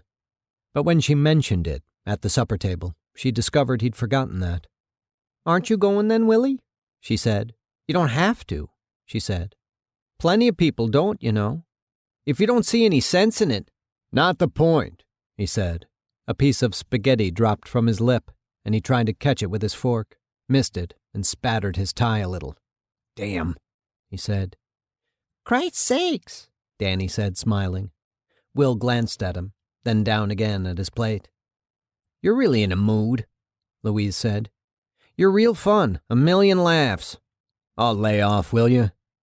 He chewed harder, angry and guilty, and she knew she could drop it, but decided the hell with it. She was tired. Danny had been rotten all day, and Madeline, ever since she got home from school, had been making hay on it, playing the goody-goody. There had been times Louise had wanted to throw a pot at them both, or drown them in a tub of boiling oil or something. She had held herself in, saying only, in a voice like jagged iron, "Can't you watch cartoons or something?" Maddie would vanish for a while after that. But then, there she would be again, hovering beside her when she worked at the sink, or flitting around at her heels like a shadow just thick enough to trip you, consoling her for her sad, sad life in a tone that weighed on Louise like chains. Half honest sympathy, no doubt, yes, but also half pleasure in showing herself sympathetic. "If you really want to help, wash the lettuce," she snapped, and then, close to tears, wanted to laugh. It was like throwing good plates at a ghost. For 15 minutes, there stood Mattie, ineffectually washing the lettuce, then the carrots and radishes, prattling until Louise felt ready to explode, and tying up the sink, and trying so hard to be good, Louise felt, that it wasn't fair to be anything but kind. She'd taken an aspirin and a glass of water and had relaxed for a minute in the living room, exactly as the TV commercials advised, but that too was a joke. Her minute of rest, supposedly refreshing, was shattered 3 times by cries from Danny. He'd gotten his finger closed in a drawer he knew he was not supposed to be in, and then he'd spilled milk, trying to pour it without taking it out of the refrigerator. And then, what? Yes, had gotten slapped by Mattie, allegedly for trying to bite her. To which Will, coming home, had contributed only his abstracted look, his deafness, and the stink, after all these years, of a goddamn stupid pipe. "What in hell are you smoking?" she said. "I take it doesn't quite sweep you off your feet," he said. He didn't bother looking up from the evening news. "It makes me want to kill and things like that. Is that good enough?" "Look, Mommy Louise, I'm tired," he said. It was supposed to console her, that Mommy Louise. It was what he'd said long ago in college, the first time she gave him a tit. Well, it didn't console her. It was sick. "Mommy Louise, I'm tired," she mimicked. Nobody else can be tired, of course. Then to Danny, coming in on the tricycle she'd told Will he shouldn't let him ride in the house. "Danny, you get that damn thing out of here. Daddy's tired." Danny looked up at her, then at Will. "Will, you tell him once." "You heard Mommy, Danny. Do what Mommy says." "Mommy," she mimicked. She wanted to spit. "Well, Jesus," he said, jerking the paper away from his eyes to stare at her. "You're in a mood, all right. What's your excuse?" In a minute she'd be crying. She had taken a deep breath, sucking down rage, then had turned and gone back to the kitchen. A minute later she could hear him talking with Madeline. She was giving him her goody-goody stuff, and he was gulping it down like dog-sick. "You bastard," she thought. "You bastard."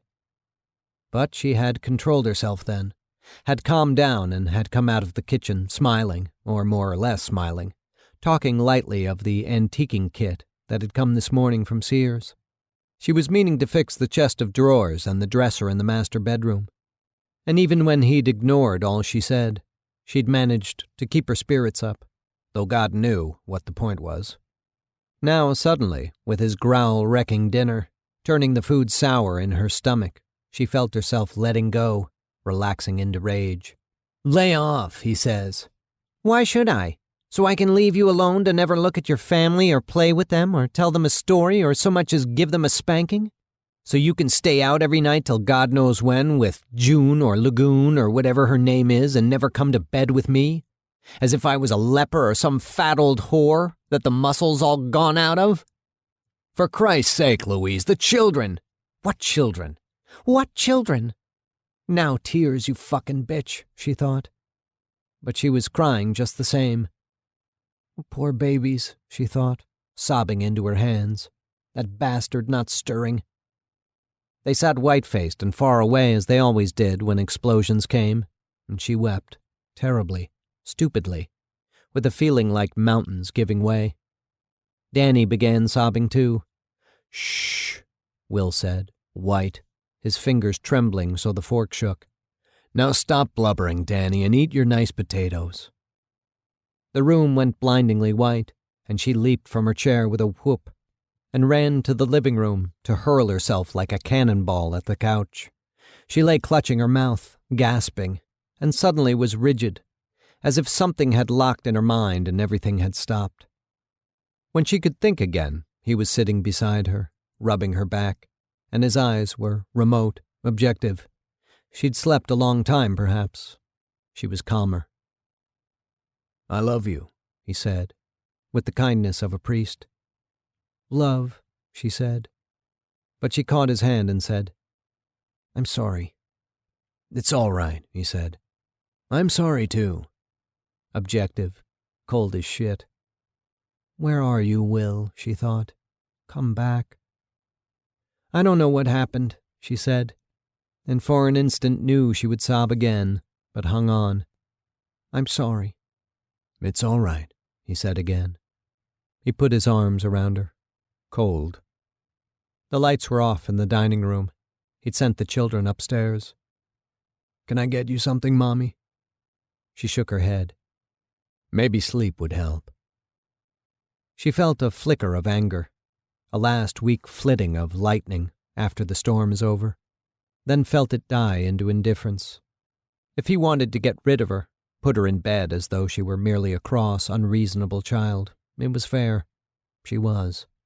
And tired, so tired she wasn't sure she could lift her own hand. She let him help her to lie down again, her head on the cool pillow. She lay still with her eyes closed for a long time, and she could feel his hand resting gently on her back. And then another flicker came. Not anger this time, but something almost remembered. She concentrated, tensing the muscles of her eyelids. Will? He grunted, patting her. What's that paper about taxes? He patted her again, exactly as before, but she had the impression, too distinct to be wrong, that he'd suddenly moved back from her, physically even, though he hadn't moved a muscle. It's nothing, he said. Don't give it a thought. Are you sure, Willie? Would I lie to you? She thought about it. What an odd thing for him to ask. Of course he would. She let herself go calm. Comfortably, barely moving her lips now, she said, You ought to call your mother, Will. We haven't written in months. You call her, he said. She likes you more than me. I tried. She collected herself. She was out all day, yesterday too, and last night. I tried when you were gone, just to talk to somebody, even her.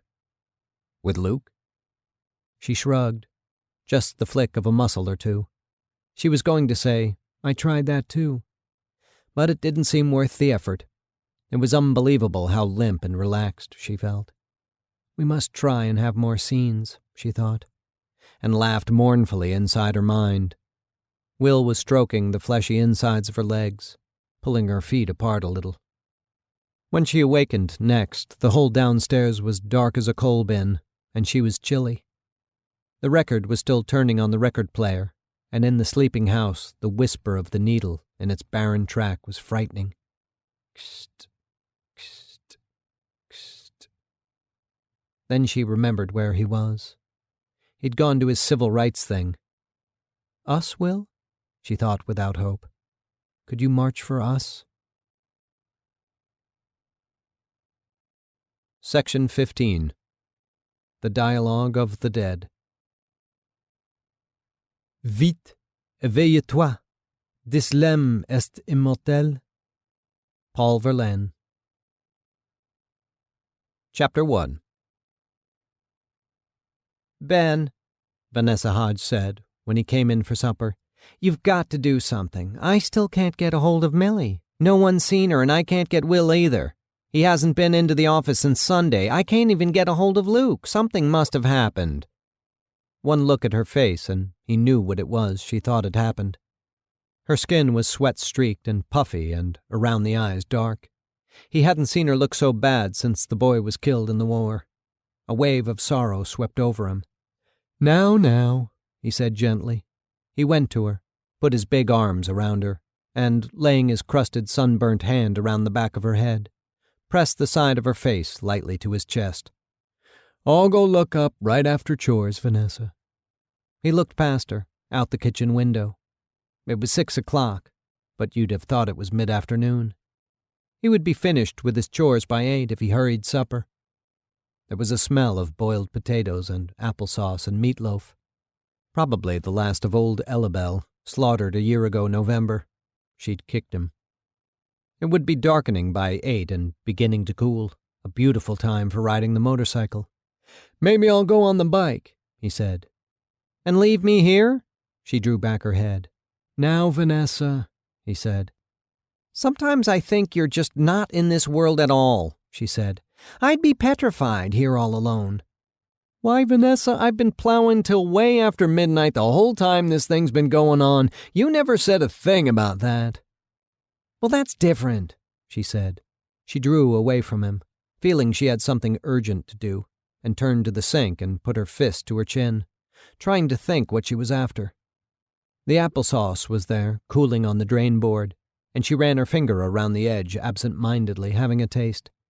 I'm not the only one, she said. Don't think I am. She took another taste. There isn't a person for miles around that would go to bed with his doors unlocked these days. They even leave their lights on. He was seen clear over in Perry. Did you know that? She glanced at him. She'd frightened herself.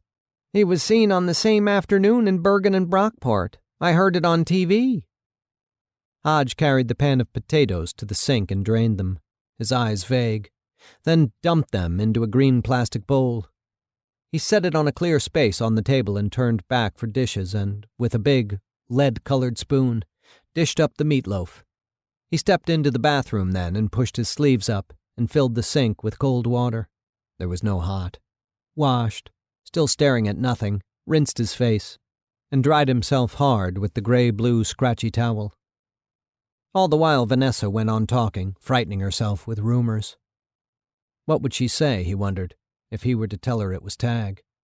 Is David eating with us? She said, pausing. He'll be in, putting the milking machines together and getting out silage. She stood with the refrigerator door open, trying to remember that what she needed now was milk, then at last did remember and brought it over to the table in its long green pan. It needed skimming. Skim the milk, she said, to fix it in her mind. She went for a spoon and cream cup and tried to think what she'd come to the silverware drawer for. Skim the milk, she kept saying to herself over and over, but she couldn't think what she was after. You have to keep a hold of your mind at a time like this, Ben said, his sermon voice. Nevertheless, it was musical and quieting. It's like the bobcat scares.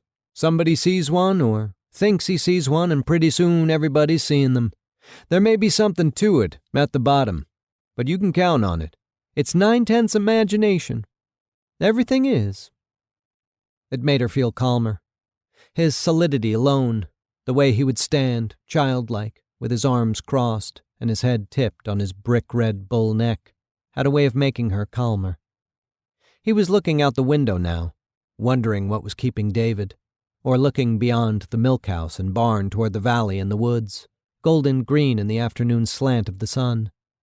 She found she was holding an egg in her hand. "Pediddle," she said, disgusted with herself, and opened the fridge door to put the egg back. She wasn't usually as bad as this. When the back door opened, she jumped. But it was David. "All ready to tear?" Ben said. The boy smiled past her, towering above her, his teeth as pure white as his heart. The smell of sweat and silage coming off him choked the room. "Pooh," Vanessa said, batting the smell away. He slipped past her toward the bathroom, smiling. When they were seated, Ben said, "Father, we thank thee for this food, blessed to our use, and us thy service, and away the avisco, amen. We forgot the butter." Vanessa got up. Ben said, going back to what he'd been saying before, "For nothing's either good or bad, but thinking makes it so." She came back with the butter and sat down again, and they ate. Absent-mindedly, Ben glanced around for the newspaper and found it, after a moment, peeking out from under the throwaways and the torn-open letters from Vanessa's friends. He drew it toward him, shaking off the other things. "What's this?" he said.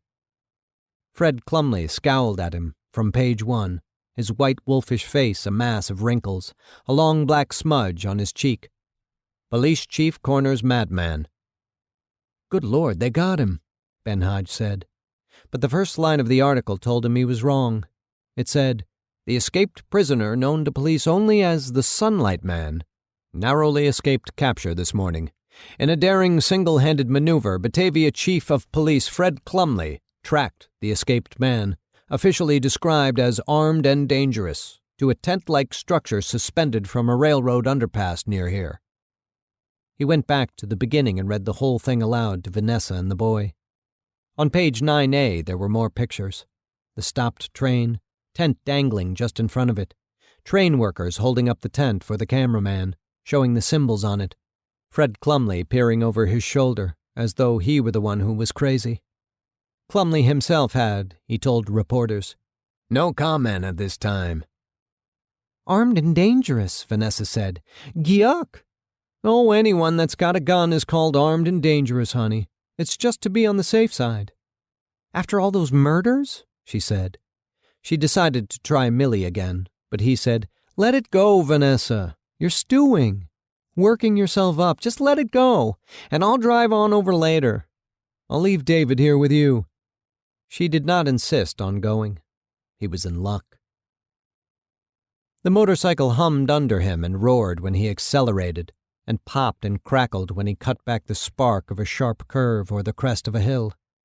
The swath of the headlight flew ahead of him, sharp against trees or the white three-cornered posts on turns, and the motor's echoes rang to either side of him, closing in suddenly when he passed a car or crossed a bridge with steel walls, falling away towards silence when the road pierced open countryside, where the only trees were far away, and the houses too were far away, and the creek lay glassy and pale beneath the stars.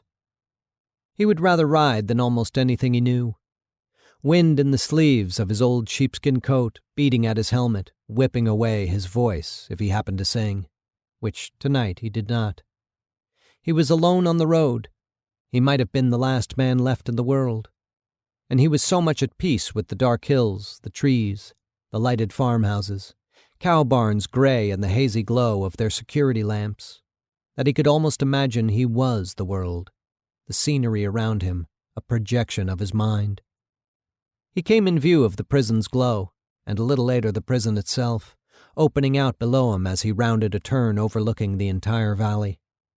He increased his speed and then, half a mile short of Luke's place, switched off the motor and headlight, coasting in as far as he could get. The sudden hush was awesome, and his speed up the pale road seemed to leap so that, familiar as the illusion was, his heart ticked lightly for an instant. He began to lose speed. The steering grew clumsy, and it was an effort to keep the wheels on hard dirt between the small, loose stones that might throw him. At last, rods from Luke's driveway, he eased the brake on, came almost to a stop, and swung off to walk the machine into the hedgerow coming at an angle to meet the road. He walked the rest of the way, hardly making a sound. They were there, he saw when he reached the driveway mouth. He stood half hidden behind a tamarack. The lights on the lower floor were on, and he could see people moving around. No one seemed to be watching for intruders, but he was afraid. He'd been afraid all along, but now he couldn't keep his mind off it. Neither of them, he was fairly sure, would shoot him if they realized who he was. But everything depended on his seeing them first and making himself known. If one of them was watching from the woods to the right of Luke's house, huge boles and branches, high brush in under the eaves, a flicker of lightning bugs within, the kind of woods he'd have run from in terror in his childhood, and maybe could yet. Then he was done for. He had no definite plan for what he would do when he got to the house if he did. Something would come to him. No use just standing here, he thought. But he stayed. Chickens sat in the branches of the trees near the house. He stood in the darkness at the mouth of the driveway for a long time, watching.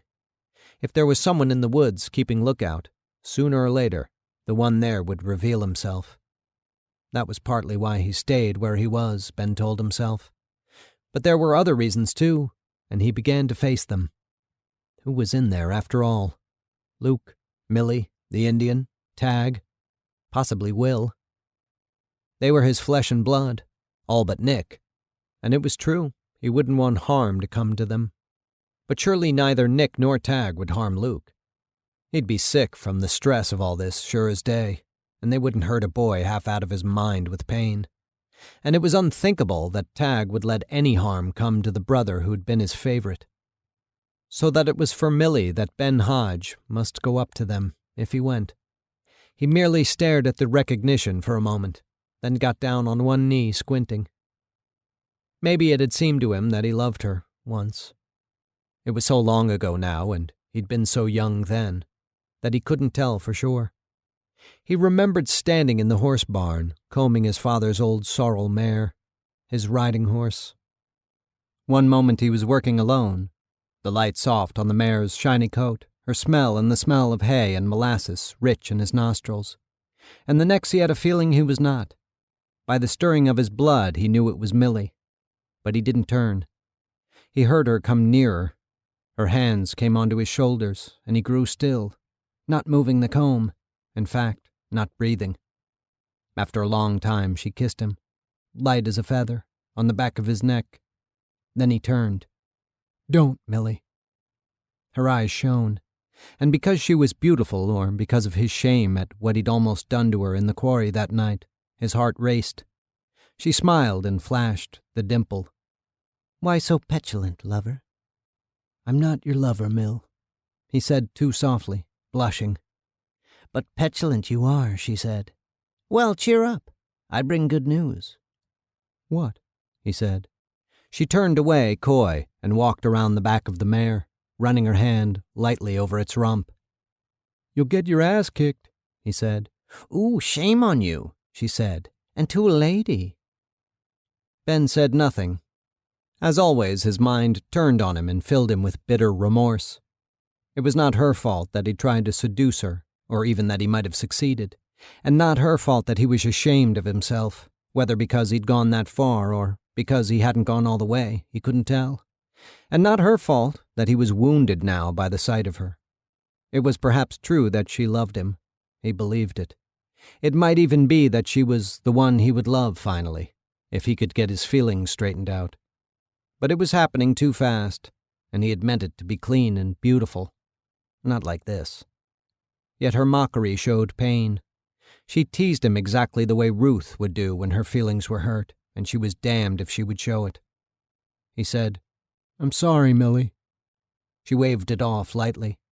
"Oh, well, these things." She was still moving her hands on the horse's rump, smiling, brandishing the dimple. "Do horses feel sexy when you touch their you-know-whats?" "For Christ's sake, Millie." She laughed and went around to the other side like a dancer, then ducked down, putting her hands on her knees to look under the horse's legs at him. "Guess what?" she said. "What?" Her collar hung open and he could see the hollow sweeping down from her throat, the smooth white rise on each side. He did not look away. "Sweetie pie, that ain't no guess." "I give," he said. "That'll be the day," she said, and then, "Ooh, the old rake blushes." "Millie," he said. She put her hand to her collar and he blushed more deeply, knowing she knew he'd been looking down inside, and suspecting in the same instant that was why she'd gone around and bent over and looked up through the horse's legs in the first place.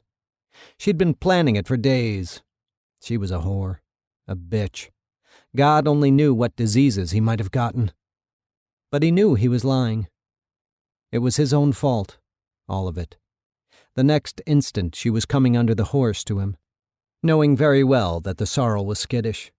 It lifted a hoof, hesitated, tentatively set it down, and she smiled at him, standing between him and the horse, and touched his arm with the fingertips of one hand. He touched her wrist with his left hand, holding the stupid curry comb in the other, and after a long time their mouths came together, and a shock of her sweetness went through him. He let the comb drop and clung to her, kissing her hard, pressing his body against her, sick with hope and shame. Millie pulled back and sucked her lips in between her teeth as if they'd gone numb. She shook her head slowly, lips parted. "Have you guessed?" she whispered. "No." He searched her eyes. She said, "I'm getting married to your brother Will." His stomach jerked as if she'd jabbed him. "Don't, Millie," he said. "That's not funny." But she drew her head back, still holding him. "It's the truth, Ben." "It's not. It's dumb." And now she was not smiling. "It's the truth." And he realized that it was. She waited. She was not soft and coy now, but awesome to him. Outwardly the same, but in her mind, dark, ancient, and terrible as a stone tower under stars of ice. And if there was something she wanted him to say, there was not enough of him to say it. Even the punishments his father dealt out did not leave his heart so shaky. The mare breathed deep and sighed, letting her bag sag, infinitely weary of all man's paltry machinations, and Ben Hodge, servant of sunlit visions, whose heart was set on holiness, like the girl in the story his father told, who threw roses in the air, was silent.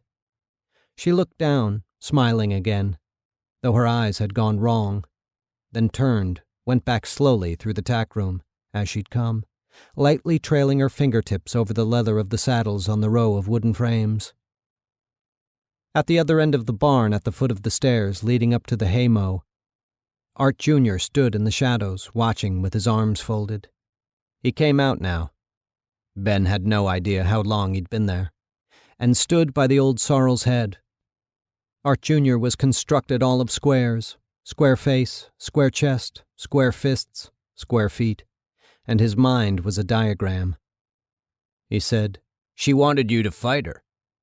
Ben shook his head, baffled by the linear simplicity of his younger brother's world. It was true, no doubt.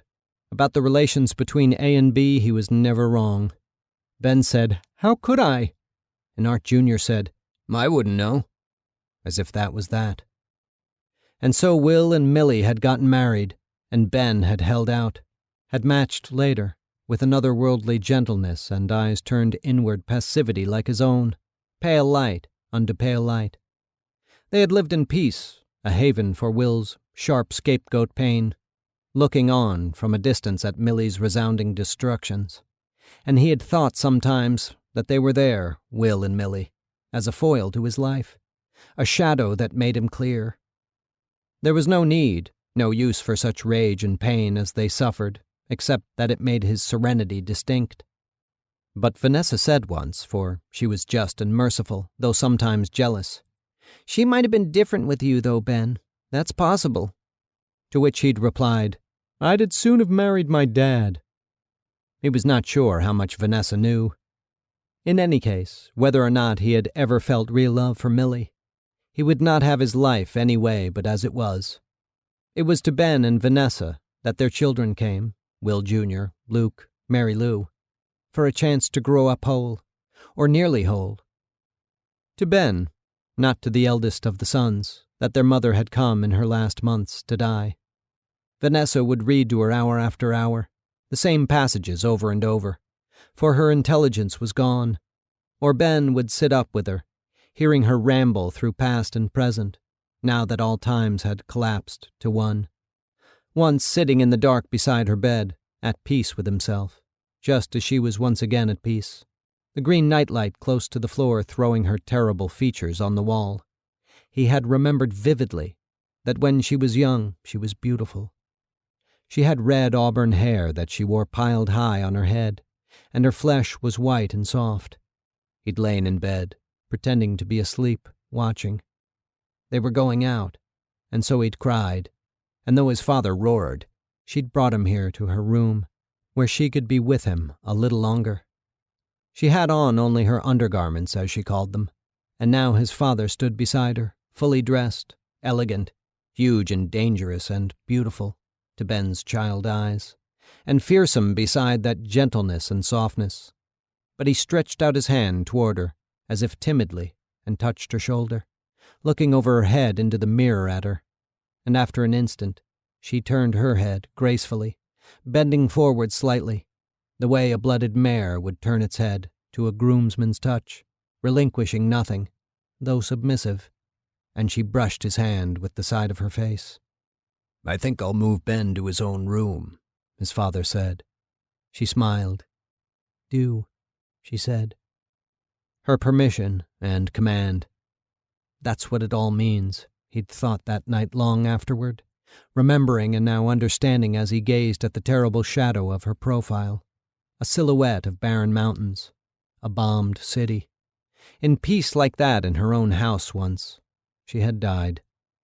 There was no other life he'd have chosen in preference. If he'd loved Millie once, the part of him that had inclined, overmatched, toward darkness and war was long dead and buried, and he was grateful. He could pity her, forever torturing herself and Will and the children, but he did not approve her, need not return her good for the evil she'd done him and all his family. She had not earned from him any right to protection, For that matter, she probably needed none. No doubt she could manage Taggart as easily as any other man. No doubt she had tied his balls in knots already. The woods were unmoving and hushed. There was no sound anywhere but Taggart's faraway voice inside the house, a stream of words. You might have thought he was auctioning something, a monologue never broken by a sound from others. There were no lights on in the upper-story windows. The gables of the house stood out against the sky, darker, more solid than the trees surrounding, but not more motionless. The air was pleasantly cool. He remembered sleeping out on the lawn with his brothers in his childhood, and sitting up in the middle of the night to look toward the house like a watcher from a distant planet, hearing his father's voice in the study, arguing with a guest. And he felt again the feeling that had come to him then, that all was well, though he himself was not part of it. The feeling a man might have if he could come back from the grave and find life not changed by his absence. Then the voice in the house stopped. The trees waited. The dark gables appeared to take on weight, grow older. Kneeling with his forearm resting on his leg, his head bent, listening with every nerve, Ben Hodge breathed more lightly and shallowly, and then did not breathe at all. Then he heard the shot and thought, "Millie," and in the same instant was running up the driveway, farm shoes thudding and crunching on the stones that lay spattered on the driveway like mountain scree. He was gulping as if he'd been running for hours, trees still motionless, house unmoved, as if only Ben Hodge, no one else, were alive. With his eyes on the door, he was aware of the motionless limbs yawing over above his head, black against starlight, and when he came to the door it fell open an instant before he touched it. And he saw the gun, then felt it in his belly and knew, calm and cold, that he was finished. He met the bearded man's eyes, and, though they were murderous, knew them, and at the same time, without looking away, he saw Luke and Nick and Millie on the couch. White but safe, and a gaudy magician's table, goldfish bowl, something hanging from the far wall, and he understood that the shot was part of a magic trick, though now that understanding did not matter. He waited for the shot that would kill him, and in parting grief saw Millie's change, the gray that mocked the dye in her hair, on her puffy face black bruises, bags under her eyes, chapped lips, no lipstick. But Nick and Luke looked worse. They were broken, like old men. Millie just battered. She'd never be broken, chances were. Would merely vanish one of these days, or her wrecked body would be found, sitting upright and severe, abandoned like a house. Now again he was meeting his brother's eyes, the face he had known now sunken to hair and scar, and no longer was he sure that the eyes had murder in them. Still Taggart said nothing, and the gun poking into Ben Hodge's belly was firm. Millie said, a whisper, "Who is it?" Ben glanced at her, then once again met his brother's eyes, and he understood, perhaps at the same time Taggart did, that he was standing in darkness. They could not see him from inside the room. The pressure of the gun lessened. At last Taggart said directly to Ben, as if speaking to him, not the others, "There's nobody here. Not a sign." And then, slowly, as planets pass, he turned away from Ben and closed the door. "I heard running," Nick said, low. Then Tag's voice, "It must have been a deer or a cow, maybe. There's nothing here." Ben stood in the darkness, rubbing his arms.